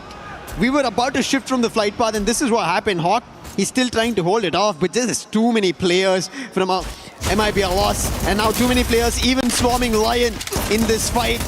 They're trying their best, but they're unable to hold it off, and that's still a challenge coming in from SATUL. Yes, they've been dabbled a little bit of a damage, but they're able to hold themselves off. Hacks again will be confirmed. Jack picking off one more, and Joker, he is going to be the last player who also gets picked off. And SATUL Esports, off to a start that they needed to eliminate a whole squad. It finally happens for them here in Kalahari. On a map that usually has a slower tempo, we lose 2 teams 4 minutes in. And the volatility of this lobby continues to rear its head. A hit list put out. Vitality onto GU. Team Secret, we will revive for now, but they won't have time to kind of get the plans together with Twisted Smiles dropping by. And Diamond is on the hunt. A couple of Team Secret players nearby. Diamond might get sandwiched by Exposey on the low ground. And Huang Nam getting tagged as well. Nan7 dropping down to join with the rest of his team. Twisted Minds actually keeping quite the distance as they call down the storm. whenever a fight between Twisted Minds as well as Team Secret happens, it doesn't go in anybody's direction. They end up having casualties and eventually both of them get eliminated out of the lobby. So I am a little wary about this action. Twisted Minds are actually getting up, getting closer to Team Secret. The position is known, and especially for Team Secret, the trouble is they lose PLS1 and then there is a lot going wrong. But right now, PLS1 with the max 7 puts the bus down. He tried to make a jump and it doesn't work out, and now he changes his weapon to take players from afar, pushing the side of Twisted Minds back, and Diamond had to go to the vending machine, revive his players, but he's completely surrounded. He cannot do anything. However, he puts PLS1 down, but before going down himself, he gets a whack to PLS1 as a confirmation. Yeah, greeted out a little bit. Would have been better to use that primary, but at the end of the day, still getting the job done, and at quite a hefty cost. Total Gaming, on the other hand, Shanky will need a bit of time to patch himself back up. We have Tro on the other side of the open field with him, S8UL having one of the better starts today. Same as TG, both with 5 eliminations, and in fact, with TG, they're a lot more spread out. Mafia taking some shots as well, but also doing some reconnaissance. Make sure that the rest of his team can follow him. There should be confirmation that Tro is nearby. After their game number 1 and 2, I think finally we are seeing a little bit of a change in Total Gaming. They're picking up eliminations a little more proactive, they're looking a little more confident. A little mess up happened at Santa Catarina, but we can brush that away. It does happen to everybody in the initial drops, but they managed to recover. But S8UL, they managed to recover even bigger, and that's the reason they are not caring of who's in front of them. And yes, they don't know who is, but they will look forward to eliminations. They're a very elimination hungry team, and so far they even pick up 1 player from Total Gaming. I think proactiveness is the key word here, right? A lot of teams, if you play not to lose, you're eventually going to lose the teams that play to win, and it's going to be an oxymoron for majority of the time, but it has been a reality, and that's why, you know, winning these gunfights are eventually going to be the cornerstones of getting that booyah and maybe a trophy lift at the end of the journey. And the end of the tunnel right now for Team Vitality is that they are in the center of the circle, right? They have Bayfront, they take control, and a map like Kalahari, having Bayfront under your influence is actually a pretty good area to kind of park yourself under. What surprises me is that RQ didn't immediately go to Refinery. Exactly. Right, they're actually playing on the outskirts of that area. Both Refinery and Command Post are almost looking empty. No teams are taking control of it. They're letting others try to get close by. Surprised to see that, but at least at Shrines, it seems like the fight keeps going on. MIBR lost. They thought this is going to be a stronghold, but right now Straw Hats having the position of the verticality, using the terrain advantage, they're trying to put them down. But General answers back, puts shots down, who is also been taken down. It's up to Extra and Nil, but they're afar. They're so on top about that they cannot be able to easily help their teammates out. But Nil at least trying to hold ground, and he's going to challenge Yago. He's been the man with the big rifle, the long barrel, and he delivers once again. Will not let MIBR loss fall down. Not at all. And at the cost of no casualty, they should be able to retrieve Rigby in time before he bleeds out. So MIBR lost with 8 points under the belt, continues with a full squad. Aztec gets brought back for TG. Fluxo now under the storm, having to deal with the Miyako West. Quite made a bit of noise in the previous game. Didn't make it until the end, but does draw some attention to them and reminded that they are also part of the competition here. But at Santa Catarina, it's going to be the hard one with the stronghold basically controlled by Fluxo. Especially Bobs here, who is going to take that move to join up with Butchers in. They could now go for the push. Carol mentioned, right, they're the boogeyman, but they're a skinny boogeyman, if you would want to talk about. Are they going to get closer to that? Fluxo have always been a step in front of the race for a booyah, but they've never gotten closer to it. They've always missed those last opportunities, even if they have a man advantage. But right now, they are troubling Miyakov. However, Kappa and Diplik, they put players from Fluxo down. They're turning the tides around. It's working out. They confirm players as well. Butson has to go on this 1v1 and win it out. MT7 on the other end. He is troubling S8UL. A little bit of a wayward approach coming in from Fluxo, but they're still able to hold off Miyakov. Yep, and it goes back to what Carol mentioned earlier on, that MT7 was regarded one of the best snipers from Brazil. Today still outperformed by Yago, but has some moments of brilliance, and that was one of it. Fluxo is beaten and battered, only half the roster remain, and S8UL shows up, Butchers in getting chased left, right, and center for to fight, but there was no way out of this one. Jack and Tro with a couple of eliminations on their own, and MT7, the star of the show, now sent packing. With a vending machine right in front of them, but with multiple members of Mia Corp gatekeeping that area. the approach of taking two-pronged fights is always problem. You end up sending your resources in two different directions, and if both of them fall, you are left completely alone. And that's what's happening here to MT7. Mia Corp on the other end, it was only Fluxo they had to fend off. They were able to. They got the player back up as well. So MT7 in a very varied position. He'll not be very comfortable in even going towards the vending machine. Kappa right below him. And he and his entire squad is relying for MT7 to get closer to the vending machine and get that revive. And he does. He gets Bobs.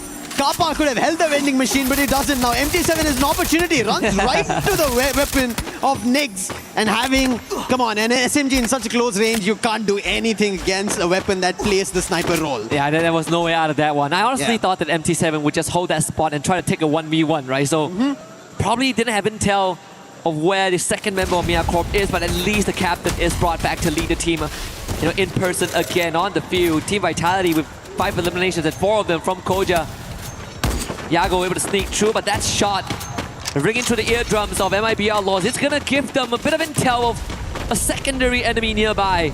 And it's important information for MIBR Laws because they will have Twisted Minds to contend with in just a little bit, as the Indonesians now might clash. And the last time they met in Kalahari in EWC last year, it was Vitality that denied RQ of a trophy lift. Now it's gonna be some of that rematch. It feels like deja vu from a year ago. Team Vitality, they've been getting closer to the titles but never been able to lift it off. And this could be an opportunity that they might have to write on their own. Yes, it is tough, especially in stages like this. At least when we had the last EWC season, it was 18 teams, but now the competition is even tougher. 24 teams, you are just put in one group, you have 12 games to play, and Team Vitality has still not picked up enough to get to the top 4. So the distance is more compared to RRQ. If you talk about it, RRQ are even further down because they messed up in their initial games. Yeah. I mean, both teams have come second a couple of times, but RQ has been there more often.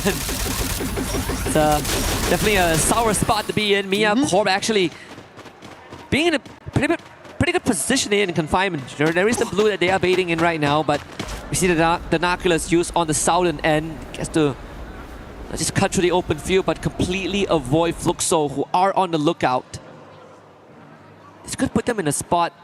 If they continue that rotation now, they could end up intercepting Team Secret or maybe S8UL. I think a team to watch out, especially here in Kalahari, is S8UL Esports. They've been taking proactive fights, but this time now they're getting a challenge, and that's going to be Team Secret taking a jump. As the circle shifts dead center, all the teams are getting forced to be close to each other. 9 teams in total, 12 minutes so far in the game, 36 players still surviving.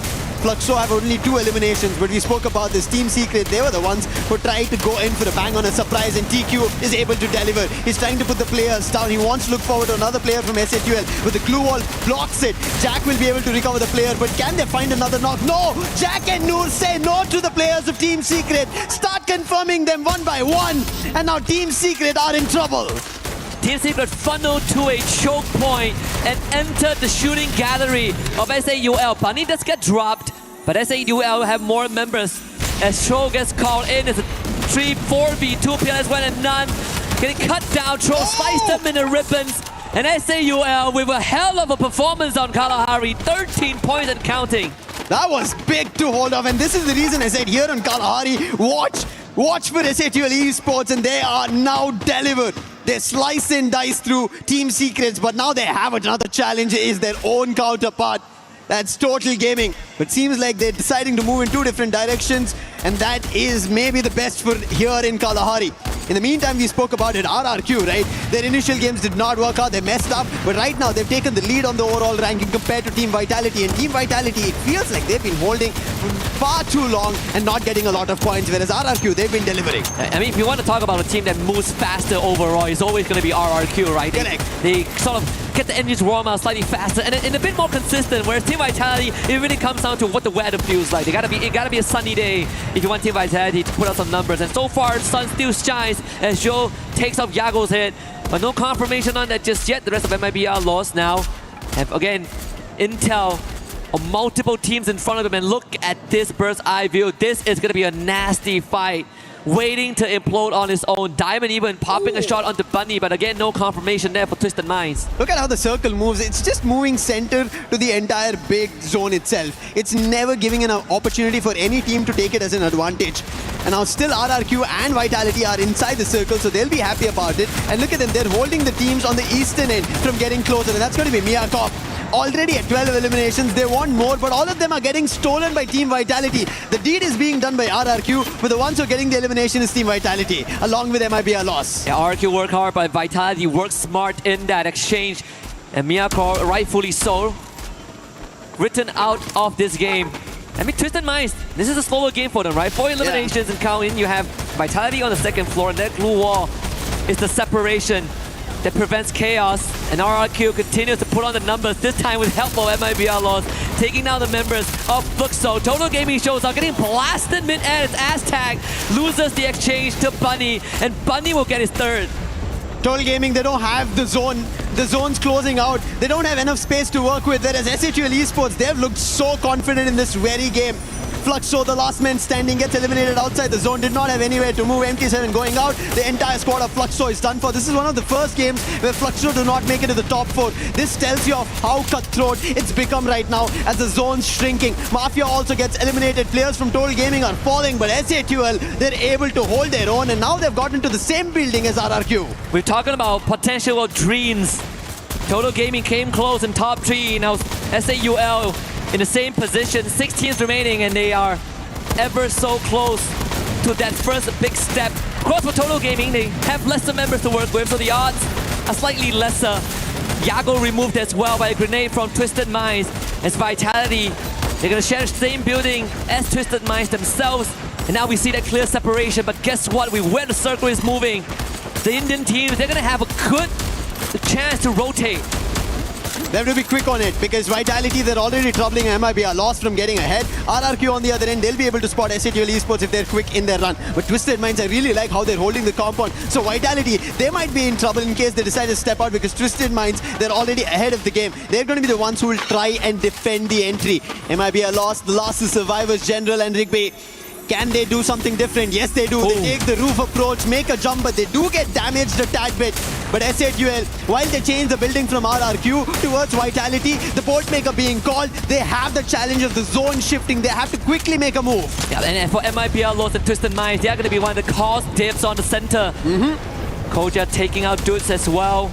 In the meantime, SAUL, as much as they're slow on the roll this time with their rotation, but they did make the more passive choice to play from behind, and that could work in their favor as TG now bleeding now. Shanky no longer able to be rescued, and Water about to be constricted, suffocated by the blue.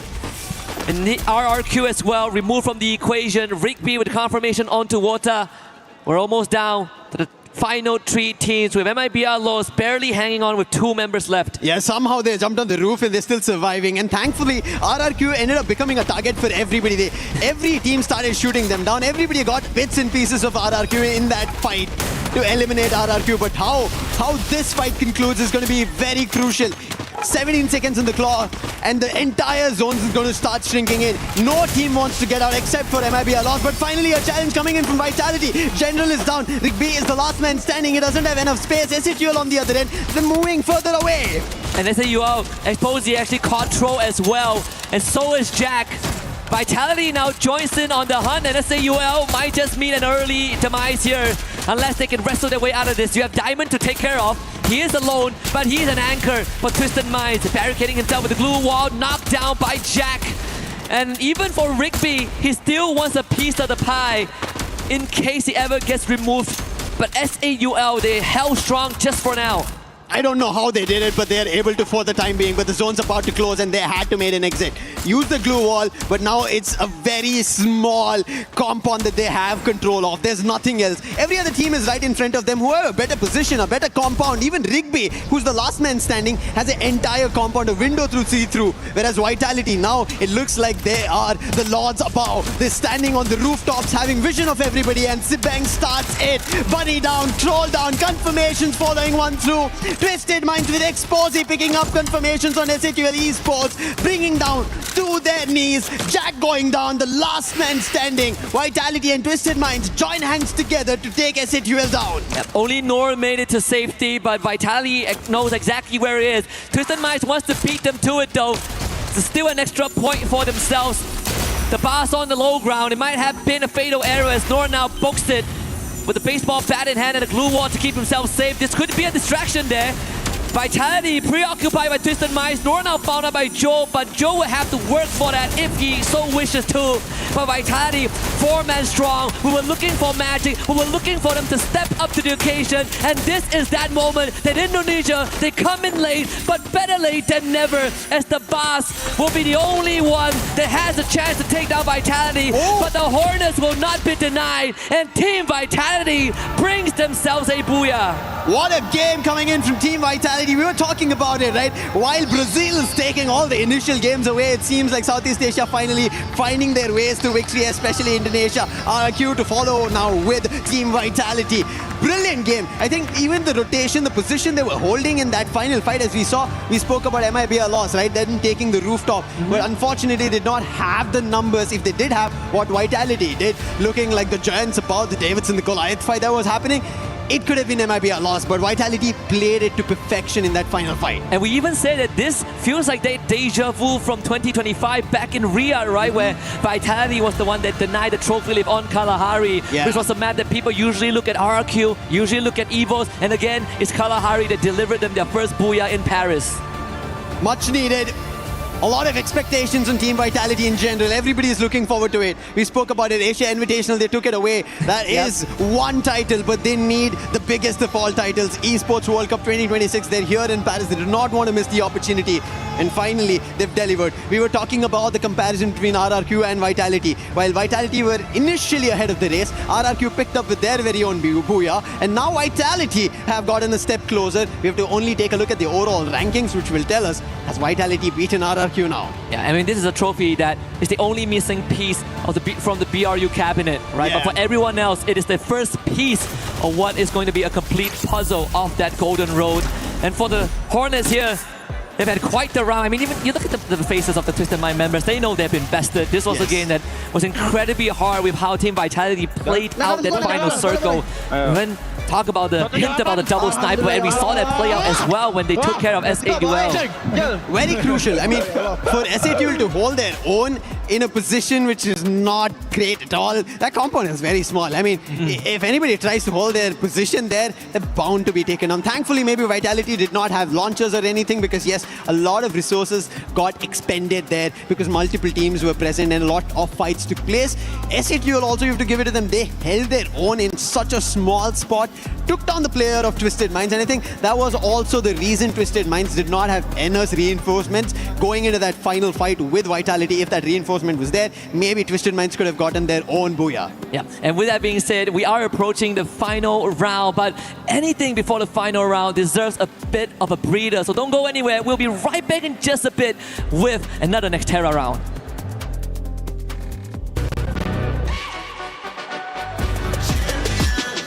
This ain't no regular thing. Came for the ring, you know what I mean.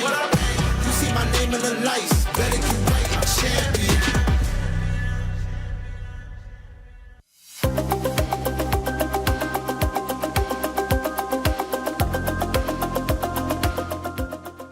He thinks he can come in here and play my game. He knows nothing but go! Tyler 1, you're done. Raw energy, house for off, blow the house down.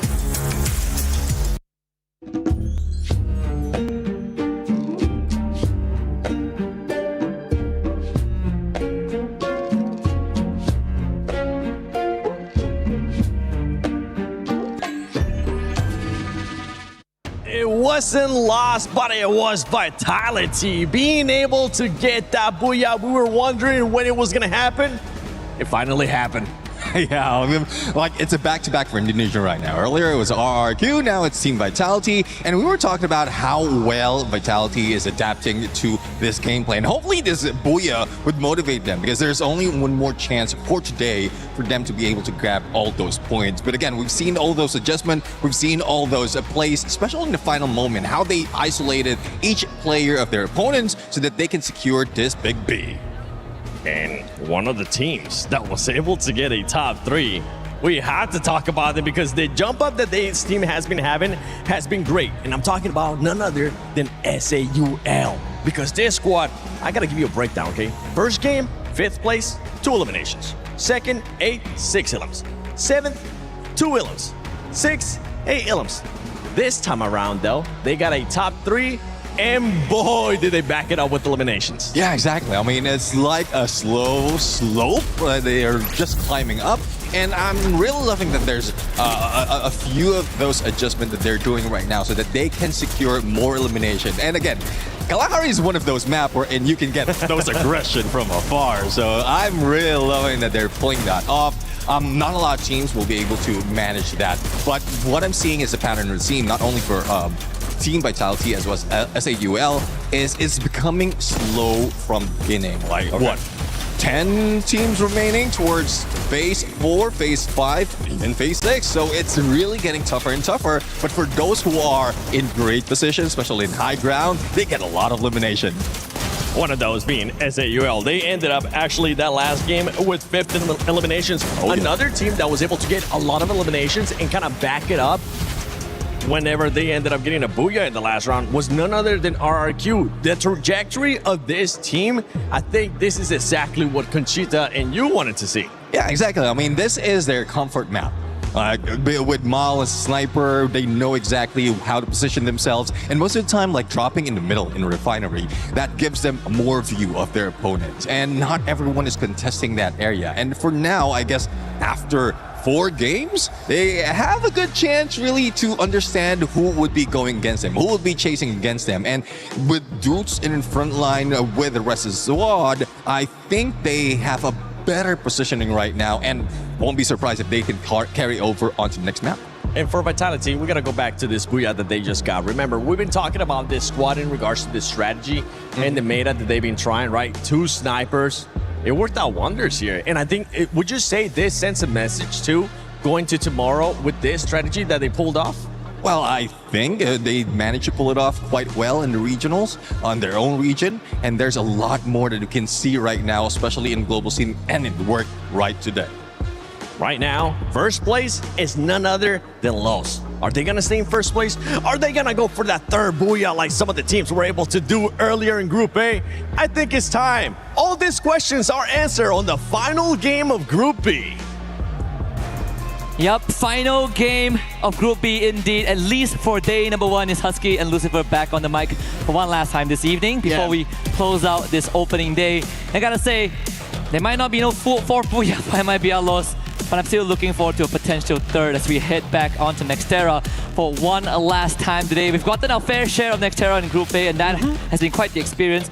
But with how Indonesia teams have been stepping up, let's see if they can keep the train going. Maybe RRQ will get the 2nd. Maybe, but I would want to take the trajectory just like how the map is moving a little towards the east, towards the right hand. It's not something to teams to be worried about already, but still, I want to see another team get a Booyah just to even the competition. The overall standing already looks close by in this group compared to the Group A. So that's the reason I want to see another team pick that pace up. But let's see if there's any fight. And already, as you can see, Deca Square is being lit up. Boxing Gym, again, being a fighting arena in itself. Yes, irony is that it's a boxing gym, but we also see people trying to pack a punch, and Straw Hats might be in the middle of it because Twisted Minds have looked better in their fights.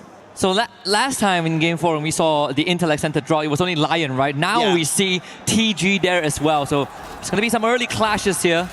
We'll see how that one pans out because Lion, they kind of got close in previous 2 games, but that was the most that we've seen. Twisted Minds also comes under a bit of that pressure, I think courtesy of Fluxo, who actually dropped Diamond out in the wild, and Exposy is also already gone.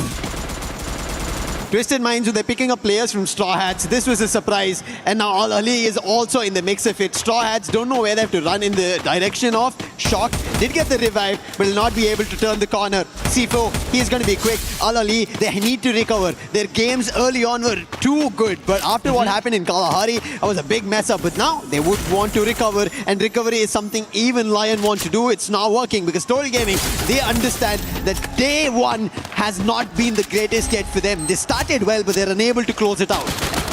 I think it's going to be some reassurance if we can get rid of Della here, who actually got a spray down there. No way to retrieve Joker though. So Total Gaming can still look for the finisher. Wota, the opening doesn't have line of sight. Actually, the timing slightly off, and Aztec gets brought back. In the grand scheme of things, right, the past two games, if we want to talk about teams that are looking to kind of recover in this final game, I want to see Al Ali bounce back. Oh, yes. They came close on Xterra, and that was Xterra as well. They came close, finished third.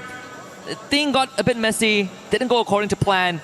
The last game, it was a no-show because they got completely decimated by MFBL loss. But now we're back on Xterra where they finished top 3. Wota just passing by Della, who held his breath.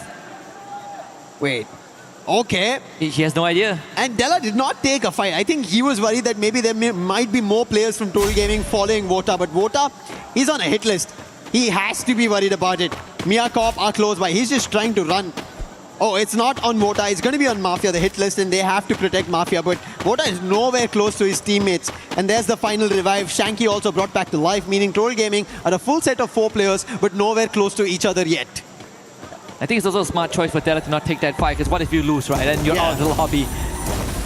You know, a strategic move there. Team Secret against Vitality. This came off a massive round, and Team Secret looks to quickly extinguish that flames by taking out half the roster. But still, I mean, Team Vitality themselves have 6 eliminations already in the bag. Sabang holding back on the trigger finger. No clear shot just yet. So survival is imperative. Team Vitality at this point, so Team Secret gets to walk away with a couple of eliminations under the belt. I believe it's 5 for now. Even Straw has getting into a bit of a fight. RRQ coming out on top, and Rance gets a quad. Straw Hats all the way from Boxing Gym, try to keep running away, but it's not been working out.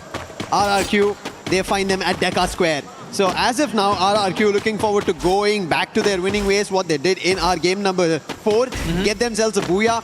But in the overall ranking, we just saw both Vitality as well as RRQ both sitting with a total of 77 points. Neck and neck, these two, whenever it comes to competition. The rivalry is cutthroat between these two giants. But hey, it's about getting to the top 4. Today, you don't win anything. One thing that you make sure of is you're in the final for the hunt of the trophy, for the hunt of that shield, to put your coin in and smash every other key out. And take 3 bags as souvenirs. Oh, yes. Don't forget that part. But also to give yourself a big lead so that you have a cushion to lay back on tomorrow, right? Correct. Let's say if you kind of blow 2 rounds in a row, at least you're not out of contention. Which is very important for teams with track record of not being able to show up consistently, right? And in this case, both the Indonesian teams we have in this lobby, we even set it up that the last 3 maps are going to be Indonesian favored. And guess what? So far, it has been RRQ and Team Vitality. One thing that we do have to give it to is, yes, Fluxo, of how they've been trying to control and convert. But their fans out here, they've been roaring from game number 1, even before the game number 1 started in our pre-show. But right as now, Lion, they want to be the ones. The Beasts Unchained against Vitality. The Hornets who just got their booyah. A 1v1 against Koja. And Games King proves better with the duel. He goes in for a second. Banks 2 elimination. And Lion looking better than ever in this final game for themselves. That looks slightly reckless from Team Vitality, but with Fluxo's arrival, Lion are poking it out of there. Thankfully, Vitality, they split up in a 2-2 squad, so not all is lost. Even for Fluxo, despite no booyah so far, they're still spirited. The fans continuing to cheer on for their favorite team. RRQ on the radar right now against Team Secret. The aggressors are the Vietnamese. T-Quay around the corner, joined by Nan, but the window not really safe. As the grenades fly through from RRQ, Abai would take a space. Riptide Ridden from Ma'ao Wong Am, exposed. PLS1 does the same, runs now getting pushed. Team Secret after the game 2 and game 3, they've not picked up pace. But right now, Duts is down. PLS1, the man who's been dealing the damage, and Rance, he also gets knocked. That's going to be from TQ. And RRQ in trouble after losing 2 of their players. The newest, youngest gun and their captain. That's something to be worried about. Maal and Abe, they are close. They could get stuck, and Abe gets challenged. Nothing much he can do.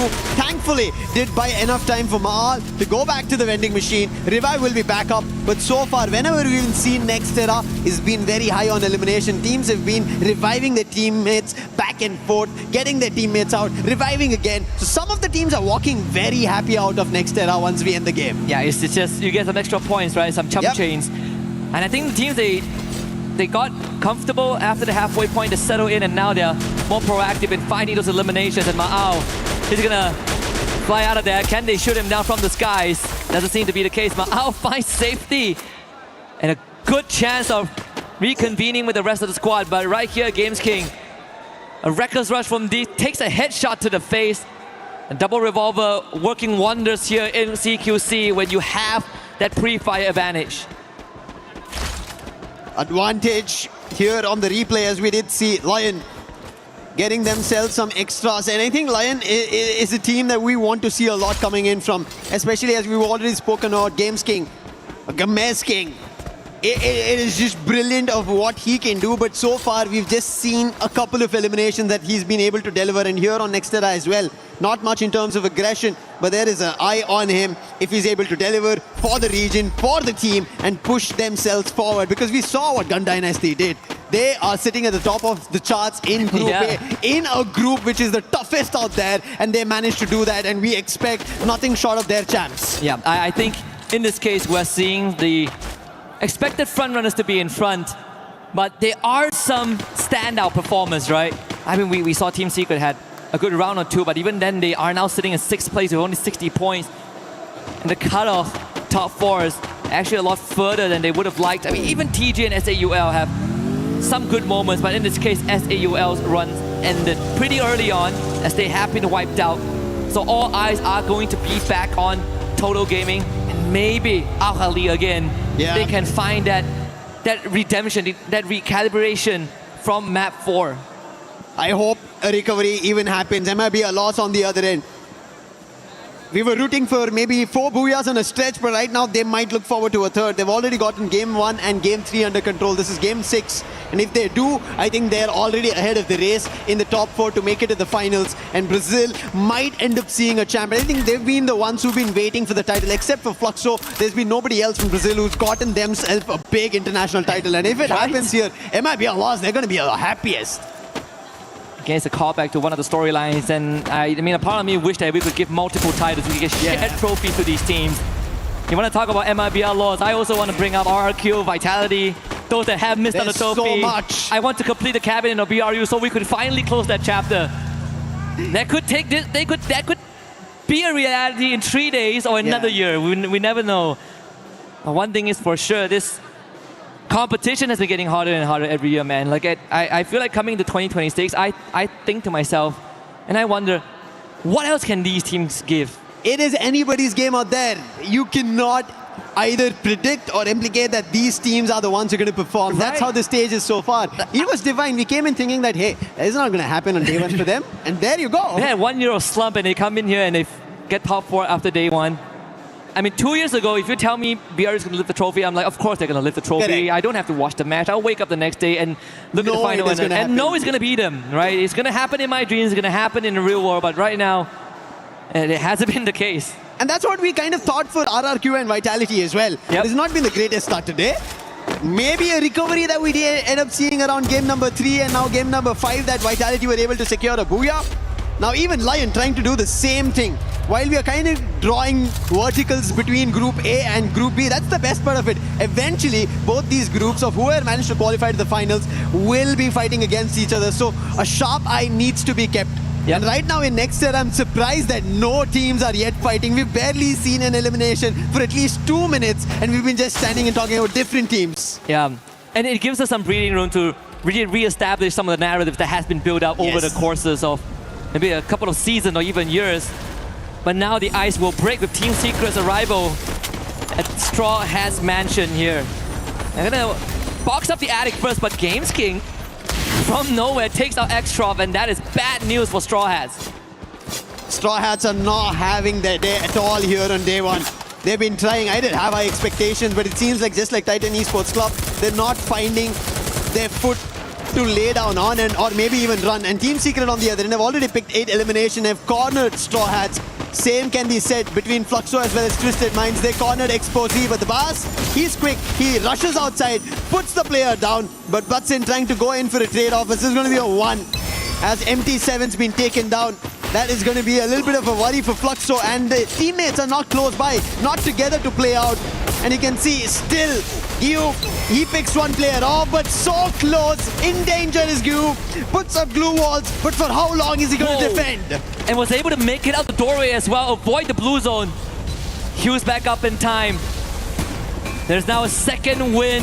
It could be a possibility for Gyu right here. That glue wall goes down. Gyu now takes on the challenge. A 2v1. Tall order there for Gyu. And not doable as Twisted Minds shuts that down. Not at least today as of now for Fluxo.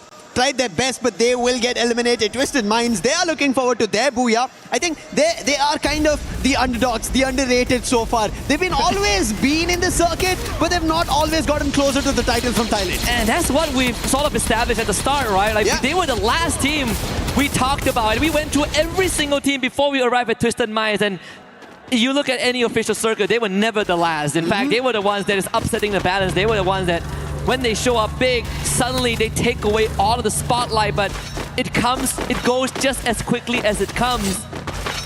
But as of now, MIB are lost. They're looking forward to getting their own booyah.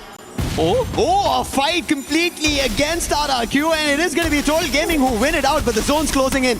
They have to quickly recover, but there is Team Secret to trouble, and whenever it is PLS1, he is the sharpshooter out there. However, trading it out, troubling Team Secret here, and they were not ready for it. The last man standing wants to take a launch pad, quickly jump over. TQ can be spotted out in the open. The zone's very small, the circle's small. However, Total Gaming, they survive. And PLS1, the confirmation comes through, and TQ steps right to the Vitality's landmine, and that is done for Team Secret. Yep, unfortunate chain of events, but it was a bailout for Total Gaming. A second chance given here. Twisted Minds against MIBR Lords, who are slightly quieter this round. But in the grand scheme of things, Twisted Minds down in numbers. Lion still holding on strong now up against Mia Corp. Vitality also in the circle with a good building to control. We've seen that in the previous round on Kalahari, where they played these compound fights very systematically. TG under the bridge, looks for the Bass, finds the trade. They were quick, but the problem's still not done. Jump is still surviving. He's been able to deliver one knock, and now it comes down to the player, Shanky, the last man standing, and he gets cleaned off. That is trouble for Total Gaming, and it is done. Game number 6, they couldn't find much. And thanks to Ryan also being there, they ended up helping out Twisted Minds, and Jump will still make it across at the 6th spot, and he still has a lot more chances now. Some of these teams that wanted a second chance, we talk about Lion, we talk about Mia Corp, who have something to prove, but Al Ali, full squad remaining here. As we go into the top 6, Al Ali now has to go to this battlefield and gets completely blown up by Haone. The one major problem in Group B that we've seen is multiple teams taking hit on just one single team. They're getting forced on those fights, sandwiched on those fights. They're getting minced, and now Jump, the last man who gets eliminated. That's the end for Twisted Minds. But look at Mia Corp. Of all the 5 games we've seen so far, they've made it to the top 4 the very first time, and this looks good. It seems like a recovery for them. You want an underdog to root for, you have 2 choices now, Mia Corp or Lion, Latam or USA. And Lion looking good, double digits. Games Kings finally coming online with 8 eliminations as an individual.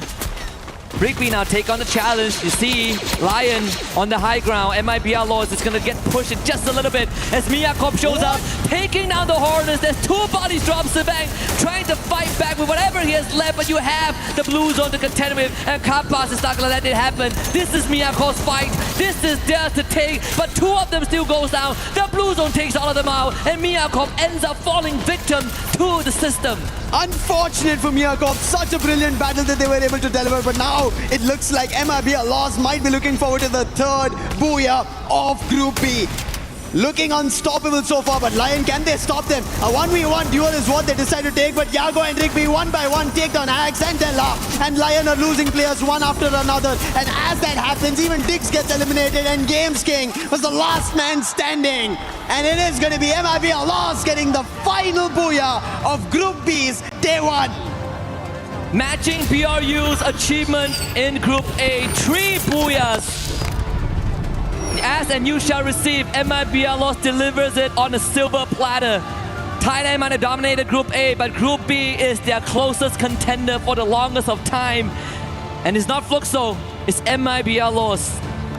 I mean, Yago back on the trail of being Group B.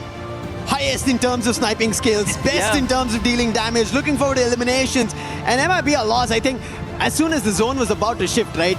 The approach they made to get ahead of it, that sealed the game for themselves. They blocked every other team, and right now they end up holding it off. Even that final battle, Lion did have an opportunity, but we've spoken about this. You split your resources, you split your approach, it becomes difficult. If both fall, both the fillers are down, the entire building collapses, and that's what happened for Lion. If they were together, maybe there wasn't a chance. You're only as strong as your weakest link, and unfortunately for Al Ali, we saw the recovery, right? It was in action. They put the plan into motion, all to get intercepted by MIBR on the cross. But it's something that is unfortunate, and I think, all things considered, they did achieve what they wanted. Yeah. They still have 6 more games tomorrow, and worst comes to worst, 10 more on day 3. Yeah, but if MIBR do what they did today, Al Ali might have a lot of trouble, because when they started the day off, we did see them around the top 4, top 3, but now they've slowly been dipping down, and that is going to hurt for them. And I think that is why we saw that emotion come out from the players itself as soon as they lost that battle between RRQ, and RRQ ended up getting their very first booyah. Yeah, absolutely. And we even see the player's POV, Yago, of course, keeping the Skylar up close to his heart. Yeah. That's what won him his first trophy internationally back in 2023. That could be a callback if he was to lift the EWC trophy at the end of this weekend. MIBR, man, they could complete the saga. They could finish the job. Yeah. That was 365 days ago. They could do between somebody else and they could take it away. Maybe Brazil is what EWC this time has the name of. But right as now, we have an interview on stage. That's going to be Dots. Let's send it over there. Hello everyone, it's a pleasure to be back here with you and me together, but also it's such a pleasure to interview Dutch right now. Alright, we reached the end of the day, but the day for you guys starts slow with some early eliminations, but you guys keep it up towards the end. What was the reason for the slow start? Jadi pagi tadi kan mulanya agak perlahan dengan ada elimination. Jadi mengapa pagi tadi agak perlahan gitu permulaannya? Ya mungkin ini day awal kita main, jadi ya kita pemanasan aja Cidi day ini. Maybe it was the beginning, we were warming up. Okay, yes, that's for sure. It's a good reason, and you guys did amazing. And it picked up massively with a booyah. Was there anything you said to each other, your team, maybe build up a better chemistry to put the previous games behind you? Jadi kemudian selepas yang agak elimination itu kan, kemudian jadi lebih bagus. Jadi lebih bagus kan selepas itu sudah ada booyah. Jadi apa yang dilakukan dalam tim sama-sama, ada strateginya kah ke apa? Ya mungkin game tadi sih kita belum tahu cara main musuh di sini sih. Jadi kita baca game di match berapa, ya kita akhirnya bisa dapat booyah lah. So at the beginning, we cannot read the other team's games. And then we got the trend, we know what they're going to do, and we read the room basically, and then we got better. Perfect. Study the other teams is the best that you guys can do to finish the day like this. Okay, RRQ Kazoo have always placed highly at the international events, but not managed to win any of them. What are the final things you guys are missing that you needed to do to finally win our World Championship?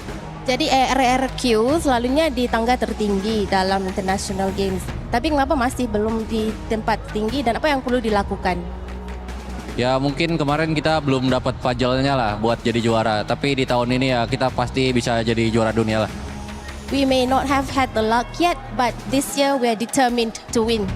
Wow, what a strong answer. Thank you so much, Dutch. That was Dutch from RRQ Kazoo. Congratulations on the day.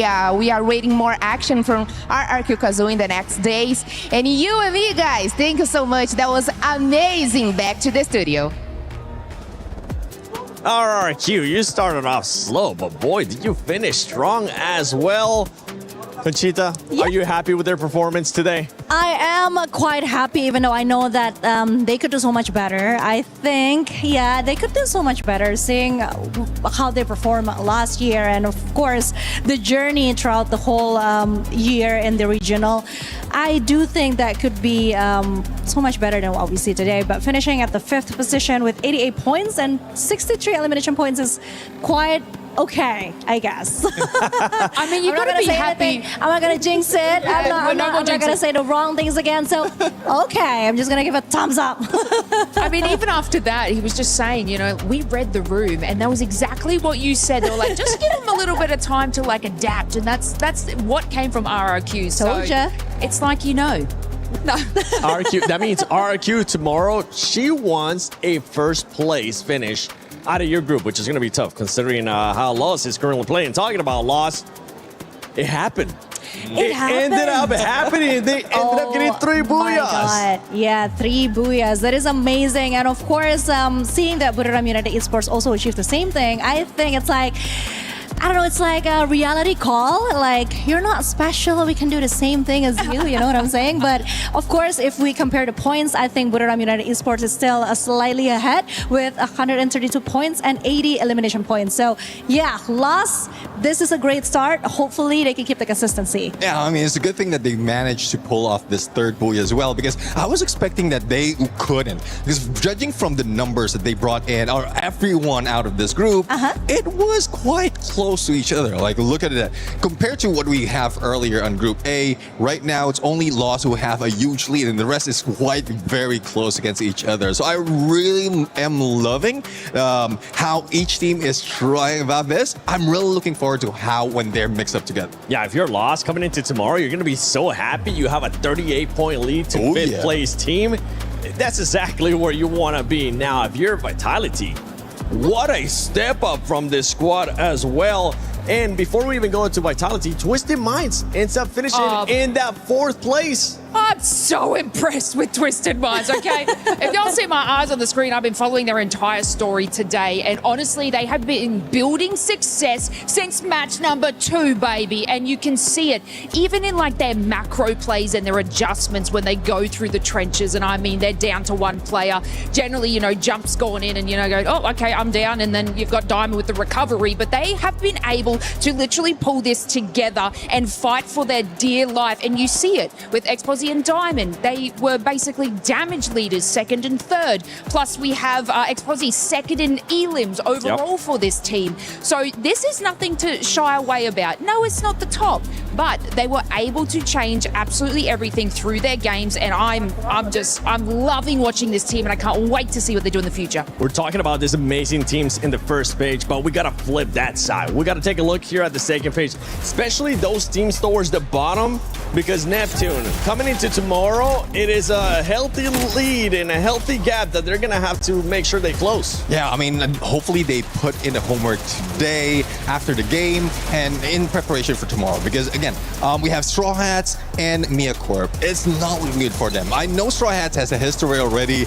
in playing competitive, but in EWC, this is where we want them to pop off. But it seems like it's getting more difficult by the day or by the matches. And with some of the teams adapting that well, even Mia Corp, they try to make an adjustment of just playing it passive, not so much of aggression, just go for the placement, and it only like worked at least once to get double digits. So there's a lot of work that needs to be done by both of these 2 teams. Yeah, of course, if we're talking about the bottom 2, it's always sad to see the teams that have to go through hell, actually, even though they're trying their best. I mean, in the other group, we have Titan and Demons fighting for their place, fighting for the spot. Obviously, we wanted to see them exceed and do better tomorrow, because then again, like I said, Group A is a bit of a hell group, and there's like a huge gap that we can see amongst the teams that are actually making things happen, and those who are still struggling to get things done. Yeah, I sort of commented, I was like, it's like we're watching 2 different lobbies in one. There's like the top heavy hitters, and then there's the bottom. So I definitely picked up on that as well. But I mean, yeah, you've definitely got to be in that mid-range, otherwise it's difficult for you.